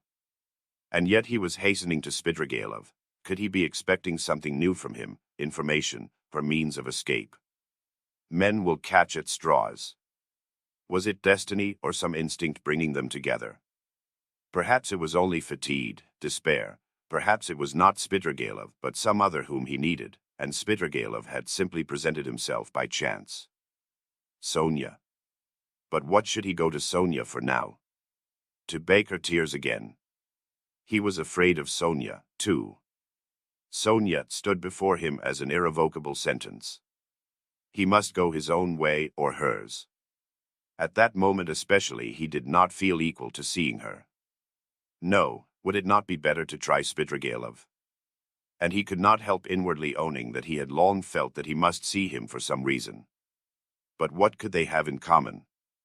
Their very evil-doing could not be of the same kind. The man, moreover, was very unpleasant, evidently depraved, undoubtedly cunning and deceitful, possibly malignant. Such stories were told about him. It is true he was befriending Katerina Ivanovna's children, but who could tell with what motive and what it meant? The man always had some design, some project.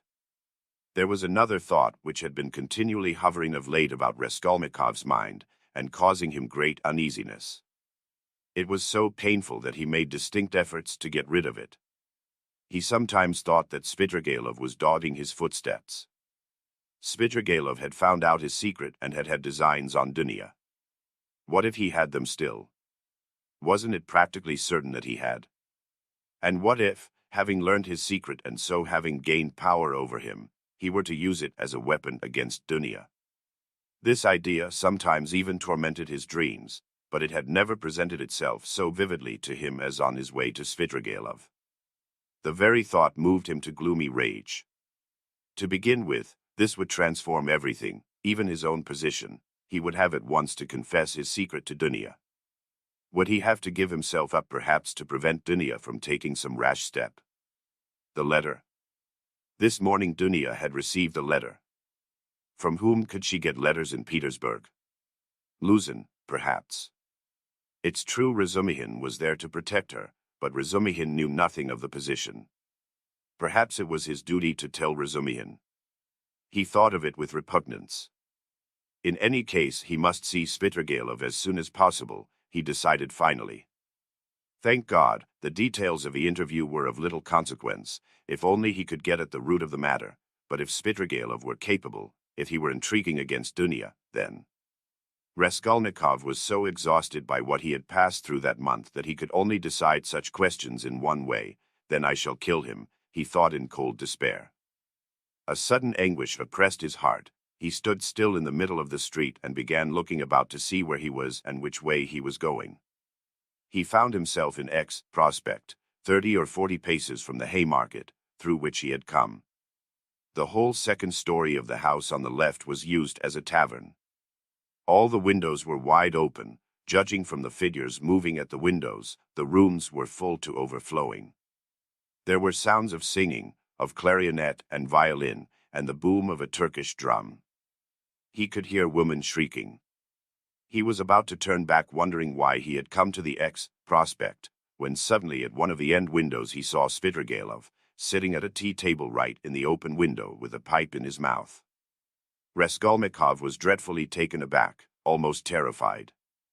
Svidrigailov was silently watching and scrutinizing him and, what struck Raskolnikov at once, seemed to be meaning to get up and slip away unobserved. Raskolnikov at once pretended not to have seen him, but to be looking absent-mindedly away, while he watched him out of the corner of his eye.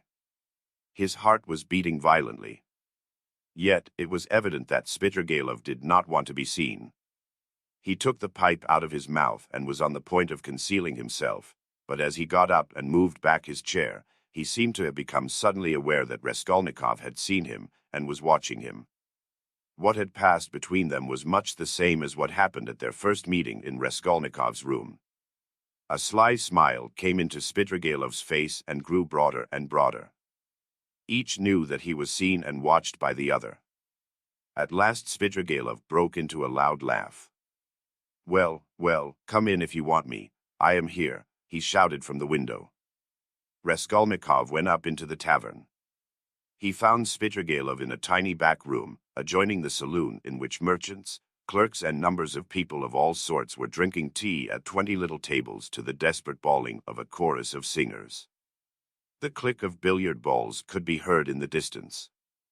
On the table before Svidrigailov stood an open bottle and a glass half full of champagne. In the room he found also a boy with a little hand organ, a healthy-looking red-cheeked girl of 18, wearing a tucked-up striped skirt and a Tyrolese hat with ribbons. In spite of the chorus in the other room, she was singing some servants' hall song in a rather husky contralto, to the accompaniment of the organ. Come, that's enough, Svidrigailov stopped her at Raskolnikov's entrance. The girl at once broke off and stood waiting respectfully. She had sung her guttural rhymes, too, with a serious and respectful expression in her face. Hey, Philip, a glass, shouted Svidrigailov. I won't drink anything, said Raskolnikov. As you like, I didn't mean it for you. Drink, Katya. I don't want anything more today, you can go. He poured her out a full glass and laid down a yellow note. Katya drank off her glass of wine, as women do, without putting it down, in 20 gulps, took the note and kissed Spidergalov's hand, which he allowed quite seriously. She went out of the room and the boy trailed after her with the organ. Both had been brought in from the street. Spidergalov had not been a week in Petersburg, but everything about him was already, so to speak, on a patriarchal footing. The waiter, Philip, was by now an old friend and very obsequious. The door leading to the saloon had a lock on it. Spidergalov was at home in this room and perhaps spent whole days in it. The tavern was dirty and wretched, not even second-rate. I was going to see you and looking for you, Raskolnikov began, but I don't know what made me turn from the Haymarket into the Prospect just now. I never take this turning. I turn to the right from the Haymarket. And this isn't the way to you. I simply turned and here you are. It is strange. Why don't you say at once, it's a miracle? Because it may be only chance. Oh, that's the way with all you folk, laughed Spidergalov. You won't admit it, even if you do inwardly believe it a miracle. Here you say that it may be only chance. And what cowards they all are here, about having an opinion of their own, you can't fancy, Rod Ion Romanovich. I don't mean you, you have an opinion of your own and are not afraid to have it. That's how it was you attracted my curiosity. Nothing else. Well, that's enough, you know. Spidergalov was obviously exhilarated, but only slightly so. He had not had more than half a glass of wine. I fancy you came to see me before you knew that I was capable of having what you call an opinion of my own, observed Raskolnikov. Oh, well, it was a different matter. Everyone has his own plans. And apropos of the miracle, let me tell you that I think you have been asleep for the last 2 or 3 days. I told you of this tavern myself. There is no miracle in your coming straight here. I explained the way myself, told you where it was, and the hours you could find me here. Do you remember? I don't remember, answered Raskolnikov with surprise. I believe you. I told you twice. The address has been stamped mechanically on your memory. You turned this way mechanically and yet precisely according to the direction, though you are not aware of it.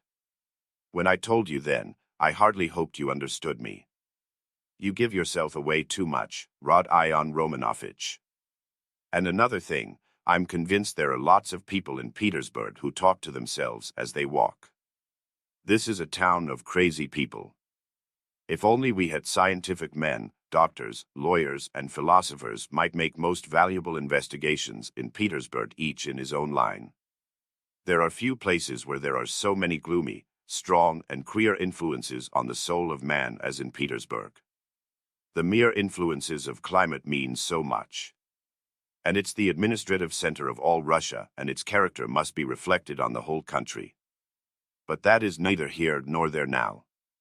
The point is that I have several times watched you.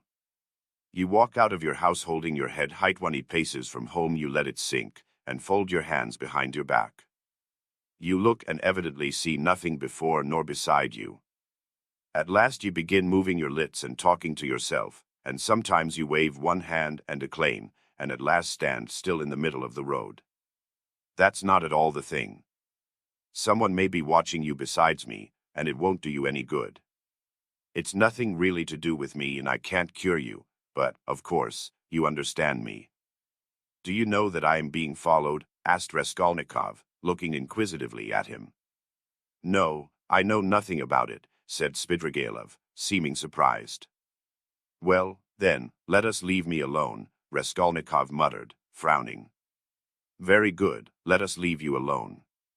You had better tell me, if you come here to drink, and directed me twice to come here to you, why did you hide, and try to get away just now when I looked at the window from the street? I saw it. He. And why was it you lay on your sofa with closed eyes and pretended to be asleep, though you were wide awake while I stood in your doorway? I saw it. I may have had, Reasons. You know that yourself. And I may have had my reasons, though you don't know them. Raskolnikov dropped his right elbow on the table, leaned his chin in the fingers of his right hand, and stared intently at Svidrigailov. For a full minute he scrutinized his face, which had impressed him before.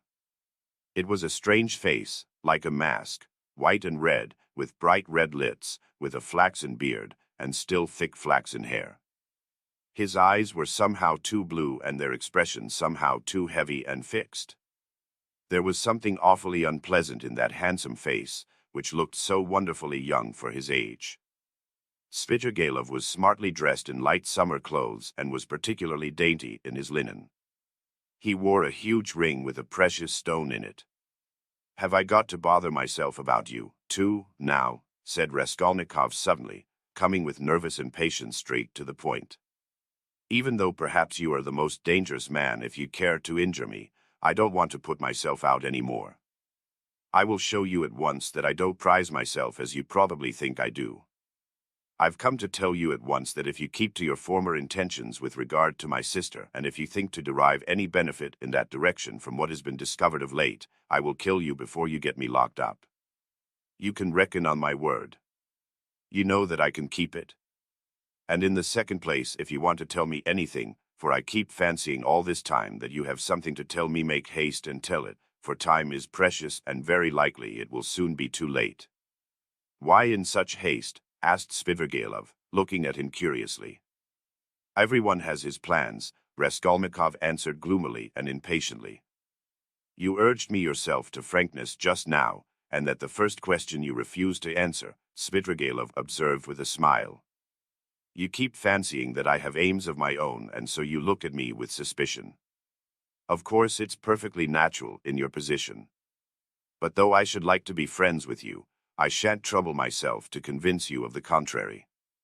The game isn't worth the candle, and I wasn't intending to talk to you about anything special. What did you want me for, then?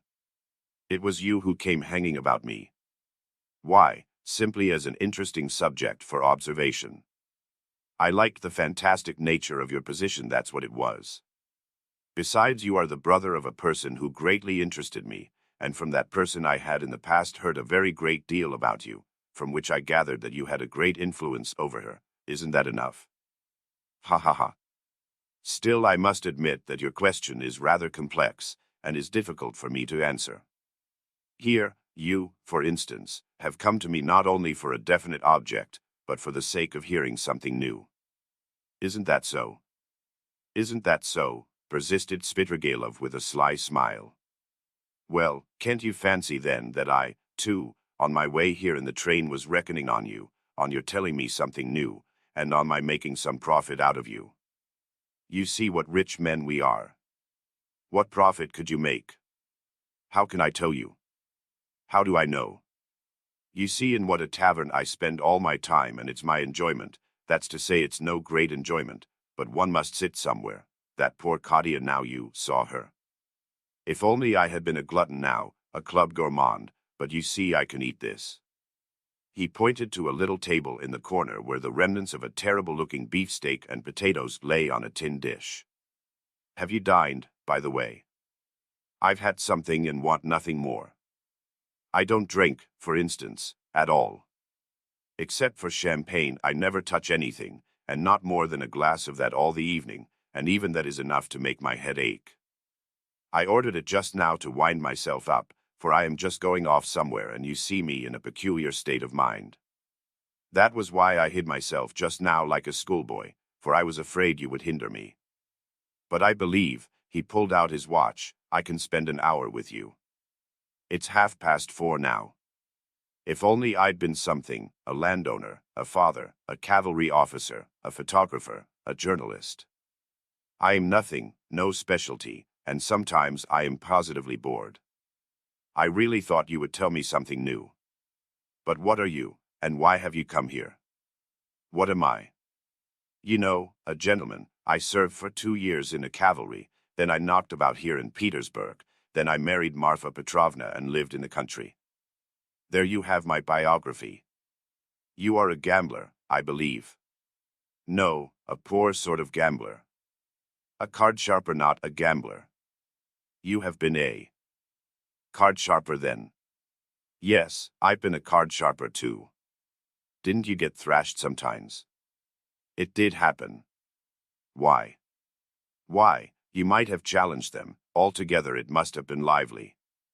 I won't contradict you, and besides I am no hand at philosophy. I confess that I hastened here for the sake of the woman. As soon as you buried Marfa Petrovna. Quite so, Svidrigailov smiled with engaging candor. What of it? You seem to find something wrong in my speaking like that about woman.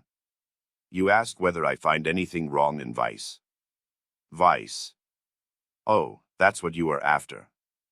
But I'll answer you in order, first about women in general. You know I am fond of talking. Tell me, what should I restrain myself for? Why should I give up women, since I have a passion for them? It's an occupation, anyway. So you hope for nothing here but vice? Oh, very well, for vice then. You insist on its being vice. But anyway, I like a direct question. In this vice at least there is something permanent, founded indeed upon nature and not dependent on fantasy, something present in the blood like an ever-burning ember, forever setting one on fire and, maybe, not to be quickly extinguished, even with years. You'll agree it's an occupation of a sort. That's nothing to rejoice at, it's a disease and a dangerous one. Oh, that's what you think, is it? I agree that it is a disease like everything that exceeds moderation. And, of course, in this one must exceed moderation. But in the first place, everybody does so in one way or another, and in the second place, of course, one ought to be moderate and prudent, however mean it may be, but what am I to do? If I hadn't this, I might have to shoot myself. I am ready to admit that a decent man ought to put up with being bored, but yet. And could you shoot yourself? Oh, come. Svidrigailov parried with disgust. Please don't speak of it, he added hurriedly and with none of the bragging tone he had shown in all the previous conversation. His face quite changed. I admit it's an unpardonable weakness, but I can't help it. I am afraid of death and I dislike its being talked of. Do you know that I am to a certain extent a mystic? Ah, the apparitions of Marfa Petrovna. Do they still go on visiting you? Oh, don't talk of them, there have been no more in Petersburg, confound them, he cried with an air of irritation. Let's rather talk of that, though. I have not much time, and can't stay long with you, it's a pity. I should have found plenty to tell you. What's your engagement, a woman? Yes, a woman, a casual incident. No, that's not what I want to talk of. And the hideousness, the filthiness of all your surroundings, doesn't that affect you? Have you lost the strength to stop yourself? And do you pretend to strength, too? He. You surprised me just now, Rodion Romanovitch, though I knew beforehand it would be so. You preach to me about vice and aesthetics. You a Schiller, you an idealist. Of course that's all as it should be, and it would be surprising if it were not so, yet it is strange in reality. Ah, what a pity I have no time, for you're a most interesting type. And, by the way, are you fond of Schiller? I am awfully fond of him. But what a braggart you are, Raskolnikov said with some disgust. Upon my word, I am not, answered Svidrigailov laughing. However, I won't dispute it, let me be a braggart, why not brag, if it hurts no one? I spent 7 years in the country with Marfa Petrovna, so now when I come across an intelligent person like you, intelligent and highly interesting, I am simply glad to talk, and, besides, I've drunk that half-glass of champagne and it's gone to my head a little. And besides, there's a certain fact that has wound me up tremendously, but about that I will keep quiet. Where are you off to? He asked in alarm. Raskolnikov had begun getting up. He felt oppressed and stifled and, as it were, ill at ease at having come here. He felt convinced that Svidrigailov was the most worthless scoundrel on the face of the earth. Ach. Sit down, stay a little. Svidrigailov begged. Let them bring you some tea, anyway. Stay a little, I won't talk nonsense, about myself, I mean. I'll tell you something. If you like, I'll tell you how a woman tried to save me, as you would call it. It will be an answer to your first question indeed, for the woman was your sister. May I tell you? It will help to spend the time. Tell me, but I trust that you. Oh, don't be uneasy. Besides, even in a worthless low fellow like me, Avdotya Romanovna can only excite the deepest respect. Chapter 4. You know, perhaps, yes, I told you myself, began Svidrigailov, that I was in the debtor's prison here, for an immense sum, and had not any expectation of being able to pay it. There's no need to go into particulars how Marfa Petrovna bought me out. Do you know to what a point of insanity a woman can sometimes love? She was an honest woman, and very sensible, although completely uneducated. Would you believe that this honest and jealous woman, after many scenes of hysterics and reproaches, condescended to enter into a kind of contract with me which she kept throughout our married life? She was considerably older than I, and besides, she always kept a clove or something in her mouth. There was so much swinishness in my soul, and honesty too, of a sort, as to tell her straight out that I couldn't be absolutely faithful to her. This confession drove her to frenzy, but yet she seems in a way to have liked my brutal frankness. She thought it showed I was unwilling to deceive her if I warned her like this beforehand, and for a jealous woman, you know, that's the first consideration. After many tears an unwritten contract was drawn up between us. First, that I would never leave Marfa Petrovna and would always be her husband. Secondly, that I would never absent myself without her permission. Thirdly, that I would never set up a permanent mistress. Fourthly, in return for this, Marfa Petrovna gave me a free hand with the maidservants, but only with her secret knowledge. Fifthly, God forbid my falling in love with a woman of our class. Sixthly, in case I, which God forbid, should be visited by a great serious passion, I was bound to reveal it to Marfa Petrovna. On this last score, however, Marfa Petrovna was fairly at ease. She was a sensible woman, and so she could not help looking upon me as a dissolute profligate incapable of real love.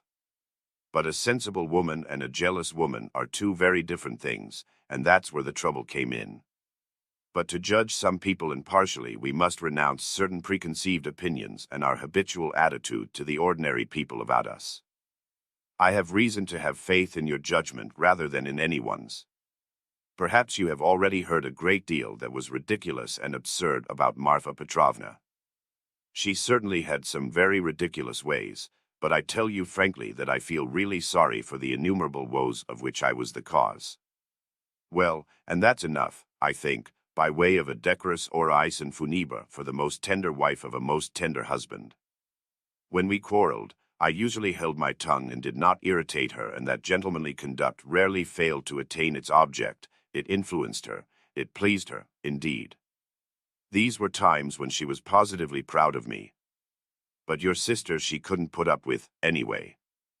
And however she came to risk taking such a beautiful creature into her house as a governess.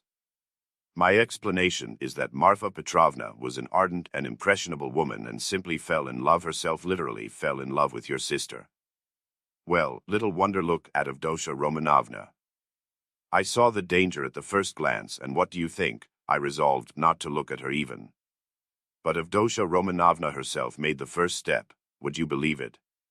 Would you believe it too that Marfa Petrovna was positively angry with me at first for my persistent silence about your sister, for my careless reception of her continual adoring praises of Avdotya Romanovna? I don't know what it was she wanted. Well, of course, Marfa Petrovna told Avdotya Romanovna every detail about me.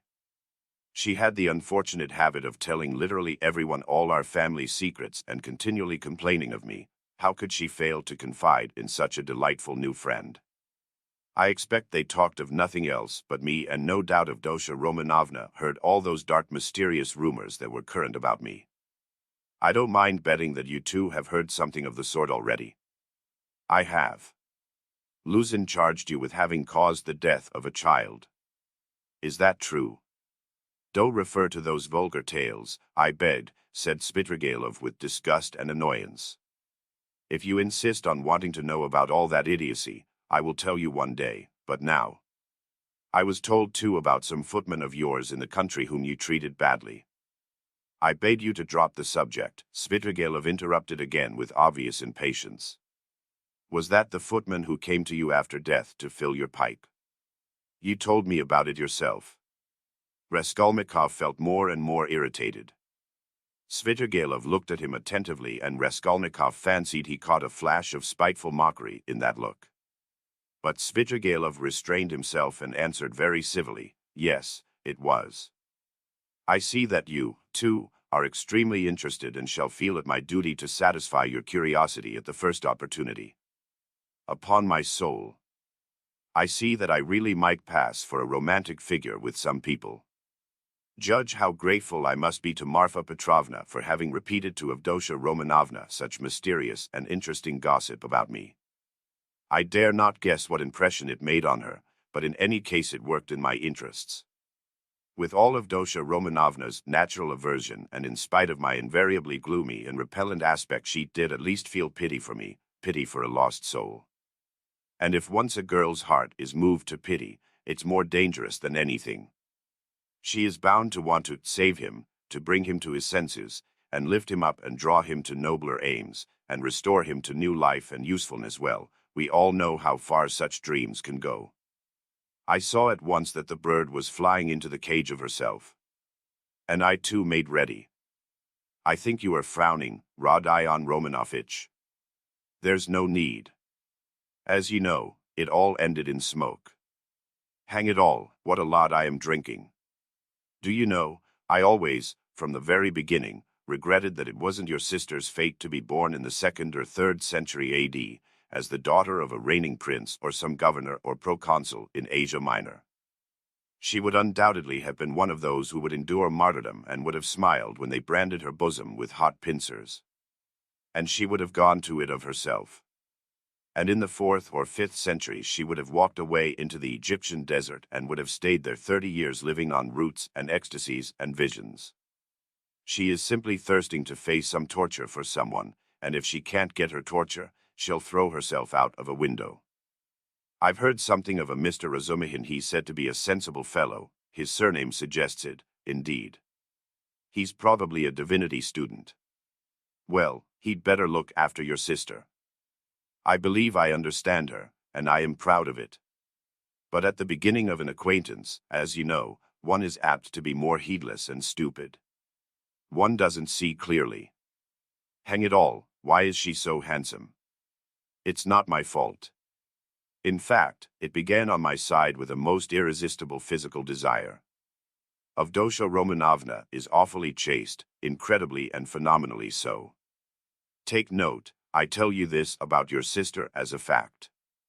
She is almost morbidly chaste, in spite of her broad intelligence, and it will stand in her way. There happened to be a girl in the house then, Parasha, a black-eyed wench, whom I had never seen before. She had just come from another village, very pretty, but incredibly stupid. She burst into tears, wailed so that she could be heard all over the place, and caused scandal. One day after dinner, Avdotya Romanovna followed me into an avenue in the garden and with flashing eyes insisted on my leaving poor Parasha alone. It was almost our first conversation by ourselves. I, of course, was only too pleased to obey her wishes, tried to appear disconcerted, embarrassed, in fact played my part not badly. Then came interviews, mysterious conversations, exhortations, entreaties, supplications, even tears. Would you believe it, even tears? Think what the passion for propaganda will bring some girls to. I, of course, threw it all on my destiny, posed as hungering and thirsting for light, and finally resorted to the most powerful weapon in the subjection of the female heart, a weapon which never fails one. It's the well-known resource, flattery. Nothing in the world is harder than speaking the truth, and nothing easier than flattery. If there's the 100th part of a false note in speaking the truth, it leads to a discord, and that leads to trouble.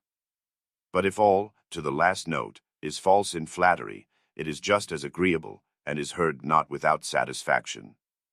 It may be a coarse satisfaction, but still a satisfaction.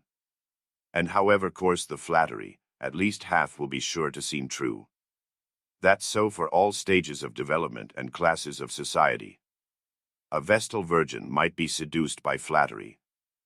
I can never remember without laughter how I once seduced a lady who was devoted to her husband, her children, and her principles.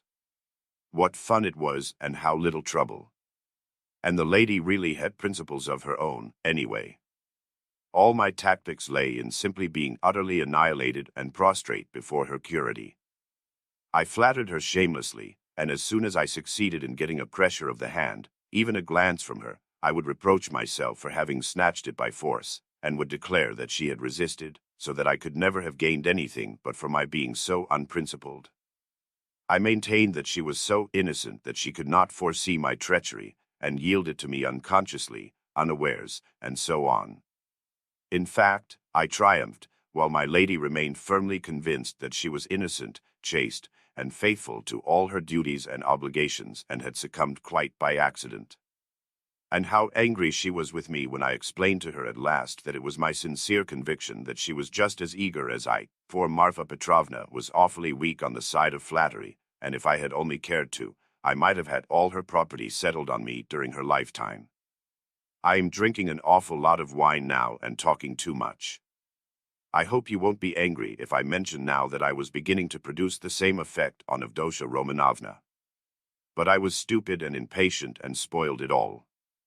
Avdotya Romanovna had several times and one time in particular been greatly displeased by the expression of my eyes. Would you believe it? There was sometimes a light in them which frightened her and grew stronger and more unguarded till it was hateful to her. No need to go into detail, but we parted. There I acted stupidly again. I fell to jeering in the coarsest way at all such propaganda and efforts to convert me. Parasha came on to the scene again, and not she alone. In fact, there was a tremendous to-do. Ah, Rodion Romanovitch, if you could only see how your sister's eyes can flash sometimes. Never mind my being drunk at this moment and having had a whole glass of wine. I am speaking the truth. I assure you that this glance has haunted my dreams. The very rustle of her dress was more than I could stand at last. I really began to think that I might become epileptic. I could never have believed that I could be moved to such a frenzy. It was essential, indeed, to be reconciled, but by then it was impossible. And imagine what I did then. To what a pitch of stupidity a man can be brought by frenzy. Never undertake anything in a frenzy, Rodion Romanovitch. I reflected that Avdotya Romanovna was after all a beggar, excuse me, that's not the word, but does it matter if it expresses the meaning, that she lived by her work, that she had her mother and you to keep, hang it, you are frowning again, and I resolved to offer her all my money, 30,000 rubles. I could have realized then if she would run away with me here, to Petersburg. Of course I should have vowed eternal love, rapture, and so on. Do you know, I was so wild about her at that time that if she had told me to poison Marfa Petrovna, or to cut her throat and to marry herself, it would have been done at once. But it ended in the catastrophe of which you know already. You can fancy how frantic I was when I heard that Marfa Petrovna had got hold of that scoundrelly attorney, Luzin, and had almost made a match between them which would really have been just the same thing as I was proposing. Wouldn't it? Wouldn't it? I notice that you've begun to be very attentive, you interesting young man. Svidrigailov struck the table with his fist impatiently. He was flushed. Raskolnikov saw clearly that the glass or glass and a half of champagne that he had sipped almost unconsciously was affecting him, and he resolved to take advantage of the opportunity. He felt very suspicious of Svidrigailov. Well, after what you have said, I am fully convinced that you have come to Petersburg with designs on my sister, he said directly to Svidrigailov, in order to irritate him further. Oh, nonsense, said Svidrigailov, seeming to rouse himself. Why, I told you, besides your sister can't endure me. Yes, I am certain that she can't, but that's not the point. Are you so sure that she can't? Svidrigailov screwed up his eyes and smiled mockingly. You are right, she doesn't love me, but you can never be sure of what has passed between husband and wife or lover and mistress. There's always a little corner which remains a secret to the world and is only known to those two. Will you answer for it that Avdotya Romanovna regarded me with aversion? From some words you've dropped, I notice that you still have designs, and of course evil ones on Dunya, and mean to carry them out promptly. What, have I dropped words like that? Svidrigailov asked in naive dismay, taking not the slightest notice of the epithet bestowed on his designs. Why, you are dropping them even now. Why are you so frightened? What are you so afraid of now? Me afraid? Afraid of you? You have rather to be afraid of me, cher ami. But what nonsense.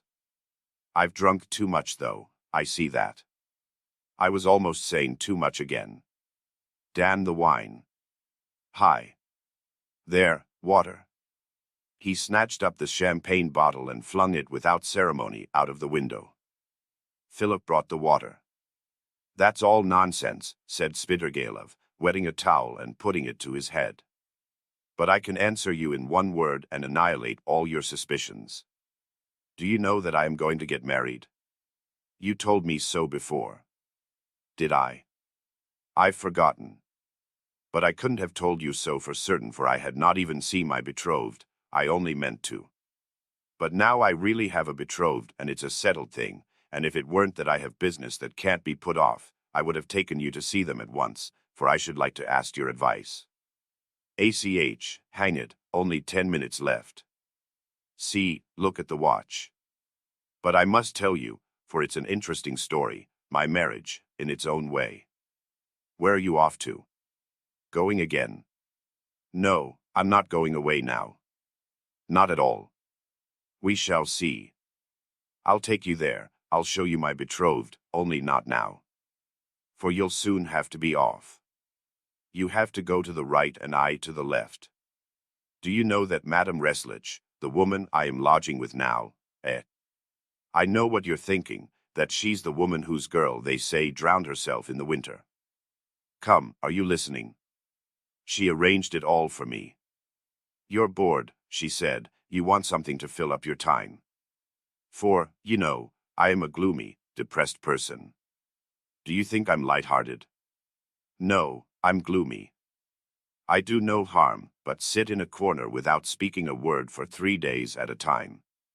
And that Reslich is a sly hussy, I tell you. I know what she has got in her mind. She thinks I shall get sick of it, abandon my wife and depart, and shall get hold of her and make a profit out of her in our class, of course, or higher. She told me the father was a broken-down retired official, who has been sitting in a chair for the last 3 years with his legs paralyzed. The mamma, she said, was a sensible woman. There is a son serving in the provinces, but he doesn't help.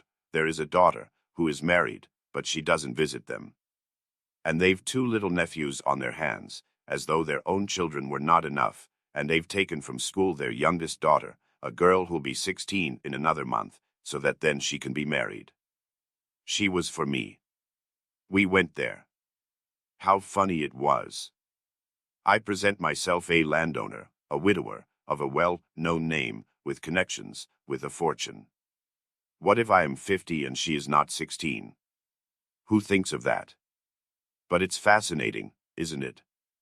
It is fascinating, haha. You should have seen how I talked to the papa and mama. It was worth paying to have seen me at that moment. She comes in, curtsies, you can fancy, still in a short frock and unopened bud. Flushing like a sunset, she had been told, no doubt. I don't know how you feel about female faces, but to my mind these 16 years, these childish eyes, shyness and tears of bashfulness are better than beauty, and she is a perfect little picture, too. Fair hair and little curls, like a lamb's, full little rosy lips, tiny feet, a charmer. Well, we made friends. I told them I was in a hurry owing to domestic circumstances, and the next day, that is the day before yesterday, we were betrothed. When I go now I take her on my knee at once and keep her there. Well, she flushes like a sunset and I kiss her every minute. Her mamma of course impresses on her that this is her husband and that this must be so. It's simply delicious. The present betrothed condition is perhaps better than marriage. Here you have what is called la nature et la vérité, haha. I've talked to her twice, she is far from a fool. Sometimes she steals a look at me that positively scorches me.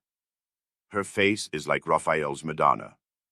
You know, the Sistine Madonna's face has something fantastic in it, the face of mournful religious ecstasy. Haven't you noticed it? Well, she's something in that line. The day after we'd been betrothed, I bought her presents to the value of 1,500 rubles, a set of diamonds and another of pearls and a silver dressing case as large as this, with all sorts of things in it, so that even my Madonna's face glowed. I sat her on my knee, yesterday, and I suppose rather too unceremoniously she flushed crimson and the tears started, but she didn't want to show it. We were left alone. She suddenly flung herself on my neck, for the first time of her own accord, put her little arms round me, kissed me, and vowed that she would be an obedient, faithful, and good wife, would make me happy, would devote all her life, every minute of her life, would sacrifice everything, everything, and that all she asks in return is my respect, and that she wants nothing, nothing more from me, no presents. You'll admit that to hear such a confession, alone, from an angel of 16 in a muslin frock, with little curls, with a flush of maiden shyness in her cheeks and tears of enthusiasm in her eyes, is rather fascinating. Isn't it fascinating? It's worth paying for, isn't it? Well, listen, we'll go to see my betrothed, only not just now. The fact is this monstrous difference in age and development excites your sensuality. Will you really make such a marriage? Why, of course. Everyone thinks of himself, and he lives most gaily who knows best how to deceive himself. Haha. But why are you so keen about virtue? Have mercy on me, my good friend. I am a sinful man. Ha, ha, ha. But you have provided for the children of Katerina Ivanovna. Though you had your own reasons. I understand it all now. I am always fond of children, very fond of them, laughed Svidrigailov. I can tell you one curious instance of it. The first day I came here I visited various haunts. After 7 years I simply rushed at them. You probably notice that I am not in a hurry to renew acquaintance with my old friends. I shall do without them as long as I can. Do you know, when I was with Marfa Petrovna in the country, I was haunted by the thought of these places where anyone who knows his way about can find a great deal. Yes, upon my soul. The peasants have vodka, the educated young people, shut out from activity, waste themselves in impossible dreams and visions and are crippled by theories. Jews have sprung up and are amassing money, and all the rest give themselves up to debauchery. From the first hour the town reeked of its familiar odors. I chanced to be in a frightful den. I liked my dens dirty. It was a dance, so called, and there was a can-can such as I never saw in my day. Yes, there you have progress. All of a sudden I saw a little girl of 13, nicely dressed, dancing with a specialist in that line, with another one vis-a-vis. Her mother was sitting on a chair by the wall. You can't fancy what a can-can that was. The girl was ashamed, blushed, at last felt insulted, and began to cry. Her partner seized her and began whirling her round and performing before her. Everyone laughed, and I like your public, even the can-can public, they laughed and shouted, serves her right, serves her right. Shouldn't bring children. Well, it's not my business whether that consoling reflection was logical or not. I at once fixed on my plan, sat down by the mother, and began by saying that I too was a stranger and that people here were ill-bred and that they couldn't distinguish decent folks and treat them with respect, gave her to understand that I had plenty of money, offered to take them home in my carriage. I took them home and got to know them. They were lodging in a miserable little hole and had only just arrived from the country. She told me that she and her daughter could only regard my acquaintance as an honor. I found out that they had nothing of their own and had come to town upon some legal business. I proffered my services and money. I learnt that they had gone to the dancing saloon by mistake, believing that it was a genuine dancing class. I offered to assist in the young girl's education in French and dancing. My offer was accepted with enthusiasm as an honor, and we are still friendly.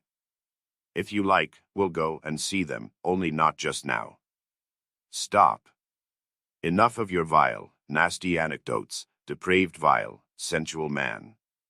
Schiller, you are a regular Schiller. Oh, laver tu vatl nicher. But you know I shall tell you these things on purpose, for the pleasure of hearing your outcries. I dare say. I can see I am ridiculous myself, muttered Raskolnikov angrily. Svetoslav laughed heartily. Finally he called Philip, paid his bill, and began getting up. I say, but I am drunk, says cause, he said. It's been a pleasure. I should rather think it must be a pleasure, cried Raskolnikov, getting up. No doubt it is a pleasure for a worn-out profligate to describe such adventures with a monstrous project of the same sort in his mind, especially under such circumstances and to such a man as me. It's stimulating. Well, if you come to that, Svetoslav answered, scrutinizing Raskolnikov with some surprise, if you come to that, you are a thorough cynic yourself. You've plenty to make you so, anyway. You can understand a great deal, and you can do a great deal too. But enough. I sincerely regret not having had more talk with you, but I shan't lose sight of you. Only wait a bit. Svetoslav walked out of the restaurant. Raskolnikov walked out after him. Svetoslav was not, however, very drunk. The wine had affected him for a moment, but it was passing off every minute. He was preoccupied with something of importance and was frowning. He was apparently excited and uneasy in anticipation of something.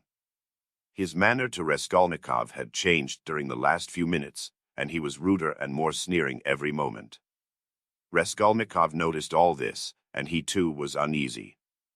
He became very suspicious of Svetoslav and resolved to follow him. They came out onto the pavement. You go to the right, and I to the left, or if you like, the other way. Only adieu, mon plaisir, may we meet again. And he walked to the right towards the Haymarket. Chapter 5. Raskolnikov walked after him. What's this? Cried Svetoslav, turning round. I thought I said. It means that I am not going to lose sight of you now. What? Both stood still and gazed at one another, as though measuring their strength. From all your half-tipsy stories, Raskolnikov observed harshly, I am positive that you have not given up your designs on my sister, but are pursuing them more actively than ever. I have learnt that my sister received a letter this morning. You have hardly been able to sit still all this time. You may have unearthed a wife on the way, but that means nothing. I should like to make certain myself. Raskolnikov could hardly have said himself what he wanted and of what he wished to make certain. Upon my word. I'll call the police. Call away. Again they stood for a minute facing each other. At last Svetoslav face changed. Having satisfied himself that Raskolnikov was not frightened at his threat, he assumed a mirthful and friendly air. What a fellow! I purposely refrain from referring to your affair, though I am devoured by curiosity. It's a fantastic affair. I've put it off till another time, but you're enough to rouse the dead. Well, let us go, only I warn you beforehand I am only going home for a moment, to get some money, then I shall lock up the flat, take a cab and go to spend the evening at the islands. Now are you going to follow me? I'm coming to your lodgings, not to see you, but Sofia Semyonovna, to say I'm sorry not to have been at the funeral. That's as you like, but Sofia Semyonovna is not at home. She has taken the 3 children to an old lady of high rank, the patroness of some orphan asylums, whom I used to know years ago. I charmed the old lady by depositing a sum of money with her to provide for the 3 children of Katerina Ivanovna and subscribing to the institution as well. I told her too the story of Sofia Semyonovna in full detail, suppressing nothing. It produced an indescribable effect on her. That's why Sofia Semyonovna has been invited to call today at the X hotel where the lady is staying for the time. No matter, I'll come all the same. As you like, it's nothing to me, but I won't come with you, here we are at home. By the way, I am convinced that you regard me with suspicion just because I have shown such delicacy and have not so far troubled you with questions, you understand. It struck you as extraordinary, I don't mind betting it's that. Well, it teaches one to show delicacy. And to listen at doors. Ah, that's it, is it? Laughed Svidrigailov. Yes, I should have been surprised if you had let that pass after all that has happened. Haha. Though I did understand something of the pranks you had been up to and were telling Sofia Semyonovna about, what was the meaning of it? Perhaps I am quite behind the times and can't understand. For goodness sake, explain it, my dear boy. Expound the latest theories. You couldn't have heard anything. You're making it all up. But I'm not talking about that, though I did hear something. No, I'm talking of the way you keep sighing and groaning now. The Schiller in you is in revolt every moment, and now you tell me not to listen at doors. If that's how you feel, go and inform the police that you had this mischance. You made a little mistake in your theory. But if you are convinced that one mustn't listen at doors, but one may murder old women at one's pleasure, you'd better be off to America and make haste. Run, young man. There may still be time. I'm speaking sincerely. Haven't you the money? I'll give you the fare. I'm not thinking of that at all, Raskolnikov interrupted with disgust. I understand, but don't put yourself out, don't discuss it if you don't want to. I understand the questions you are worrying over, moral ones, aren't they? Duties of citizen and man. Lay them all aside. They are nothing to you now, haha. You'll say you are still a man and a citizen. If so, you ought not to have got into this coil. It's no use taking up a job you are not fit for. Well, you'd better shoot yourself, or don't you want to? You seem trying to enrage me, to make me leave you. What a queer fellow. But here we are. Welcome to the staircase. You see, that's the way to Sofia Semyonovna. Look, there is no one at home. Don't you believe me? Ask Kapernaumov. She leaves the key with him.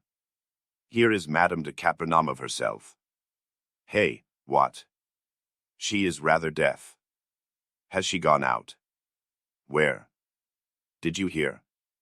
She is not in and won't be till late in the evening probably. Well, come to my room. You wanted to come and see me, didn't you? Here we are. Madame Reslich's not at home. She is a woman who is always busy, an excellent woman, I assure you. She might have been of use to you if you had been a little more sensible. Now, see. I take this 5% bond out of the bureau. See what a lot I've got of them. Still, this one will be turned into cash today. I mustn't waste any more time.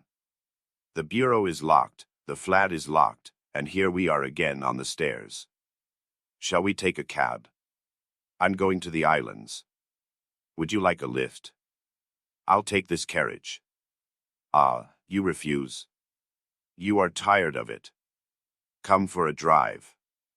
I believe it will come on to rain. Never mind, we'll put down the hood. Svidrigailov was already in the carriage. Raskolnikov decided that his suspicions were at least for that moment unjust. Without answering a word, he turned and walked back towards the Haymarket.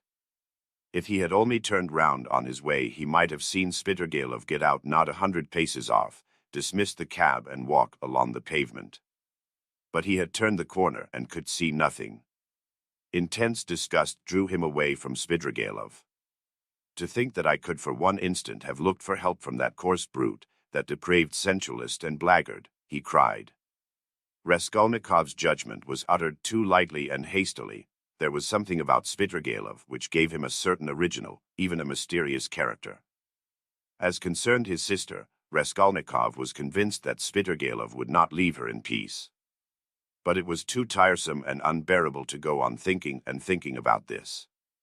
When he was alone, he had not gone 20 paces before he sank, as usual, into deep thought. On the bridge he stood by the railing and began gazing at the water. And his sister was standing close by him. He met her at the entrance to the bridge, but passed by without seeing her. Dunya had never met him like this in the street before and was struck with dismay. She stood still and did not know whether to call to him or not. Suddenly she saw Svidrigailov coming quickly from the direction of the Haymarket. He seemed to be approaching cautiously. He did not go onto the bridge, but stood aside on the pavement, doing all he could to avoid Raskolnikov seeing him. He had observed Dunya for some time and had been making signs to her. She fancied he was signaling to beg her not to speak to her brother, but to come to him. That was what Dunya did.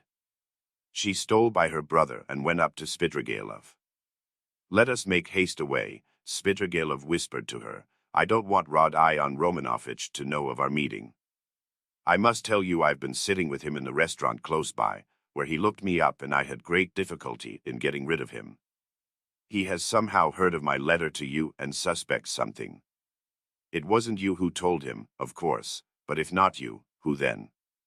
"Well, we've turned the corner now," Dunya interrupted, "and my brother won't see us. I have to tell you that I am going no further with you. Speak to me here. You can tell it all in the street. In the first place, I can't say it in the street. Secondly, you must hear Sofia Semyonovna too. And, thirdly, I will show you some papers. Oh well, if you won't agree to come with me, I shall refuse to give any explanation and go away at once. But I beg you not to forget that a very curious secret of your beloved brother's is entirely in my keeping." Dunya stood still, hesitating, and looked at Svidrigailov with searching eyes. "What are you afraid of?" he observed quietly. "The town is not the country. And even in the country you did me more harm than I did you. Have you prepared Sofia Semyonovna?" "No, I have not said a word to her and am not quite certain whether she is at home now. But most likely she is. She has buried her stepmother today. She is not likely to go visiting on such a day. For the time I don't want to speak to anyone about it and I half regret having spoken to you. The slightest indiscretion is as bad as betrayal in a thing like this. I live there in that house. We are coming to it. That's the porter of our house. He knows me very well. You see, he's bowing. He sees I'm coming with a lady and no doubt he has noticed your face already and you will be glad of that if you are afraid of me and suspicious. Excuse my putting things so coarsely. I haven't a flat to myself. Sofia Semyonovna's room is next to mine. She lodges in the next flat. The whole floor is let out in lodgings. Why are you frightened like a child? Am I really so terrible?" Svidrigailov's lips were twisted in a condescending smile, but he was in no smiling mood. His heart was throbbing and he could scarcely breathe. He spoke rather loud to cover his growing excitement. But Dunya did not notice this peculiar excitement. She was so irritated by his remark that she was frightened of him like a child and that he was so terrible to her. "Though I know that you are not a man of honor, I am not in the least afraid of you. Lead the way," she said with apparent composure, but her face was very pale. Svidrigailov stopped at Sonia's room. "Allow me to inquire whether she is at home." "She is not." "How unfortunate. But I know she may come quite soon. If she's gone out, it can only be to see a lady about the orphans. Their mother is dead. I've been meddling and making arrangements for them. If Sofia Semyonovna does not come back in 10 minutes, I will send her to you, today if you like. This is my flat. These are my 2 rooms. Madame Reslich, my landlady, has the next room. Now, look this way. I will show you my chief piece of evidence. This door from my bedroom leads into 2 perfectly empty rooms, which are to let. Here they are. You must look into them with some attention." Svidrigailov occupied 2 fairly large furnished rooms. Dunya was looking about her mistrustfully, but saw nothing special in the furniture or position of the rooms.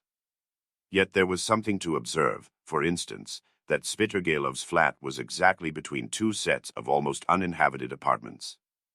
His rooms were not entered directly from the passage, but through the landlady's 2 almost empty rooms. Unlocking a door leading out of his bedroom, Svidrigailov showed Dunya the 2 empty rooms that were to let. Dunya stopped in the doorway, not knowing what she was called to look upon, but Svidrigailov hastened to explain. "Look here, at this second large room. Notice that door, it's locked. By the door stands a chair, the only one in the 2 rooms. I brought it from my room so as to listen more conveniently. Just the other side of the door is Sofia Semyonovna's table. She sat there talking to Ion Romanovich. And I sat here listening on 2 successive evenings, for 2 hours each time, and of course I was able to learn something. What do you think? You listened. Yes, I did. Now come back to my room. We can't sit down here. He brought Avdotya Romanovna back into his sitting room and offered her a chair. He sat down at the opposite side of the table, at least 7 feet from her, but probably there was the same glow in his eyes which had once frightened Dunya so much. She shuddered and once more looked about her distrustfully. It was an involuntary gesture. She evidently did not wish to betray her uneasiness. But the secluded position of Spidrigailov's lodging had suddenly struck her. She wanted to ask whether his landlady at least were at home, but pride kept her from asking. Moreover, she had another trouble in her heart incomparably greater than fear for herself. She was in great distress. "Here is your letter," she said, laying it on the table. "Can it be true what you write? You hint at a crime committed, you say, by my brother. You hint at it too clearly. You daren't deny it now. I must tell you that I'd heard of this stupid story before you wrote and don't believe a word of it. It's a disgusting and ridiculous suspicion. I know the story and why and how it was invented. You can have no proofs. You promised to prove it. Speak. But let me warn you that I don't believe you. I don't believe you." Dunya said this, speaking hurriedly, and for an instant the color rushed to her face. "If you didn't believe it, how could you risk coming alone to my rooms? Why have you come? Simply from curiosity. Don't torment me. Speak, speak. There's no denying that you are a brave girl. Upon my word, I thought you would have asked Mr. Razumihin to escort you here. But he was not with you nor anywhere near. I was on the lookout. It's spirited of you. It proves you wanted to spare Ion Romanovich. But everything is divine in you. About your brother, what am I to say to you? You've just seen him yourself. What did you think of him? Surely that's not the only thing you are building on. No, not on that, but on his own words. He came here on 2 successive evenings to see Sofia Semyonovna. I've shown you where they sat. He made a full confession to her. He is a murderer. He killed an old woman, a pawnbroker, with whom he had pawned things himself. He killed her sister too, a peddler woman called Lizaveta, who happened to come in while he was murdering her sister. He killed them with an axe he brought with him. He murdered them to rob them, and he did rob them. He took money and various things. He told all this, word for word, to Sofia Semyonovna, the only person who knows his secret. But she has had no share by word or deed in the murder. She was as horrified at it as you are now. Don't be anxious, she won't betray him. It cannot be, muttered Dunya, with white lips. She gasped for breath. It cannot be. There was not the slightest cause, no sort of ground. It's a lie, a lie. He robbed her, that was the cause. He took money and things. It's true that by his own admission he made no use of the money or things, but hid them under a stone, where they are now. But that was because he dared not make use of them. But how could he steal, rob? How could he dream of it? Cried Dunya, and she jumped up from the chair. Why, you know him, and you've seen him. Can he be a thief? She seemed to be imploring Spidrigailov. She had entirely forgotten her fear. There are thousands and millions of combinations and possibilities of Dosha Romanovna. A thief steals and knows he is a scoundrel, but I've heard of a gentleman who broke open the mail. Who knows, very likely he thought he was doing a gentlemanly thing. Of course I should not have believed it myself if I'd been told of it as you have, but I believe my own ears. He explained all the causes of it to Sofia Semyonovna too, but she did not believe her ears at first, yet she believed her own eyes at last. What were the causes? It's a long story, of Dosha Romanovna. Here's, how shall I tell you, a theory of a sort, the same one by which I, for instance, consider that a single misdeed is permissible if the principal aim is right, a solitary wrongdoing and hundreds of good deeds.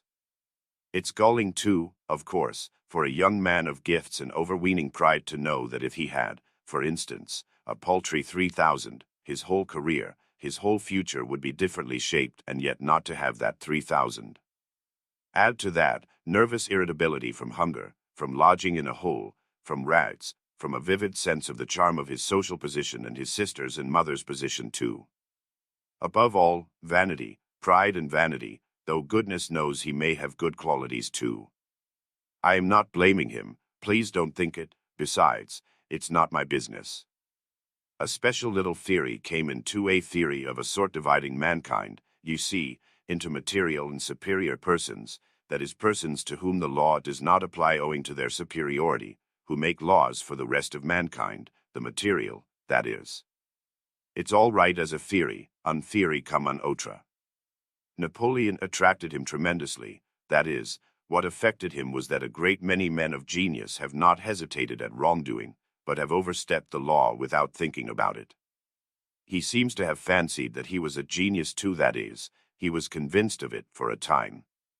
He has suffered a great deal and is still suffering from the idea that he could make a theory, but was incapable of boldly overstepping the law, and so he is not a man of genius. And that's humiliating for a young man of any pride, in our day especially. But remorse? You deny him any moral feeling then? Is he like that? Ah, of Dosha Romanovna, everything is in a muddle now, not that it was ever in very good order. Russians in general are broad in their ideas, of Dosha Romanovna, broad like their land and exceedingly disposed to the fantastic, the chaotic. But it's a misfortune to be broad without a special genius. Do you remember what a lot of talk we had together on this subject, sitting in the evenings on the terrace after supper? Why, you used to reproach me with breadth. Who knows, perhaps we were talking at the very time when he was lying here thinking over his plan. There are no sacred traditions amongst us, especially in the educated class, of Dosha Romanovna. At the best someone will make them up somehow for himself out of books or from some old chronicle. But those are for the most part the learned and all old fogies, so that it would be almost ill-bred in a man of society. You know my opinions in general, though. I never blame anyone. I do nothing at all, I persevere in that. But we've talked of this more than once before. I was so happy indeed as to interest you in my opinions. You are very pale, of Dosha Romanovna. I know his theory. I read that article of his about men to whom all is permitted. Razumihin brought it to me. Mr. Razumihin. Your brother's article. In a magazine. Is there such an article? I didn't know. It must be interesting. But where are you going, of Dosha Romanovna? I want to see Sofia Semyonovna, Dunya articulated faintly. How do I go to her? She has come in, perhaps. I must see her at once.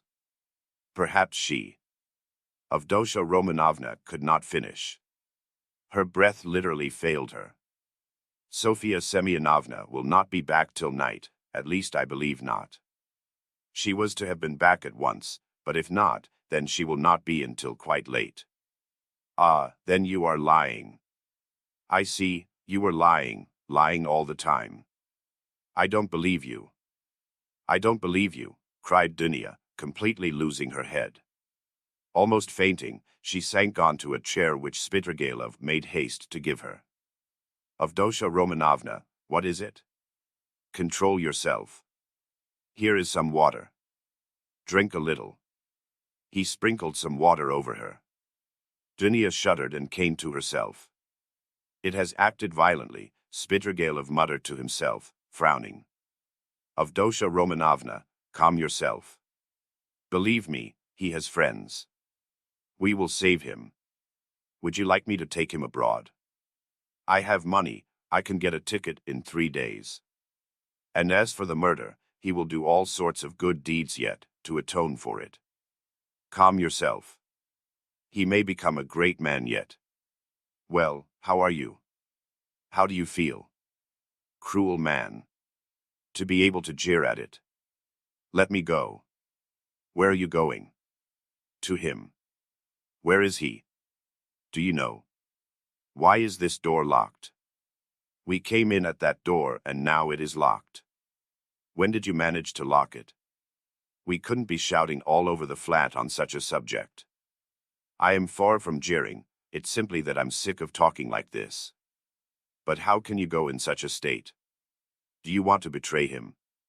You will drive him to fury, and he will give himself up. Let me tell you, he is already being watched, they are already on his track. You will simply be giving him away. Wait a little, I saw him and was talking to him just now. He can still be saved. Wait a bit, sit down, let us think it over together. I asked you to come in order to discuss it alone with you and to consider it thoroughly. But do sit down. How can you save him? Can he really be saved? Dunia sat down. Svidrigailov sat down beside her. It all depends on you alone, he began with glowing eyes, almost in a whisper and hardly able to utter the words for emotion. Dunia drew back from him in alarm. He too was trembling all over. You, one word from you, and he is saved. I'll save him. I have money and friends. I'll send him away at once. I'll get a passport, 2 passports, one for him and one for me. I have friends, capable people.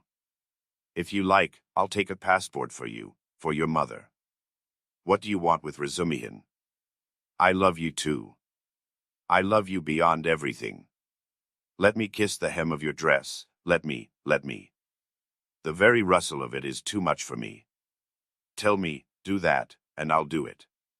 I'll do everything. I will do the impossible. What you believe, I will believe. I'll do anything. Don't look at me like that. Do you know that you are killing me? He was almost beginning to rave. Something seemed suddenly to go to his head. Dunia jumped up and rushed to the door. Open it. Open it, she called, shaking the door. Open it. Is there no one there? Svidrigailov got up and came to himself. His still trembling lips slowly broke into an angry mocking smile. There is no one at home, he said quietly and emphatically. The landlady has gone out, and it's waste of time to shout like that. You are only exciting yourself uselessly. Where is the key? Open the door at once, base man. I have lost the key and cannot find it. This is an outrage, cried Dunia, turning pale as death. She rushed to the furthest corner, where she made haste to barricade herself with a little table. She did not scream, but she fixed her eyes on her tormentor and watched every movement he made. Svidrigailov remained standing at the other end of the room facing her. He was positively composed, at least in appearance, but his face was pale as before. The mocking smile did not leave his face. You spoke of outrage just now, of Dosha Romanovna. In that case you may be sure I've taken measures. Sofia Semyonovna is not at home. The Kapernamovs are far away, there are 5 locked rooms between. I am at least twice as strong as you are and I have nothing to fear, besides. For you could not complain afterwards. You surely would not be willing actually to betray your brother. Besides, no one would believe you. How should a girl have come alone to visit a solitary man in his lodgings? So that even if you do sacrifice your brother, you could prove nothing. It is very difficult to prove an assault of Dosha Romanovna. Scoundrel, whispered Dunia indignantly. As you like, but observe I was only speaking by way of a general proposition. It's my personal conviction that you are perfectly right, violence is hateful. I only spoke to show you that you need have no remorse even if you were willing to save your brother of your own accord, as I suggest to you. You would be simply submitting to circumstances, to violence, in fact, if we must use that word. Think about it. Your brother's and your mother's fate are in your hands. I will be your slave, all my life. I will wait here. Svidrigailov sat down on the sofa about 8 steps from Dunya. She had not the slightest doubt now of his unbending determination. Besides, she knew him.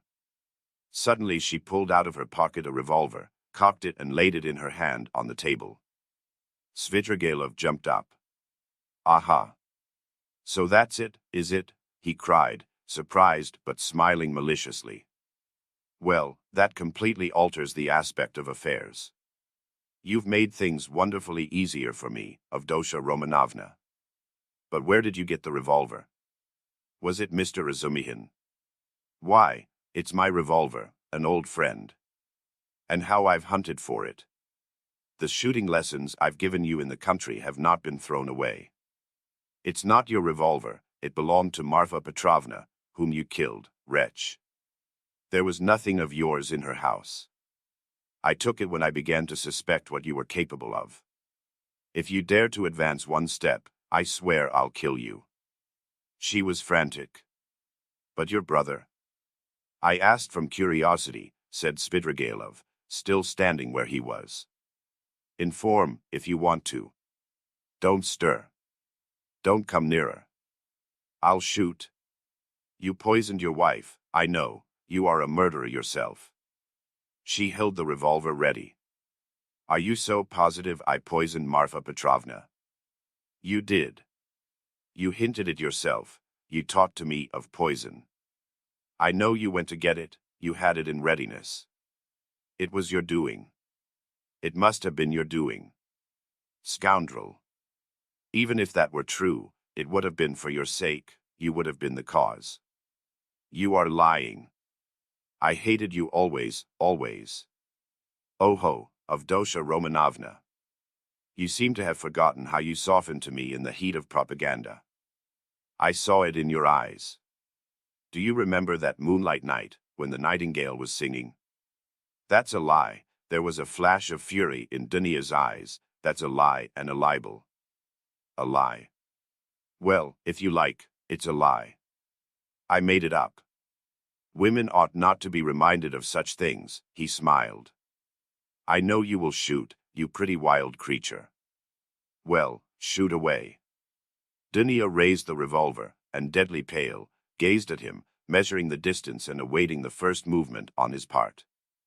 Her lower lip was white and quivering, and her big black eyes flashed like fire. He had never seen her so handsome. The fire glowing in her eyes at the moment she raised the revolver seemed to kindle him, and there was a pang of anguish in his heart. He took a step forward, and a shot rang out. The bullet grazed his hair and flew into the wall behind. He stood still and laughed softly. "The wasp has stung me." She aimed straight at my head. "What's this?" "Blood." He pulled out his handkerchief to wipe the blood, which flowed in a thin stream down his right temple. The bullet seemed to have just grazed the skin. Dunya lowered the revolver and looked at Svidrigailov not so much in terror as in a sort of wild amazement. She seemed not to understand what she was doing and what was going on. "Well, you missed."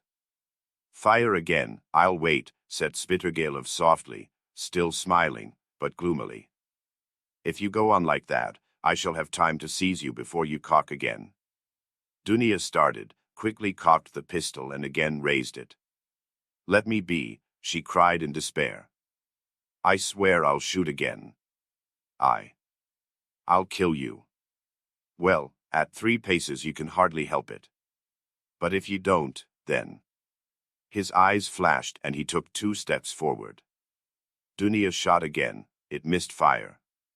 "You haven't loaded it properly." "Never mind, you have another charge there. Get it ready, I'll wait." He stood facing her, 2 paces away, waiting and gazing at her with wild determination, with feverishly passionate, stubborn, set eyes. Dunya saw that he would sooner die than let her go. And, now, of course she would kill him, at 2 paces.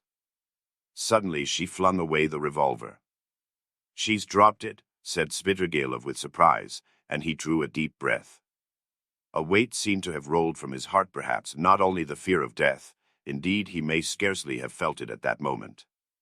It was the deliverance from another feeling, darker and more bitter, which he could not himself have defined. He went to Dunia and gently put his arm round her waist. She did not resist, but, trembling like a leaf, looked at him with suppliant eyes. He tried to say something, but his lips moved without being able to utter a sound. "Let me go," Dunia implored. Svidrigailov shuddered. Her voice now was quite different. "Then you don't love me?" he asked softly. Dunia shook her head. And you can't." "Never," he whispered in despair. "Never." There followed a moment of terrible, dumb struggle in the heart of Svidrigailov. He looked at her with an indescribable gaze. Suddenly he withdrew his arm, turned quickly to the window and stood facing it.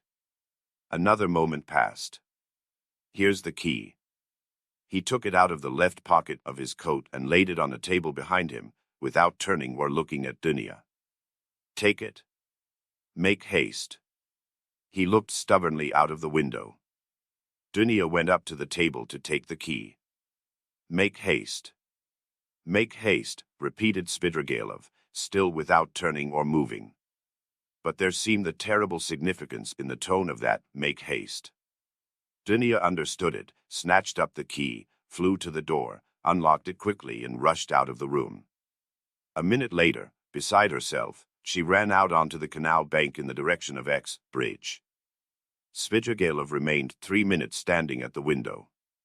At last he slowly turned, looked about him and passed his hand over his forehead. A strange smile contorted his face, a pitiful, sad, weak smile, a smile of despair. The blood, which was already getting dry, smeared his hand.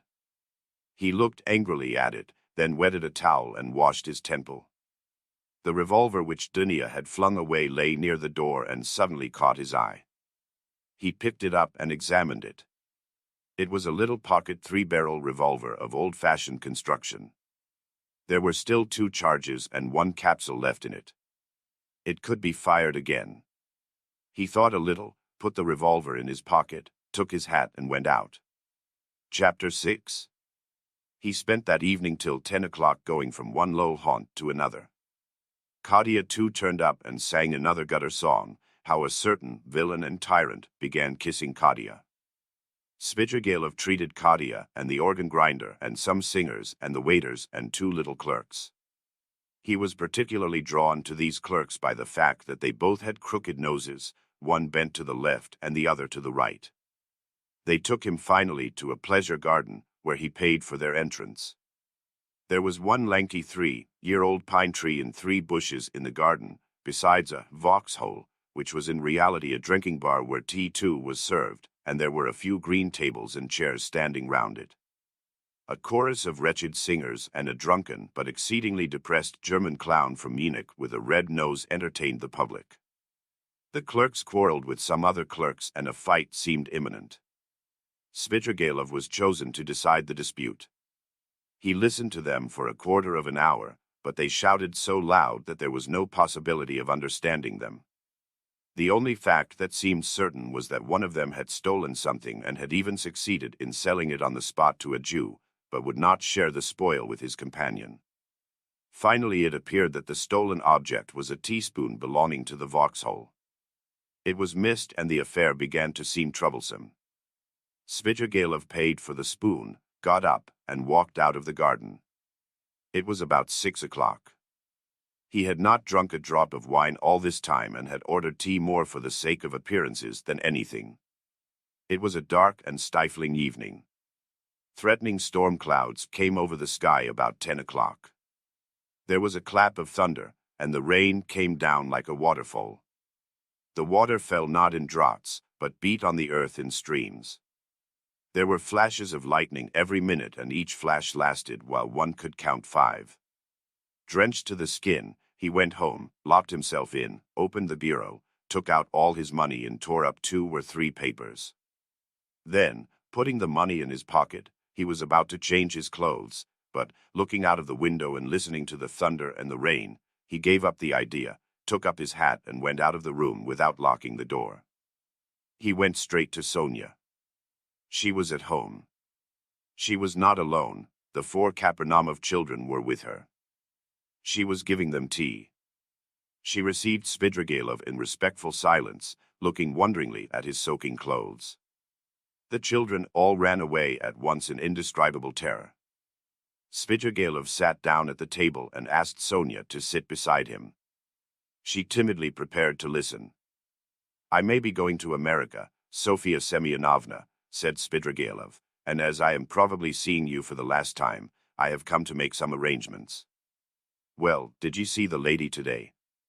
"I know what she said to you, you need not tell me." Sonia made a movement and blushed. "Those people have their own way of doing things. As to your sisters and your brother, they are really provided for, and the money assigned to them I've put into safekeeping and have received acknowledgments. You had better take charge of the receipts, in case anything happens. Here, take them. Well now, that's settled. Here are 3 5% bonds to the value of 3,000 rubles. Take those for yourself, entirely for yourself, and let that be strictly between ourselves, so that no one knows of it, whatever you hear. You will need the money, for to go on living in the old way, Sofia Semyonovna, is bad, and besides there is no need for it now. I am so much indebted to you, and so are the children and my stepmother," said Sonia hurriedly, "and if I've said so little, please don't consider. That's enough. That's enough. But as for the money, Arkady Ivanovitch, I am very grateful to you, but I don't need it now. I can always earn my own living. Don't think me ungrateful. If you are so charitable, that money. It's for you, Sofia Semyonovna, and please don't waste words over it. I haven't time for it. You will want it. Rodion Romanovich has 2 alternatives, a bullet in the brain or Siberia." Sonia looked wildly at him and started. "Don't be uneasy, I know all about it from himself, and I am not a gossip. I won't tell anyone. It was good advice when you told him to give himself up and confess. It would be much better for him. Well, if it turns out to be Siberia, he will go and you will follow him. That's so, isn't it? And if so, you'll need money. You'll need it for him, do you understand? Giving it to you is the same as my giving it to him. Besides, you promised Amalia Ivanovna to pay what's owing. I heard you. How can you undertake such obligations so heedlessly, Sofia Semyonovna? It was Katerina Ivanovna's debt and not yours, so you ought not to have taken any notice of the German woman. You can't get through the world like that. If you are ever questioned about me tomorrow or the day after, you will be asked, don't say anything about my coming to see you now, and don't show the money to anyone or say a word about it. Well, now goodbye." He got up. "My greetings to Rodion Romanovich. By the way, you'd better put the money for the present in Mr. Razumihin's keeping. You know Mr. Razumihin? Of course you do. He's not a bad fellow. Take it to him tomorrow or when the time comes. Until then, hide it carefully." Sonia too jumped up from her chair and looked in dismay at Svidrigailov. She longed to speak, to ask a question, but for the first moment she did not dare and did not know how to begin. How can you be going now, in such rain? Why, be starting for America, and be stopped by rain. Ha, ha. Goodbye, Sofia Semyonovna, my dear. Live and live long, you will be of use to others. By the way, tell Mr. Razumihin I send my greetings to him. Tell him Arkady Ivanovich Svidrigailov sends his greetings. Be sure to. He went out, leaving Sonia in a state of wondering anxiety and vague apprehension. It appeared afterwards that on the same evening, at 11:20, he made another very eccentric and unexpected visit. The rain still persisted. Drenched to the skin, he walked into the little flat where the parents of his betrothed lived, in 3rd Street in Vasilyevsky Island. He knocked some time before he was admitted, and his visit at first caused great perturbation, but Svidrigailov could be very fascinating when he liked, so that the first, and indeed very intelligent surmise of the sensible parents that Svidrigailov had probably had so much to drink that he did not know what he was doing vanished immediately. The decrepit father was wheeled in to see Spitrgalov by the tender and sensible mother, who as usual began the conversation with various irrelevant questions. She never asked a direct question, but began by smiling and rubbing her hands, and then, if she were obliged to ascertain something, for instance, when Spitrgalov would like to have the wedding, she would begin by interested and almost eager questions about Paris and the court life there, and only by degrees brought the conversation round to Third Street. On other occasions this had of course been very impressive, but this time Arkady Ivanovitch seemed particularly impatient, and insisted on seeing his betrothed at once, though he had been informed, to begin with, that she had already gone to bed. The girl of course appeared. Spitrgalov informed her at once that he was obliged by very important affairs to leave Petersburg for a time, and therefore brought her 15,000 rubles and begged her accept them as a present from him, as he had long been intending to make her this trifling present before their wedding. The logical connection of the present with his immediate departure and the absolute necessity of visiting them for that purpose in pouring rain at midnight was not made clear. But it all went off very well, even the inevitable ejaculations of wonder and regret. The inevitable questions were extraordinarily few and restrained. On the other hand, the gratitude expressed was most glowing and was reinforced by tears from the most sensible of mothers. Spitrgalov got up, laughed, kissed his betrothed, patted her cheek, declared he would soon come back, and noticing in her eyes, together with childish curiosity, a sort of earnest dumb inquiry, reflected and kissed her again, though he felt sincere anger inwardly at the thought that his present would be immediately locked up in the keeping of the most sensible of mothers. He went away, leaving them all in a state of extraordinary excitement, but the tender mamma, speaking quietly in a half-whisper, settled some of the most important of their doubts, concluding that Spitrgalov was a great man, a man of great affairs and connections, and of great wealth. There was no knowing what he had in his mind. He would start off on a journey and give away money just as the fancy took him, so that there was nothing surprising about it. Of course it was strange that he was wet through, but Englishmen, for instance, are even more eccentric, and all these people of high society didn't think of what was said of them and didn't stand on ceremony.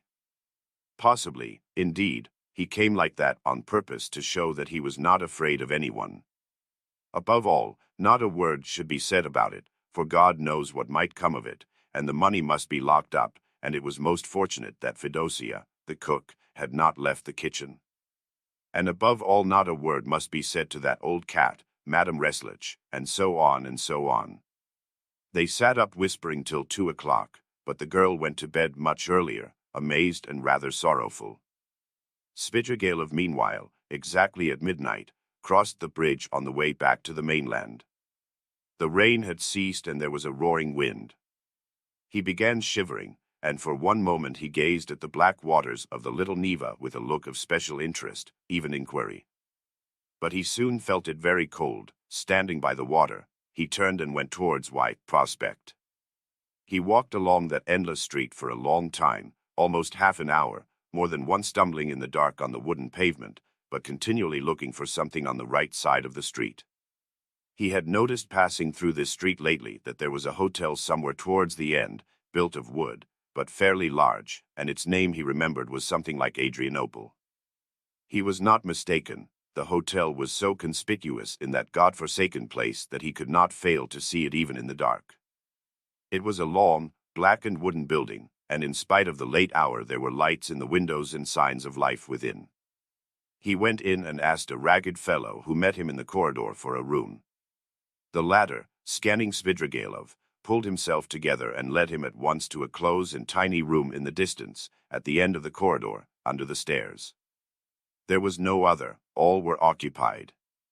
The ragged fellow looked inquiringly. "Is there tea?" asked Spitrgalov. "Yes, sir." "What else is there?" "Veal, vodka, savories." "Bring me tea and veal." "And you want nothing else?" he asked with apparent surprise. "Nothing, nothing." The ragged man went away, completely disillusioned. It must be a nice place, thought Spitrgalov. How was it I didn't know it? I expect I look as if I came from a café chantant and have had some adventure on the way. It would be interesting to know who stay here. He lighted the candle and looked at the room more carefully. It was a room so low-pitched that Spitrigailov could only just stand up in it. It had one window, the bed, which was very dirty, and the plain, stained chair and table almost filled it up. The walls looked as though they were made of planks, covered with shabby paper, so torn and dusty that the pattern was indistinguishable, though the general color yellow could still be made out. One of the walls was cut short by the sloping ceiling, though the room was not an attic but just under the stairs. Spitrigailov set down the candle, sat down on the bed and sank into thought.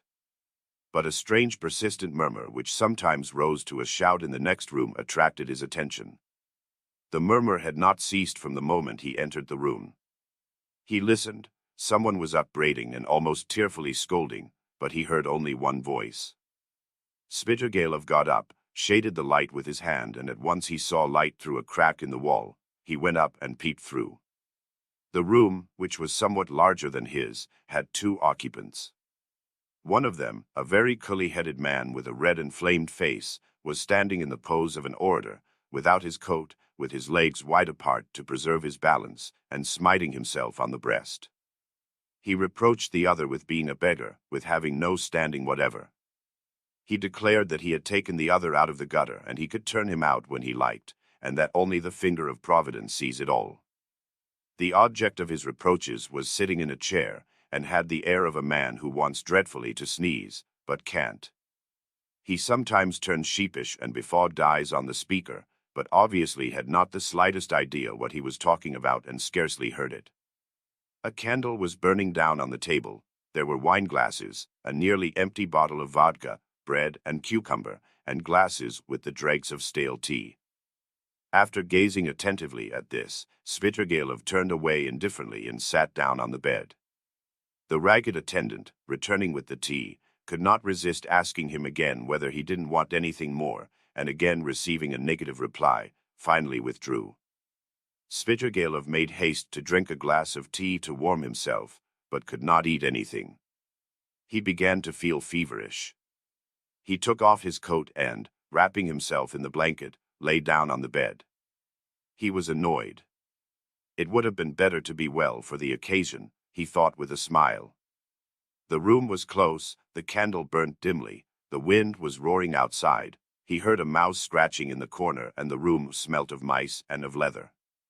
He lay in a sort of reverie, one thought followed another. He felt a longing to fix his imagination on something. It must be a garden under the window, he thought. There's a sound of trees. How I dislike the sound of trees on a stormy night, in the dark. They give one a horrid feeling. He remembered how he had disliked it when he passed Petrovsky Park just now. This reminded him of the bridge over the Little Neva, and he felt cold again as he had when standing there.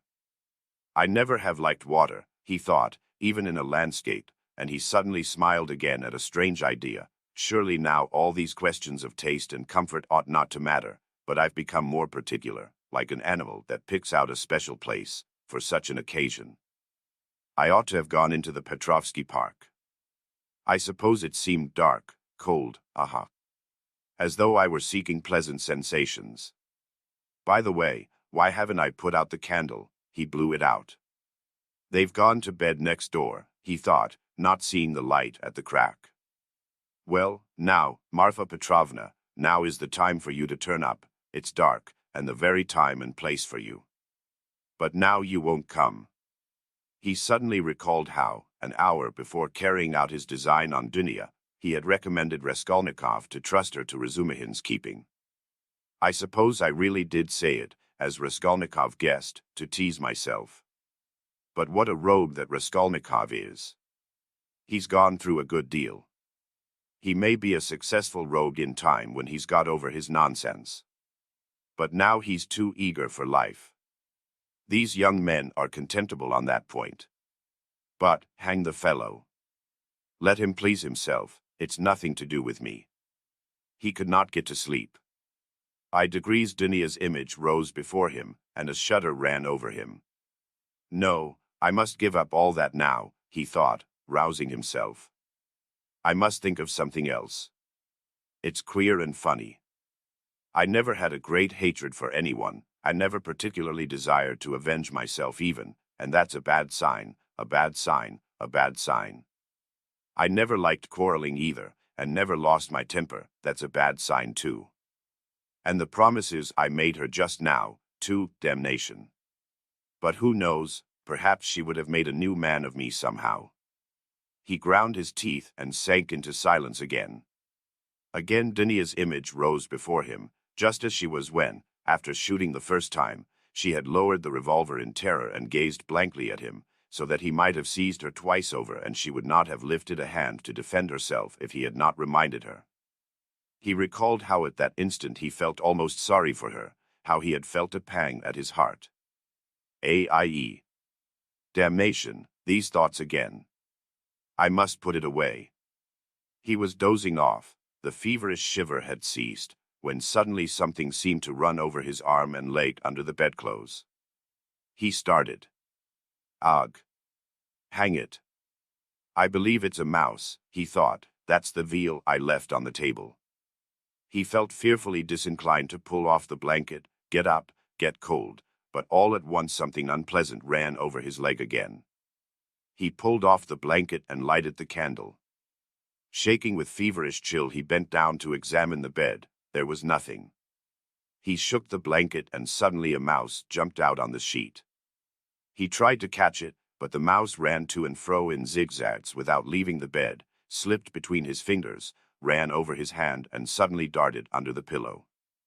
He threw down the pillow, but in one instant felt something leap on his chest and dart over his body and down his back under his shirt. He trembled nervously and woke up. The room was dark. He was lying on the bed and wrapped up in the blanket as before. The wind was howling under the window. How disgusting, he thought with annoyance. He got up and sat on the edge of the bedstead with his back to the window. It's better not to sleep at all, he decided. There was a cold, damp draught from the window, however. Without getting up, he drew the blanket over him and wrapped himself in it. He was not thinking of anything and did not want to think. But one image rose after another, incoherent scraps of thought without beginning or end passed through his mind. He sank into drowsiness. Perhaps the cold, or the dampness, or the dark, or the wind that howled under the window and tossed the trees roused a sort of persistent craving for the fantastic. He kept dwelling on images of flowers. He fancied a charming flower garden, a bright, warm, almost hot day, a holiday Trinity day. A fine, sumptuous country cottage in the English taste overgrown with fragrant flowers, with flower beds going round the house. The porch, wreathed in climbers, was surrounded with beds of roses. A light, cool staircase, carpeted with rich rugs, was decorated with rare plants in china pots. He noticed particularly in the windows nosegays of tender, white, heavily fragrant narcissus bending over their bright, green, thick long stalks. He was reluctant to move away from them, but he went up the stairs and came into a large, high drawing room, and again everywhere at the windows, the doors onto the balcony, and on the balcony itself were flowers. The floors were strewn with freshly cut fragrant hay, the windows were open, a fresh, cool, light air came into the room. The birds were chirping under the window, and in the middle of the room, on a table covered with a white satin shroud, stood a coffin. The coffin was covered with white silk and edged with a thick white frill. Wreaths of flowers surrounded it on all sides. Among the flowers lay a girl in a white muslin dress, with her arms crossed and pressed on her bosom, as though carved out of marble. But her loose fair hair was wet, there was a wreath of roses on her head. The stern and already rigid profile of her face looked as though chiseled of marble too, and the smile on her pale lips was full of an immense unchildish misery and sorrowful appeal. Svidrigailov knew that girl. There was no holy image, no burning candle beside the coffin, no sound of prayers. The girl had drowned herself.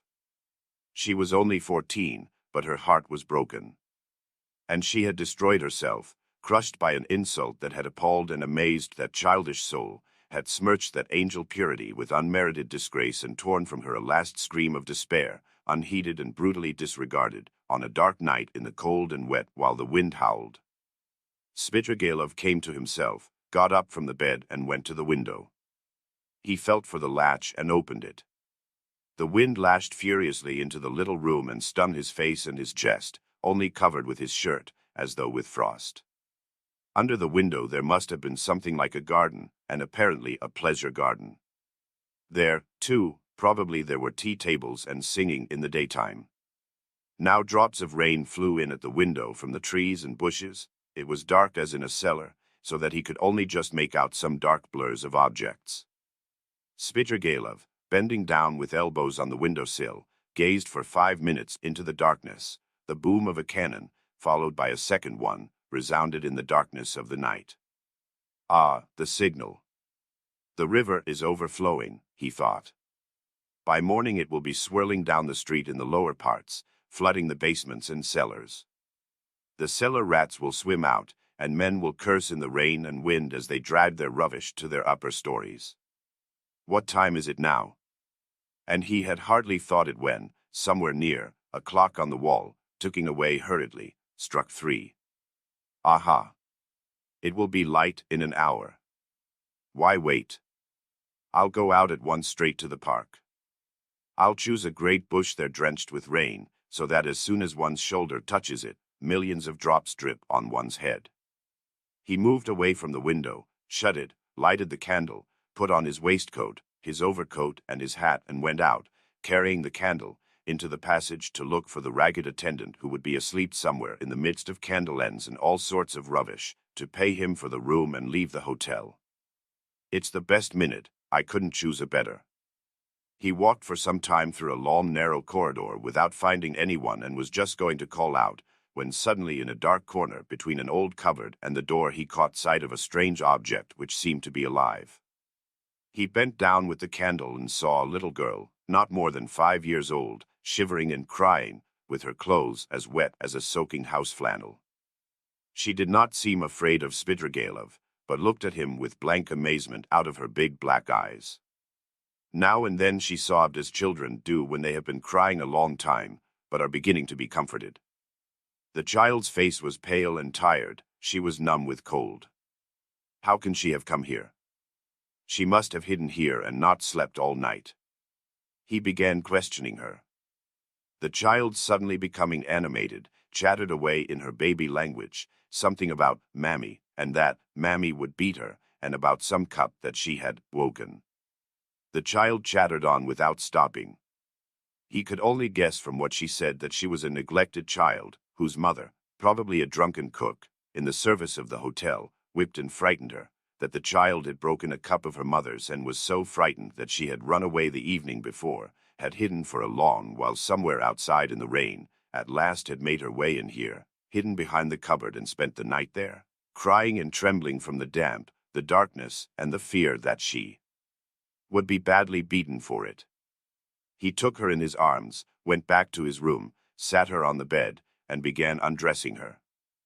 The torn shoes which she had on her stockingless feet were as wet as if they had been standing in a puddle all night. When he had undressed her, he put her on the bed, covered her up and wrapped her in the blanket from her head downwards. She fell asleep at once. Then he sank into dreary musing again. What folly to trouble myself, he decided suddenly with an oppressive feeling of annoyance. What idiocy!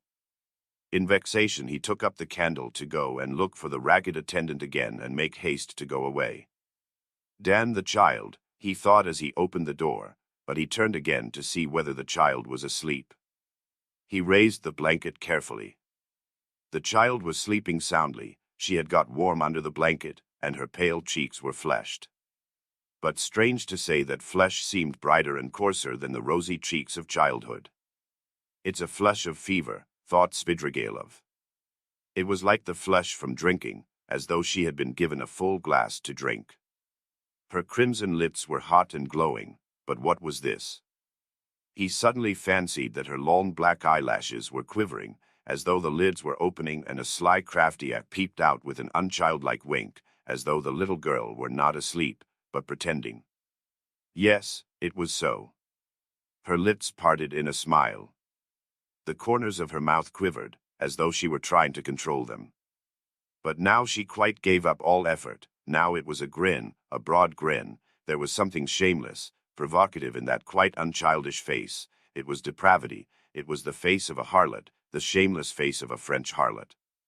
Now both eyes opened wide, they turned a glowing, shameless glance upon him. They laughed, invited him. There was something infinitely hideous and shocking in that laugh, in those eyes, in such nastiness in the face of a child. What, at 5 years old?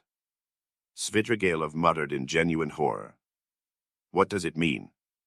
And now she turned to him, her little face all aglow, holding out her arms. Accursed child! Svidrigailov cried, raising his hand to strike her, but at that moment he woke up. He was in the same bed, still wrapped in a blanket. The candle had not been lighted, and daylight was streaming in at the windows. I've had nightmare all night. He got up angrily, feeling utterly shattered, his bones ached. There was a thick mist outside and he could see nothing. It was nearly 5. He had overslept himself. He got up, put on his still damp jacket and overcoat. Feeling the revolver in his pocket, he took it out and then he sat down, took a notebook out of his pocket and in the most conspicuous place on the title page wrote a few lines in large letters. Reading them over, he sank into thought with his elbows on the table. The revolver and the notebook lay beside him. Some flies woke up and settled on the untouched veal, which was still on the table.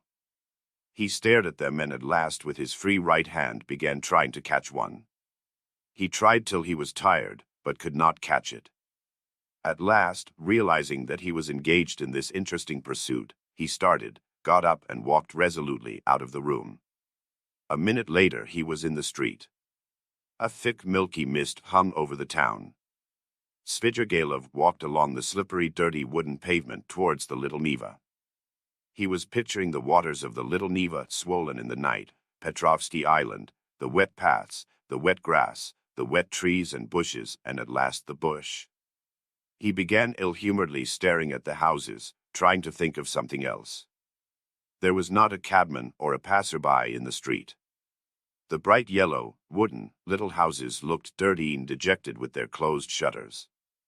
The cold and damp penetrated his whole body and he began to shiver. From time to time he came across shop signs and read each carefully. At last he reached the end of the wooden pavement and came to a big stone house.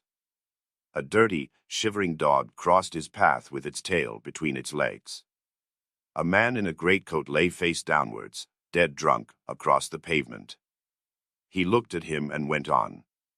A high tower stood up on the left. Bah, he shouted, here is a place. Why should it be Petrovsky? It will be in the presence of an official witness anyway.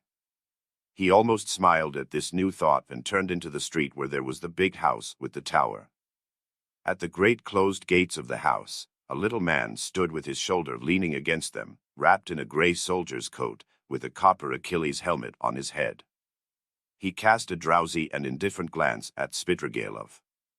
His face wore that perpetual look of peevish dejection, which is so sourly printed on all faces of Jewish race without exception. They both, Svidrigailov and Achilles, stared at each other for a few minutes without speaking. At last it struck Achilles as irregular for a man not drunk to be standing 3 steps from him, staring and not saying a word.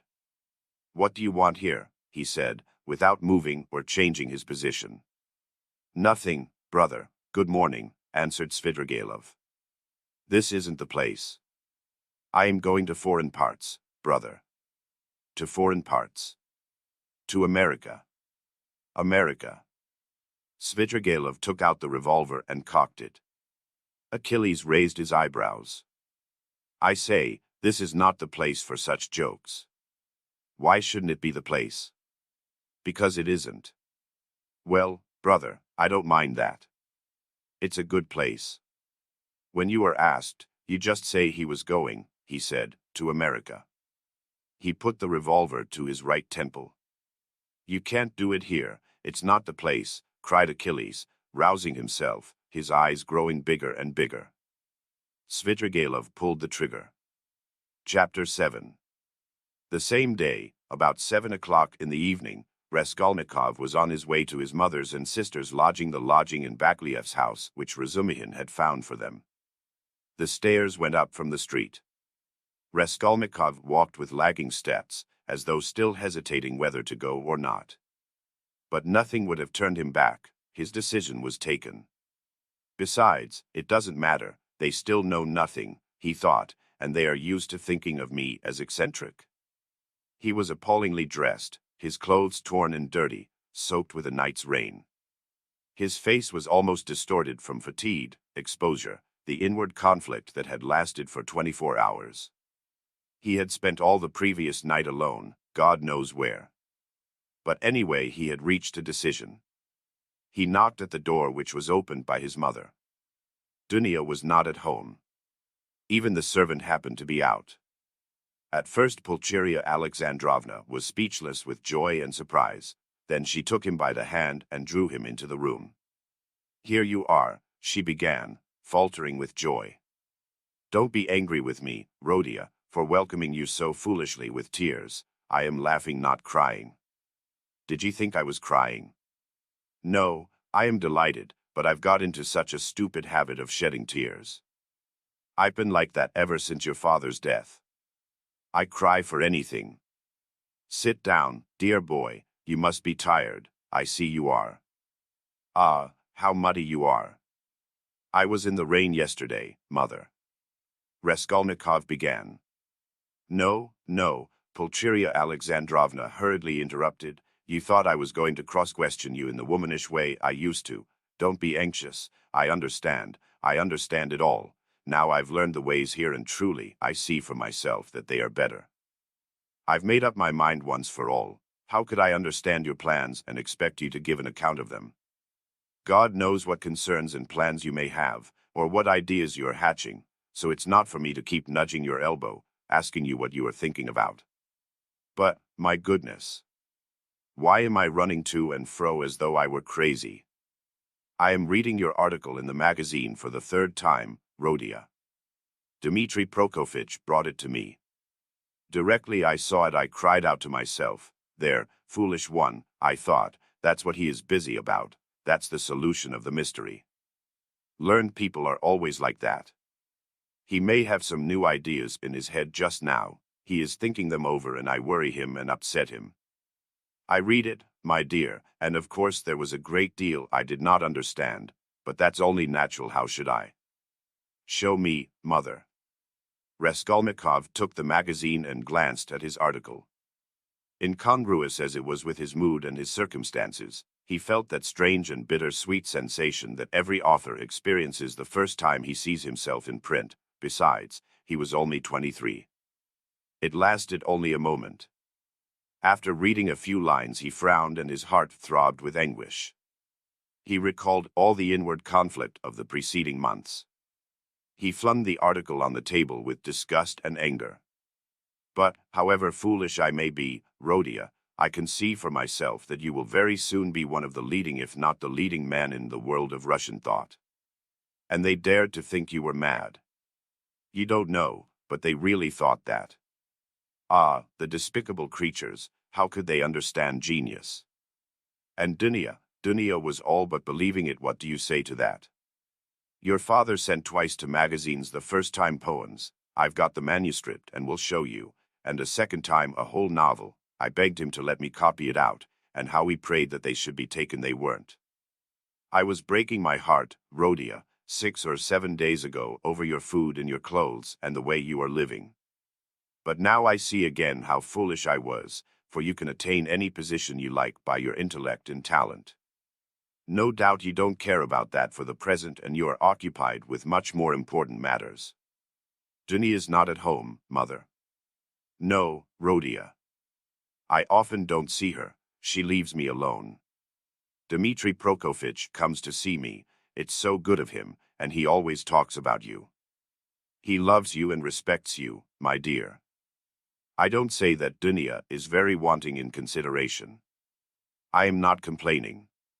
She has her ways and I have mine. She seems to have got some secrets of late, and I never have any secrets from you two. Of course, I am sure that Dunya has far too much sense, and besides she loves you and me, but I don't know what it will all lead to. You've made me so happy by coming now, Rhodia, but she has missed you by going out. When she comes in, I'll tell her. Your brother came in while you were out. Where have you been all this time? You mustn't spoil me, Rhodia, you know. Come when you can, but if you can't, it doesn't matter. I can wait. I shall know, anyway, that you are fond of me. That will be enough for me. I shall read what you write. I shall hear about you from everyone, and sometimes you'll come yourself to see me. What could be better? Here you've come now to comfort your mother, I see that. Here Pulcheria Alexandrovna began to cry. Here I am again. Don't mind my foolishness. My goodness, why am I sitting here? She cried, jumping up. There is coffee and I don't offer you any. Ah, that's the selfishness of old age. I'll get it at once. Mother, don't trouble, I am going at once. I haven't come for that. Please listen to me. Pulcheria Alexandrovna went up to him timidly. Mother, whatever happens, whatever you hear about me, whatever you are told about me, will you always love me as you do now? He asked suddenly from the fullness of his heart, as though not thinking of his words and not weighing them. Rhodia, Rhodia, what is the matter? How can you ask me such a question? Why, who will tell me anything about you? Besides, I shouldn't believe anyone should refuse to listen. I've come to assure you that I've always loved you, and I am glad that we are alone, even glad Dunia is out, he went on with the same impulse. I have come to tell you that though you will be unhappy, he must believe that your son loves you now more than himself, and that all you thought about me, that I was cruel and didn't care about you, was all a mistake. I shall never cease to love you. Well, that's enough. I thought I must do this and begin with this. Pulcheria Alexandrovna embraced him in silence, pressing him to her bosom and weeping gently. I don't know what is wrong with you, Rhodia, she said at last. I've been thinking all this time that we were simply boring you, and now I see that there is a great sorrow in store for you, and that's why you are miserable. I've foreseen it a long time, Rhodia. Forgive me for speaking about it.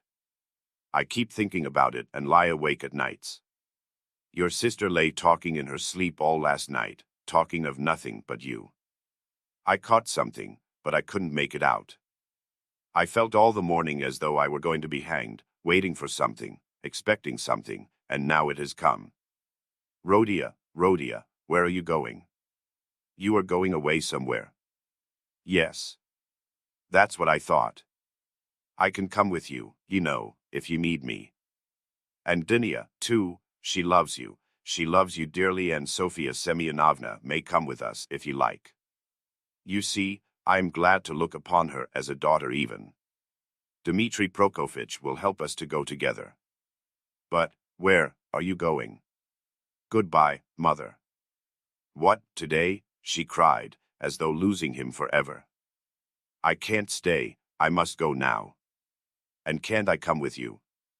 No, but kneel down and pray to God for me. Your prayer perhaps will reach him. Let me bless you and sign you with the cross. That's right, that's right. Oh, God, what are we doing? Yes, he was glad, he was very glad that there was no one there, that he was alone with his mother.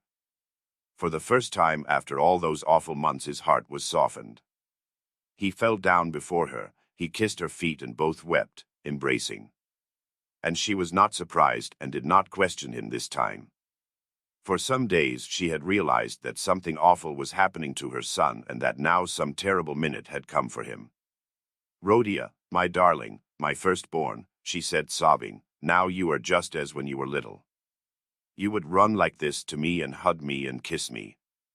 When your father was living and we were poor, you comforted us simply by being with us, and when I buried your father, how often we wept together at his grave and embraced, as now. And if I've been crying lately, it's that my mother's heart had a foreboding of trouble. The first time I saw you, that evening, you remember, as soon as we arrived here, I guessed simply from your eyes. My heart sank at once, and today, when I opened the door and looked at you, I thought the fatal hour had come. Rhodia, Rhodia, you are not going away today. No. You'll come again. Yes. I'll come. Rhodia, Don't be angry. I don't dare to question you. I know I mustn't. Only say 2 words to me. Is it far where you are going? Very far. What is awaiting you there? Some post or career for you. What God sends, only pray for me. Raskolnikov went to the door, but she clutched him and gazed despairingly into his eyes. Her face worked with terror. Enough, mother, said Raskolnikov, deeply regretting that he had come. Not forever, it's not yet forever. You'll come tomorrow. I will, goodbye. He tore himself away at last. It was a warm, fresh, bright evening. It had cleared up in the morning. Raskolnikov went to his lodgings. He made haste. He wanted to finish all before sunset. He did not want to meet anyone till then. Going up the stairs, he noticed that Nastasia rushed from the samovar to watch him intently. Can anyone have come to see me? He wondered. He had a disgusted vision of Porfiry. But opening his door, he saw Dunya. She was sitting alone, plunged in deep thought, and looked as though she had been waiting a long time. He stopped short in the doorway. She rose from the sofa in dismay and stood up facing him. Her eyes, fixed upon him, betrayed horror and infinite grief. And from those eyes alone he saw at once that she knew. Am I to come in or go away? He asked uncertainly. I've been all day with Sofia Semyonovna. We were both waiting for you. We thought that you would be sure to come there. Raskolnikov went into the room and sank exhausted on a chair. I feel weak, Dunya, I am very tired, and I should have liked at this moment to be able to control myself. He glanced at her mistrustfully. Where were you all night? I don't remember clearly. You see, sister, I wanted to make up my mind once for all, and several times I walked by the Neva. I remember that I wanted to end it all there, but I couldn't make up my mind, he whispered, looking at her mistrustfully again. Thank God. That was just what we were afraid of, Sofia Semyonovna and I.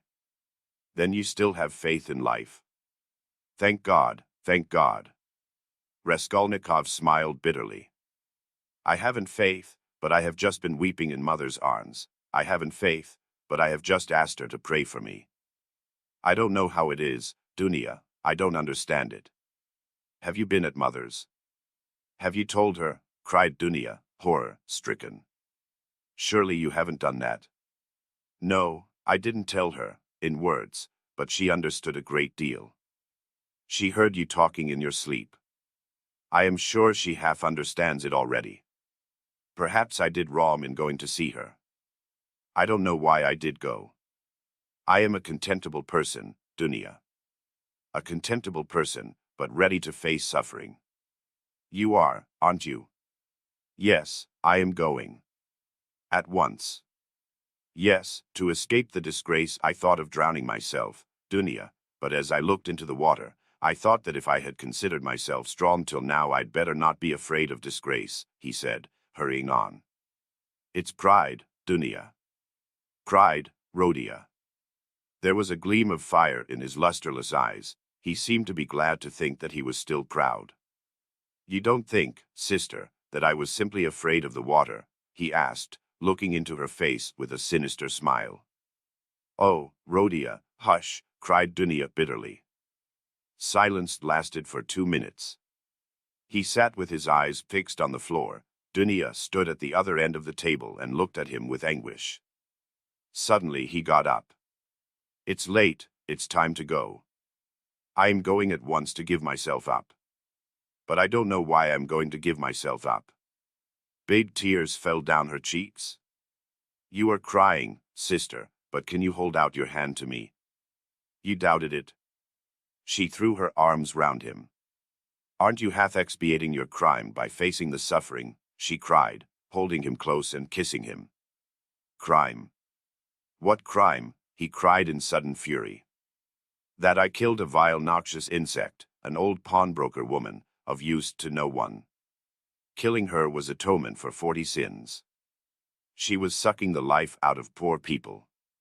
Was that a crime? I am not thinking of it, and I am not thinking of expiating it, And why are you all rubbing it in on all sides? A crime. A crime. Only now I see clearly the imbecility of my cowardice, now that I have decided to face this superfluous disgrace.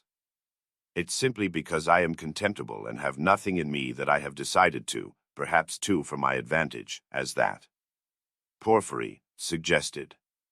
Brother, what are you saying? Why, you have shed blood, cried Dunia in despair.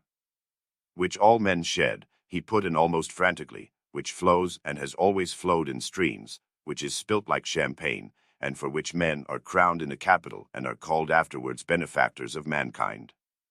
Look into it more carefully and understand it. I too wanted to do good to men and would have done hundreds, thousands of good deeds to make up for that one piece of stupidity, not stupidity even, simply clumsiness, for the idea was by no means so stupid as it seems now that it has failed. Everything seems stupid when it fails. By that stupidity I only wanted to put myself into an independent position, to take the first step, to obtain means, and then everything would have been smoothed over by benefits immeasurable in comparison. But I couldn't carry out even a first step, because I am contemptible, that's what's the matter.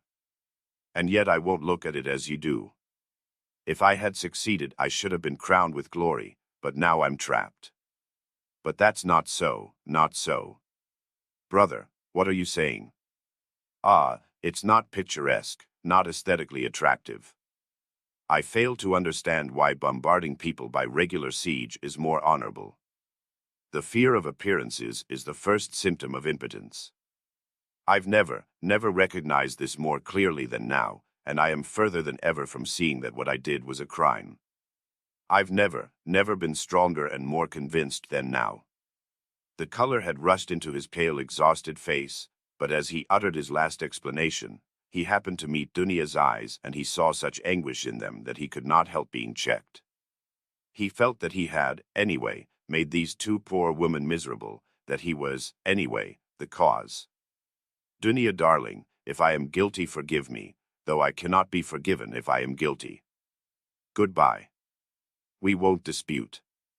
It's time, high time to go. Don't follow me, I beseech you, I have somewhere else to go. But you go at once and sit with mother. I entreat you to. It's my last request of you. Don't leave her at all. I left her in a state of anxiety that she is not fit to bear. She will die or go out of her mind. Be with her. Razumihin will be with you.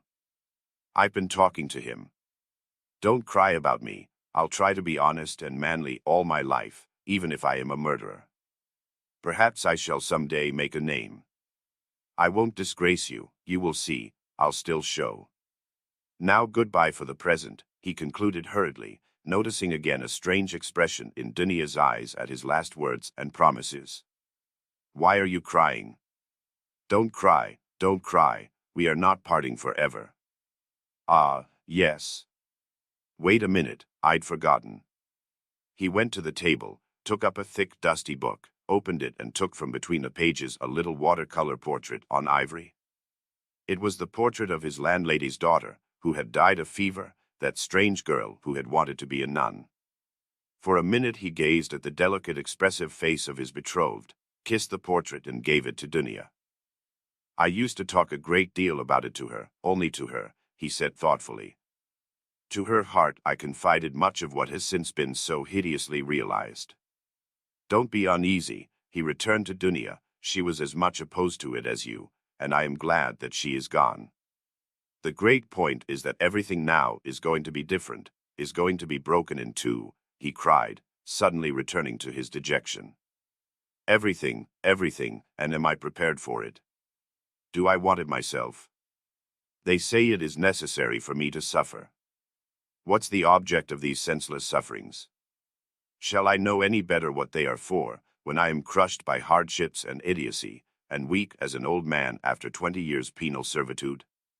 And what shall I have to live for then? Why am I consenting to that life now? Oh, I knew I was contemptible when I stood looking at the Neva at daybreak today. At last they both went out. It was hard for Dunia, but she loved him. She walked away, but after going 50 paces she turned round to look at him again. He was still in sight. At the corner he too turned, and for the last time their eyes met, but noticing that she was looking at him, he motioned her away with impatience and even vexation, and turned the corner abruptly. I am wicked, I see that, he thought to himself, feeling ashamed a moment later of his angry gesture to Dunia.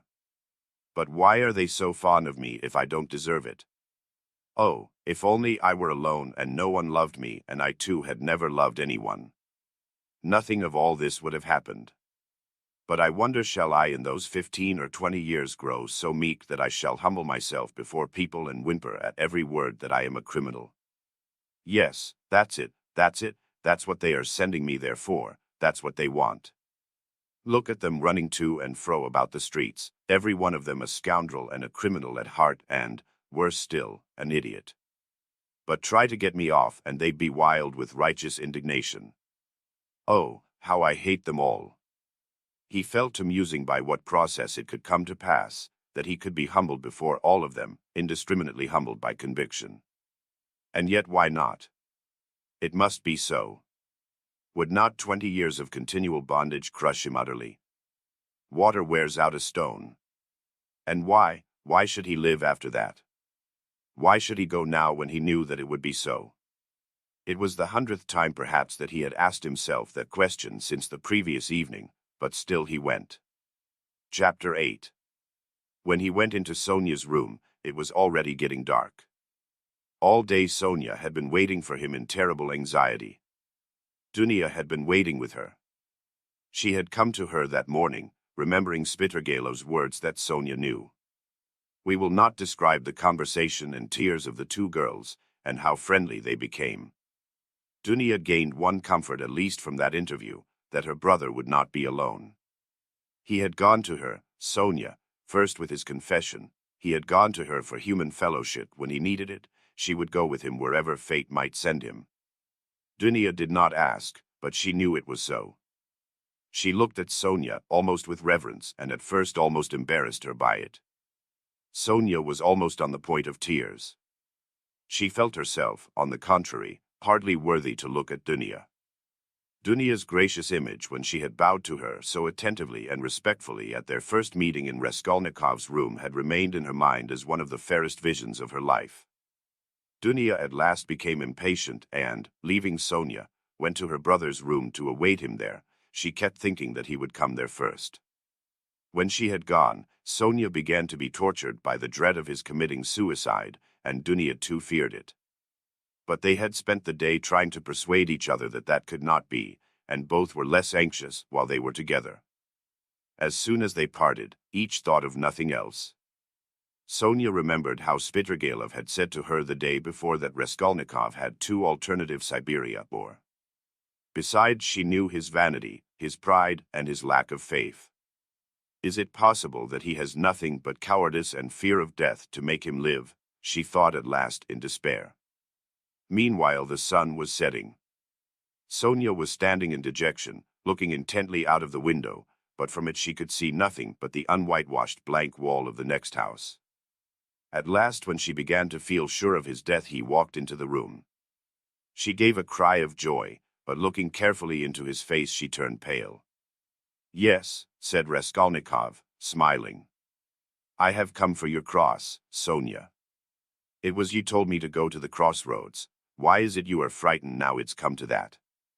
Sonia gazed at him astonished. His tone seemed strange to her. A cold shiver ran over her, but in a moment she guessed that the tone and the words were a mask. He spoke to her looking away, as though to avoid meeting her eyes. You see, Sonia, I've decided that it will be better so. There is one fact. But it's a long story and there's no need to discuss it. But do you know what angers me? It annoys me that all those stupid brutish faces will be gaping at me directly, pestering me with their stupid questions, which I shall have to answer. They'll point their fingers at me. Tfu. You know I am not going to Porfiry. I am sick of him. I'd rather go to my friend, the explosive lieutenant. How I shall surprise him, what a sensation I shall make. But I must be cooler. I've become too irritable of late. You know, I was nearly shaking my fist at my sister just now, because she turned to take a last look at me. It's a brutal state to be in. Ah. What am I coming to? Well, where are the crosses? He seemed hardly to know what he was doing. He could not stay still or concentrate his attention on anything. His ideas seemed to gallop after one another. He talked incoherently. His hands trembled slightly. Without a word, Sonia took out of the drawer 2 crosses, one of cypress wood and one of copper. She made the sign of the cross over herself and over him, and put the wooden cross on his neck. It's the symbol of my taking up the cross, he laughed. As though I had not suffered much till now. The wooden cross, that is the peasant one, the copper one, that is Lizaveta's you will wear yourself, show me. So she had it on, at that moment. I remember 2 things like these 2, a silver one and a little icon. I threw them back on the old woman's neck. Those would be appropriate now, really, those are what I ought to put on now. But I am talking nonsense and forgetting what matters. I'm somehow forgetful. You see, I have come to warn you, Sonia, so that you might know. That's all I came for. But I thought I had more to say. You wanted me to go yourself. Well, now I am going to prison and you'll have your wish. Well, what are you crying for? You too. Don't. Leave off. Oh, how I hate it all. But his feeling was stirred, his heart ached as he looked at her. Why is she grieving too, he thought to himself. What am I to her? Why does she weep? Why is she looking after me, like my mother or Dunia? She'll be my nurse. Cross yourself, say at least one prayer, Sonia begged in a timid, broken voice. Oh, certainly, as much as you like. And sincerely, Sonia, sincerely. But he wanted to say something quite different. He crossed himself several times. Sonia took up her shawl and put it over her head. It was the green drap to dame's shawl of which Marmeladov had spoken, the family shawl. Raskolnikov thought of that looking at it, but he did not ask. He began to feel himself that he was certainly forgetting things and was disgustingly agitated. He was frightened at this. He was suddenly struck too by the thought that Sonia meant to go with him. What are you doing? Where are you going? Stay here, stay. I'll go alone, he cried in cowardly vexation, and almost resentful, he moved towards the door. What's the use of going in procession, he muttered, going out. Sonia remained standing in the middle of the room. He had not even said goodbye to her, he had forgotten her. A poignant and rebellious doubt surged in his heart. Was it right, all this? He thought again as he went down the stairs. Couldn't he stop and retract it all, and not go? But still he went. He felt suddenly once for all that he mustn't ask himself questions. As he turned into the street he remembered that he had not said goodbye to Sonia, that he had left her in the middle of the room in her green shawl, not daring to stir after he had shouted at her, and he stopped short for a moment. At the same instant, another thought dawned upon him, as though it had been lying in wait to strike him then. Why, with what object did I go to her just now? I told her on business. On what business? I had no sort of business. To tell her I was going, but where was the need? Do I love her? No, no, I drove her away just now like a dog. Did I want her crosses? Oh, how low I've sunk. No, I wanted her tears, I wanted to see her terror, to see how her heart ached.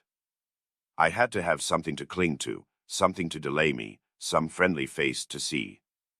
And I dared to believe in myself, to dream of what I would do. I am a beggarly contemptible wretch, contemptible. He walked along the canal bank, and he had not much further to go. But on reaching the bridge he stopped and turning out of his way along it went to the Haymarket. He looked eagerly to right and left, gazed intently at every object and could not fix his attention on anything. Everything slipped away. In another week, another month I shall be driven in a prison van over this bridge. How shall I look at the canal then? I should like to remember this, slipped into his mind. Look at this sign. How shall I read those letters then? It's written here, company. That's a thing to remember, that letter A, and to look at it again in a month. How shall I look at it then? What shall I be feeling and thinking then? How trivial it all must be, what I am fretting about now. Of course it must all be interesting, in its way. Ha ha ha. What am I thinking about? I am becoming a baby, I am showing off to myself. Why am I ashamed? Foo. How people shove. That fat man, a German he must be, who pushed against me. Does he know whom he pushed? There's a peasant woman with a baby, begging. It's curious that she thinks me happier than she is. I might give her something, for the incongruity of it. Here's a 5-kopeck piece left in my pocket. Where did I get it? Here, take it, my good woman. God bless you, the beggar chanted in a lachrymose voice. He went into the Haymarket. It was distasteful, very distasteful to be in a crowd, but he walked just where he saw most people. He would have given anything in the world to be alone, but he knew himself that he would not have remained alone for a moment. There was a man drunk and disorderly in the crowd. He kept trying to dance and falling down. There was a ring round him. Raskolnikov squeezed his way through the crowd, stared for some minutes at the drunken man, and suddenly gave a short, jerky laugh. A minute later he had forgotten him and did not see him, though he still stared. He moved away at last, not remembering where he was, but when he got into the middle of the square an emotion suddenly came over him, overwhelming him body and mind. He suddenly recalled Sonia's words, "Go to the crossroads, bow down to the people, kiss the earth, for you have sinned against it too, and say aloud to the whole world, I am a murderer." He trembled, remembering that. And the hopeless misery and anxiety of all that time, especially of the last hours, had weighed so heavily upon him that he positively clutched at the chance of this new unmixed, complete sensation. It came over him like a fit. It was like a single spark kindled in his soul and spreading fire through him. Everything in him softened at once, and the tears started into his eyes. He fell to the earth on the spot. He knelt down in the middle of the square, bowed down to the earth, and kissed that filthy earth with bliss and rapture. He got up and bowed down a second time. "He's boozed," a youth near him observed. There was a roar of laughter. "He's going to Jerusalem, brothers, and saying goodbye to his children and his country.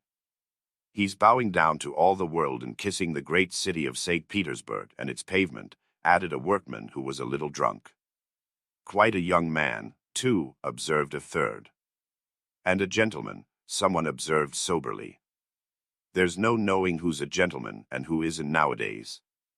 These exclamations and remarks checked Raskolnikov, and the words, "I am a murderer," which were perhaps on the point of dropping from his lips, died away. He bore these remarks quietly, however, and, without looking round, he turned down a street leading to the police office. He had a glimpse of something on the way which did not surprise him. He had felt that it must be so. The second time he bowed down in the Haymarket he saw, standing 50 paces from him on the left, Sonia. She was hiding from him behind one of the wooden shanties in the marketplace. She had followed him then on his painful way. Raskolnikov at that moment felt and knew once for all that Sonia was with him forever and would follow him to the ends of the earth, wherever fate might take him. It wrung his heart, but he was just reaching the fatal place. He went into the yard fairly resolutely. He had to mount to the 3rd story. "I shall be some time going up," he thought. He felt as though the fateful moment was still far off, as though he had plenty of time left for consideration. Again the same rubbish, the same eggshells lying about on the spiral stairs, again the open doors of the flats, again the same kitchens and the same fumes and stench coming from them. Raskolnikov had not been here since that day. His legs were numb and gave way under him, but still they moved forward. He stopped for a moment to take breath, to collect himself, so as to enter like a man. But why? What for? He wondered, reflecting. If I must drink the cup, what difference does it make? The more revolting the better. He imagined for an instant the figure of the explosive lieutenant, Ilya Petrovitch. Was he actually going to him? Couldn't he go to someone else? To Nikodem Fomitch? Couldn't he turn back and go straight to Nikodem Fomitch's lodgings? At least then it would be done privately. No, no. To the explosive lieutenant. If he must drink it off at once. Turning cold and hardly conscious, he opened the door of the office. There were very few people in it this time, only a house porter and a peasant.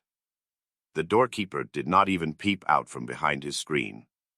Raskolnikov walked into the next room. Perhaps I still need not speak, passed through his mind. Some sort of clerk not wearing a uniform was settling himself at a bureau to write. In a corner another clerk was seating himself. Zametov was not there, nor, of course, Nikodem Fomitch. No one in. Raskolnikov asked, addressing the person at the bureau. Whom do you want? Not a sound was heard, not a sight was seen, but I sent the Russian. How does it go on in the fairy tale? I've forgotten. At your service, the familiar voice cried suddenly. Raskolnikov shuddered. The explosive lieutenant stood before him. He had just come in from the third room. It is the hand of fate, thought Raskolnikov. Why is he here? You've come to see us. What about? Cried Ilya Petrovich. He was obviously in an exceedingly good humor and perhaps a trifle exhilarated. If it's on business you are rather early, asterisk. It's only a chance that I am here, however I'll do what I can. I must admit, what is it? Excuse me. Asterisk, Dostoevsky appears to have forgotten that it is after sunset, and that the last time Raskolnikov visited the police office at 2 in the afternoon he was reproached for coming too late, translator. Raskolnikov. Of course, Raskolnikov. He didn't imagine I'd forgotten. Don't think I am like that. Rodion Rodianovich, that's it, isn't it? Rodion Romanovich. Yes, of course, Rodion Romanovich. I was just getting at it. I made many inquiries about you. I assure you I've been genuinely grieved since I behaved like that. It was explained to me afterwards that you were a literary man, and a learned one too, and so to say the first steps. Mercy on us. What literary or scientific man does not begin by some originality of conduct? My wife and I have the greatest respect for literature. In my wife it's a genuine passion. Literature and art. If only a man is a gentleman, all the rest can be gained by talents, learning, good sense, genius. As for a hat, well, what does a hat matter? I can buy a hat as easily as I can a bun, but what's under the hat, what the hat covers, I can't buy that. I was even meaning to come and apologize to you, but thought maybe you'd. But I am forgetting to ask you, is there anything you want really? I hear your family have come. Yes, my mother and sister. I've even had the honor and happiness of meeting your sister, a highly cultivated and charming person. I confess I was sorry I got so hot with you. There it is. But as for my looking suspiciously at your fainting fit, that affair has been cleared up splendidly. Bigotry and fanaticism. I understand your indignation. Perhaps you are changing your lodging on account of your family's arriving. No, I only looked in. I came to ask. I thought that I should find Zametov here. Oh, yes. Of course, you've made friends, I heard. Well, no, Zametov is not here. Yes, we've lost Zametov. He's not been here since yesterday. He quarreled with everyone on leaving, in the rudest way. He is a feather-headed youngster, that's all. One might have expected something from him, but there, you know what they are brilliant young men. He wanted to go in for some examination, but it's only to talk and boast about it. It will go no further than that. Of course, it's a very different matter with you or Mr. Razumihin there, your friend. Your career is an intellectual one, and you won't be deterred by failure. For you, one may say, all the attractions of life nihil est. You are an ascetic, a monk, a hermit. A book, a pen behind your ear, a learned research, that's where your spirit soars. I am the same way myself. Have you read Livingstone's Travels? No. Oh, I have. There are a great many nihilists about nowadays, you know, and indeed it is not to be wondered at. What sort of days are they? I asked you. But we thought, you are not a nihilist, of course. Answer me openly, openly. And no. Believe me, you can speak openly to me as you would to yourself. Official duty is one thing, but you are thinking I meant to say friendship is quite another. No, you're wrong. It's not friendship, but the feeling of a man and a citizen, the feeling of humanity and of love for the Almighty. I may be an official, but I am always bound to feel myself a man and a citizen. You were asking about Zaintov. Zaintov will make a scandal in the French style in a house of bad reputation, over a glass of champagne. That's all your Zaintov is good for. While I'm perhaps, so to speak, burning with devotion and lofty feelings, and besides I have rank, consequence, a post. I am married and have children, I fulfill the duties of a man and a citizen, but who is he, may I ask? I appeal to you as a man ennobled by education. Then these midwives, too, have become extraordinarily numerous. Raskolnikov raised his eyebrows inquiringly. The words of Ilya Petrovitch, who had obviously been dining, were for the most part a stream of empty sounds for him. But some of them he understood. He looked at him inquiringly, not knowing how it would end.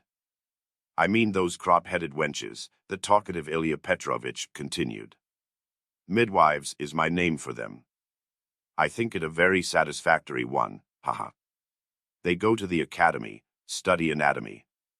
If I fall ill, am I to send for a young lady to treat me?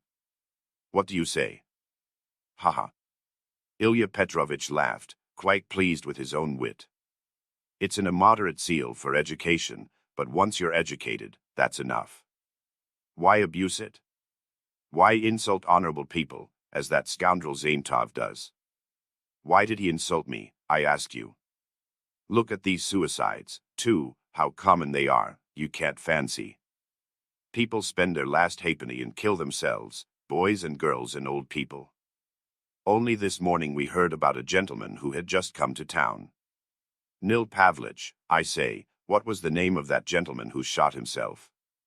Svidrigailov, someone answered from the other room with drowsy listlessness. Raskolnikov started. Svidrigailov.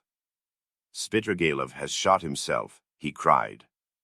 What, do you know Svidrigailov? Yes.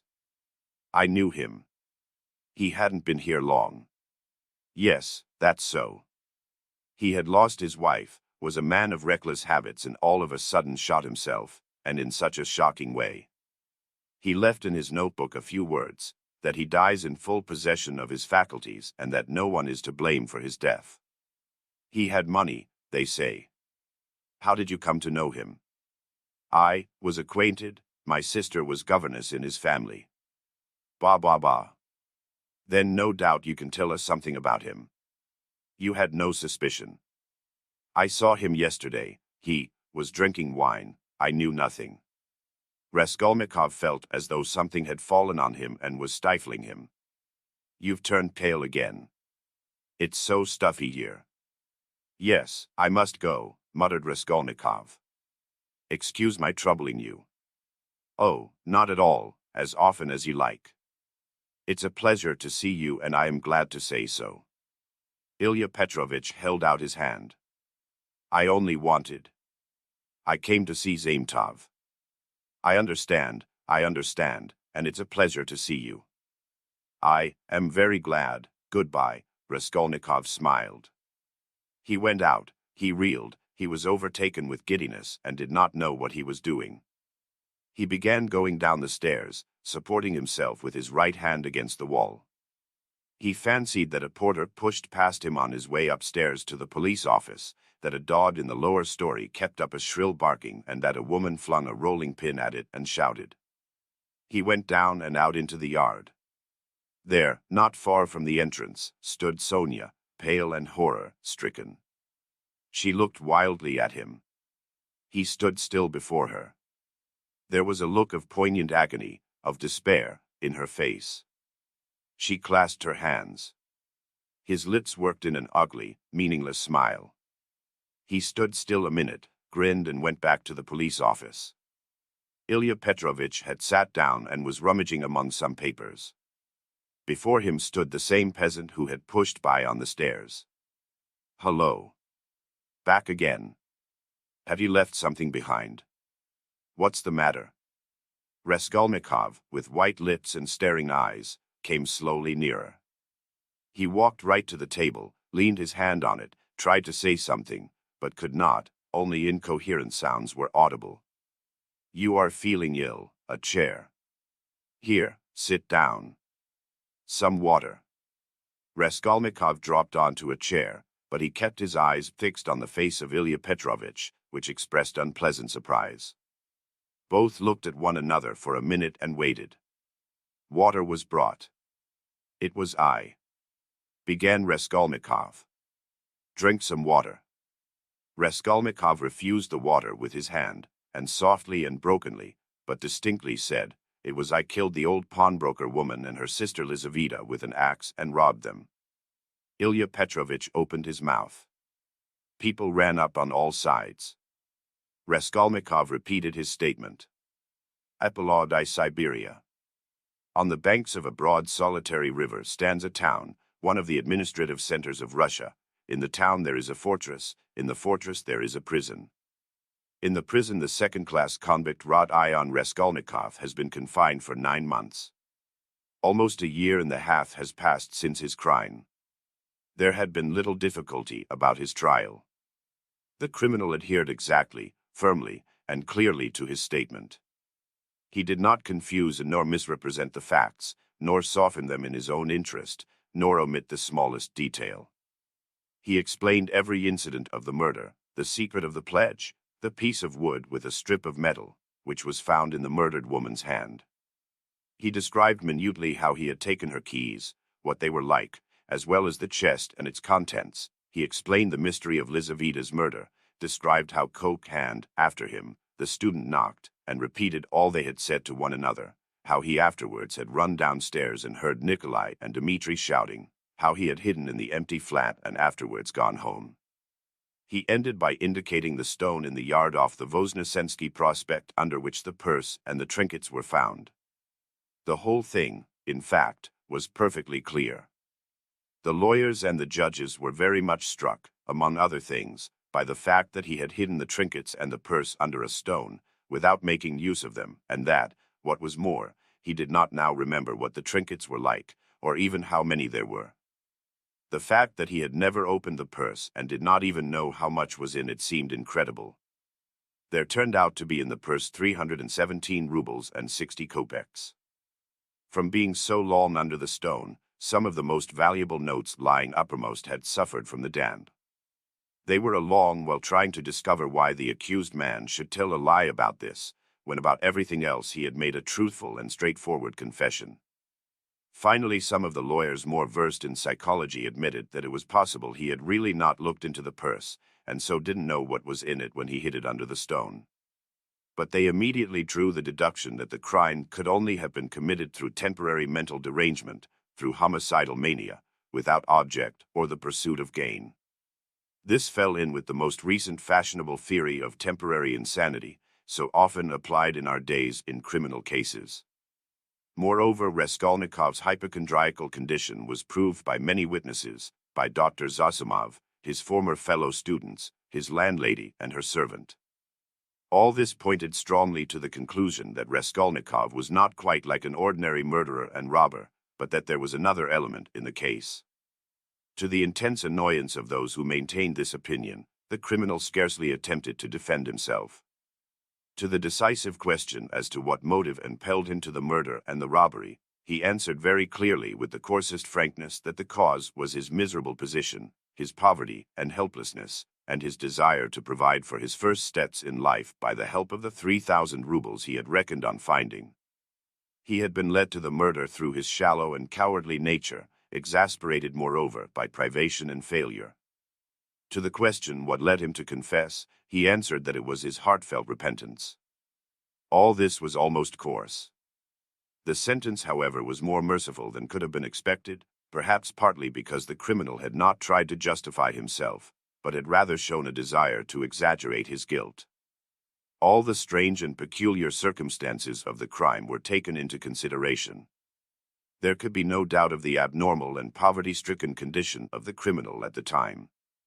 The fact that he had made no use of what he had stolen was put down partly to the effect of remorse, partly to his abnormal mental condition at the time of the crime. Incidentally, the murder of Lizaveta served indeed to confirm the last hypothesis: a man commits 2 murders and forgets that the door is open. Finally, the confession, at the very moment when the case was hopelessly muddled by the false evidence given by Nikolai through melancholy and fanaticism, and when, moreover, there were no proofs against the real criminal, no suspicions even, Porfiry Petrovitch fully kept his word. All this did much to soften the sentence. Other circumstances, too, in the prisoner's favor came out quite unexpectedly.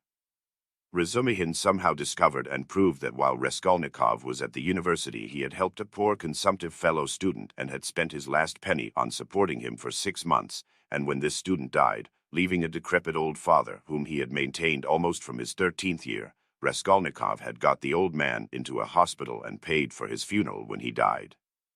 Raskolnikov's landlady bore witness, too, that when they had lived in another house at 5 Corners, Raskolnikov had rescued 2 little children from a house on fire and was burnt in doing so.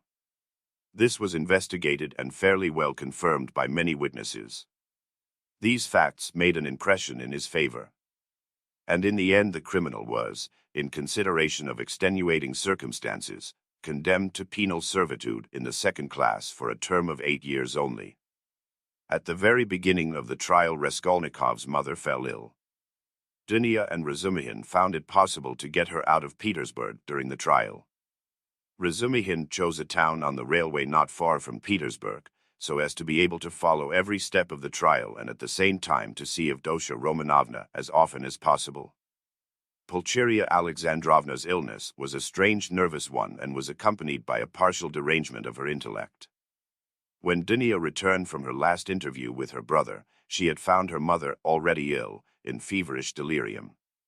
That evening Razumihin and she agreed what answers they must make to her mother's questions about Raskolnikov and made up a complete story for her mother's benefit of his having to go away to a distant part of Russia on a business commission, which would bring him in the end money and reputation.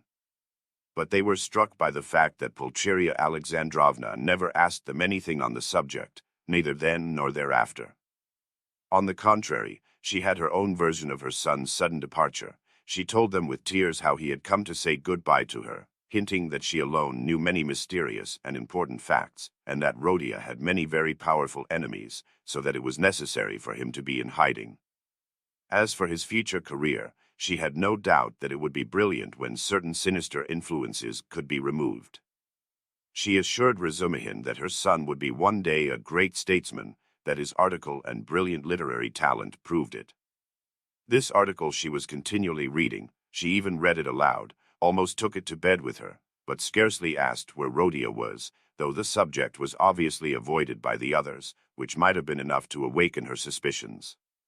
They began to be frightened at last at Pulcheria Alexandrovna's strange silence on certain subjects. She did not, for instance, complain of getting no letters from him, though in previous years she had only lived on the hope of letters from her beloved Rodia. This was the cause of great uneasiness to Dunya. The idea occurred to her that her mother suspected that there was something terrible in her son's fate and was afraid to ask, for fear of hearing something still more awful.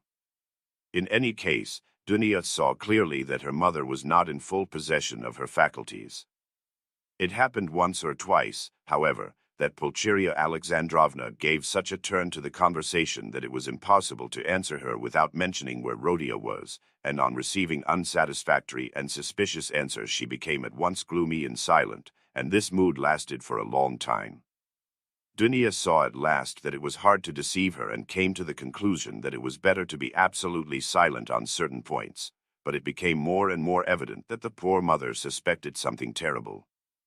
Dunya remembered her brothers telling her that her mother had overheard her talking in her sleep on the night after her interview with Spidergalov and before the fatal day of the confession, Had not she made out something from that? Sometimes days and even weeks of gloomy silence and tears would be succeeded by a period of hysterical animation, and the invalid would begin to talk almost incessantly of her son, of her hopes of his future. Her fancies were sometimes very strange. They humored her, pretended to agree with her. She saw perhaps that they were pretending, but she still went on talking. 5 months after Raskolnikov's confession, he was sentenced. Razumihin and Sonia saw him in prison as often as it was possible. At last the moment of separation came. Dunya swore to her brother that the separation should not be forever. Razumihin did the same. Razumihin, in his youthful ardor, had firmly resolved to lay the foundations at least of a secure livelihood during the next 3 or 4 years, and saving up a certain sum, to emigrate to Siberia, a country rich in every natural resource and in need of workers, active men, and capital. There they would settle in the town where Rodia was, and all together would begin a new life. They all wept at parting. Raskolnikov had been very dreamy for a few days before. He asked a great deal about his mother and was constantly anxious about her. He worried so much about her that it alarmed Dunya. When he heard about his mother's illness, he became very gloomy. With Sonia he was particularly reserved all the time. With the help of the money left to her by Svidrigailov, Sonia had long ago made her preparations to follow the party of convicts in which he was dispatched to Siberia. Not a word passed between Raskolnikov and her on the subject, but both knew it would be so. At the final leave-taking he smiled strangely at his sisters and Razumihin's fervent anticipations of their happy future together when he should come out of prison. He predicted that their mother's illness would soon have a fatal ending. Sonia and he at last set off. 2 months later Dunya was married to Razumihin. It was a quiet and sorrowful wedding. Porfiry Petrovich and Zosimov were invited, however. During all this period Razumihin wore an air of resolute determination. Dunya put implicit faith in his carrying out his plans, and indeed she could not but believe in him. He displayed a rare strength of will. Among other things, he began attending university lectures again in order to take his degree. They were continually making plans for the future. Both counted on settling in Siberia within 5 years at least. Till then they rested their hopes on Sonia. Pulcheria Alexandrovna was delighted to give her blessing to Dunya's marriage with Razumihin, but after the marriage she became even more melancholy and anxious. To give her pleasure, Razumihin told her how Raskolnikov had looked after the poor student and his decrepit father, and how a year ago he had been burnt and injured in rescuing 2 little children from a fire. These 2 pieces of news excited Pulcheria Alexandrovna's disordered imagination almost to ecstasy. She was continually talking about them, even entering into conversation with strangers in the street, though Dunya always accompanied her. In public conveyances and shots, wherever she could capture a listener, she would begin the discourse about her son, his article, how he had helped the student, how he had been burnt at the fire, and so on. Dunya did not know how to restrain her. Apart from the danger of her morbid excitement, there was the risk of someone's recalling Raskolnikov's name and speaking of the recent trial. Pulcheria Alexandrovna found out the address of the mother of the 2 children her son had saved and insisted on going to see her. At last her restlessness reached an extreme point. She would sometimes begin to cry suddenly and was often ill and feverishly delirious. One morning she declared that by her reckoning Rodia ought soon to be home, that she remembered when he said goodbye to her he said that they must expect him back in 9 months. She began to prepare for his coming, began to do up her room for him, to clean the furniture, to wash and put up new hangings, and so on. Dunya was anxious, but said nothing and helped her to arrange the room. After a fatiguing day spent in continual fancies, in joyful daydreams and tears, Pulcheria Alexandrovna was taken ill in the night, and by morning she was feverish and delirious. It was brain fever. She died within a fortnight. In her delirium she dropped words which showed that she knew a great deal more about her son's terrible fate than they had supposed. For a long time Raskolnikov did not know of his mother's death, though a regular correspondence had been maintained from the time he reached Siberia. It was carried on by means of Sonia, who wrote every month to the Razumihins and received an answer with unfailing regularity. At first they found Sonia's letters dry and unsatisfactory, but later on they came to the conclusion that the letters could not be better, for from these letters they received a complete picture of their unfortunate brother's life. Sonia's letters were full of the most matter-of-fact detail, the simplest and clearest description of all Raskolnikov's surroundings as a convict. There was no word of her own hopes, no conjecture as to the future, no description of her feelings. Instead of any attempt to interpret his state of mind and inner life, she gave the simple facts, that is, his own words, an exact account of his health, what he asked for at their interviews, what commission he gave her, and so on. All these facts she gave with extraordinary minuteness. The picture of their unhappy brother stood out at last with great clearness and precision. There could be no mistake, because nothing was given but facts. But Dunia and her husband could get little comfort out of the news, especially at first. Sonia wrote that he was constantly sullen and not ready to talk, that he scarcely seemed interested in the news she gave him from their letters, that he sometimes asked after his mother, and that when, seeing that he had guessed the truth, she told him at last of her death, she was surprised to find that he did not seem greatly affected by it, not externally at any rate.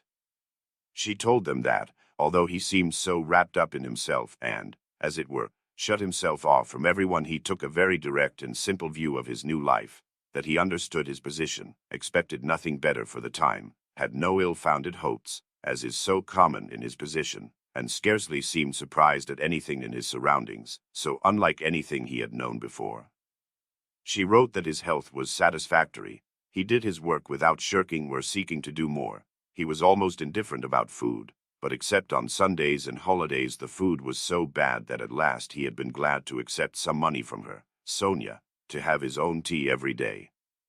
He begged her not to trouble about anything else, declaring that all this fuss about him only annoyed him. Sonia wrote further that in prison he shared the same room with the rest, that she had not seen the inside of their barracks, but concluded that they were crowded, miserable, and unhealthy, that he slept on a plank bed with a rug under him and was unwilling to make any other arrangement. But that he lived so poorly and roughly, not from any plan or design, but simply from inattention and indifference. Sonia wrote simply that he had at first shown no interest in her visits, had almost been vexed with her indeed for coming, unwilling to talk and rude to her. But that in the end these visits had become a habit and almost a necessity for him, so that he was positively distressed when she was ill for some days and could not visit him. She used to see him on holidays at the prison gates or in the guard-room, to which he was brought for a few minutes to see her. On working days she would go to see him at work, either at the workshops or at the brick kilns, or at the sheds on the banks of the Irtish. About herself, Sonia wrote that she had succeeded in making some acquaintances in the town, that she did sewing, and, as there was scarcely a dressmaker in the town, she was looked upon as an indispensable person in many houses. But she did not mention that the authorities were, through her, interested in Raskolnikov, that his task was lightened, and so on. At last the news came. Dunia had indeed noticed signs of alarm and uneasiness in the preceding letters, that he held aloof from everyone, that his fellow prisoners did not like him, that he kept silent for days at a time and was becoming very pale. In the last letter Sonia wrote that he had been taken very seriously ill and was in a convict ward of the hospital. Too, he was ill a long time. But it was not the horrors of prison life, not the hard labor, the bad food, the shaven head, or the patched clothes that crushed him. What did he care for all those trials and hardships? He was even glad of the hard work. Physically exhausted, he could at least reckon on a few hours of quiet sleep. And what was the food to him? The thin cabbage soup with beetles floating in it. In the past, as a student, he had often not had even that. His clothes were warm and suited to his manner of life. He did not even feel the fetters. Was he ashamed of his shaven head and party-colored coat? Before whom? Before Sonia. Sonia was afraid of him. How could he be ashamed before her? And yet he was ashamed even before Sonia, whom he tortured because of it with his contemptuous rough manner. But it was not his shaven head and his fetters he was ashamed of. His pride had been stunned to the quick. It was wounded pride that made him ill. Oh, How happy he would have been if he could have blamed himself. He could have borne anything then, even shame and disgrace. But he judged himself severely, and his exasperated conscience found no particularly terrible fault in his past, except a simple blunder which might happen to anyone. He was ashamed just because he, Raskolnikov, had so hopelessly, stupidly come to grief through some decree of blind fate, and must humble himself and submit to the idiocy of a sentence, if he were anyhow to be at peace. Vague and objectless anxiety in the present, and in the future a continual sacrifice leading to nothing, that was all that lay before him. And what comfort was it to him that at the end of 8 years he would only be 32 and able to begin a new life? What had he to live for? What had he to look forward to? Why should he strive? To live in order to exist. Why? He had been ready 1,000 times before to give up existence for the sake of an idea, for a hope, even for a fancy. Mere existence had always been too little for him. He had always wanted more. Perhaps it was just because of the strength of his desires that he had thought himself a man to whom more was permissible than to others. And if only fate would have sent him repentance, burning repentance that would have torn his heart and robbed him of sleep, that repentance, the awful agony of which brings visions of hanging or drowning. Oh, he would have been glad of it. Tears and agonies would at least have been life. But he did not repent of his crime. At least he might have found relief in raging at his stupidity, as he had raged at the grotesque blunders that had brought him to prison.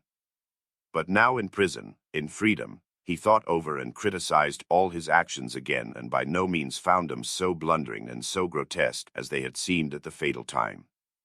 In what way, he asked himself, was my theory stupider than others that have swarmed and clashed from the beginning of the world?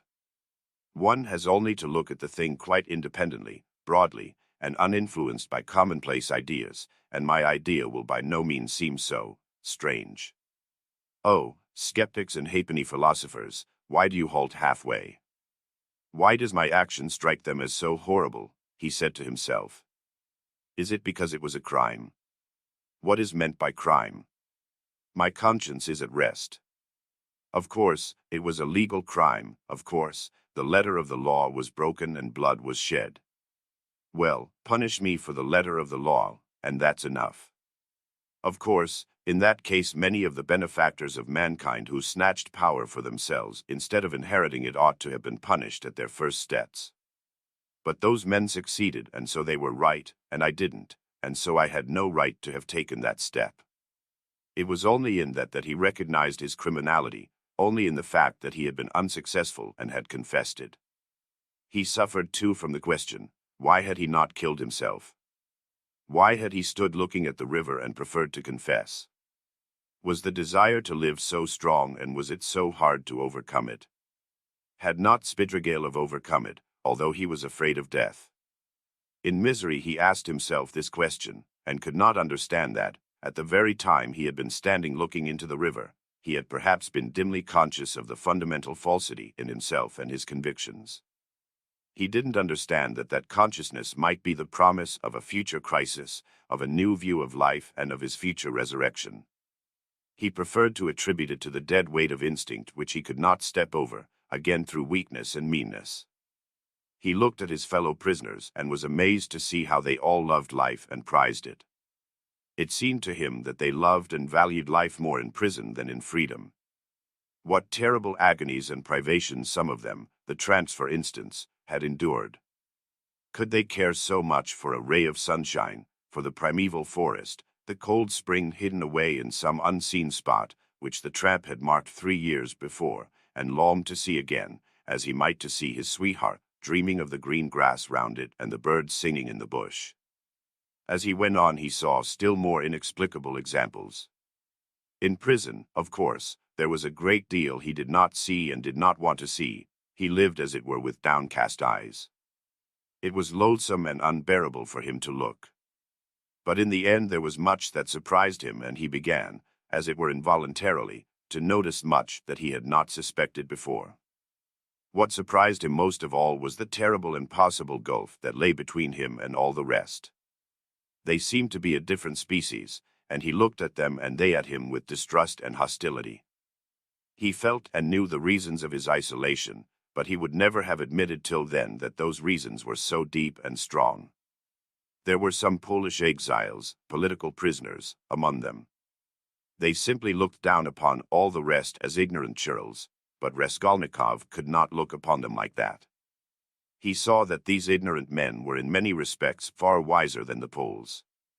There were some Russians who were just as contemptuous, a former officer and 2 seminarists. Raskolnikov saw their mistake as clearly. He was disliked and avoided by everyone. They even began to hate him at last. Why, he could not tell. Men who had been far more guilty despised and laughed at his crime. "You're a gentleman," they used to say.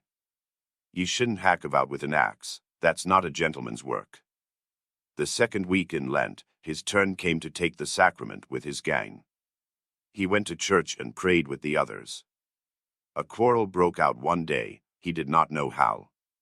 All fell on him at once in a fury. "You're an infidel. You don't believe in God," they shouted. "You ought to be killed." He had never talked to them about God nor his belief, but they wanted to kill him as an infidel. He said nothing. One of the prisoners rushed at him in a perfect frenzy. Raskolnikov awaited him calmly and silently. His eyebrows did not quiver, his face did not flinch. The guard succeeded in intervening between him and his assailant, or there would have been bloodshed. There was another question he could not decide. Why were they all so fond of Sonia? She did not try to win their favor. She rarely met them. Sometimes only she came to see him at work for a moment. And yet everybody knew her. They knew that she had come out to follow him, knew how and where she lived. She never gave them money, did them no particular services. Only once at Christmas she sent them all presents of pies and rolls. But by degrees closer relations sprang up between them and Sonia. She would write and post letters for them to their relations. Relations of the prisoners who visited the town, at their instructions, left with Sonia presents and money for them. Their wives and sweethearts knew her and used to visit her. And when she visited Raskolnikov at work, or met a party of the prisoners on the road, they all took off their hats to her. "Little Mother Sofia Semyonovna, you are our dear, good little mother," coarse-branded criminals said to that frail little creature. She would smile and bow to them, and everyone was delighted when she smiled. They even admired her gait and turned round to watch her walking. They admired her too for being so little, and, in fact, did not know what to admire her most for. They even came to her for help in their illnesses. He was in the hospital from the middle of Lent till after Easter. When he was better, he remembered the dreams he had had while he was feverish and delirious. He dreamt that the whole world was condemned to a terrible new strange plague that had come to Europe from the depths of Asia. All were to be destroyed except a very few chosen. Some new sorts of microbes were attacking the bodies of men, but these microbes were endowed with intelligence and will. Men attacked by them became at once mad and furious. But never had men considered themselves so intellectual and so completely in possession of the truth as these sufferers. Never had they considered their decisions, their scientific conclusions, their moral convictions so infallible. Whole villages, whole towns and peoples went mad from the infection. All were excited and did not understand one another.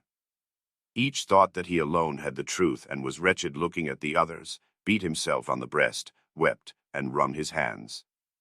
They did not know how to judge and could not agree what to consider evil and what good. They did not know whom to blame, whom to justify. Men killed each other in a sort of senseless spite. They gathered together in armies against one another, but even on the march the armies would begin attacking each other, the ranks would be broken and the soldiers would fall on each other, stabbing and cutting, biting and devouring each other. The alarm bell was ringing all day long in the towns. Men rushed together, but why they were summoned and who was summoning them no one knew. The most ordinary trades were abandoned, because everyone proposed his own ideas, his own improvements, and they could not agree. The land, too, was abandoned. Men met in groups, agreed on something, swore to keep together, but at once began on something quite different from what they had proposed. They accused one another, fought and killed each other. There were conflagrations and famine. All men and all things were involved in destruction. The plague spread and moved further and further. Only a few men could be saved in the whole world. They were a pure chosen people, destined to found a new race and a new life, to renew and purify the earth. But no one had seen these men, no one had heard their words and their voices. Raskolnikov was worried that this senseless dream haunted his memory so miserably, the impression of this feverish delirium persisted so long. The second week after Easter had come. There were warm, bright spring days. In the prison ward the grating windows under which the sentinel paced were opened. Sonia had only been able to visit him twice during his illness. Each time she had to obtain permission, and it was difficult. But she often used to come to the hospital yard, especially in the evening, sometimes only to stand a minute and look up at the windows of the ward. One evening, when he was almost well again, Raskolnikov fell asleep. On waking up he chanced to go to the window, and at once saw Sonia in the distance at the hospital gate. She seemed to be waiting for someone. Something stabbed him to the heart at that minute. He shuddered and moved away from the window. Next day Sonia did not come, nor the day after. He noticed that he was expecting her uneasily. At last he was discharged. On reaching the prison he learned from the convicts that Sofia Semyonovna was lying ill at home and was unable to go out. He was very uneasy and sent to inquire after her. He soon learnt that her illness was not dangerous. Hearing that he was anxious about her, Sonia sent him a penciled note, telling him that she was much better, that she had a slight cold and that she would soon, very soon come and see him at his work. His heart throbbed painfully as he read it. Again it was a warm, bright day. Early in the morning, at 6 o'clock, he went off to work on the river bank, where they used to pound alabaster and where there was a kiln for baking it in a shed. There were only 3 of them sent. One of the convicts went with the guard to the fortress to fetch a tool, the other began getting the wood ready and laying it in the kiln. Raskolnikov came out of the shed onto the river bank, sat down on a heap of logs by the shed and began gazing at the wide deserted river. From the high bank a broad landscape opened before him, the sound of singing floated faintly audible from the other bank. In the vast steppe, bathed in sunshine, he could just see, like black specks, the nomads' tents. There was freedom, there other men were living, utterly unlike those here. Their time itself seemed to stand still, as though the age of Abraham and his flocks had not passed. Raskolnikov sat gazing, his thoughts passed into daydreams, into contemplation. He thought of nothing, but a vague restlessness excited and troubled him. Suddenly he found Sonia beside him. She had come up noiselessly and sat down at his side. It was still quite early, the morning chill was still keen. She wore her poor old burnous and the green shawl. Her face still showed signs of illness, it was thinner and paler. She gave him a joyful smile of welcome, but held out her hand with her usual timidity. She was always timid of holding out her hand to him and sometimes did not offer it at all, as though afraid he would repel it. He always took her hand as though with repugnance, always seemed vexed to meet her and was sometimes obstinately silent throughout her visit. Sometimes she trembled before him and went away deeply grieved. But now their hands did not part. He stole a rapid glance at her and dropped his eyes on the ground without speaking. They were alone, no one had seen them. The guard had turned away for the time. How it happened he did not know. But all at once something seemed to seize him and fling him at her feet. He wept and threw his arms round her knees. For the first instant she was terribly frightened and she turned pale. She jumped up and looked at him trembling. But at the same moment she understood, and a light of infinite happiness came into her eyes. She knew and had no doubt that he loved her beyond everything and that at last the moment had come. They wanted to speak, but could not. Tears stood in their eyes. They were both pale and thin, but those sick pale faces were bright with the dawn of a new future, of a full resurrection into a new life. They were renewed by love. The heart of each held infinite sources of life for the heart of the other. They resolved to wait and be patient. They had another 7 years to wait, and what terrible suffering and what infinite happiness before them. But he had risen again, and he knew it and felt it in all his being, while she only lived in his life. On the evening of the same day, when the barracks were locked, Raskolnikov lay on his plank bed and thought of her. He had even fancied that day that all the convicts who had been his enemies looked at him differently. He had even entered into talk with them, and they answered him in a friendly way. He remembered that now, and thought it was bound to be so. Wasn't everything now bound to be changed? He thought of her. He remembered how continually he had tormented her and wounded her heart.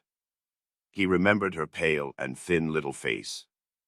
But these recollections scarcely troubled him now. He knew with what infinite love he would now repay all her sufferings. And what were all the agonies of the past? Everything, even his crime, his sentence and imprisonment, seemed to him now in the first rush of feeling an external, strange fact with which he had no concern. But he could not think for long together of anything that evening, and he could not have analyzed anything consciously. He was simply feeling. Life had stepped into the place of theory, and something quite different would work itself out in his mind.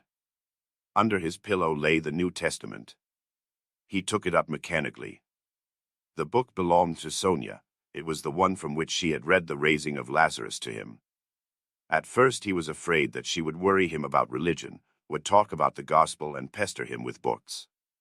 But to his great surprise she had not once approached the subject and had not even offered him the testament. He had asked her for it himself not long before his illness, and she brought him the book without a word. Till now he had not opened it. He did not open it now, but one thought passed through his mind: can her convictions not be mine now? Her feelings, her aspirations at least. She too had been greatly agitated that day, and at night she was taken ill again. But she was so happy, and so unexpectedly happy, that she was almost frightened of her happiness. 7 years, only 7 years. At the beginning of their happiness, at some moments they were both ready to look on those 7 years as though they were 7 days. He did not know that the new life would not be given him for nothing, that he would have to pay dearly for it, that it would cost him great striving, great suffering. But that is the beginning of a new story, the story of the gradual renewal of a man, the story of his gradual regeneration, of his passing from one world into another, of his initiation into a new, unknown life. That might be the subject of a new story, but our present story is ended.